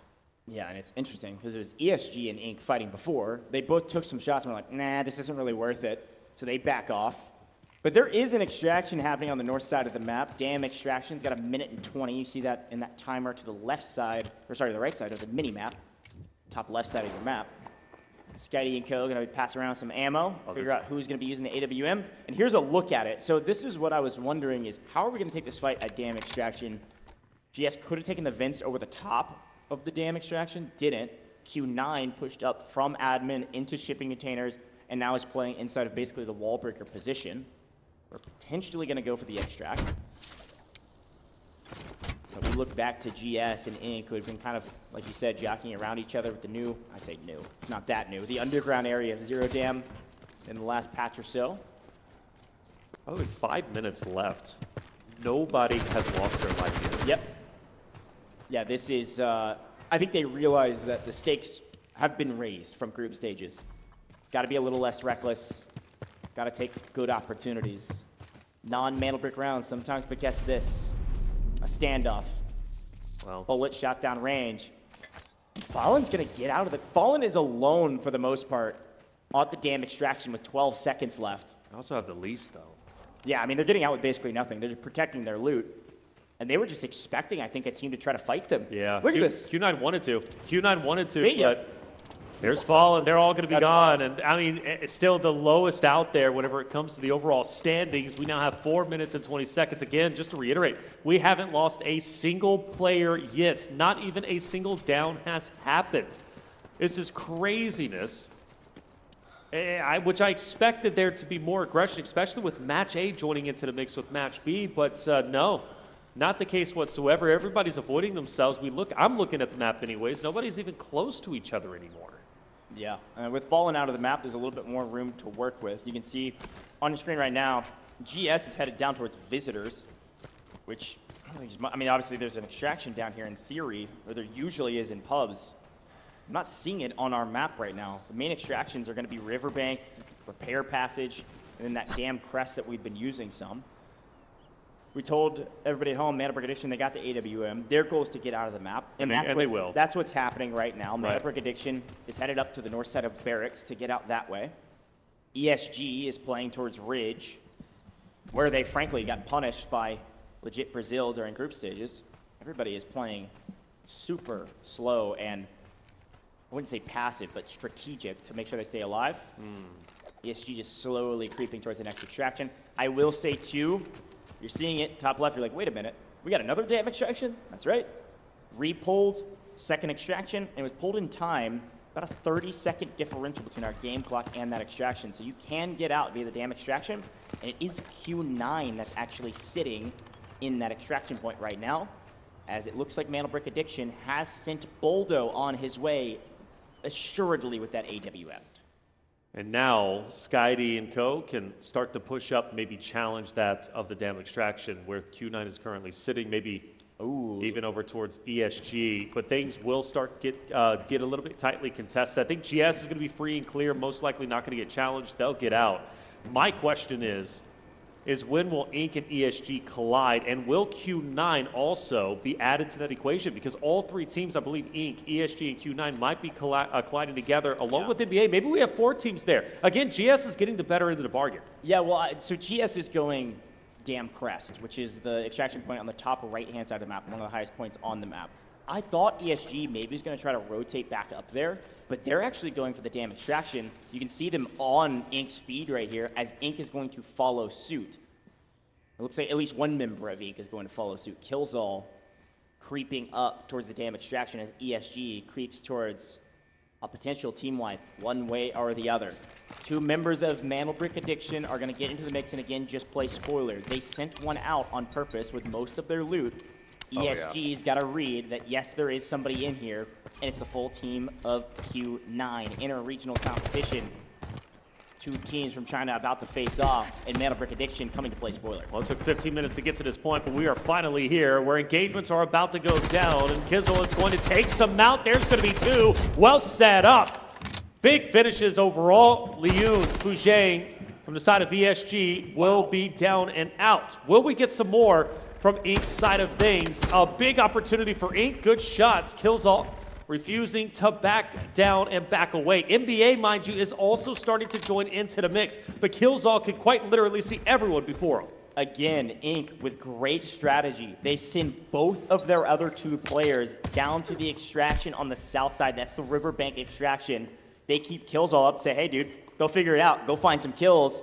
And ESG was so focused on getting to the dam extraction that Killzall was able to find the perfect angle at the perfect time and take down two. All right, here we go. We got 8 seconds on the clock and counting, and Mandelbrick Addiction's got to make a move right now. They're going through the vents. This is what I was expecting from them. Q9's able to hold. NBA not going to give them free kills. All 3 members of Q9 are out of this lobby, and it looks like both other members of Ink also make it out. Baby B, see you later. Out through the riverbank, and a lot of folks getting extracted. Probably the most extractions we've seen in Zero Damage. Killzall still not missing. I don't think he's gonna have time to clean up this fight, though. I don't think he's gonna get to kill. It won't get added to his tally, but Killzall is a dangerous man on this map. And down goes Zero Dam, our first map of the upper bracket. That was a weird one. It was definitely weird. We didn't get our first engagement until 15 minutes into the 16-minute game, and it was Killzall who opened it up with a 2-piece right away. Talk about fireworks. I think Killzall was one of the only players to get eliminations as a whole. So, I mean, if it's going to be an MVP run, it's probably going to be Killzall. But what does make this fun is now we go into map number 2, which is going to be our Mandelbrick round. It's going to be on Brockish, which we consistently see, right? The same map order. But everybody goes in relatively even outside of, I believe it was Gold Silver, if I'm not mistaken, who ended up finishing or getting extracted with like 400. Yeah, they did Wallbreaker. Yeah. But it's like it could have been a little bit better. But hey, overall though, map 1 wasn't a success really from anybody's perspective. It wasn't a disaster either. Yeah, sorry, to clarify, Gold Silver got out with quite a bit because of Wallbreaker. It was Fallen that took the first extraction out via the dam. Yep. And they were like, hey, somebody come fight us. Like, they were baiting a fight. That's what they were doing. They had power position on the dam. Everybody's like, yo, we got plenty of time, man. We don't got to fight you guys. And so because of that, Fallen gets out and they go, well, okay, we didn't really get much. But at least we didn't much. But that's a small win, but we take a win regardless. Right.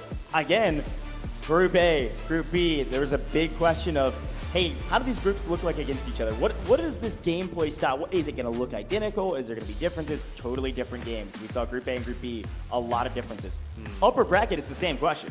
Is it going to be the same competition? Absolutely not. It's a brand new 6 teams, and that was the most people extracted we've had in this competition thus far in a single map. I think it was like 12 or something. It was insane. It was maybe it was 10, something like that. I don't know. You have to look back at the VOD, but it was a lot of people. It was a lot. Definitely the most. Without question, there's no argument. That was the most extractions we have seen so far. And again, it wasn't like a groundbreaking game from anybody's perspective, but also on the flip end, it wasn't a bad game either. Top 2 is the goal, all right? Before it was top 3, now it's top 2, which means that's one less spot than the players are going to be fighting for, which does make things a bit more critical, even though you don't necessarily have a bad game. In a retrospect, like for Fallen, for example, they all extract, but only 400K. That still puts them roughly about, what, 2 million away? Sure. Maybe a little bit less than 2 million away from maybe catching up to first place, which, let's face it, you know, before we were saying top 3 is the goal, top 2 is still the goal, but you want to go for first in this moment. You don't want to leave anything to chance. Well, let's look back at some of the highlights, and it looks like first blood actually went to Captain Saeed, which is a first here on Zero Dam, and a fun note. But other than that, it was just a matter of looting up and finding anything that you can. And we had plenty of red items across the board.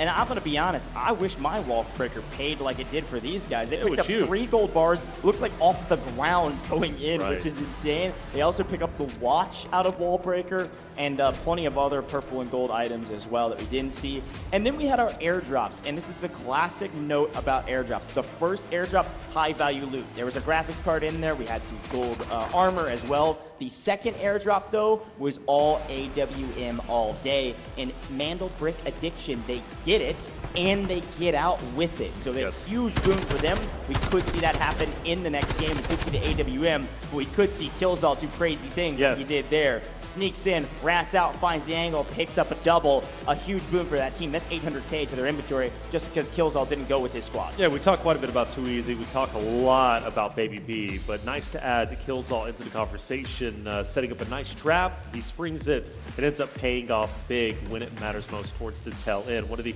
few players who's able to get any type of elimination, which took, like I said, 15 minutes before we even saw our first one. 3 million going to the side of Q9. A total of 3 eliminations in the entirety of round 1. Yeah, and Killzall had 2 of them. You're totally right. 2 out of the 3. It was Gold Silver that picked up the 3rd. Here's a look at the overall earnings. And of course, you don't really get to add too much to it. 400K added for Gold Silver, which will put them very close to Q9 at the top. And then you'll also see 800K added to Ink, which will put them out a little bit higher than ESG based on the numbers we're seeing.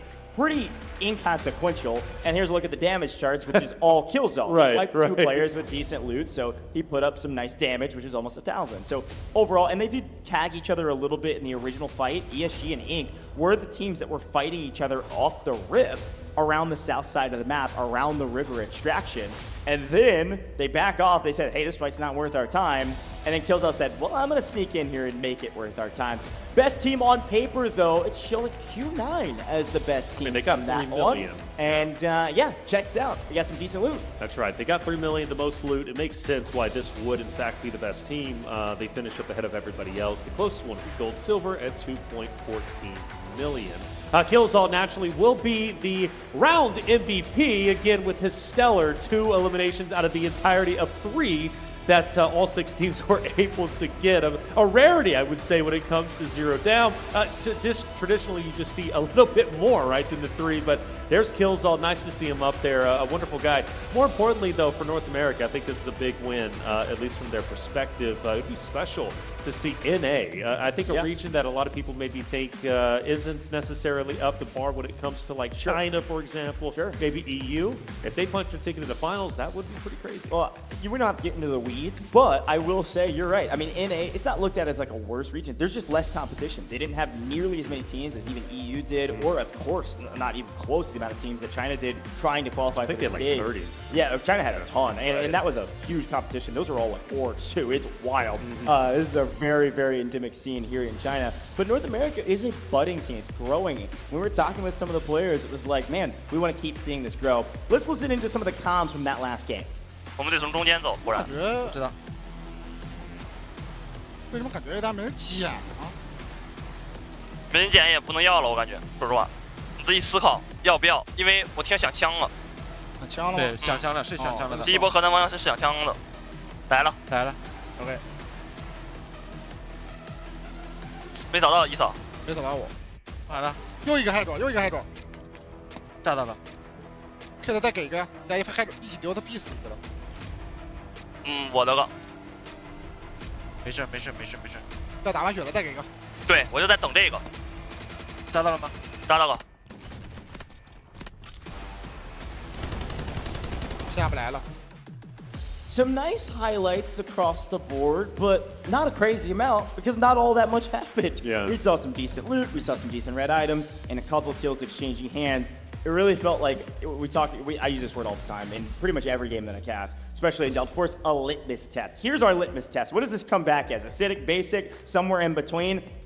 I mean, this is inconsequential. Even FN down at the bottom at 4.47 compared to a 6.86, a 2.4 mil spread is very easily attainable. Yes. If you wipe one team that's 1.2 mil, you loot their gear, well over a 2 mil spread. Right. This is basically nothing. Yeah. We go into round 2 almost an even playing field with a slight boon to the teams at the top already over 6 mil. We take that boon. We've seen margins be thinner than that. So, hey, anything that we can get is a good thing. We could only play 4 maps. You know that. We just saw it.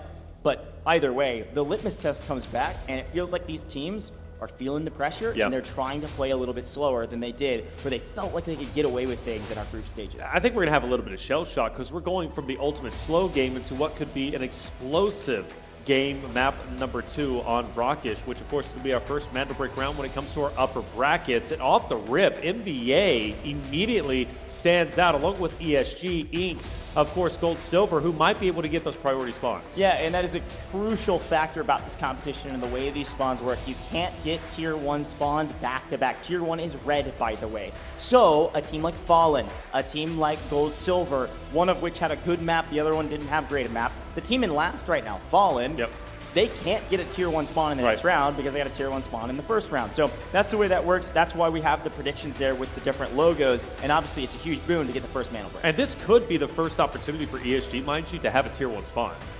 That's true. Yeah, they didn't get a Tier... I mean, they did get Tier 1 spawns in their group stages, but none of them were Mandelbrick rounds. Right, exactly. So you're right. First they time. could absolutely get a Mandelbrick round primary Tier 1 spawn, which would be huge for them. They've been kind of unlucky with that. But here's a look at our operators. Obviously, Nox is done for Q9. This is exactly what they did in their group stages. We see a couple Senivas 3 to be exact gone as well. And then as per the usual, Hatclaw has got to be a classic pick for all of these teams, the most used operator in round 1 here, Taylor. And you know, you got to also consider D-Wolf when it comes to Q9. That's going to be Mo. Mo all the way. That's right. He loves D-Wolf, and he's most likely going to use D-Wolf coming into play for the Mandelbrick round. Things are going to continue to be pretty fun, and I can't wait to see how this Mandelbrick round is going to work out. For NBA's sake, just the narrative that we had in match 2 going to stay the same here. I mean, they've got the AWM. They've got priority as far as I'm concerned. If they can get a Tier 1 spawn, which they did in their respective match, I don't know. Sky's the limit. They could very well take the first Mandelbrick once again, which would put them that much closer to directly going into final. Well, here's the thing, too. We had a chance on our English broadcast here to interview Skydie. He got to stand right next to us. We got to talk about the strategy and what he's able to do. He basically was like, hey, I can't say too much because we have to do it again and again and again to win the whole thing. However, one thing he did say that was really important is he likes Tempest a lot, especially for Mandelbrick rounds. No Tempest had been used yet. I can only imagine at least Skydie will be running Tempest in our second map here on Brackish. I think this map's going to be a little bit different than what we just saw in Zero Dam. I think it's going to be pretty active, and if it's anything like Group B, it's going to have at least 5 Kings battling for that decoding station once the brick is grabbed. We'll see. You know, what I want to see is if Fallen's going to try and set that trap like they traditionally do. Right? If they get the spawn, If they get the spawn, they might they very can't. well do so. No, they can't. You're They're right. They Tier can't. 1. So they can't set the trap. Now that's going to be into the ballpark, maybe Gold, Silver, ESG, for example. Inc. You know, maybe. Inc. maybe, of course, NBA, who are going to have at least the go-around for the Tier 1 spawn. But again, for NBA's perspective, this is going to be big. We're about to head to our stage. Ladies and gentlemen, get loud, get active. We've got game number 2 about to take place. And this is going to be our first Mandelbrick round when it comes to the upper bracket. Winning this puts you so very close to going to that packed stadium, fully sold out, playing for $500,000, putting you that much closer to securing the first ever championship for the Delta Force Invitational. A big moment. The question is, who wants it? Hey, look, man, I'm watching our chat. We got fans that I think are getting loud in their home, in the comfort of their own home. They are screaming loud for their team, so I like it. We'll get loud here in the booth, and I know people are getting loud for their teams at home. A lot of fans for all of these squads. Some teams, a roster that's been together for a very long time. We talked about our China rosters, how long they've been competing together, a lot of built chem that they've been working towards. Some of these other rosters put things together right before the qualification series. It happened to work out, and they got to figure it out. You heard it in some of the interviews during the break, if you guys were paying attention. Some of these people are meeting each other for the first time, which is really cool, that are on yes, the same team because of what Delta Force is doing here with our LAN. One of those teams is the squad on your screen. Yes. These 3 guys had never met in person, and they get a chance to meet on LAN and a chance to do it for $500,000. What a cool opportunity.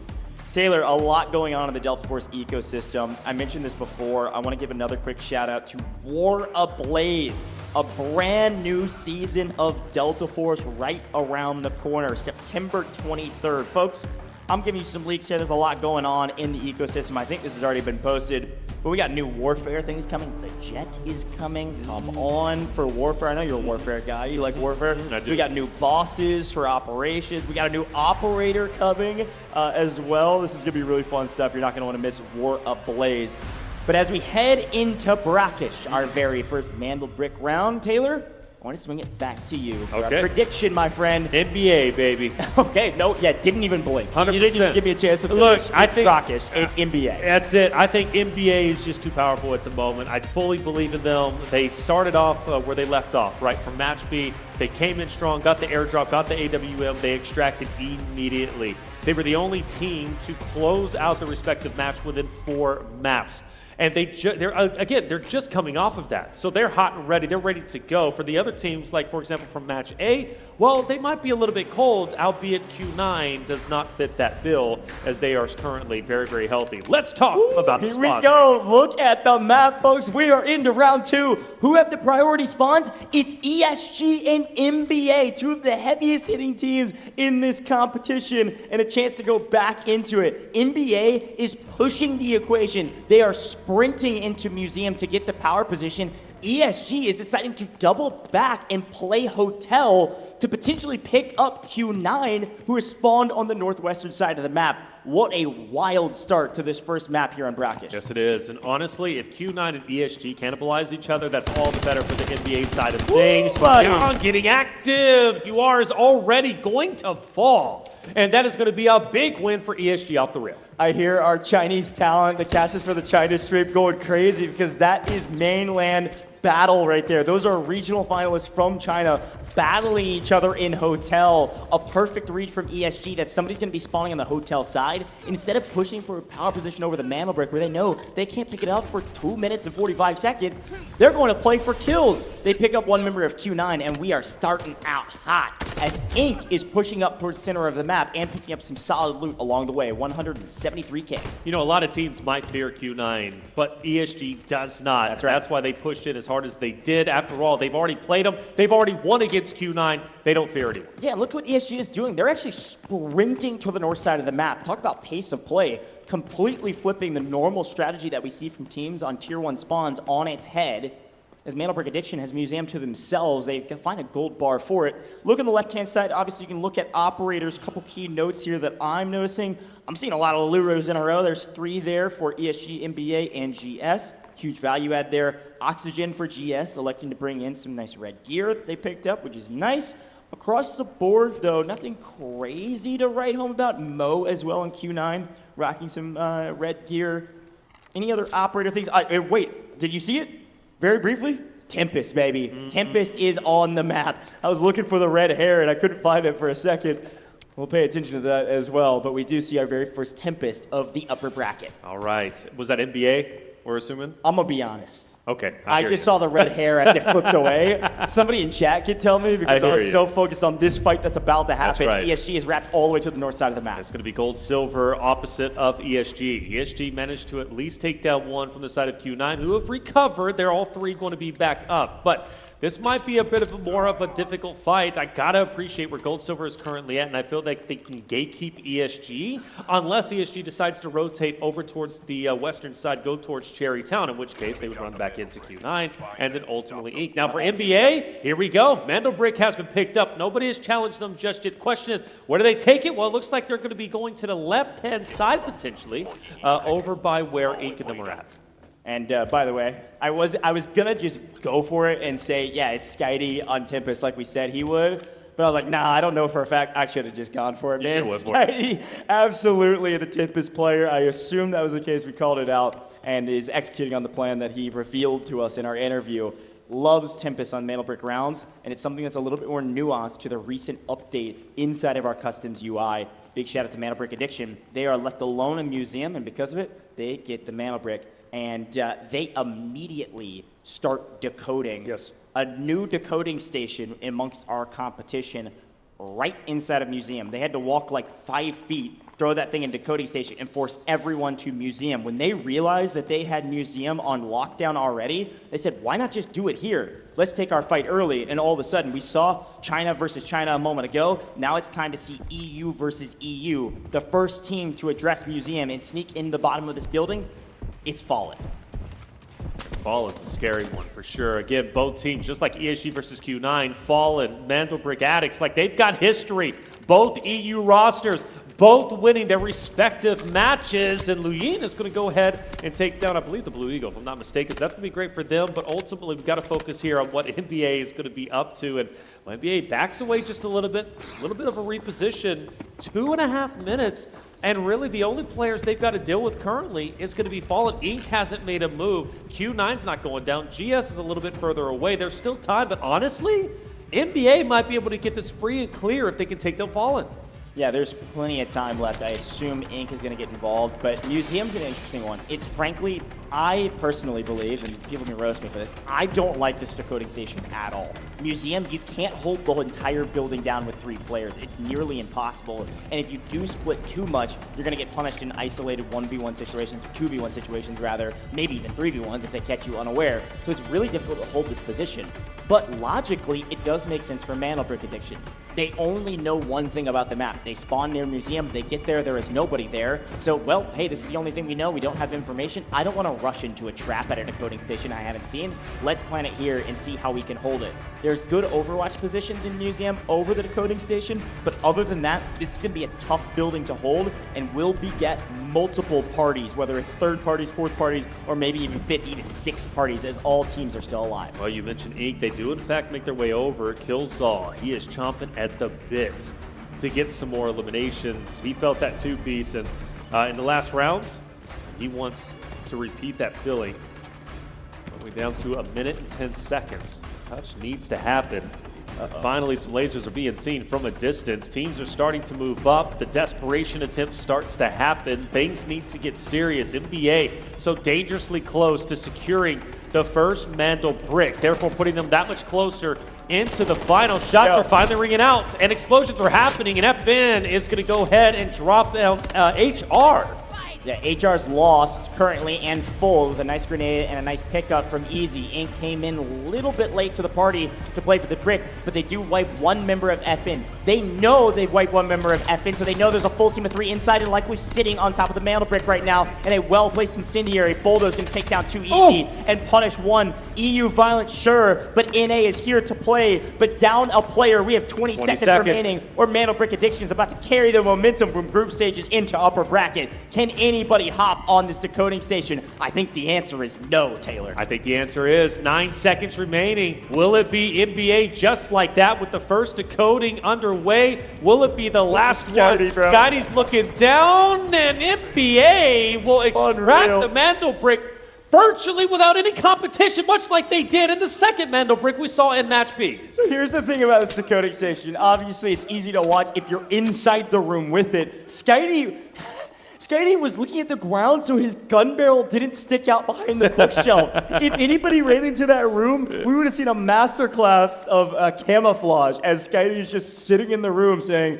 oh, you don't know I'm here because I'm behind this tiny bookshelf. A genius play that works out flawlessly for them. The only info that they had was that museum was there, so they said, let's just plant it here, and it worked out for them. Again, another Mandelbrick that frankly wasn't all that contested because nobody could get a read on where this team was set up inside the building. Mandelbrick Addiction stay on top. Not necessarily out-fragging everybody, just outplaying them, out-strategic playing them.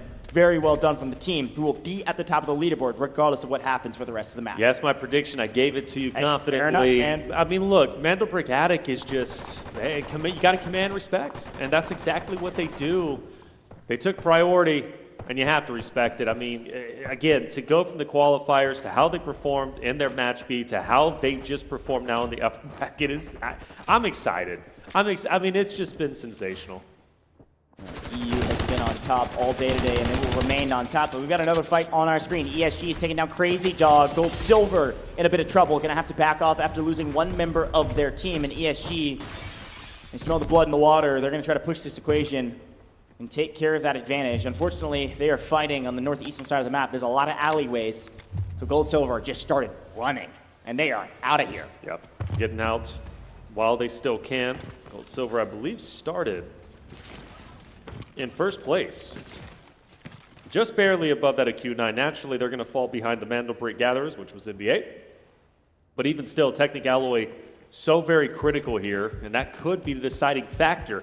You got to think in upper bracket. I just don't see NBA as good as that extraction was. I don't see them getting two like that, like they did in their match B. Sure. I think the competition is just going to be too high at the moment, really. But you never know. Well, here's the thing to remember, though.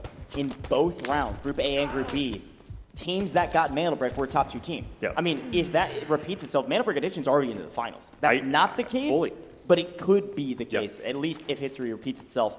We'll keep talking about that. There's still 10 freaking minutes left in this map. That is unbelievable. The first plant, no one steals. They get the brick. And basically as fast as you can possibly capture a Mandelbrot on Brackish with the timers that it allows for. Wild start to this competition. Both of these rounds have been pretty quiet in terms of team fights. The only player full down was that Gold-Silver player that we just missed a moment ago after ESG struck them down and Gold-Silver ran for the hills. Yeah. Q9 finally starting to move. I felt like they were in hotel for quite a significant amount of time. Surprisingly, a team that is known for their aggression, at least when came to match A, didn't even attempt to challenge for the Mandelbrot, which surprised me. Well, and it's because they got pushed out by ESG at the very beginning. Well, that's true. ESG pushed them get it down. off rip. They said, oh, we have a tier 1 spawn, don't care, didn't ask. I'm going to hotel, and I'm fighting whatever team's spawning there. Because they punished Q9, Q9 was just on their back foot trying to restabilize while all that was going on. Nobody could get a handle on that Mandelbrot, besides, of course, the team that is adequately and appropriately named. Oh my gosh, wait a minute. Q9 in a blender. Killzall is hitting right now.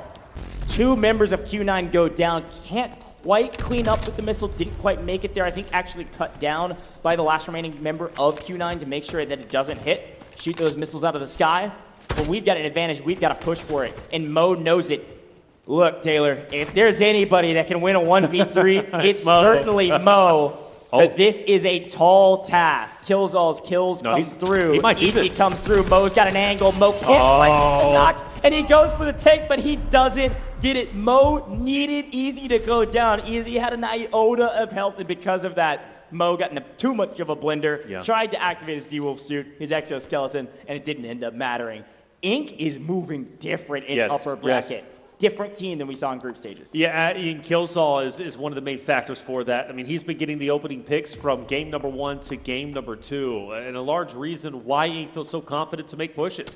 As soon as Killzall gets those 2 downs, immediately Ink is like, okay, now is the time. We're pushing forward. Let's get the final elims on Q9. Well done, Killzall. Simply that guy, and it's great to see. You know, you always want to highlight, star players, for example, like Baby B, Too Easy. But now Killzall, when it matters most during the upper bracket, just performing as well as he is. Shang is running, taking a significant amount of damage, and Killzall takes down DT. Bro, Killzall this is a totally different player, all of a sudden just showing his ugly face on main. This is an animal slamming his opponents right now. The only person getting killed in the first 2 rounds is Killzall. He is a scary player on this map. Yeah, Killzall is incredible. He really is.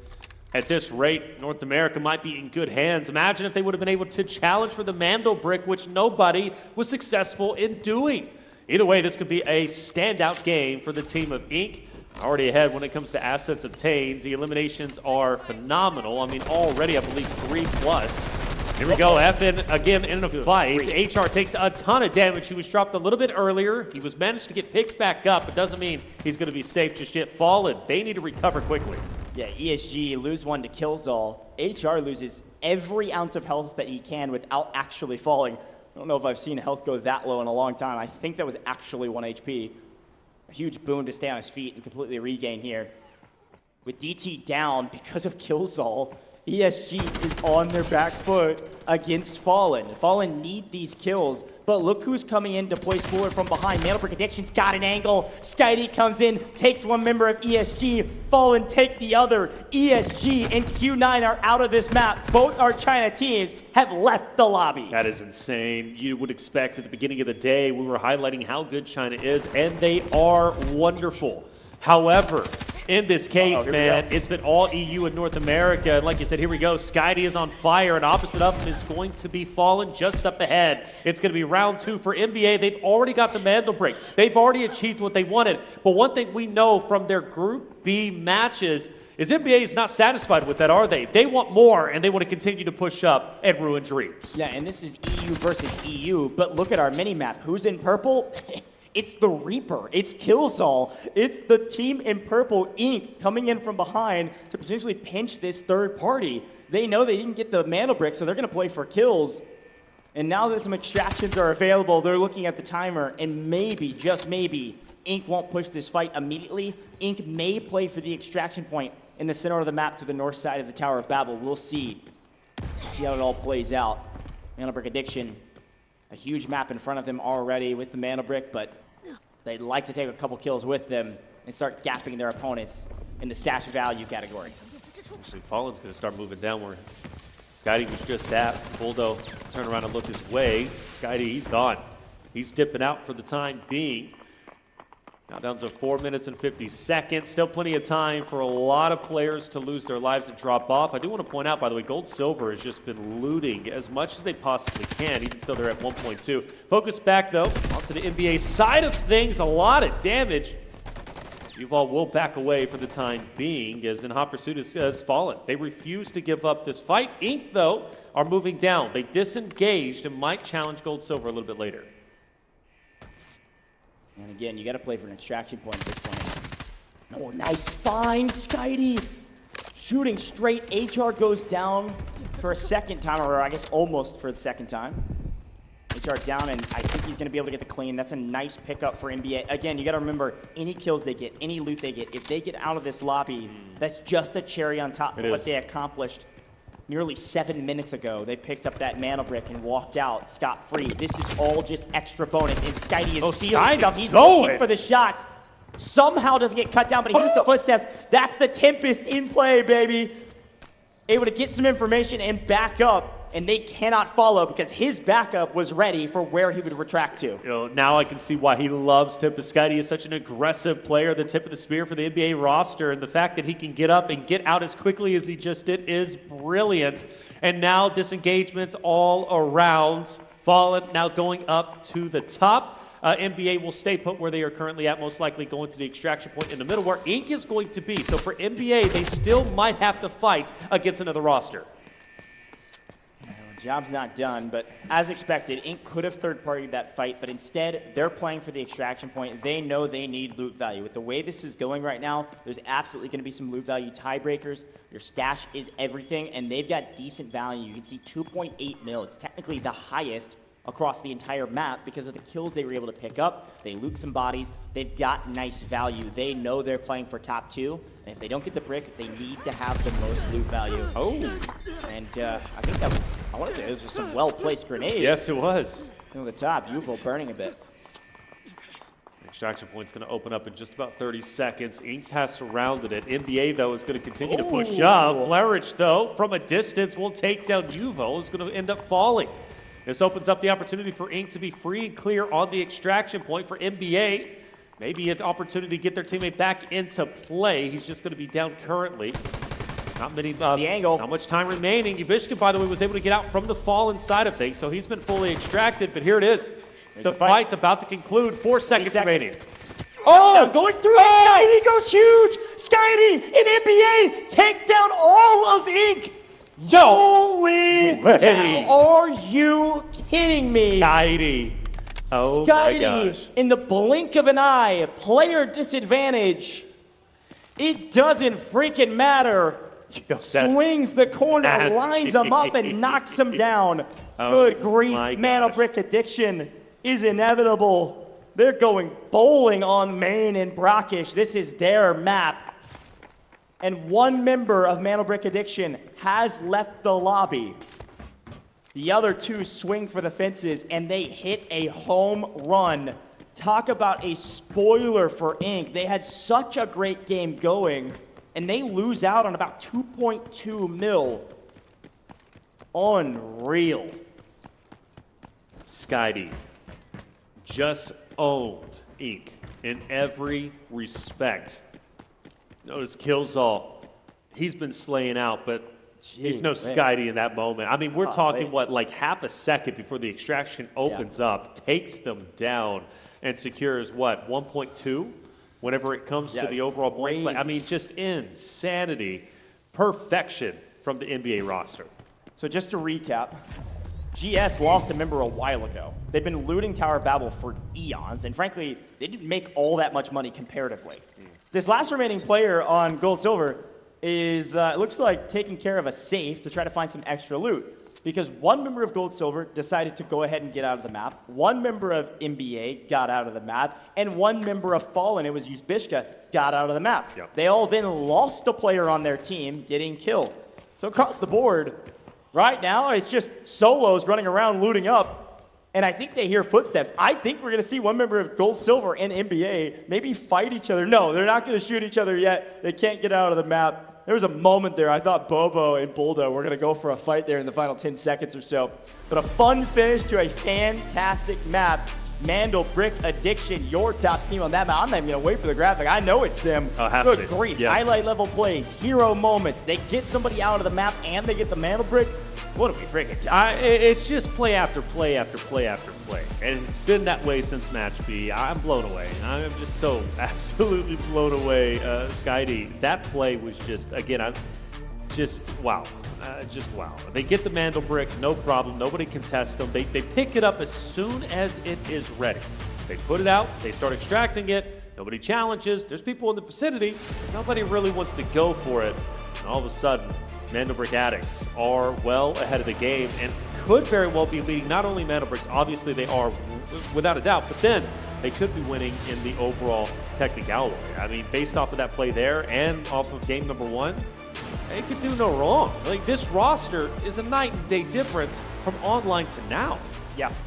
And I mean, one of the things we haven't really mentioned too much during this competition is that some of these players, some of these teams, they have played against each other. Some of our NA teams have played against our EU teams, and I know it's the same for some of our Asia and Asia Pacific teams. They have played against each other in other competitions, not this competition.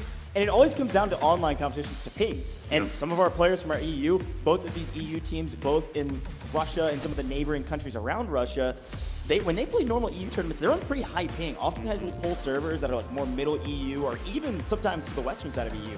Now on LAN, there's no excuses. And they are hitting their shots every inch of the way. On LAN, it's all even, and Mandelbrick Addiction have put all the puzzle pieces together near perfectly up to this point, which is a huge statement for what they've been able to accomplish and the work they've put in.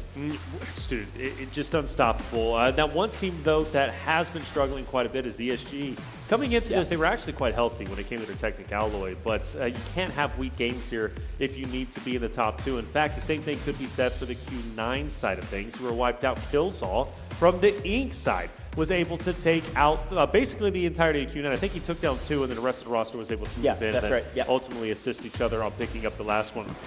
Taking a look at our highlights, and man, it's just unbelievable start. ESG started off with the first down onto Q9. I'm thinking, all right, now we're back to business as usual, right? The two Chinese teams dominating each other, or at least dominating the lobby. But then Q9 gets back onto their feet. ESG has to go back to square one, but the Mandelbrick became quickly our attention. Yeah, okay, can we just look at the time, by the way? Mandelbrick Addiction got the Mandelbrick at, what, 12 and a half minutes? I don't think it could have been faster. That might be a record for how fast they got the Mandelbrick, but of course, there was a lot more fights going down on main as some frustration from some of our players as Inc. came in like a wrecking ball and wiped a bunch of these teams. Down goes ESG, down goes Q9. They're the first two teams out, but then a huge flank up the backside cleans up, yes, ESG and Q9, but it also caused some disturbances for a team like Fallen on main as Mandelbrick Addiction pick up a couple kills of their own as they traverse through the map. And they did traverse through. Oh man, the flames were burning hot. That was a great nade from a distance. But this was the craziest moment, right? I mean, watching, of course, NBA move up, Skydie taking down, of course, the roster of 8 before they can extract. They were literally there half a second away from extraction. Skydie rolls in, takes them all down, and now all of a sudden they're full dead with half a second remaining on the extraction. Like, I mean, you couldn't have timed it perfectly. Look, I was a Tempest fan before this competition. Now I'm a Tempest super fan. This guy is really showing how to play this operator. Here's a look at the overall, the round 2 results across the board. Mana Break Addiction, they didn't end up getting out with very much. 0.65, whatever, but they do pick up 5 kills. That's 2 mil, by the way. 400k per kill times 5. You got the math, 2 mil added, which will put them near the top of overall round earnings. But the key factor, I almost forgot about it because so much was going on towards the latter half of the map. They get the Mantle Brick in the first, 8 minutes of the entire map, and they're able to play so much more after that. So a huge boon. And they pump out the most damage, barely surpassing Killsaw, doing the majority of the damage from Ink. And one more note about that final fight. Not only was that perfect execution, but Skydie getting both of those players weak, he was able to clean them up one after the other with a couple bullets just in the nick of time before they got out of the map. Very cool stuff. I think if he gets one of them down earlier, I don't think he actually picks up 2 in time. Mana Break Addiction, the top team, frankly, in the tournament thus far, but definitely the best team in this last round. Yes. Not a ton of loot, but a Mana Brick plus kills is a huge boon for them. I can only imagine it's one of these players as the MVP. And as expected, Skydie said, watch me play Tempest. I'm not going to tell you all my strategy, but here's a piece of it. And there it is, Tempest on screen and Skydie on screen. Had a chance to interview him, and now he's showcasing why he's one of the best. Yeah, Skydie's got the damage dealt on lock. Nearly 1,000, 4.0 KD, and he's doing a lot of that by simply just pushing forward as the Tempest, as you mentioned, but being the tip of the spear. Yes, he's got help from his teammates, but Skydie is oftentimes being the initiator. And a lot of times, too, just being alone in those fights. His teammates are, very quickly behind him, but, he's not scared to get active before they're even there because he's fully confident in his abilities. Plus, again, the Tempest and being able to reverse, is totally critical. Yeah, and, I mean, if you think back to that fight at the very end on the extraction point against Ink, Skydie picks up 2. His teammates did flank in from the off angle and pick up the 3rd to fully wipe Ink. So this is absolutely a team effort, but you're right, Skydie is playing entry man, especially when he's on Tempest and especially on Brackish, from what we've been able to see. So it's all been working really well for them. Let's listen into some of their comms from the last map and see how it all went down for them. Хочешь смотреть мне окно? Да. Давай, я взял. готов. Всё, я взял. Аккуратно раскидывать. Скажите, когда кинешь. Еще один дай. Никто не горит. Второй дал. Иду. Даже никто не горит. Дал тебе смоки. Не знаю, нормальные, нет? Пошел ставить, позицию занимать. 0. Мои окошки сейчас прыгать будут. Я им дал смок, кидай молик. Молик им. Горит. Легендар. Меня отзонили. Окей. Я ультану. 15 секунд. Молик кинь куда-нибудь. Молик в мантл. Взяли, рез. Не, мандл, пофиг, важно. Меня задело. Я закрыл дверь. Меня отзонили опять. Все нормально, выжить. На деньги играем. Просто сильно позиция. Забаррикадируй дверь у меня. Я горю, подожди. Нет, не сгорел. Меня через стены палят чутами. Ты левых Ебало зашел разбил Лему, 2 ебала дал. Он за коробкой вот этой. Вайпнул справа одну пачку, иду вашим помогать. Где они, инфу Вот, за желтой коробкой здесь. Я разбили, блядь. Я ему ебало разбил. Идем? Меня халдит уже, не могу. Обратно отошел. Сейчас отхились, пикну еще раз под ультой.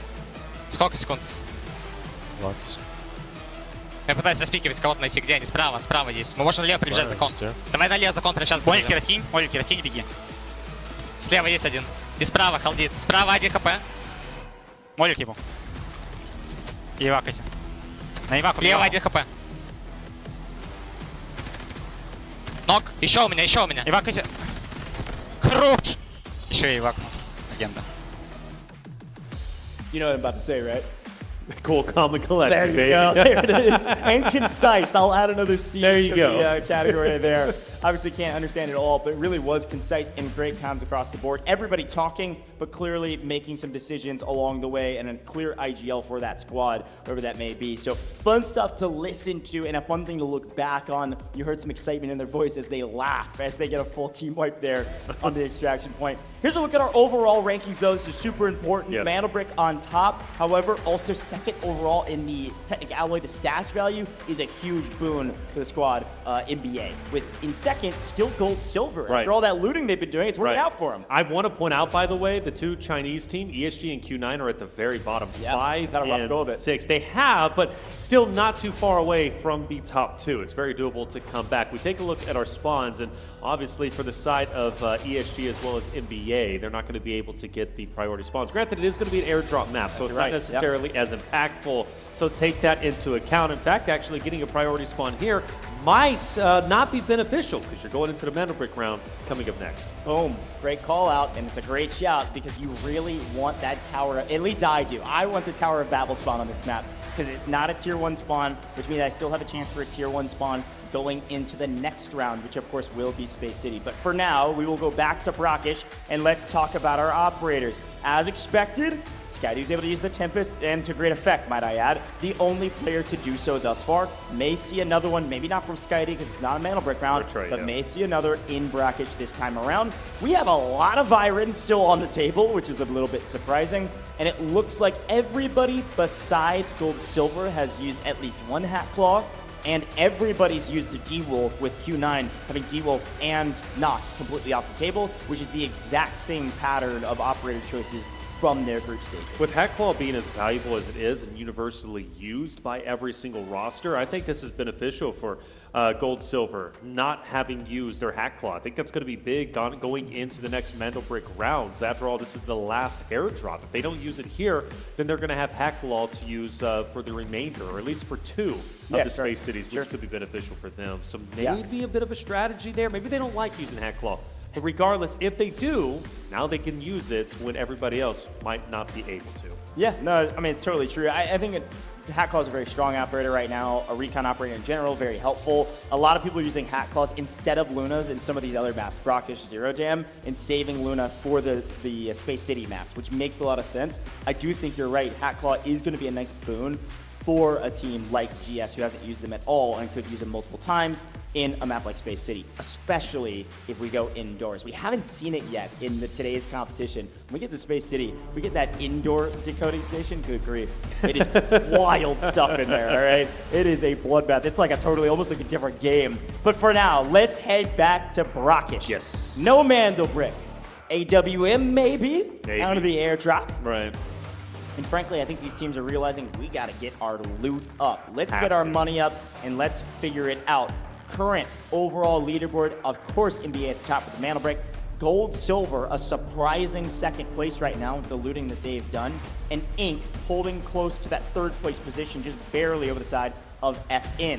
This leaderboard is looking wacko right now. Besides Mandelbrick addiction, this thing is completely flipped on its head.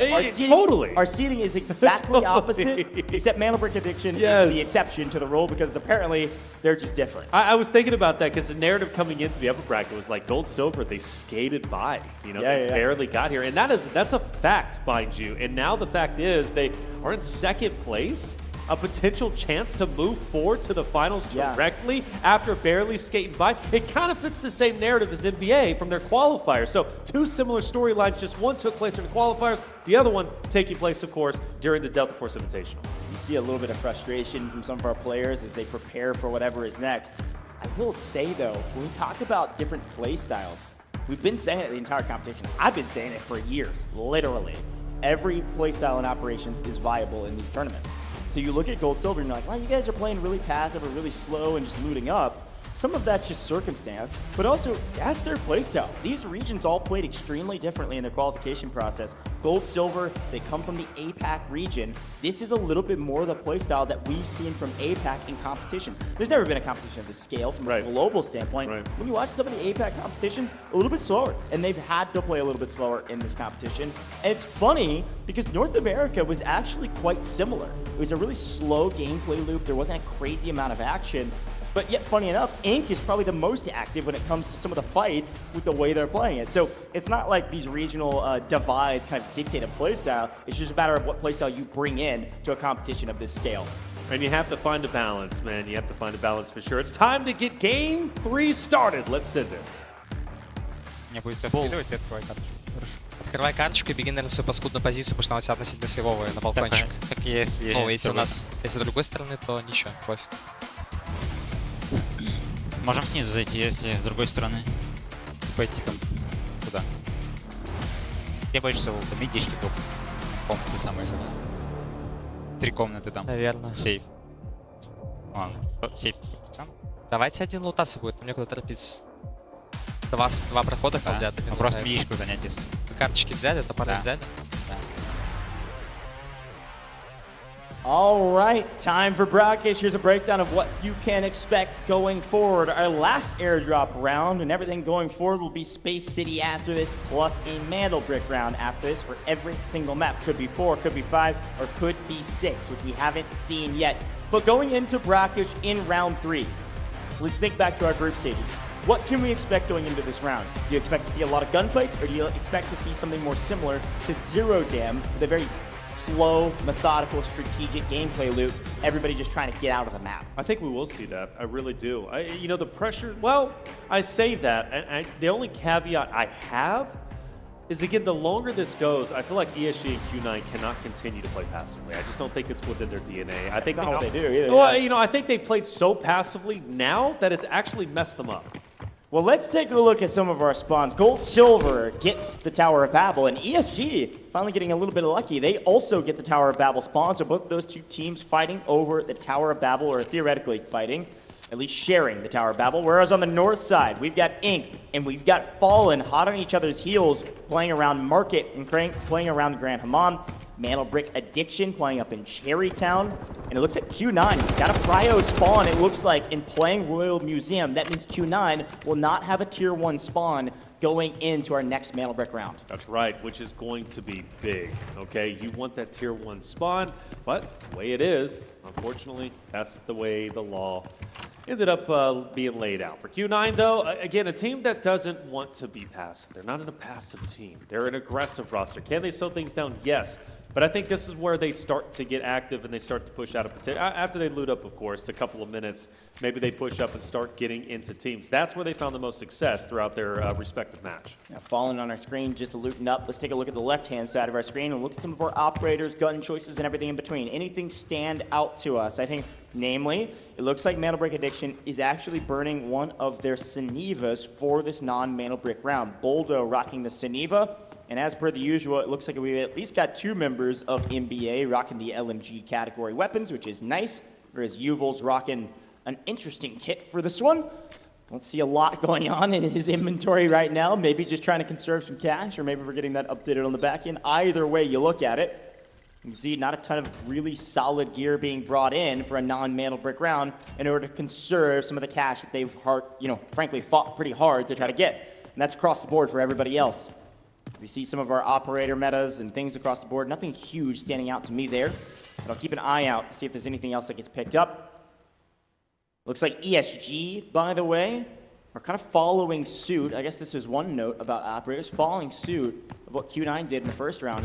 Round 3, they're saying, can we get Nox out of the way? We don't want to use Nox right now, so let's just use both of them for this. And frankly, we got to give Nox a bad rap in operations. I think he's got a role in this game. I actually, frankly, like playing him a lot. You could see ESG use Nox to actually play for more solo, duo, solo, trio fights where they can surprise their opponents and catch them off angles. They're probably going to go for kills here based on what they find in our Tower of Babel. I want to say, by the way, not bad from ESG and Q9's perspective. Nearly $1 million already earned. ESG's been profiting. Of course, that's Tower of Babel as a whole, and that's before they even get involved into the engagements against Gold Silver, which Oxygen might be the closest one. Quite a bit being found by Gold Silver. Yeah, Crazy Dog looking great. That's going to put up Elite Gold Silver. Yeah, 1.5 million. When do you start weighing your options of let's get out of here? Because let's not forget, Gold Silver is in second place when it comes to overall match earnings. They were leading even that over Inc, who is in third, by almost 3 million. Yeah, and I think the classic conversation is, well, when my safe box has runneth over and I cannot fit anything in my safe box, that's when I'll consider stockpiling one player and sending him out of dodge.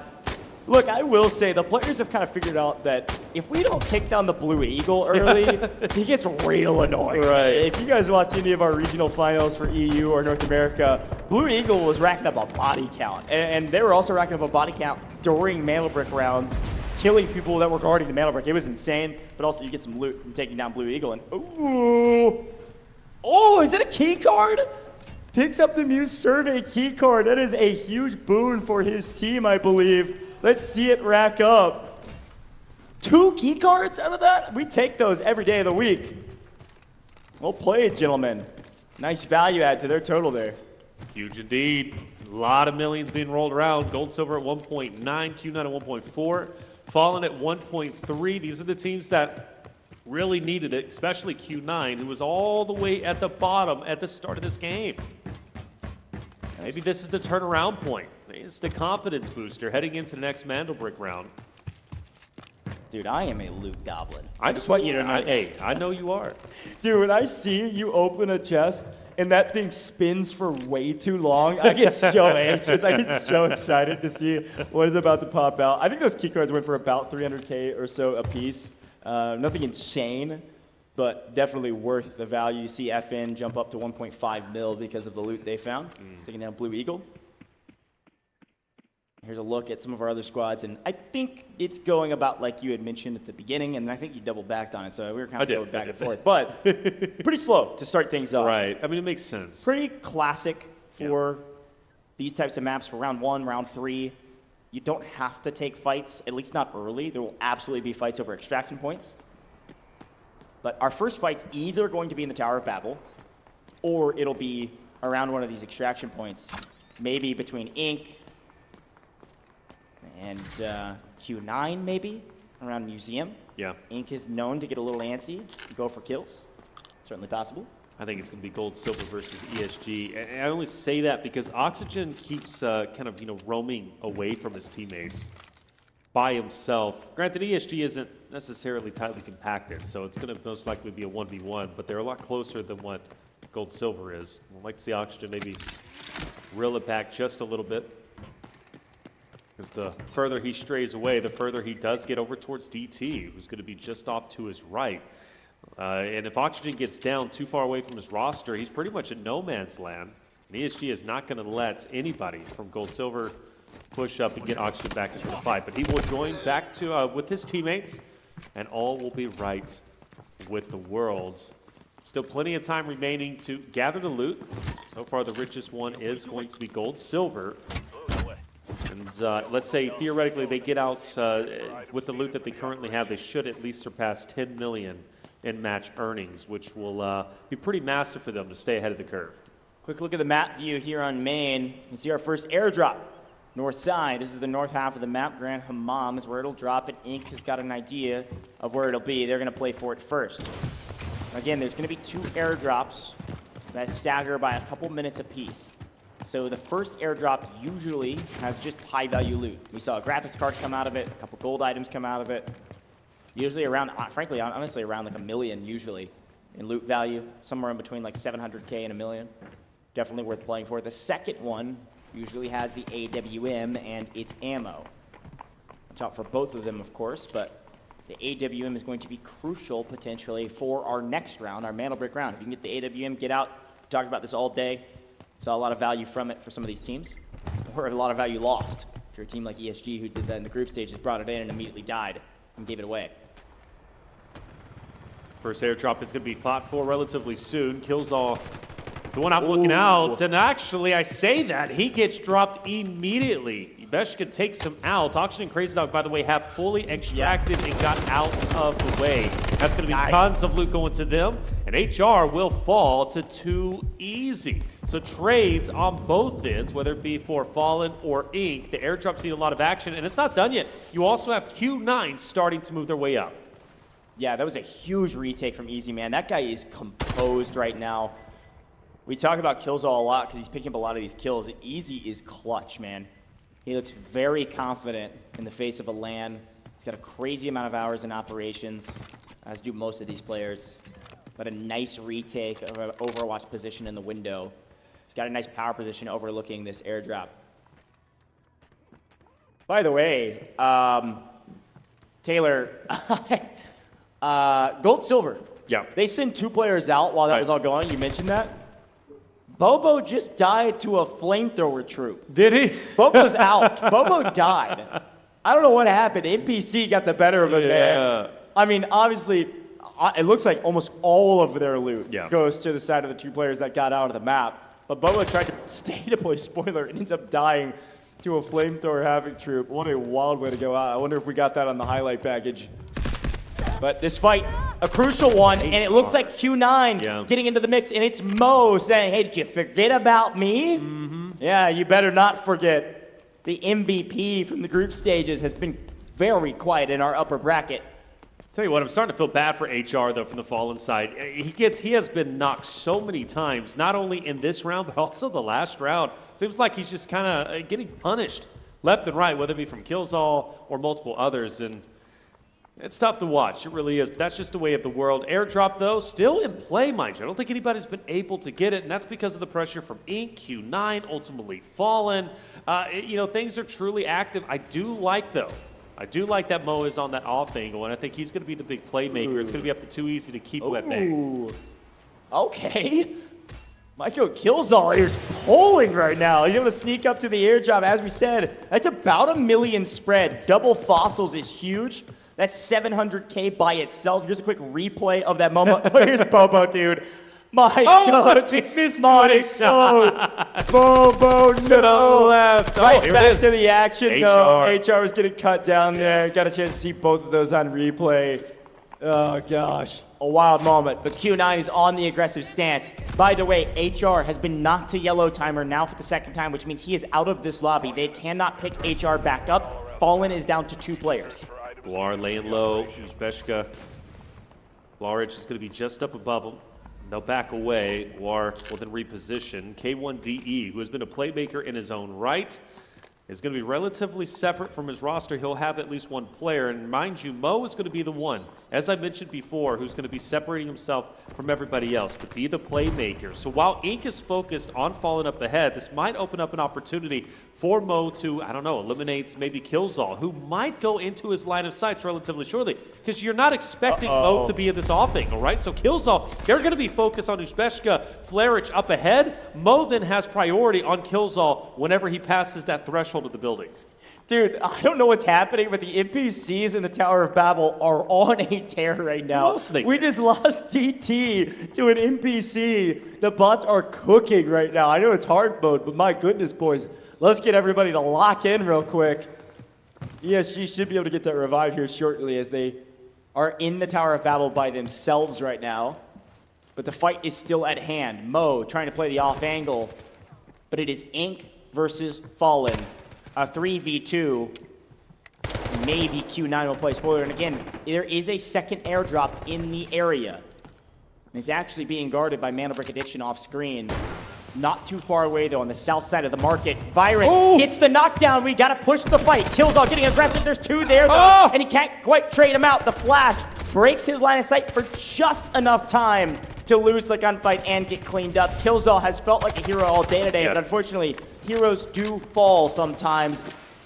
And Uzbeshka and Flarich played that perfectly, played it slow, and they got it. But look at what's happening on screen right now. Mana Brick Addiction on a tear. No, Q9 ripping down 1 member of NBA, fighting for this second airdrop. Of course, it's Mo, and I think he's starting to feel back into his element. What made him so powerful throughout Match A was his ability to disengage from his roster, be the tip of the spear, and push forward. And that's exactly what he just did on the single player from NBA. Of course, fighting for the airdrop out in the middle. NBA, though, they are a team that knows how to recover quite well, and it's going to be Yuval from a distance who's going to try and do exactly that with the dual LMG, which is what they started off with. But of course, for Skydie, this guy, he's been known to make plays. He did it just a little bit ago in the last round, pushing up the extraction point, taking down the entirety of Inc before they can even get out, putting them on the back pedal in 3rd place.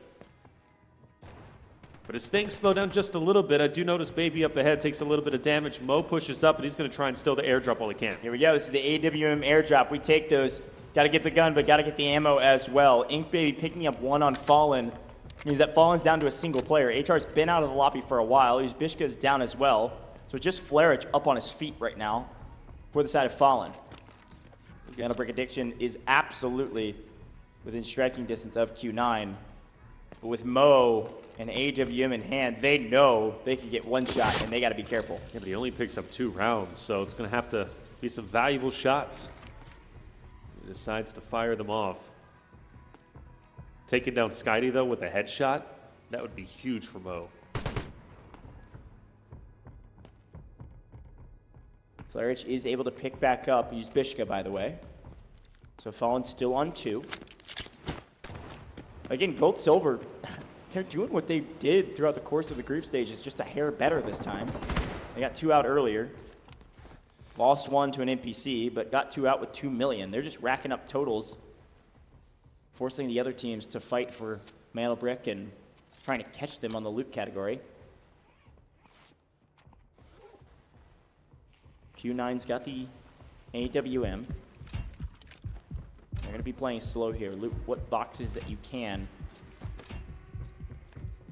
Throwing a nice M249 into your inventory. Definitely one of the meta weapons of the day. Technically an LMG. You can build it to feel like an AR though. And it hits like a dang truck. I think Q9 backs away from this. Maybe goes down towards helipad.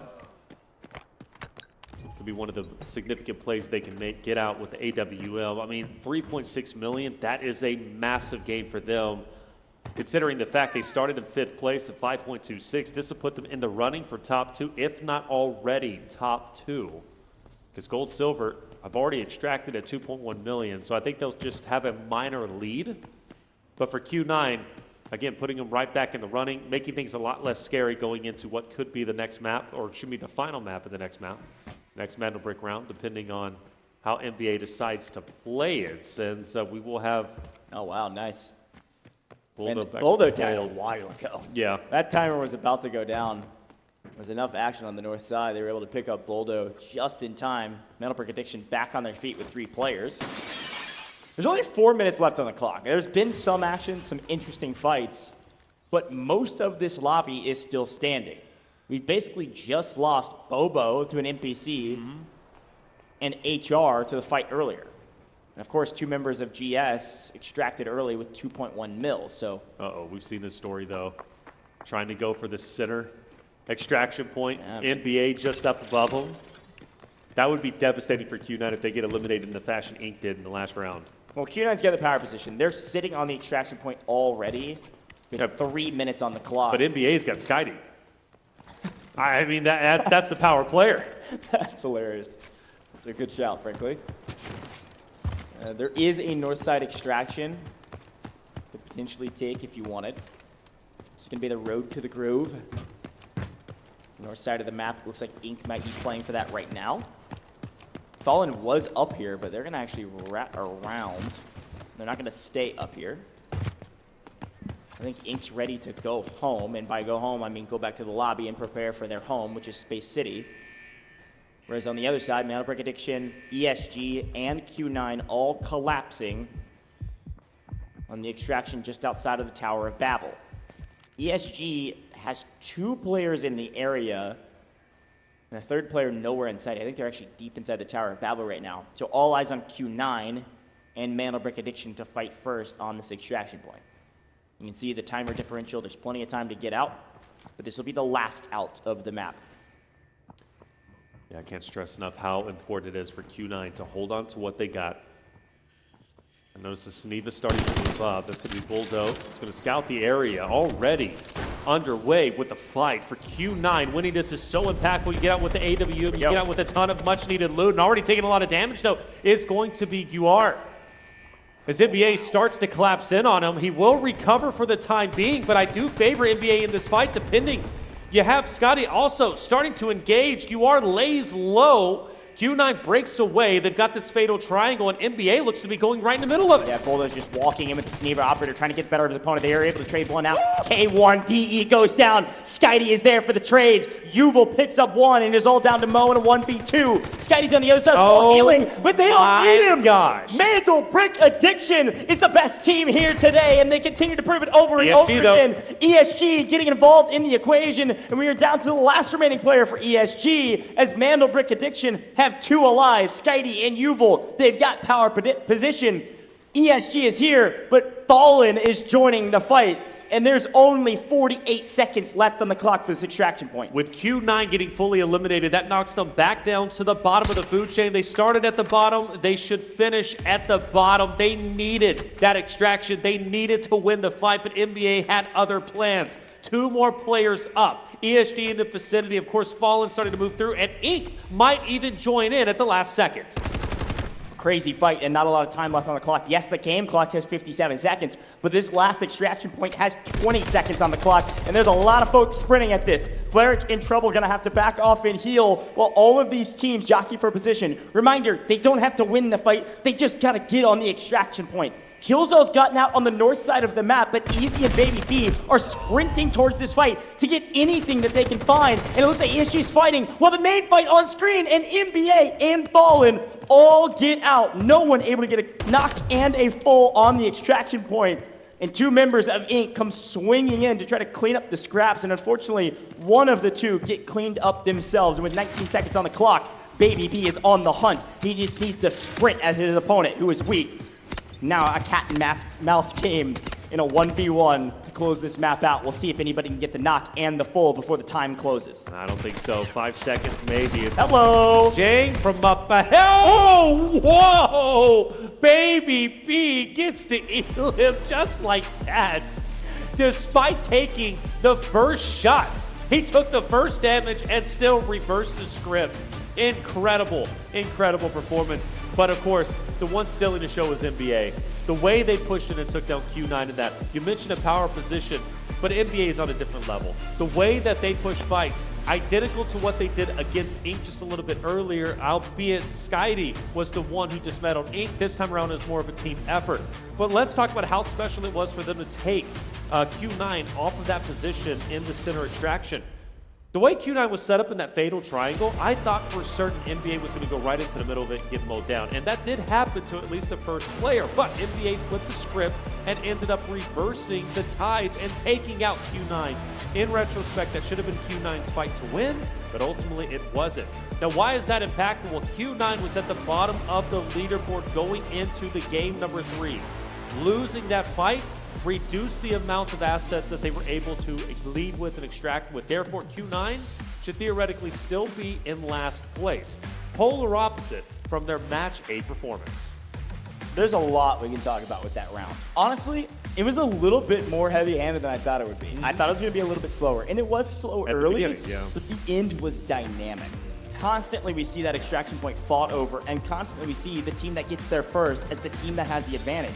And Q9, like you said, got there first, but couldn't hold on. Mandel Brick Addiction, a key factor about that team and what they were able to do in that last map was they were able to pick up Boldo, staying patient, allowing the other teams to fight up in market. They pick up Boldo right before his yellow timer closes out. He's back on his feet, and then Boldo's basically a distraction. He's Sineva. He's going in and soaking up as many bullets as he can, whether it's his body or his shield. It ended up being his body in that fight, but it was enough of a distraction for the other 2 Mandel Brick Addiction players to pick up the actual team fight win and also get out of the map, which is crazy. So 2 players of Mandel Brick Addiction, 2 players have Fallen, by the way. I got to shout out both those EU teams because both Flarich and I believe Uzbishka got out of the map as well with their EU compadres. So let's take a look at some of the highlights from that last map. Of course, taking down Blue Eagle is a nice start for some of the folks on the screen because they got some nice loot, you're right. And hey, look. Why we got to include this one, huh? The body count of the NPCs was higher than some of the kill tallies from individual teams over the course of the competition. Here's some nice loot as well from some of the different things that they're looting. This is from the first airdrop. Gets 2 fossils, binocs, and gold armor. A nice value add overall. Nice indeed. And of course, Got to include the bots once again. This was an opportunity for Q9, and they do take it. They smoke out the airdrop. They get up there. They get the AWM, and I believe it was Mo, if I'm not mistaken, who was able to get it. First, he started with 2 bullets. He goes back for more. Now, I'm thinking Q9 is free and clear, looking great. But as we know, they end up getting into this fight against NBA at the extraction point, and it was all NBA who was able to take the win. The way that they Wolfpack together and play is just sensational. I don't think there's anybody that can currently match their energy. Yeah, and with one player focused on that other side of the fence, Yuval's able to get the gunfight and get the win. ESG does wipe one member of Inc. And here's the moment, they're fighting each other, they get each other weak, but they all 4 get out. And Baby B swings up, hits a couple headshots, and breaks the plane to get the kill. Hey, Baby B, that's 400K in the final 5 seconds of the map. We take those. Yeah, you definitely do. And again, to reiterate, Baby B takes the initial damage and still manages to win the fight. Talk about a special beast, okay? Loving it. Well, there it is, 3 games in, and well, game number 3 was a big success from the NBA side of things. They're already sitting with the Mandelbrick. They're already in first place. But having the round earnings is still going to be impactful, especially if other rosters are able to get Mandelbricks themselves. For Gold Silver, again, skating by to this point. But hey, all of a sudden looking like a front runner to move into the finals as a whole. ESG at 1.88 million, but let's jump down Q9 all the way at the bottom. Again, they had a great opportunity to extract with a ton of assets, but they were eventually taken down by NBA, which ended up being their demise. As far as damage down, it's relatively even across the board. Fallen, though, almost out edging out Q9. But couldn't do it in the end. As far as NBA goes, it's actually quite surprising to see their damage be as low as it is, despite them outslaying Q9. Well, that was one of the only main fights they took, though, right? They only picked up 3 total kills, which was against that roster at the very end. They were in a little bit of a blender at the beginning of that matchup, and then closed out near perfectly. Skydie, Yuval, obviously, with Boldo as their third.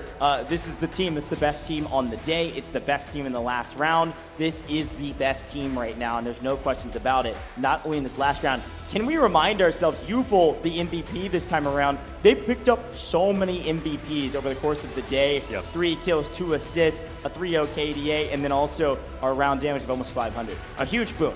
Yeah, 7 games so far? I think they've only been match MVP out of all the 7, 2 times. I think they basically dropped it, if I'm not mistaken. Well, here's the crazy thing that I was going to think back to. They haven't had a bad map. Yeah. They've won every single map they've played. Think about the different maps they've played. There hasn't been a bad map for Mandelbrick Well, it's true. at all. Bad one. You're right. Not yeah. a single bad map. That's right. And nobody else in this competition can say that. Everybody else has had a bad map, a mediocre one at best. Even the times where they get full wiped, they got the Mandelbrick. That's all that matters on those rounds. Mandelbrick Addiction, the best team today. Yeah. I'm touting them because it's inevitable at this point. They are absolutely undeniably the best team right now. Yeah. Job is not done, though. Just because they're the best team so far doesn't mean that the second half is going to be the exact same. Let's talk about the what-ifs while we've got a moment. I think we're going to listen in some of those comms as well. We could wrap up, just like group stages a moment ago, in 4. We are moving into what is a match point round for Mandelbrick Addiction. If they get this brick, we are done for the day and done with the upper bracket. That means, by the way, like we've been saying this entire competition, every strategy can work. Gold Silver could sneak their way to the finals with a very passive play style. Yeah, they could. And they could actually play bodyguard to Mandelbrick Addicts. Depending if Mandelbrick Addicts do, in fact, go for the extraction. I don't see that happening. I really don't. I continually have been saying it. Granted, I've been wrong. I've been wrong every single time. I want to see ESG, and I'm being honest, I want to see ESG and Q9 get a bit more aggro. Albeit, I do think Q9 did get way more aggro in that last map than the previous. Here's the thing. It's not that they're not getting aggro. They're just not winning the fights. That's what's wild. Characteristic. This is what we've been talking about with the strategies. Q9, ESG. Both very aggressive teams, and they've been staying aggressive. Think back to ESG. They spawn in T1 spawn on a Mandelbrick round. They sprint for a fight. They sprint for Q9, and they take a fight, push Q9 back, and get a kill. These teams are not playing too low-key. They're playing so aggressive, and it's working, but they can't fully execute, and they get cut down. Let's listen back on some of the comms from the last round. Левее один вроде есть. Влево проходим. Давай. Стал. Надо лево убить, лево убить. Я под пчелами. Меня нокнуло. 1 хп. 1 хп спереди. Я снимаю пчел. Здесь он где-то. А, слева. Я хилюсь. За траком. Второй правее, Машиной, наверное. да. Понимаю, где второй. Можешь пойти к ним, Бул? Я справа сейчас залезу. Я за тобой. Мы с Булом идем. Вот он. Инфу. Ног одного, второй лежит. Ног второго. Слева, в углу. Я хилюсь. Д1. Жду тебя. Сейчас пикет. Пушит. Даешь меня сейчас. Другая пачка сзади. Вайп. Этого вайпнули? Да. Другая пачка, минута. Хилюсь. 20. 20. Их другая пачка идет с музея. Отлично. Ко мне потом под смокайпер спрыгни и все. Я смоки сейчас кину. Время. 5. Я в зоне. Хорошо. Авик, вакуум. Again, how many times do I have to say all of the C's? We have clear communication, concise, and everything in between from that roster. Everything seems very, very pristine, like they've been working on it, which of course we know they have. Worked out flawlessly for them. I mean, how many times more do we have to listen into the concert before I can start speaking Russian on main stage? I'm learning as we go. You're one of This the is guys, huge. I will say, he's a rare beast. Like, I feel like I've done so many broadcasts with Ghosh, and all of a sudden it'd be like, oh yeah, I understand this, like French. I'm like, well, how do you understand French all of a sudden? Like, okay, Italian, you're speaking Italian. Yeah, I caught a couple of those words. I'm like, how? Latin Guy's root not, words. he's not Noam Chomsky. He's not a linguist. I don't understand how he's doing this, but he is a special breed. Okay, this That's is good. way too much gas because Russian is not even one of the romantic languages, so I'm toast. I'm not actually picking a Speak for yourself, okay? It depends on who you're talking to, okay? I want to go back to that aggression thing, by the way. I look, for ESG and Q9, I want to reiterate it and really pinpoint on what I'm meaning from this. The Mandelbrick round. They weren't active whatsoever on getting onto the Mandelbrick, and they kind of allowed NBA to get it for free. Sure. Teams have been allowing NBA to get the Mandelbricks absolutely unscathed. Yeah, They did in their respective match, they did here. So that's what I mean for the aggression. Get to the Mandelbrick and don't allow this to end quickly. NBA at the top at 12.19, but of course, it's because of the Mandelbrick. They're still very healthy. Now, for Gold Silver, remaining on top at 12.75. You go down the list, Q9 at 6.8. They have to almost double their score to catch up the seconds. Yeah, or just get the Mandelbrick, right? I mean, you get Well, the Mandelbrick. yeah, the Mandelbrick is too, yes. You jump up to top two. Yeah, I wasn't even saying you were wrong because it felt that way to me too. That I they were just want to playing reiterate slow. to the viewer. It is a Yeah, good yeah. shout too, though. They do need to get a little bit more aggressive. People got to start playing for these Mandelbricks. They were given, I mean, not given a free one, but they were able to take a freebie because of nice RNG in terms of the spawns that they're getting, insta throwing it into the coding station. People just couldn't react in time. So let's talk about the spawns, folks. We are headed to Space City. We know that Fallen, and we know that Q9 had Yes. T1. So look who could possibly have T1 going into Space City. Yeah. It could be Mandelbrick Addiction could be. again. They are on the docket for it. It could be Gold Silver. It could be GS, who's in second place right now. It could be Inc., who's in third place. It could be ESG, who's in fourth place. Right. The two teams right now on our leaderboard that are in fifth and sixth, respectively, are the only teams that couldn't get T1 spawns, which is going into our second round here for a Mandelbrick and our fourth round overall. Yeah, that is so unfortunate for Q9 and FF, but that's just the way it is. They've had plenty of opportunities, including that last fight against NBA, to stay on their own 2 feet and elevate themselves up when it comes down to the overall match earnings race. But it is scary. Taken for NBA, right? Already a Mandelbrick in. Exact same scenario that they were in when it came to match B.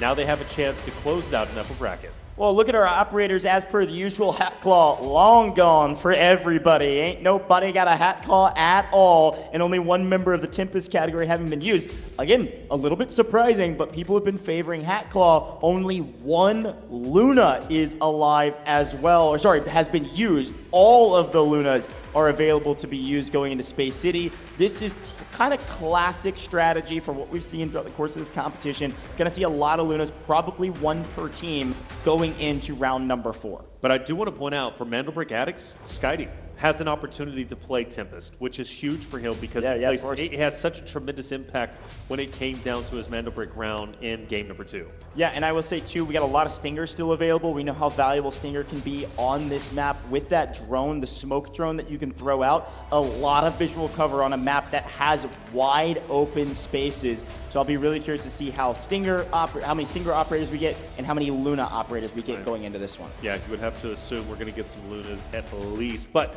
I mean, that tip is for Skydie. You know, I hate to keep harping on him, but he plays that much of an impact going into a Mandelbrick round, and they also potentially have tier 1 spawn. Sure. I mean, everything, the stars are aligning for this Mandelbrick Addict team to take a victory, to close it out in 4 again, setting the narrative going into the finals on day 3 as the undeniable best team. I mean, it literally, like I said, the stars are aligning, brother. This is getting kind of wild here, but this is where you want the teams like ESG, you want the teams such as Q9 to now wake up from their slumber and start the challenge, and maybe even Inc as well, currently in 3rd place, roughly 3 million away from catching up to 2nd, which is gold silver. They've been slaying out. They've been playing unbelievably well, but they did in fact run into the Grim Reaper just like Q9 did. Skydie, of course, the roster of NBA, who quite literally silenced Inc and Q9 at respective maps. So you avoid Q9, or excuse me, you avoid NBA, maybe you have a route directly into the championship run, but top 2 is what matters. Well, also, you can't completely ignore them, because if they get a mana break, everybody better Well, jump on them, right? Like, that's the crazy part. We can't let them get too... They can't... There's no way Mana Break Edition clean sweeps in group stages and clean sweeps in upper bracket, right? But we've been like saying like this can't happen, and then it continually happens. Like, trust me. That's crazy. Trust me. I've been trying to lay the seed of doubt that NBA can't do this, even though I fully believe that they can, just to set a narrative or a storyline for the viewers at home. And I've been wrong. Okay, well, let's do the predictions then. Well, 4, 5, or 6. How many games are we playing? I think NBA closes in 4. He's going 4. I'm going to take his old position, which is 5. I think we at least go to round 5. I don't think the teams are going to allow Mana Brick Addiction to grab this Mana Brick. I will say, though, as we swap, going into round 4, okay. You look confused. No, it's not confusion. It's, well, maybe it is a bit confused. I'm always confused. You're confused that I'm doubling back on no, position? No, I'm not. But actually, it did, I do wonder, and you won't know exactly, but Q9 did have the AWM. And they were eliminated. Yeah. And then, of course, it was Mandelbrick Addiction who was able to get out. That's a good shout. But did they have enough time to get the AWM? I didn't see... Usually, so our system, when you pick up the Lupua ammo and you see the ammo, it's so valuable that it pops up on the, hey, you got a red item. Right. I didn't see that proc. I think Mandelbrick Addiction maybe under the gun, maybe didn't pick that up. I'm actually not sure. That is a good question. We'll see if we can get a read. If they bring in an AWM, absolutely could change a lot. I'm thinking we go to game 5. I don't think they're going to be given a freebie, but as per the usual, if they get T1 spawn, you never know, folks. Yeah. There's a lot going on. Now, a couple quick reminders before we hop into this game. This could be the last game of the day. We could be done after this, which is wild to say. I mean, we've been live for like 9 hours. The folks are just now waking up over there in the States. And welcome if you are. We could be on the last game of the day. Mana Brick Addiction, the top team of the day. If they get this Mana Brick, tourney or day is over. Tourney day is over. Group stages day and upper bracket is over for the day. We will be done, and they will be going directly to finals, skipping tomorrow. Right. And then the question is, who's in second? Yeah. And right now, it's gold silver of all teams. And it's not Which that is they're a bad crazy. team. It's just a totally different play style. Right. They've been playing slow. They've been looting up, and it's been working for them. They're in second right now. Same thing that happened during group stages. Gold silver could say, oh, the team at the top is going to win right now? Well, we're in second. Let's just loot up and get out of the map. And they'll end up getting that second spot straight to final. Yeah, which, you know, again, they're not a bad team, and you're right on that, right? But it's the fact that gold silver arguably underperforms. Even though they did place top 3, they've had plenty of moments where they slipped up. They weren't showing consistency, right? And and that's the big thing for me is like you have to show consistency, especially if you want to progress from group to group to group, or stage to stage to stage. And I didn't think gold silver had it within them, but they've exceeded my expectations. Without question. They have played so incredibly well. And in this case, and in this moment, gold silver, well on top of the food chain, but it doesn't guarantee success. I mean, Inc, after all, is just right behind them, and, you know, Killzall is looking, chomping at these, frothing at the mouth to take down player after player after player. And I go back to when he challenged that the 2 in corner. He very nearly picked up the 2 piece. Like, I actually was shocked that he did it because of his execution. Throwing out the nade originally, dropping 1, and then he swings wide, but then he gets flashed, and I think that's what kind of did him in the end. Dude, I'm replaying so many moments from this competition in my head right now as we get the players ready for what could be the last map of the day, or it could be the start to a fantastic finish A couple quick reminders for the people at home as you're watching this competition, you're figuring out what's going down, whether you're just waking up or you've been with us for the last 9 hours. Yes, we have a brand new season with Delta Force coming up down the line, September 23rd. That is like in a couple days, right after the finals of this DFI competition. There'll be a brand new season with a lot of content updates, but also Midas Spy is here for Delta Force. You can re-up on your Delta coins. 35% bonus if you tap into the Midas Spy discount, baby. Go re-up on your Delta coins. If you're watching on our official Twitch channel, you can scroll down to the panel and just click that link or head over to MidasSpy.com. A lot going on in the Delta Force ecosystem, and the Delta Force Invitational is just getting started. But day one could be finishing. Here we go. Let's head down to the stage. 把这把当最后一把打。23个，那我们就后进场喽。后进场。火中控的话就抢吧。没事，让 MO 思考一下是后进还是怎么说，因为他们进的很慢。23火中控就抢。我觉得只要我们能在离线拿砖，10有89的。对对，一把翻，好像打好就一把翻。多沟通，冷静，照飞，照飞，照飞，真的照飞。现在极端起范儿了，兄弟。Some emotion in those words, man. Q9 is ready to rock and roll, and they are ready to flip this leaderboard on its head. Q9, a dominant force in group stages, but at the bottom of the leaderboard going into the Space City rounds. There's no more holding back. There is no more slow play needed. You've got to get aggressive. We've been calling for it, and now's the time to prove that you're the best team here. Top 2 go straight to finals. Top 2 from this competition right now in upper bracket auto our top 6 in the competition and are auto playing on stage in a sold-out stadium to the folks here in China. Yep. We are so excited about the finals day, but a lot more to work for right now and all day tomorrow, but not for the top 2 teams. All right, so Mandelbrick Attic will be in the north, okay? They'll be in the north. They got a little bit of room to travel down. ESG, though, is going to have priority. They're going to be able to get over towards that Mandelbrick very quickly. Now, the question is, already a down, mind you. That's going to be Fallen taking down Crazy Dog. Yeah, this is why you need smokes. They smoke the bridge to swing over across the pipes down towards the Mandelbrick, but Fallen knows exactly what they can read and how fast they can get there. Use Bishka picking up 1. Gold, silver, second place team. You got to remember that. And now have a player on yellow timer. They are in a blender, and Mandelbrick Addiction is sprinting towards the middle of the map. And ESG got T1 spawn like you mentioned. They're moving forward, and you were right. Mandelbrick Addiction, they've got the AWM, they've got the ammo exchanging hands, and they are ready to rock and roll with it. Yes, they are, but they're going to have a little bit more competition than they probably are used to when it comes to initially grabbing the Mandelbrick. They're going to have GS just off to their right, and of course ESG just down to the left. And for Bulldell, already looking to get into an engagement himself. Shots are going to be fired at this point in time, just warning shots, but a good nade could be placed, and Bobo might be dropped. Gold Silver lost a player earlier and have completely abandoned the idea of going back for that revive. The player dies in a wide open position and they've got to leave him.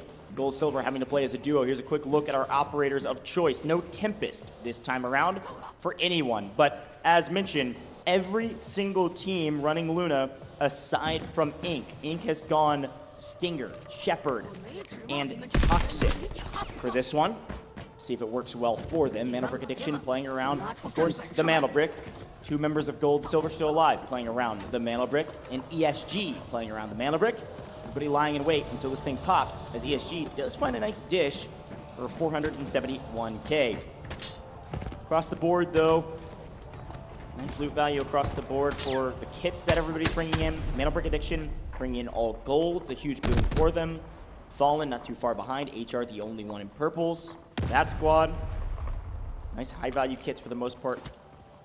You go down here, you are risking a lot, especially if you're a team without a Mandelbrick. Speaking of a team without one, it's going to be ESG. Very close, but GS also in the vicinity. I think GS is in the worst spot. They're caught between a rock and a hard place, that being NBA, ESG on the opposite end. For GS, already a player down 2. This could very well be kind of the final straw, right? At this point, and Well, here it is. Mandelbrick is going to be picked up. It is ESG, just as I thought it was going to be. Of course, Fu Zhang, the guy that's typically making plays, he's going to be pushing out. Look who it is. Trying to push up. The Q9's in the vicinity, though. They are swinging on the backside of ESG. ESG grabbed the brick on spawn. It procs, they immediately grab it, and they sprint as fast as humanly possible to the tried and true, baby. The wide open alleyway, a fun decoding station to guard. Everybody's used to it. Everybody knows it. It's the one that most people put the mana brick in. It's the quickest that you can drop the mana brick. And all of a sudden, ESG says, we're doing the thing Taylor's been saying that we need to do. We got to get aggressive. Got to get aggressive. Grab the brick, put it in. Mana brick addiction, lose 1 to HR. A nice boon for Fallen to take a little bit of an early advantage over their fellow EU comrades. I think it's going to go back and forth. I really do. Whether it's going to be E or whether it's going to be GS, I think some spots are going to be taken. Yeah, Flarich is going to be dropped. Skydie getting active once again, as he typically does. So GS has lost a player. FN has a downed player. This might be very bad for them. I like NBA's positioning because they're going to be behind all of this. Oh my gosh, Bulldog down below wins his one. Use Bishka's down. Clarence is down. Fallen had the advantage, but Skydie plays spoiler, and we're just winning our ones. We lose one. HR will not fall like his compatriots. It's going to be Boldo versus HR in a 1v1, and HR has the high ground. Can the young gun win the 1v1? Or is he just going to stick the res? Boldo makes the move. He does it! A grenade spawn, but he doesn't connect! Oh, he thought HR wouldn't reach out there. Mandel Brick Addiction is out of this lobby. We are going to at least game 5, baby. If Boldo doesn't have the nade in hand, he wins that fight. Absolutely wins that fight. That is so tough, but like you said, he wasn't expecting him to be right there. In the meantime, right, you had the player going for the res. That was a free elimination, but just a misread of the situation. NBA gone, like you said, we are guaranteed a game 5.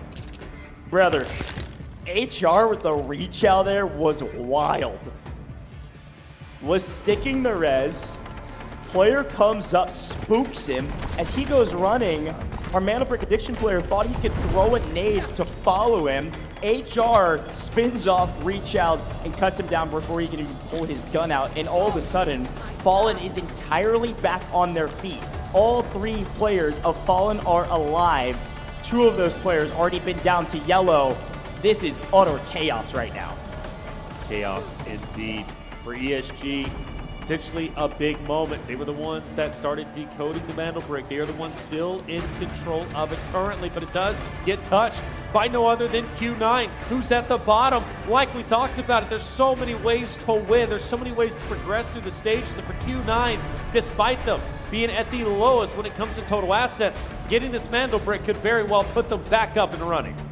This is anybody's ball game. If you get a Mana Brick here, you're not assuredly making finals, but you absolutely have a really good stab at it. Q9 have fully laid a trap inside of this alleyway, and frankly, a little bit uncharacteristic. They're playing out in the open. They're not playing for these buildings. They're playing around the boxes in the middle and setting up a trap in the middle of the map. We do have one player of Q9 playing the backside flank, which would potentially pick up Ink if they decide to come up this ramp. And then ESG will have to come out of the building to make a play for the decoding station here shortly as well. Right over the top of K1D on your screen right now. Now look at the map, shows that 2 members of GS are still in the area. I mean, everybody's in the area, obviously. Where else would you be right now? As right now, 4 players are dead and 3 of them are Mandel Brick Addiction.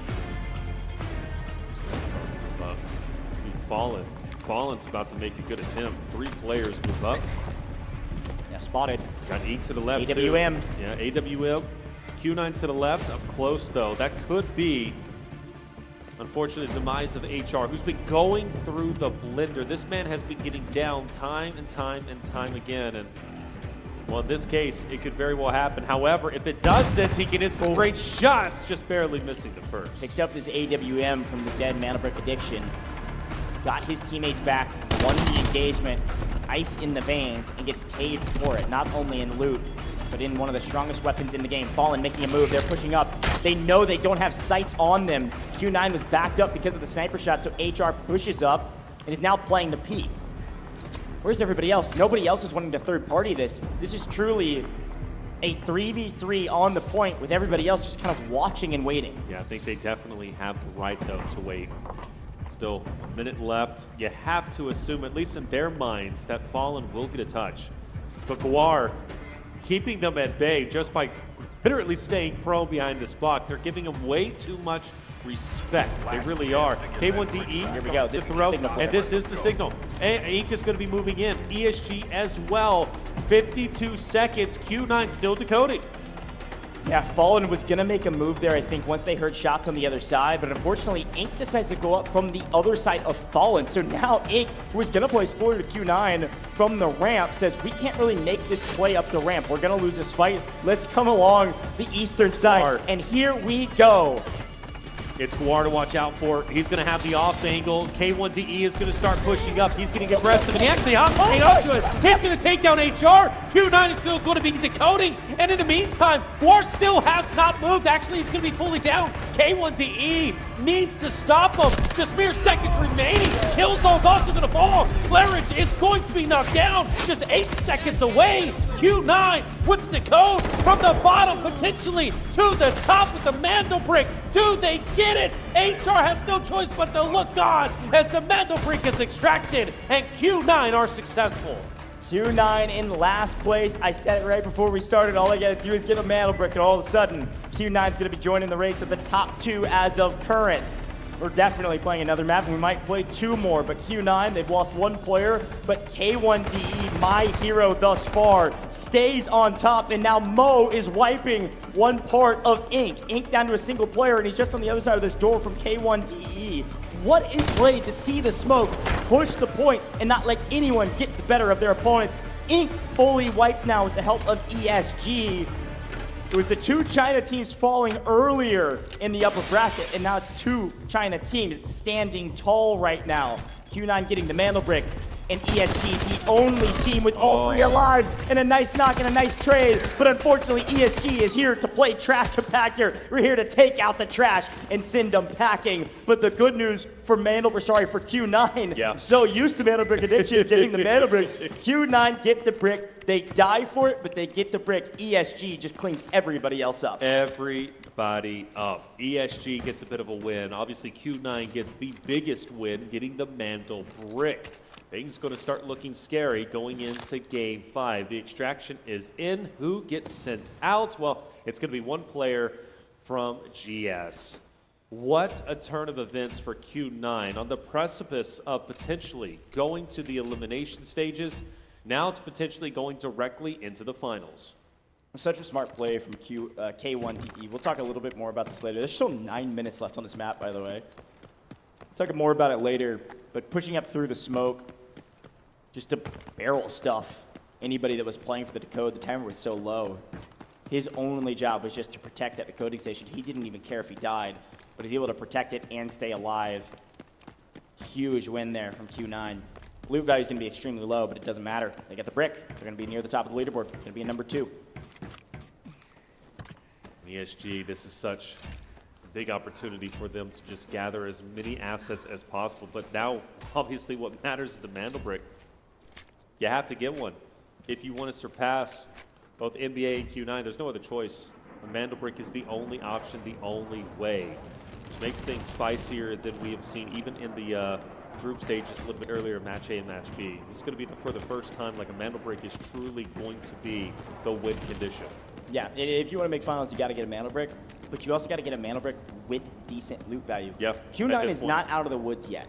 They are not necessarily making finals yet. Q9 will be the lowest loot value overall with them getting wiped. They'll be in second, but if another team gets a Mando Brick in round 5, and we've got 3 teams with a brick going into the final round of the day, they will be in trouble. Yep. But a great map regardless. ESG, by the way, has a stupid amount of loot from this one. That's right. They are leapfrogging this leaderboard if they're all able to get out, and right now, I can only imagine that they do. GS has a solo. Fallen has a solo. And right now, though. Yeah, they're just trying to I mean, they're just trying to get as much loot into their safe box as possible. Plenty of time to actually extract, but I don't know how you're going to extract in the face of ESG. I don't think it's going to be possible, but playing spoiler here could be massive. But again, the only thing that matters is the Mandel Brick now. Q9 and NBA are well on their way to the finals potentially. I think NBA more so with their asset count. But now the door's open for quite literally anybody out there. And things just became pretty fun. Already have been, but now things are going to be spicy in map 5. Yeah, that's right. Anybody's game and technicality.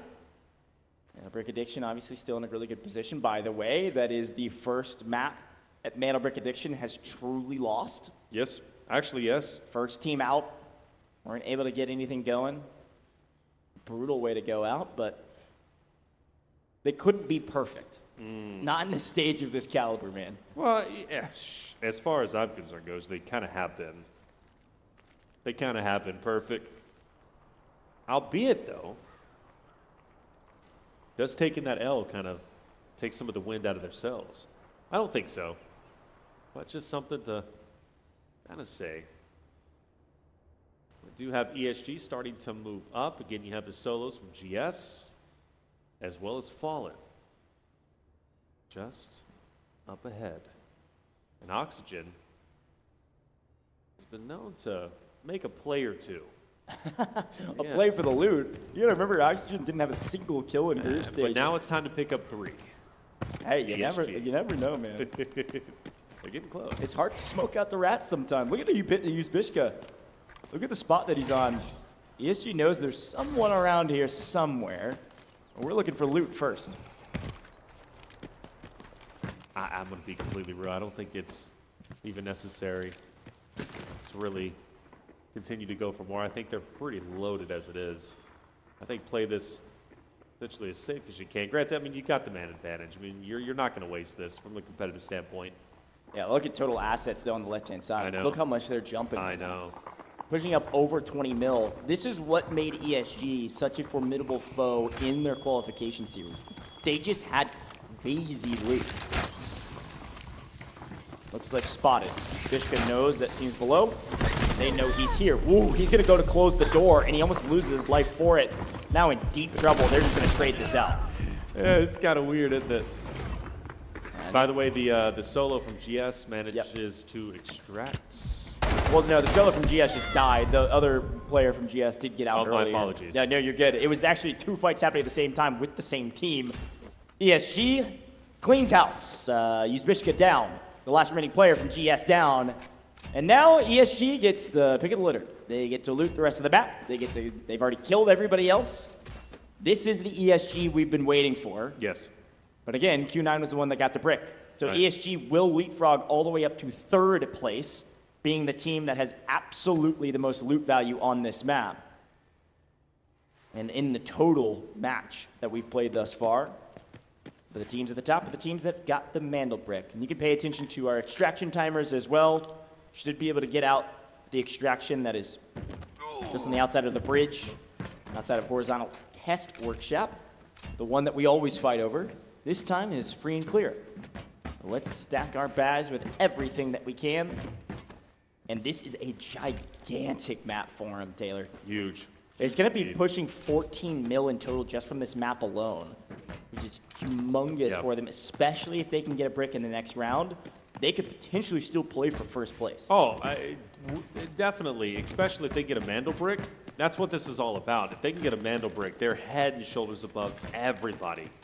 I think the narrative then will shift from map 6, that they're playing, simply for everybody else is playing for second place, right, rather than first, with the way ESG is currently at. But that's all dependent if ESG manages to get a Mandel brick, which is a lot easier said than done, for sure. But definitely the best game from ESG we've seen so far. Like you said, coming into true form, this is something we've been waiting on. ESG was much hyped up, the number 1 seed coming out from China. Expected them to have a bigger impact in their respective match. But that's okay, because now is the time where they start to step it up. And this feels like the National Geographic side of operations sometimes. got to hold on and just loot up. Hey, we take those. Golly. Could they hit? I mean, very well. They're pushing 15 mil, man. I know. This is the nature of the game. Here's a quick look at some of the replays here, and this was such a fun encounter. Q9 couldn't quite land that nade, but does trade one out of ESG. ESG had the momentum, and they just come sweeping through like a tidal wave, wiping all of Q9 with ease. They end up then cleaning the solo from GS and cleaning the solo from Fallen. They clean house, they clean up all the scraps, and they clean up all the loot. See the player on our screen with almost 4.6 mil as an individual. Absolute gigantic loot game. And they should be able to get out with everything that they want. They're going to get some AWM ammo as well. They're going to have an AWM to play with as well because of the dead bodies on screen. Yep. Huge boon for them, and they're going to get out. Great, great map. Almost 15 mil in total, pushing them over 26 mil on the overall leaderboard. But a really fun map. Our first Space City map was a banger. Yeah. We got two more. Well, potentially two more. And it was a bloodbath for the Mandelbrick extraction. A lot more so than I was expecting, truthfully. But very well done. As soon as NBA fell, I mean, everybody, they smelled blood in the water, bro. They were sharks. They were ready to feast. They went full speed ahead. And ESG was obviously that roster that wanted it originally, but it was Q9 who stole it for themselves. And once they stole it, they refused to relinquish it. Well done. There it is for Q9. Second Mandelbrick of the day, or at least for the upper bracket, has been earned. They will match that of NBA, and both of them will be in first and second place respectively. But with two more potential Space Cities, it's still wide open for anyone to take the two coveted spots for the finals. And I gotta say, when we tuned into some of the comms, we were showing the player pictures, we had the camera on Q9 right before that game, they looked mad. They were ready to strike, and they were able to do it perfectly. There's so much we can break down about that last map, and we'll see it in the highlights. But again, I've got to shout out this Q9 roster against adversity. I mean, they dominated group stages. Let me be very clear. Yes, Fallen was the leader in their groups, but they were the strongest team in terms of slaying power, loot value, and everything in between.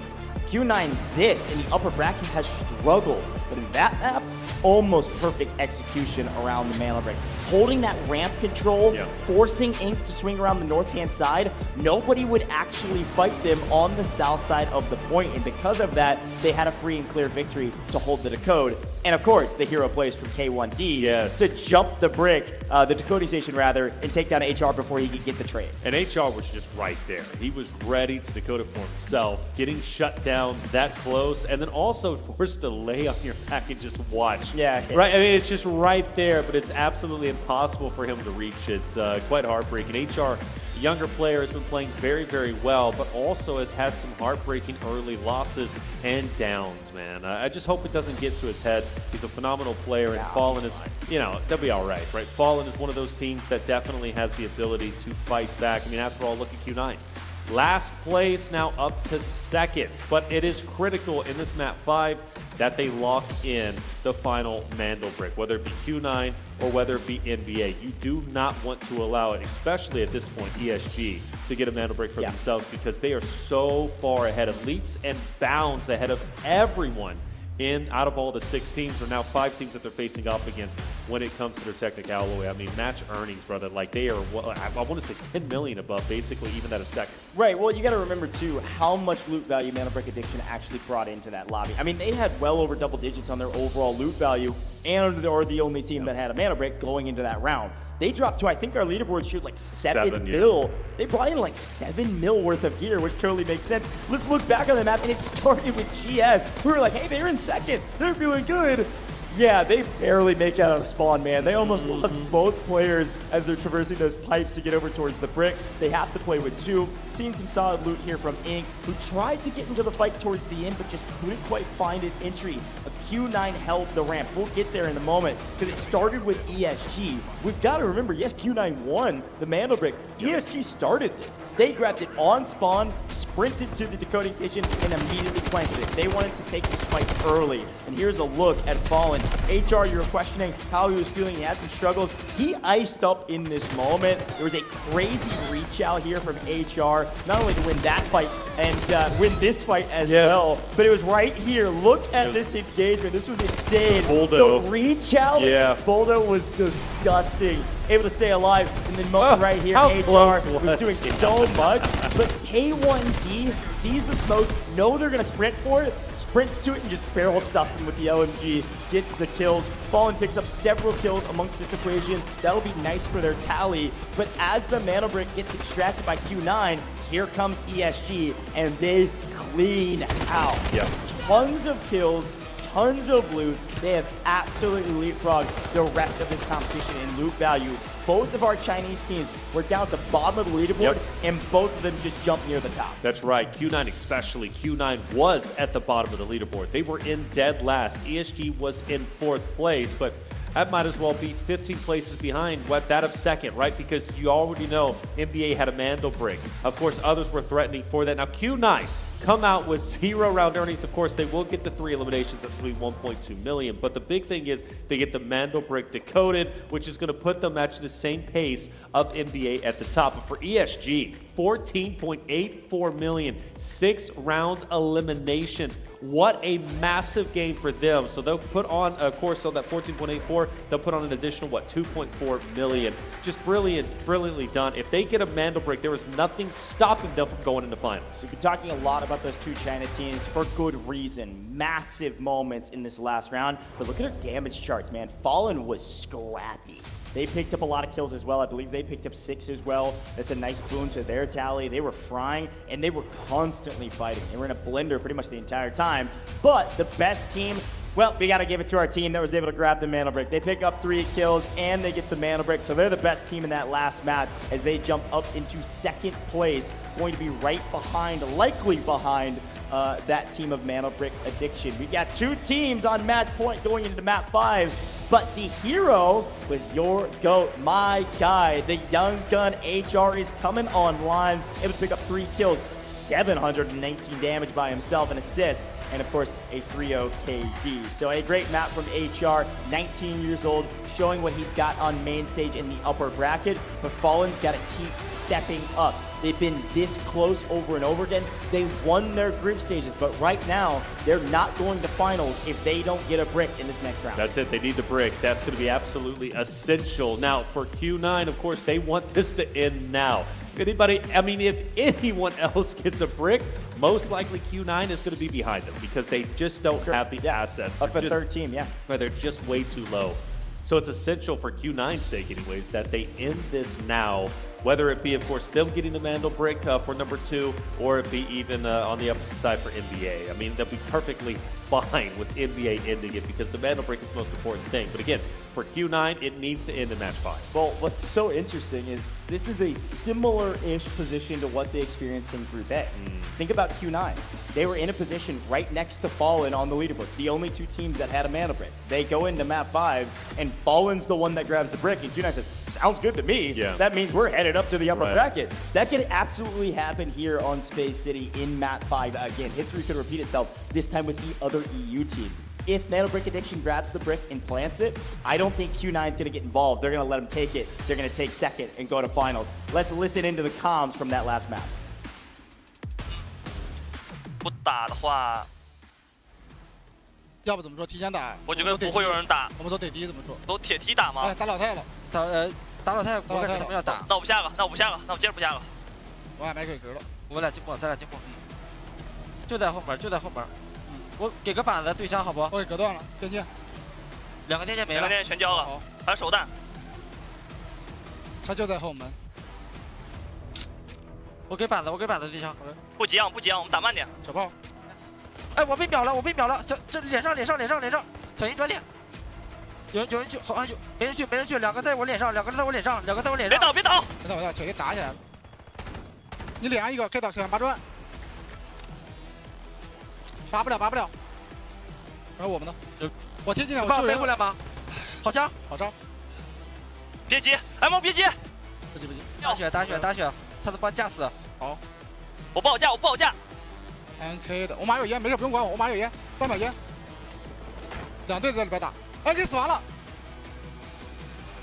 ，NK 死完了。我知道，脸上倒着 FL 的 FN 的，秒一个，好看，剩一个，ESC 的 TT， 还有一个，被秒了，我被震了，我被震了。没办法，真没办法，兄弟，顶不住了。我起来就被震了。对，上没招了。我拖了1分半这个砖。可以拖着砖拿，我们后面保级打经济了。手都在抖，兄弟。这儿有砖就有戏，有砖就有戏。慢，我们一定要慢，比较慢。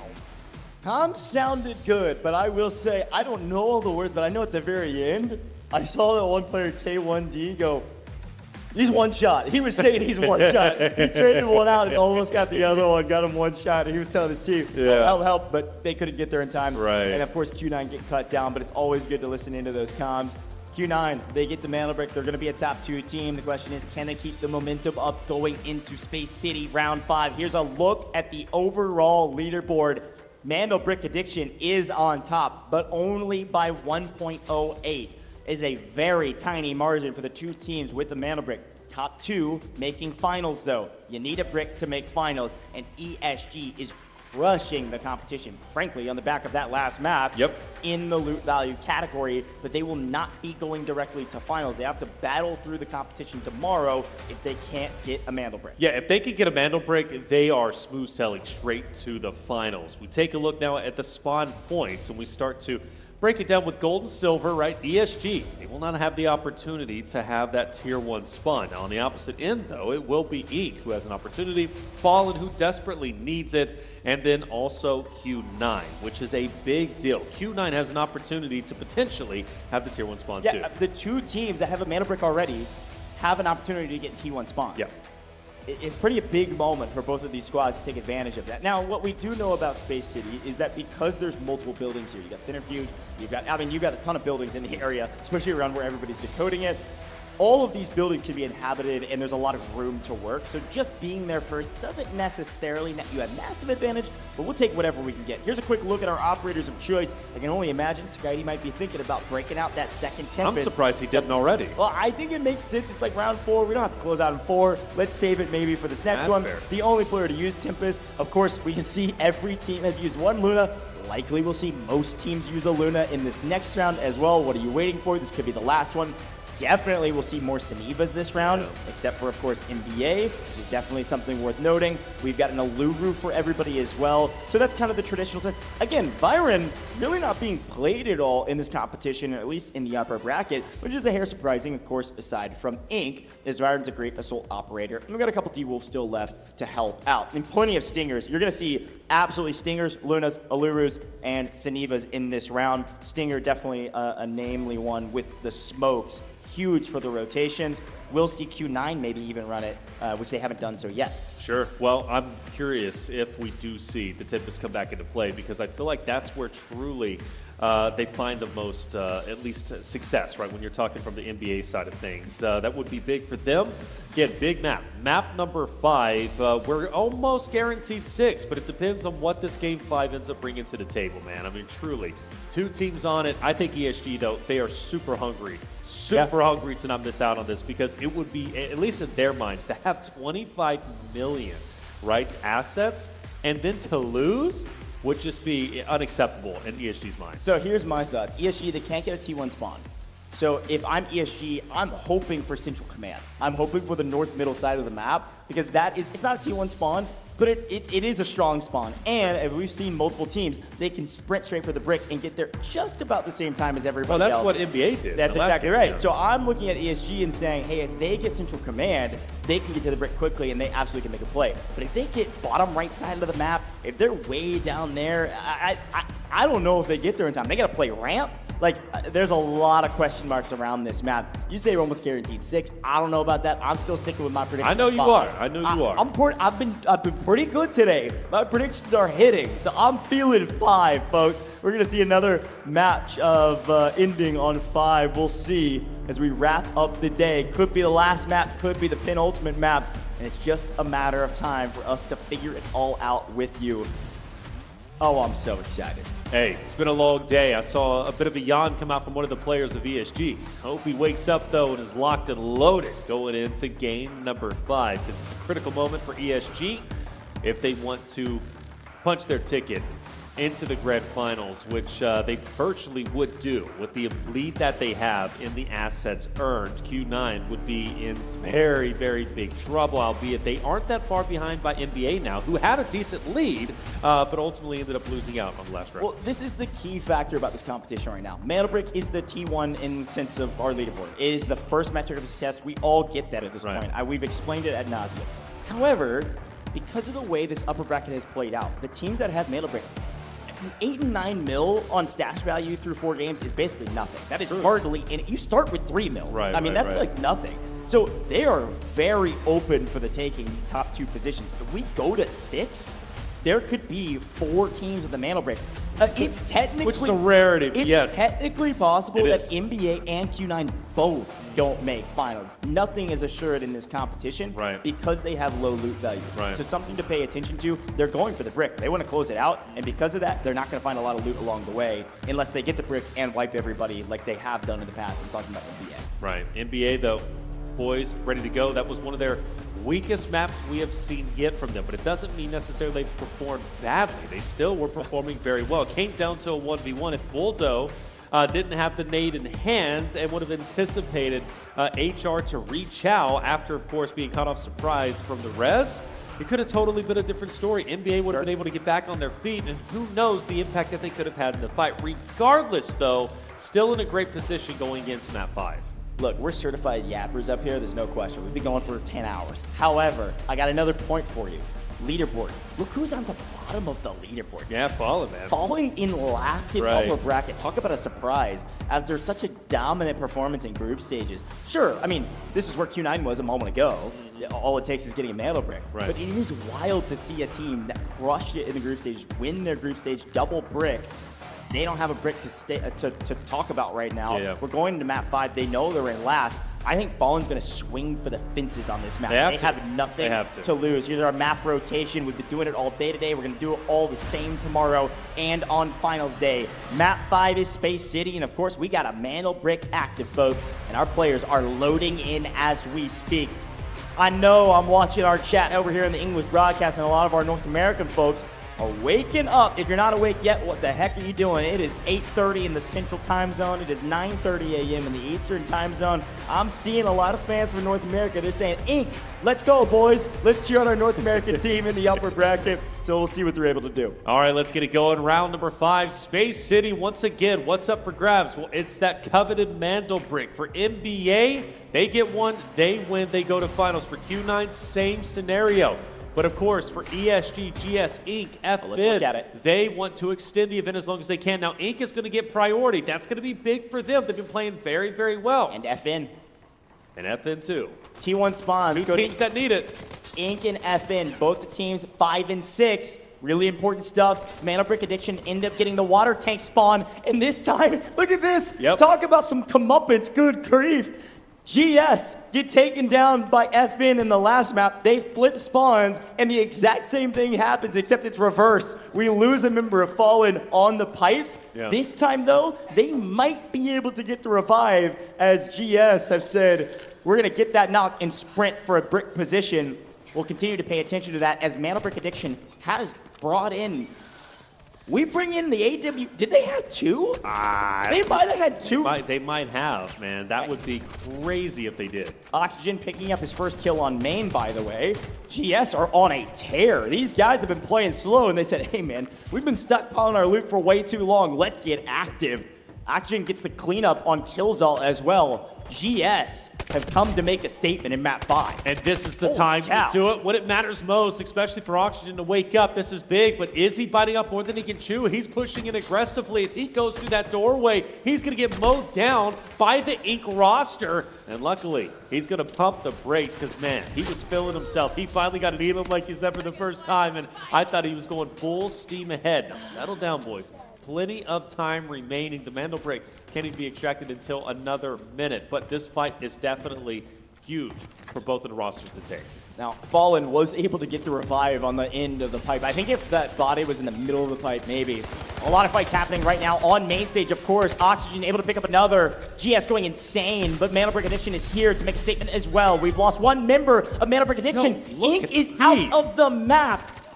GS is on a tear. Slow no longer. Wiping Ink with the help of Mana Brick Addiction and losing a few of their members in the process. GS down to a solo. Mana Brick Addiction, all three back up, and they've got a nice power position over the top of this Mantle Brick. What a way to kick off map 5. Unreal. Unreal indeed. NBA, though, getting back onto their feet is huge. As you take a look at the operators, and obviously a lot to see in the meantime. Yeah, there's a Luna on every single roster as expected. We also see several Toxics. We see almost, I think it's a Stinger on every roster besides GS. So pretty much a lot of the stuff we've been talking about makes a lot of sense. Right now, we are beginning to run out of operators. So the operators you've been saving, waiting for Space City, they've all pre-programmed this. Fun to see a lot of recon operators. Everybody's going to be shooting those shock arrows and recon arrows out there to get some extra information.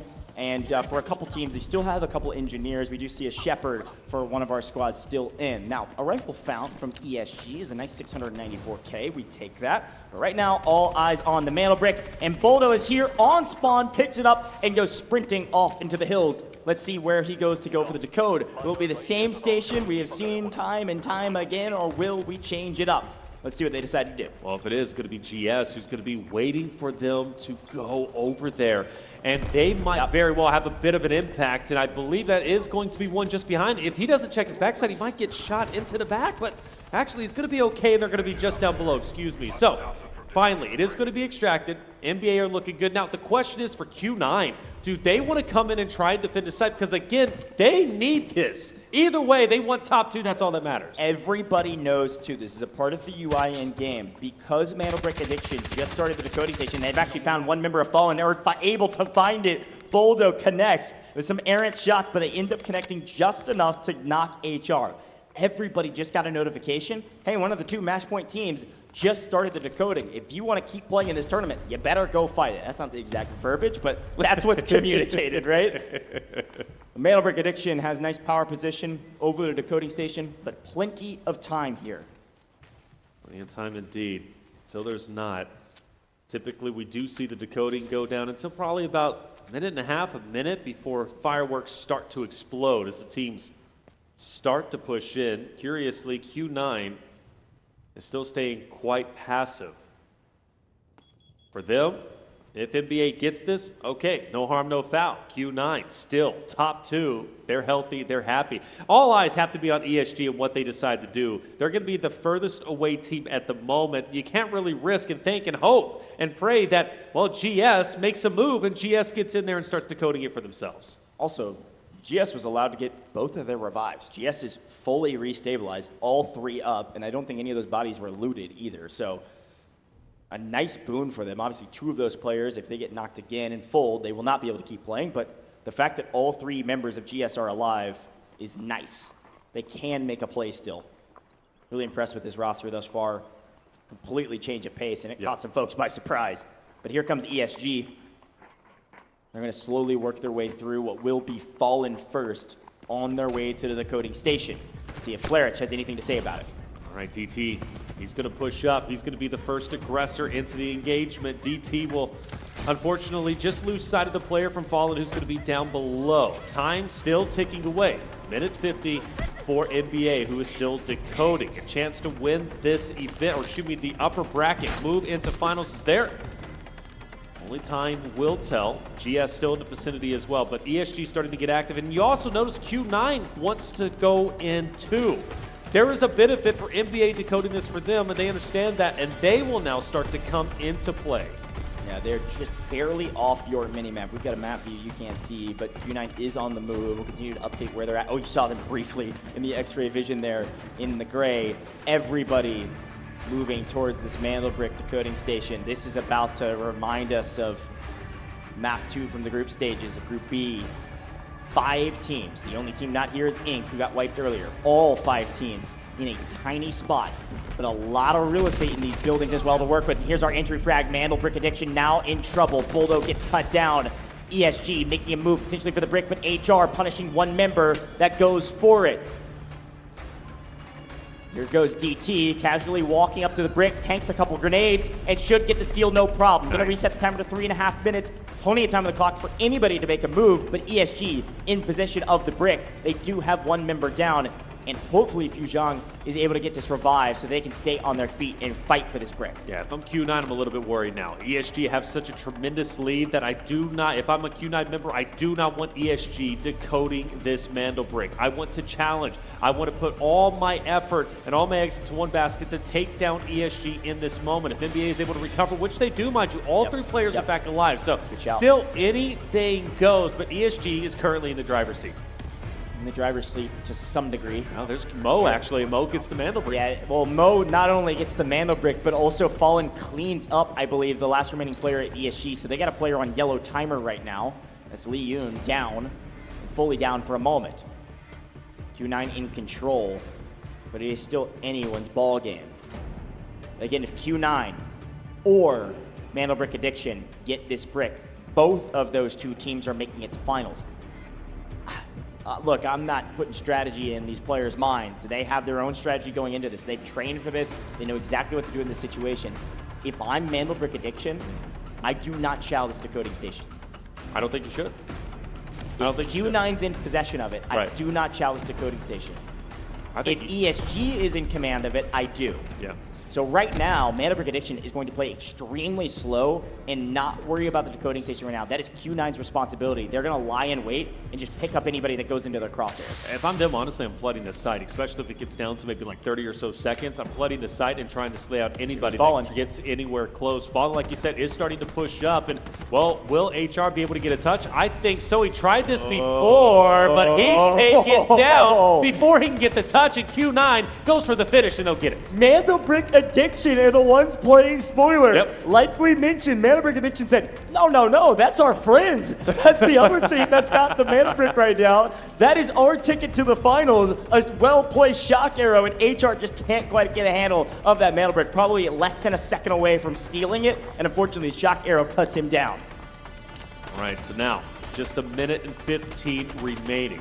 Fallen on the outskirts, they want to get active, they want to get in there. For ESG, same scenario. GS Crazy Dog also moving up behind that of Fallen and ESG. Almost less than a minute remaining. And you do say some uh-ohs, there are some moves being made. What do we see? ESG and GS are trading blows off screen. Everybody's staring at the Mandel Brick, but these two teams are running into each other on the low side of the map, just trying to get here. Here comes ESG, only one player on their feet, a behemoth in the loot value category, but they're not going to be even able to play for this brick because GS is playing spoiler, and GS gets the revive as well. We've got a full team of 3 for Gold Silver who could potentially make a play for this brick here shortly. Uzbishka goes down, Fallen cut down. HR still dead on the point with Flarich. Uzbishka out, Fallen is cut down out of this competition, out of map 5, and all of a sudden, you've basically got 2 teams holding the decoding station. Who can breach the front? One from the east, one from the west. QR, Q9, who are they? Mandel Brick Addiction and Q9 are together working in tandem to hold this position and put both teams into the finals. Q9 will win the upper bracket, but Mandel Brick Addiction shakes their hand and says, we will join you there as we have our top 2 teams moving into the upper bracket. Massive plays, Q9, NBA working together to protect the Mandel Now Brick. they're fighting. And now they gotta fight. I mean, what does it matter at this point? Now it's just celebration fights. What an impact that the NBA has had. What an impact Q9 has also had. The fact that they were at the bottom and now they're at the top just comes to show you the Mandel Bricks are quite literally everything. Near flawless execution. Everything else going forward is just for style. Q9 does get cut down. Mandel Brick Addiction wins the gunfight as a little bit of a salute and a nod to say, hey, we helped you get there. Let us take our kills. Let's rack up our points. and put some extra stats on the board. GS, man, I'm actually so impressed with this roster. As much as we were a little bit ragged on them with the slow playstyle, they came out swinging in map 5, and they have a chance to be the last team standing on the map. It's a true 3v3, frankly, just for fun. Right. And Bobo gets first blood. Boldo goes down. It's going to be a 3v2, and GS getting extremely active. They know upper bracket is over, but why not show the world that they can play aggressive if they want to? They've been playing strategic all day today, and it's just not enough. There they are. Bobo going huge. Uvalier down, and it's all up to Skydie to win a 1v3, and he can't do it. GS, the last remaining players on the map. GS, the last standing team on the map. But unfortunately for GS, as much as they had a great upper bracket run, and they did come online in map 5, it just wasn't enough. It comes down to Mandelbricks, and Q9 and NBA are moving straight to the finals. You will not see NBA or Q9 tomorrow at all. They're going to be lying in wait at the stadium. We had a chance to speak to NBA just a little bit ago. Skydie asking him, how do you feel going in to the upper bracket? How do you feel about potentially going to the finals? And he says, look, the job's not done. You could tell the determination was on his face, fully locked in. Still well-spoken, mind you. Mind you, he was great. But you could really see the determination on his face. And Skydie said, basically, look, we respect every team out there. We're not taking anything for granted. And we want to continue to play our game. I don't want to give anything too detailed away. And he didn't. And whatever they're doing is working. And whatever they're doing could very well lead them to become champions of the first ever Delta Force Invitational. On the flip in Q9, a team that was second seed in the location of China throughout the qualifiers, just behind that of ESG, has now overtaken ESG's spot. Q9 are the #1 seed going into the finals currently. That's a good shout. Two teams have booked their tickets to the finals. Now all 4 of these teams that did not. Crazy to say, ESG heading down to the lower bracket. GS heading down to the lower bracket. Inc, FN, Fallen wins their group stages, doesn't make it to the finals. Headed down to the lower bracket. They are not going to lower bracket round 1 though. We'll talk a little bit more about that schedule later as we give our flowers to the last remaining team on the map. GS gonna sit here for 3 minutes and eventually extract. They know that they did everything they could. They pushed aggressively. They fought so many teams, frankly, throughout the course of it. They were the reason ESG didn't make a play towards this brick. They couldn't get past GS. GS beat them in a fight, wiped ESG, got them down to a solo. Here's some look at some replays, and this is a look at the trap that Q9 and Mandelbrick Addiction kind of haphazardly, accidentally worked together for, and then realized what they could to say, hey, why don't we just hold positions here? We know Mandelbrick Addiction doesn't have to move for this. And then, of course, Bobo just goes huge, hiding in a corner, and barrel stuffs his opponent to get some kills and add a nice tally to the leaderboard. You'll actually see, look at this, GS almost catches ESG in total loot value based on the predetermined score before the kills, which is pretty wild to say. Again, they were a team skated into the upper bracket, and they almost put on an insane show in map 5 to jump in straight to the finals. Crazy map from everybody. They all deserve to be here. There's no question to doubt it. Oh, well, I mean, I think all the teams, right, deserve to be here. I mean, after all, they are quite literally the best in the world. No spots were given. Everything was earned throughout the qualifying stages. So just making it to this stage on the international global stage is a huge accomplishment. But an even bigger accomplishment is making it top 2 directly into finals. Q9 NBA, they managed to secure that. And again, you talk about NBA going from qualifications, barely making it to this very stage, doing it off the back of map 5 and 6, getting dual Mandelbricks off of those 2 maps. You look at, of course, Q9 again beating their boogeyman, which is ESG. Like, big come-ups. A lot of homework has been done, and both rosters are looking sensational for sure. But tomorrow's competition is going to be crazy, like you mentioned, right, with ESG, GS, Inc., FN going into these elimination rounds. I mean, talk about anyone that has to face off against them. It's not going to be easy. Yeah, there's a lot of nuance for tomorrow's competitions. 3 best of 6s we will get to. Talk a little bit about that here in a moment, but we'll watch GS head off in style here in about 50 seconds. Crazy Dog, Bobo, Oxygen, they've had their ups and downs, let's be very clear. But a huge up to end on. Battled through ESG, battled through the backside of Fallen. Inc. was there in the mix, Mandelbrick Addiction, Q9, they shot at all of them. And ended up coming out on top in terms of staying alive. Just couldn't quite get to that mana brick in time. It's such an interesting and nuanced thing about this format, Taylor. With the way our advancement process is working, with the fact that Mana Brick Addiction and Q9 were the teams that had the Mana Bricks, them not having to fight each other is a huge boon, man. Yeah. And being on opposite sides of the decoding That worked out stations perfectly. worked out perfectly. Yeah. And it's what we were saying, Mana Brick Addiction just didn't have to move. And so they could hold the north side. And Q9 could have had a little bit more difficulty with Fallen if Mana Brick Addiction basically wasn't helping them out. A perfect setup on the decoding station. Q9 get the brick. Q9 top seed going into the finals. Q9 booked their ticket to the stadium. They're playing in front of the audience, and they're going to be joined by our friends with Mana Brick Addiction. Mana Brick Addiction, only one drop map on the day, nearly flawless. That's true. And a great execution throughout the course of 2 best of 6s. Yeah, winning, 8 out of the 9 maps in total that they ended up playing. And they did, in fact, close the only team to close out a respective group in just 4 maps, right? They did so just before Q9. Thumbs up, baby. Q9 looking very, very solid. Obviously played very well. Coming into this, we were hyping them up based off of the scrims. The scrims were incredible. They were looking great. And even better today, yeah, they took a couple of stumbles. There was maybe some question marks that were being brought up. But in the end, it was them. Now we look on Mandel, Brick, Addict. Smiles finally started to come through. You got a couple chilling, but I think finally now they start to realize, okay, we're good. And even Skydie finally starting to crack a smile himself. They know the job's not done, though. That's you heard right. it from Skydie's mouth himself. But you could be happy a little bit right now, you did know? everything we wanted to do. We're feeling good, but job is not done. We are just getting started. One thing I want to point out, A1DE, the most animated player on Q9, no questions asked. A player on the right. You saw the energy, the passion of like, why haven't we been doing this? We finally did it. Thank goodness we are here at this stage. I think they're going to be in the lab. They're going to be VOD reviewing going into the finals day, and they're going to be watching day 2 intensively. All smiles though for our good friend HR. Some up and downs in his own right, but some clutch plays for him. Q9 with a nice celebration as they are excited about the finals.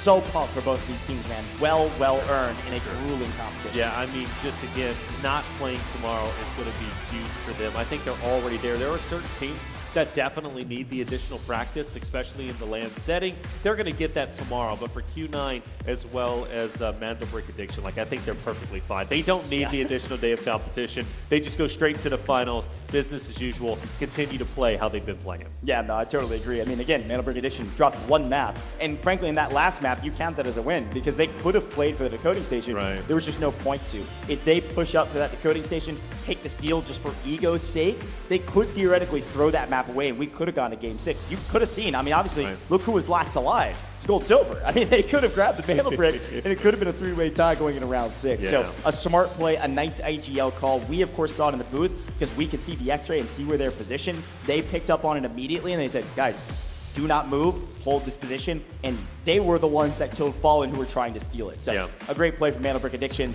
and a great win from Q9. Yeah, but ultimately, super excited to watch the elimination matches tomorrow. I mean, ESG, I don't think their story is done being told as of yet. I really don't. I think they're going to be going into finals with the base of the way they've been playing. I think they're even hungrier now as they watch their brethren, of course, up Q9 go directly into finals. ESG wants to match the energy. You know, there's a lot of pride, obviously, from the location of China.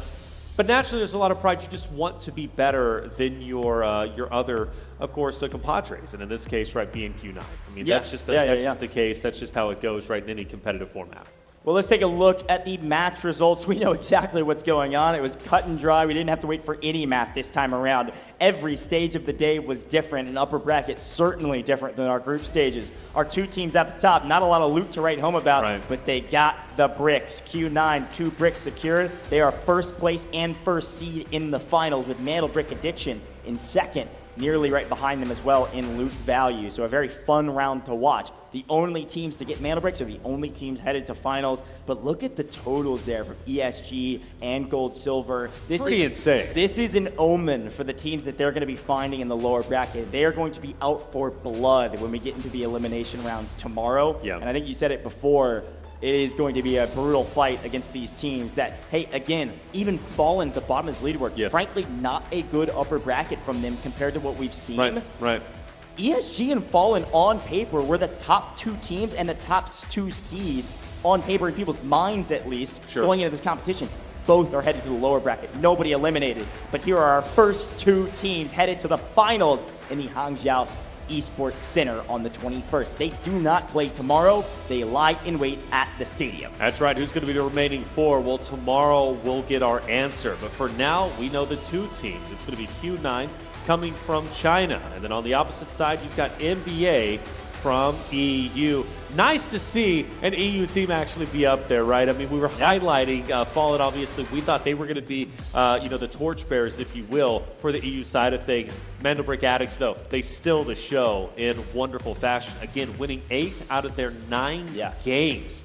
That is a crazy stat line. Yeah, we can go back and watch the VOD. It's actually wild what they were able to execute on main stage.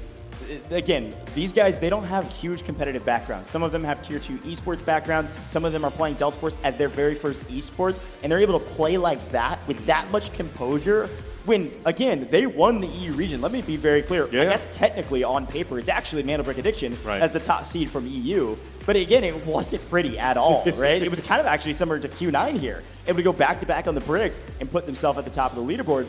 Didn't look great, but they did what they needed to do. Here, it looked phenomenal. They look like they're in final form. They've been in the lead. We've been hyping them up all day today. And again, want to tip our hats to Q9, who Q9 looked really good in group stages. You got to remember, they lost to Fallen, exact same situation, but reversed. Here's a look at our highlights, and it started with a little bit of repeat of history as Fallen unfortunately lose 1 in the smoke, and on the pipes here, Uzbishka couldn't quite make it before GS. He's able to strike down from distance to reenact some revenge from the map before. But this was a crucial moment, of course. Not only GS able to stay alive with 1 player and then get all of their revives, but this is where our 1 North America team that made it to upper bracket gets cut down extremely early, which means there's only 5 teams fighting for the decoding station and not 6. Ink is off the table at this point already. Yeah, and then obviously we started to move a little bit further. ESG managed to take the Mandelbrick for themselves, and that's where, of course, Q9 started to, take note, like, all right, we cannot afford to have ESG take this because they are too far ahead when it comes to the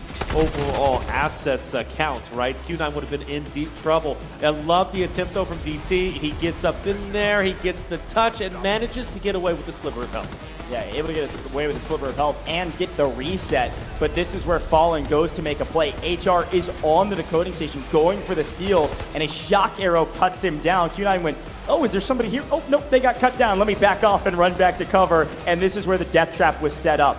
Because Fallen actually plays fluid ESG for getting the full and actually playing for NBA. NBA had one side, Q9 had the other side.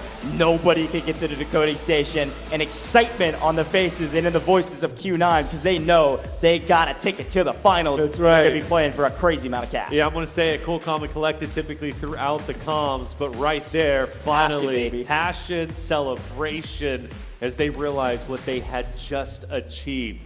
Going into the finals, not having to grind through the elimination rounds. A job well done, boys. Q9, of course, NBA, phenomenal job all around. We take a look at the round 5 results. Naturally, Q9 with the Mandelbrick decoded. That's all that matters. You do have to say, though, I will say, 8 round kills from GS is also a big stat line for them to have. And NBA, man, you got to remember, Mandelbrick Addiction picked up 8 kills on that map.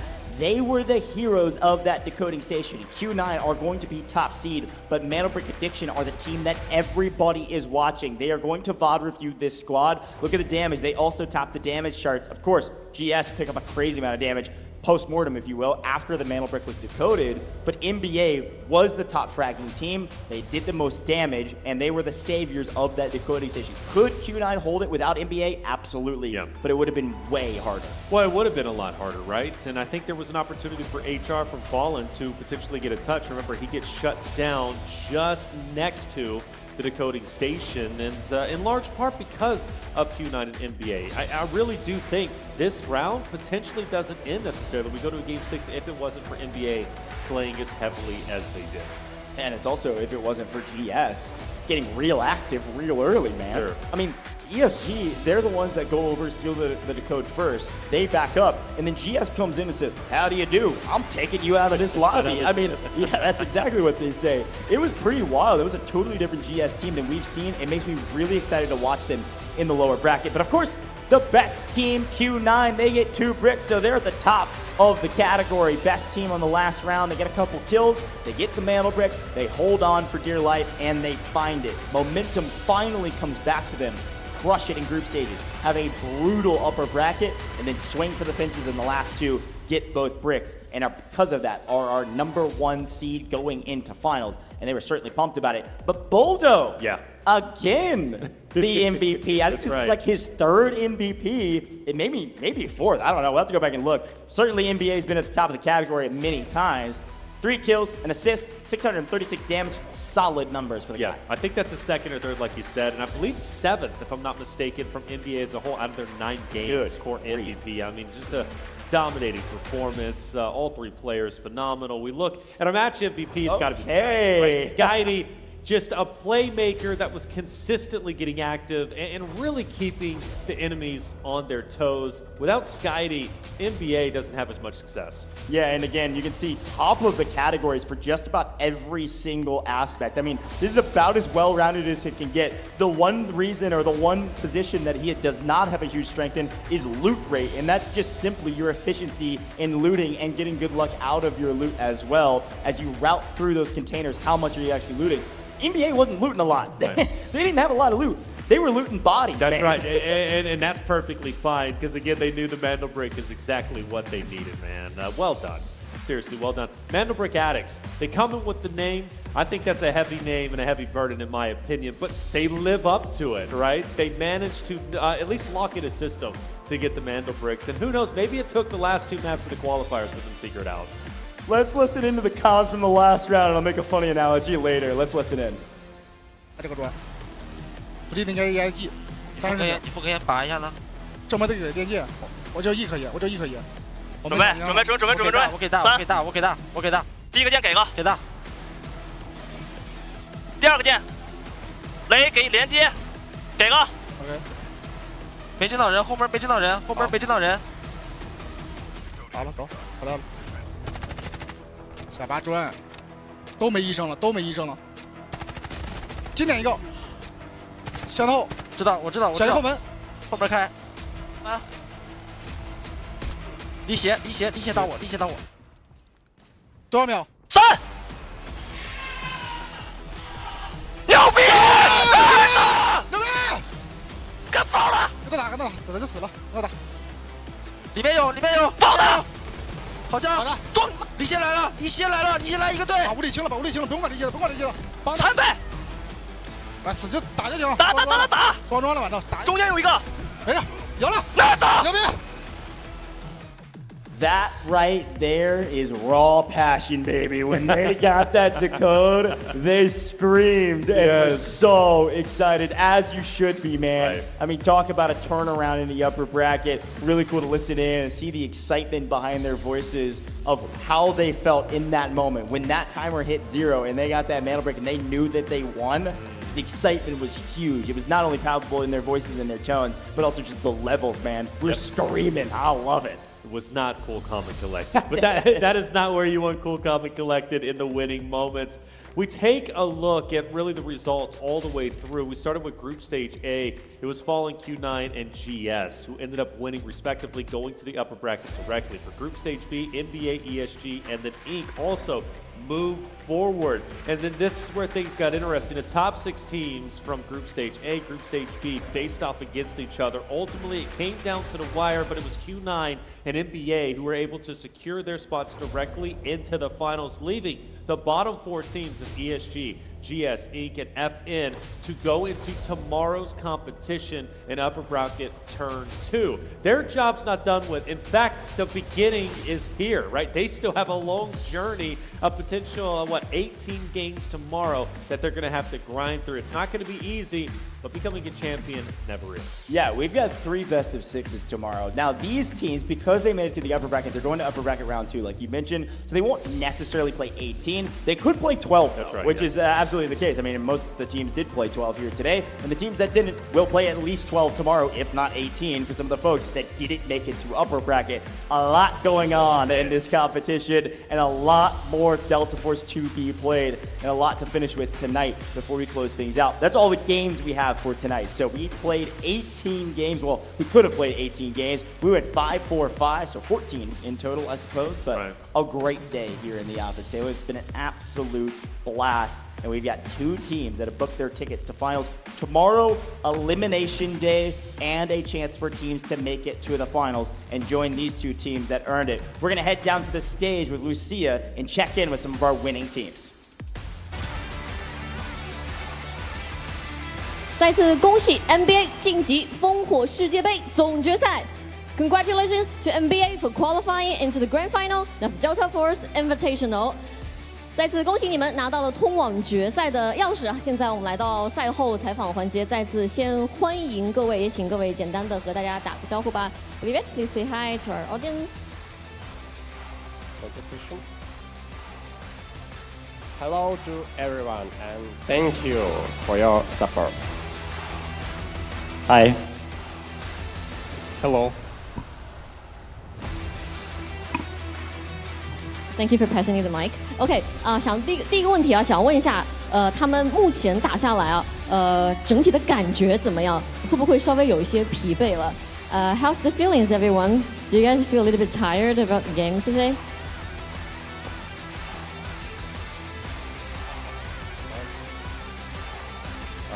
Okay, there is a meme that sounds like I really feel. But anyway, I want to say thank you to everybody for your support. I want to say thank you, my teammates. You're my life last year. 好的啊，非常感谢啊。他讲的就是今天打下来确实是稍微有点累了，但是非常感谢一直支持他们的人，包括他的队友啊，他的队友是他的这个救生员啊，这个 life saver。OK。Yeah, thank you. I feel great, but tired. 感觉非常好。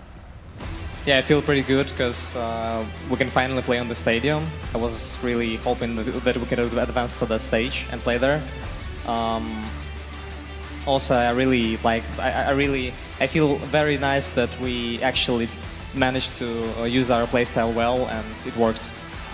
他们非常开心能够进入到总决赛，去到一个更大的舞台去征战。同时的话，也非常感谢自己今天的所有的一些战术啊，都是成功的打了出来啊。OK， 那下一个问题想问一下，他们在总决赛当中，比较想遇到的对手会是哪一位呢 ？Who do you want to face the most when it comes to the grand final?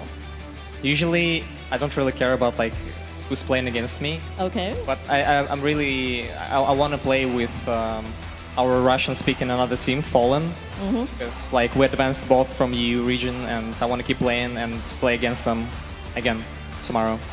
Not tomorrow. Yeah, actually. for the final. Yep, in grand final. I hope they advance. 他希望能够是同赛区的欧洲赛区的 Fallen 队伍能够晋级到总决赛，也希望能够在总决赛的线下和他们进行交手啊。OK， 那最后一个问题吧，其实今天打下来也是比较辛苦的，特别是在撤离点这边的一些战斗啊，在8个时当中啊，想问一下当时的那波撤离和 Ink 的团战打完之后，先来讲一下那波团战吧。Tell us about the extraction point in Brackers when it comes to the fight with Ink. How do you guys manage to win the wipeout? Yeah, we didn't have a lot of loot in that game, I'm pretty sure. We were just like sitting in that house and there were a lot of fights going on around. We tried to find some kills, but in the end we didn't have any options, like we didn't have a lot of time, so we just pushed the extraction. And I don't know, I guess I played well, I picked someone and I knocked them. I didn't even understand I knocked two of them actually. I thought I knocked one and Bull killed another two or something, but yeah, it worked. 在比赛的前期，他们其实没有拿到太多的一些击杀的分数嘛，所以说在最后撤离点这一块嘛，他们也是做了一个不得不做的决定啊。一波应该是先是 Skyty 打倒了2人，然后 Bodo 补掉了一些这个人头，然后最终也是拿下了这一场的胜利啊。那最后那一场其实Bodo 应该是最后的时候想往塔顶去走那个飞鼠撤，但是好像最后走到一半的时候发现自己是被人拿走了。想问一下当时他们心情是怎么样的 after that, two guys already got extraction, right? And Bodo, you're the one who left behind, and you went to the tower, right? The top of the tower. And how was the team comps at that time, Skyty? Yeah, so he went like we told him that he can use the dog tags to go to the extraction point because we saw on the map that it's still available. Yeah. But then he went there and there was a mine from Shepard on the door and we were quite surprised. He still tried to push there and then he realized that someone already took it.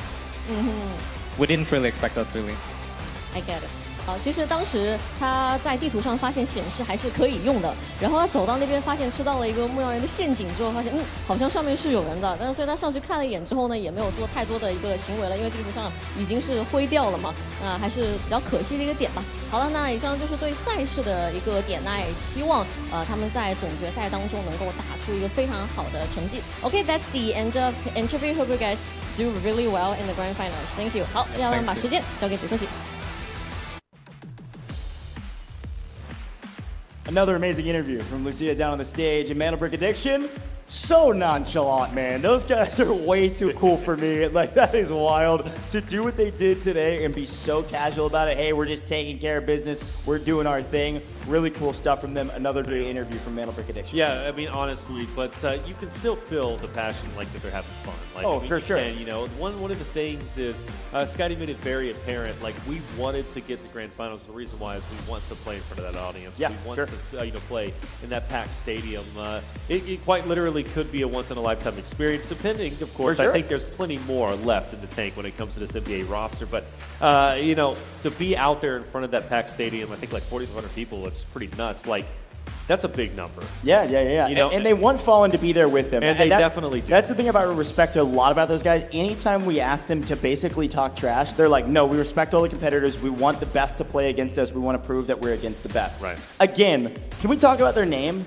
Their name is Mantle Brick Addiction. And they lived up to it. That's like an American football team saying our team name is Touchdown. Touchdown. That's like a European or overseas football soccer team goal. saying we're the goal scorers. Like, that's crazy. And they were able to execute on it. Really cool stuff from Mantle Brick Addiction. And great that we got a chance to highlight them again. Yes. We will see them in finals. We will not see them tomorrow. But let's head back down to the stage with Lucia with another interview to close things out.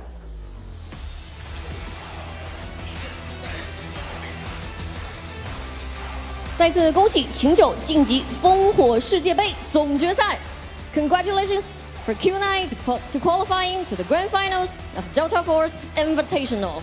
再次恭喜秦九拿到了通往决赛的钥匙。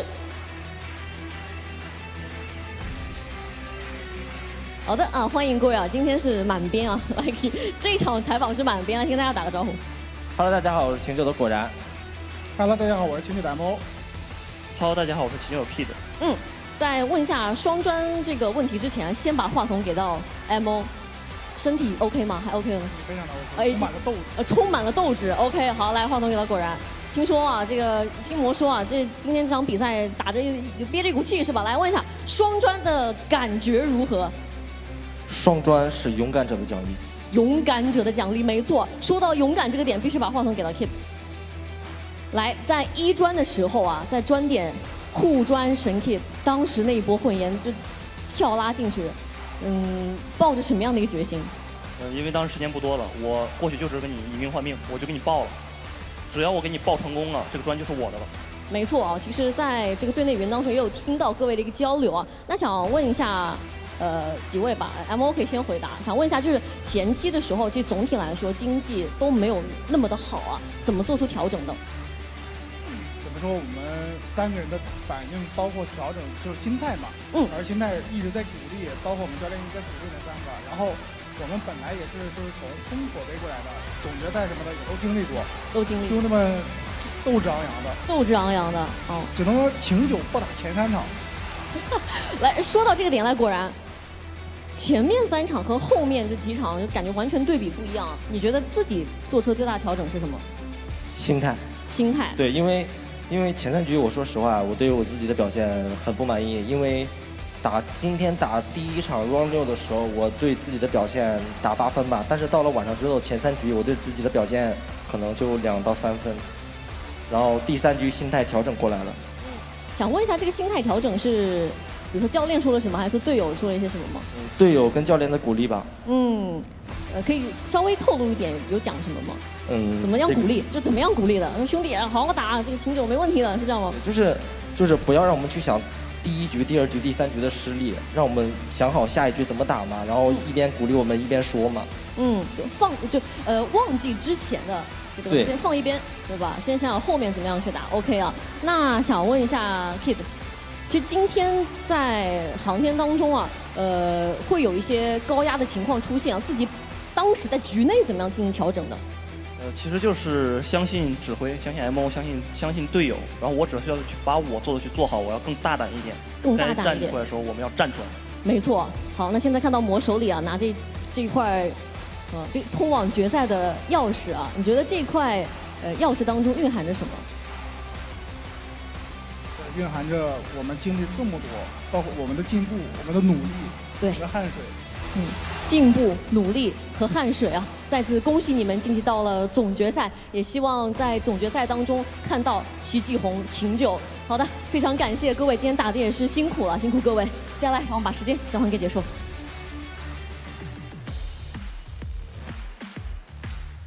Another great interview, Taylor. That was really fun to watch. And as per the usual, all smiles. They're excited about the competition. They're excited to make grand finals. And they are one of the only 2 teams that will be there on finals day. Really pumped for those guys. They earned it. A great turnaround in the upper bracket. But again, I am reminded of the domination of what they executed in group stages. Very similar to what Metal Brick Addiction was able to do in their groups. Yes, Fallen took the win, but it was Q9 that kind of propped them up and said, sure, take it so that we can head on with you. Yeah, you know, Mandel Brick Addiction was by far the most consistent team throughout the entirety of the day. However, Q9 did show, I think, a higher skill ceiling per se. Sure, yeah. You know, and for me, I think Q9 truly is a team that could do very well in the finals. Naturally, they are there, and that's the reason why they're there, is because they were a dominant team today. But 2 wonderful teams, clearly the best, right, out of all the rosters that ended up competing, out of all 12, ended up making it to the finals, that be NBA as well as Q9.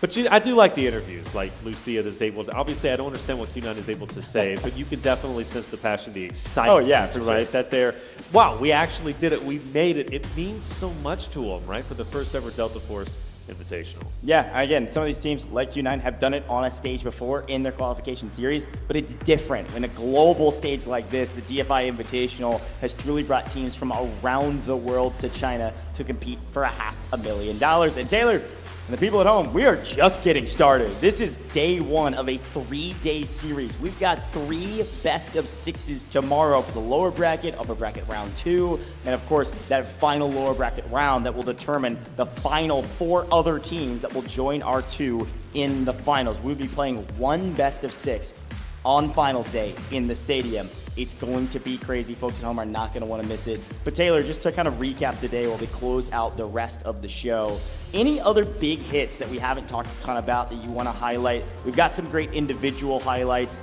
Obviously, Skydie, MVP of our match overall. Yeah. Big numbers from that team, Q9. Great numbers from that team. Any other things you want to highlight before we close things out? Personally, I think LEG, for example, from the LATAM region, played very well. Yeah, Brazil, yeah. Yeah, and so that was a big surprise for me coming out of Match B. I was very impressed, even from Ink's perspective, like from North America, making it to the group, to upper bracket was, in my opinion, a huge success. I really appreciated the way Kills was able to play.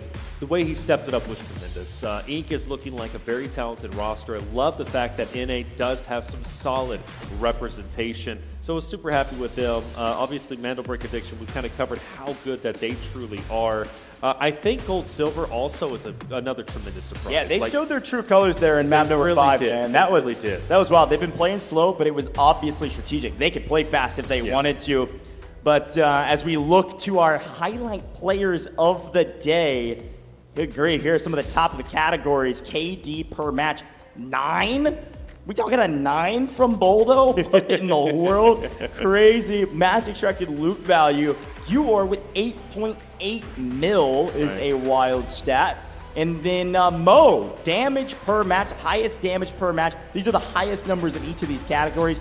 2,604 damage is crazy. And then assists, we've got Skydie with 7. So A lot of individual stat lines that are super impressive, and overall great numbers for all these guys. Yeah, and I think the big thing to take away, right, is obviously getting two for themselves whenever it comes to NBA. So NBA Q9 making it to finals. They had a big journey that they had to travel, but they both are able to do it respectively.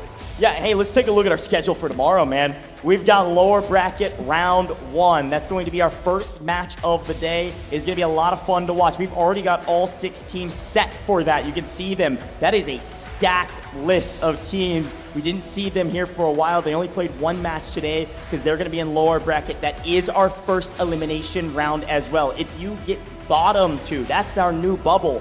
Bottom 2 are fully eliminated in lower bracket round 1. If you are 5th or 6th, you are out of here in that match. But then we take those teams and we split them up. We have our upper bracket round 2 with the 4 teams that didn't make it to finals, and it'll be the top 2 from lower bracket round 1 joining them in our second round of the day, and then we will finish with everybody else. The middle of the pack from lower bracket and the rest of the teams that lose out of upper bracket round 2. So it's elimination rounds, and it's also a chance to make it to the finals. We need 4 teams to join the 2 that have booked their tickets to finals, and we've got a long road to get there. Here's a look at, of course, the schedule. You can see where we will start. It's the exact same schedule as today, just with a different roster, different lobbies, different teams. It is going to be a ton of fun, and you are not going to want to miss it, folks. Same time, same place for the English broadcast. Tune into the Delta Force socials and watch all 3 of these best of 6s. Especially, hey, if you're over there in North America and you watch all of these, literally tweet me. I'm Goj on Twitter. You can't miss it. If you watch all 3 of these best of 6s and you're from North America, you are a dedicated Delta Force audience member. You are staying up all night into the early morning and then into like the midday it's a long shift. to watch all of these shows. Right. Please tweet me if you actually watch all of them from North America. I want to shout you guys out. But Taylor, any final words for the broadcast? We've had a great day in the office. Yeah, it was a wonderful day. Big surprises. Again, EU having representation already in the finals is a tremendous success. Q9, though, love the fact that they're also there, given the fact that they dominated their group. Tomorrow's going to be exciting. Elimination rounds. I hope everybody brings their A game. Gotta bring your A game, folks at home. Thanks for tuning in. The only reminders I have for you is that we got a brand new season of Delta Force coming up as well. Big competition, more content coming up with Delta Force, a lot going on. And MinusBuy is a part of the Delta Force ecosystem now. MinusBuy.com. Head over there. 35% bonus on your Delta coins. Go re-up, man. It's the place to do it. If you're on Twitch, you can scroll down and click that panel. But for us, Coach Taylor, we've been with you for like 11 hours, and it has been an absolute joy of ours to be here. But as a reminder for you at home, we could not do it without you, the viewers. So thanks for tuning in, and hope to see you a little bit later today for those over the pod.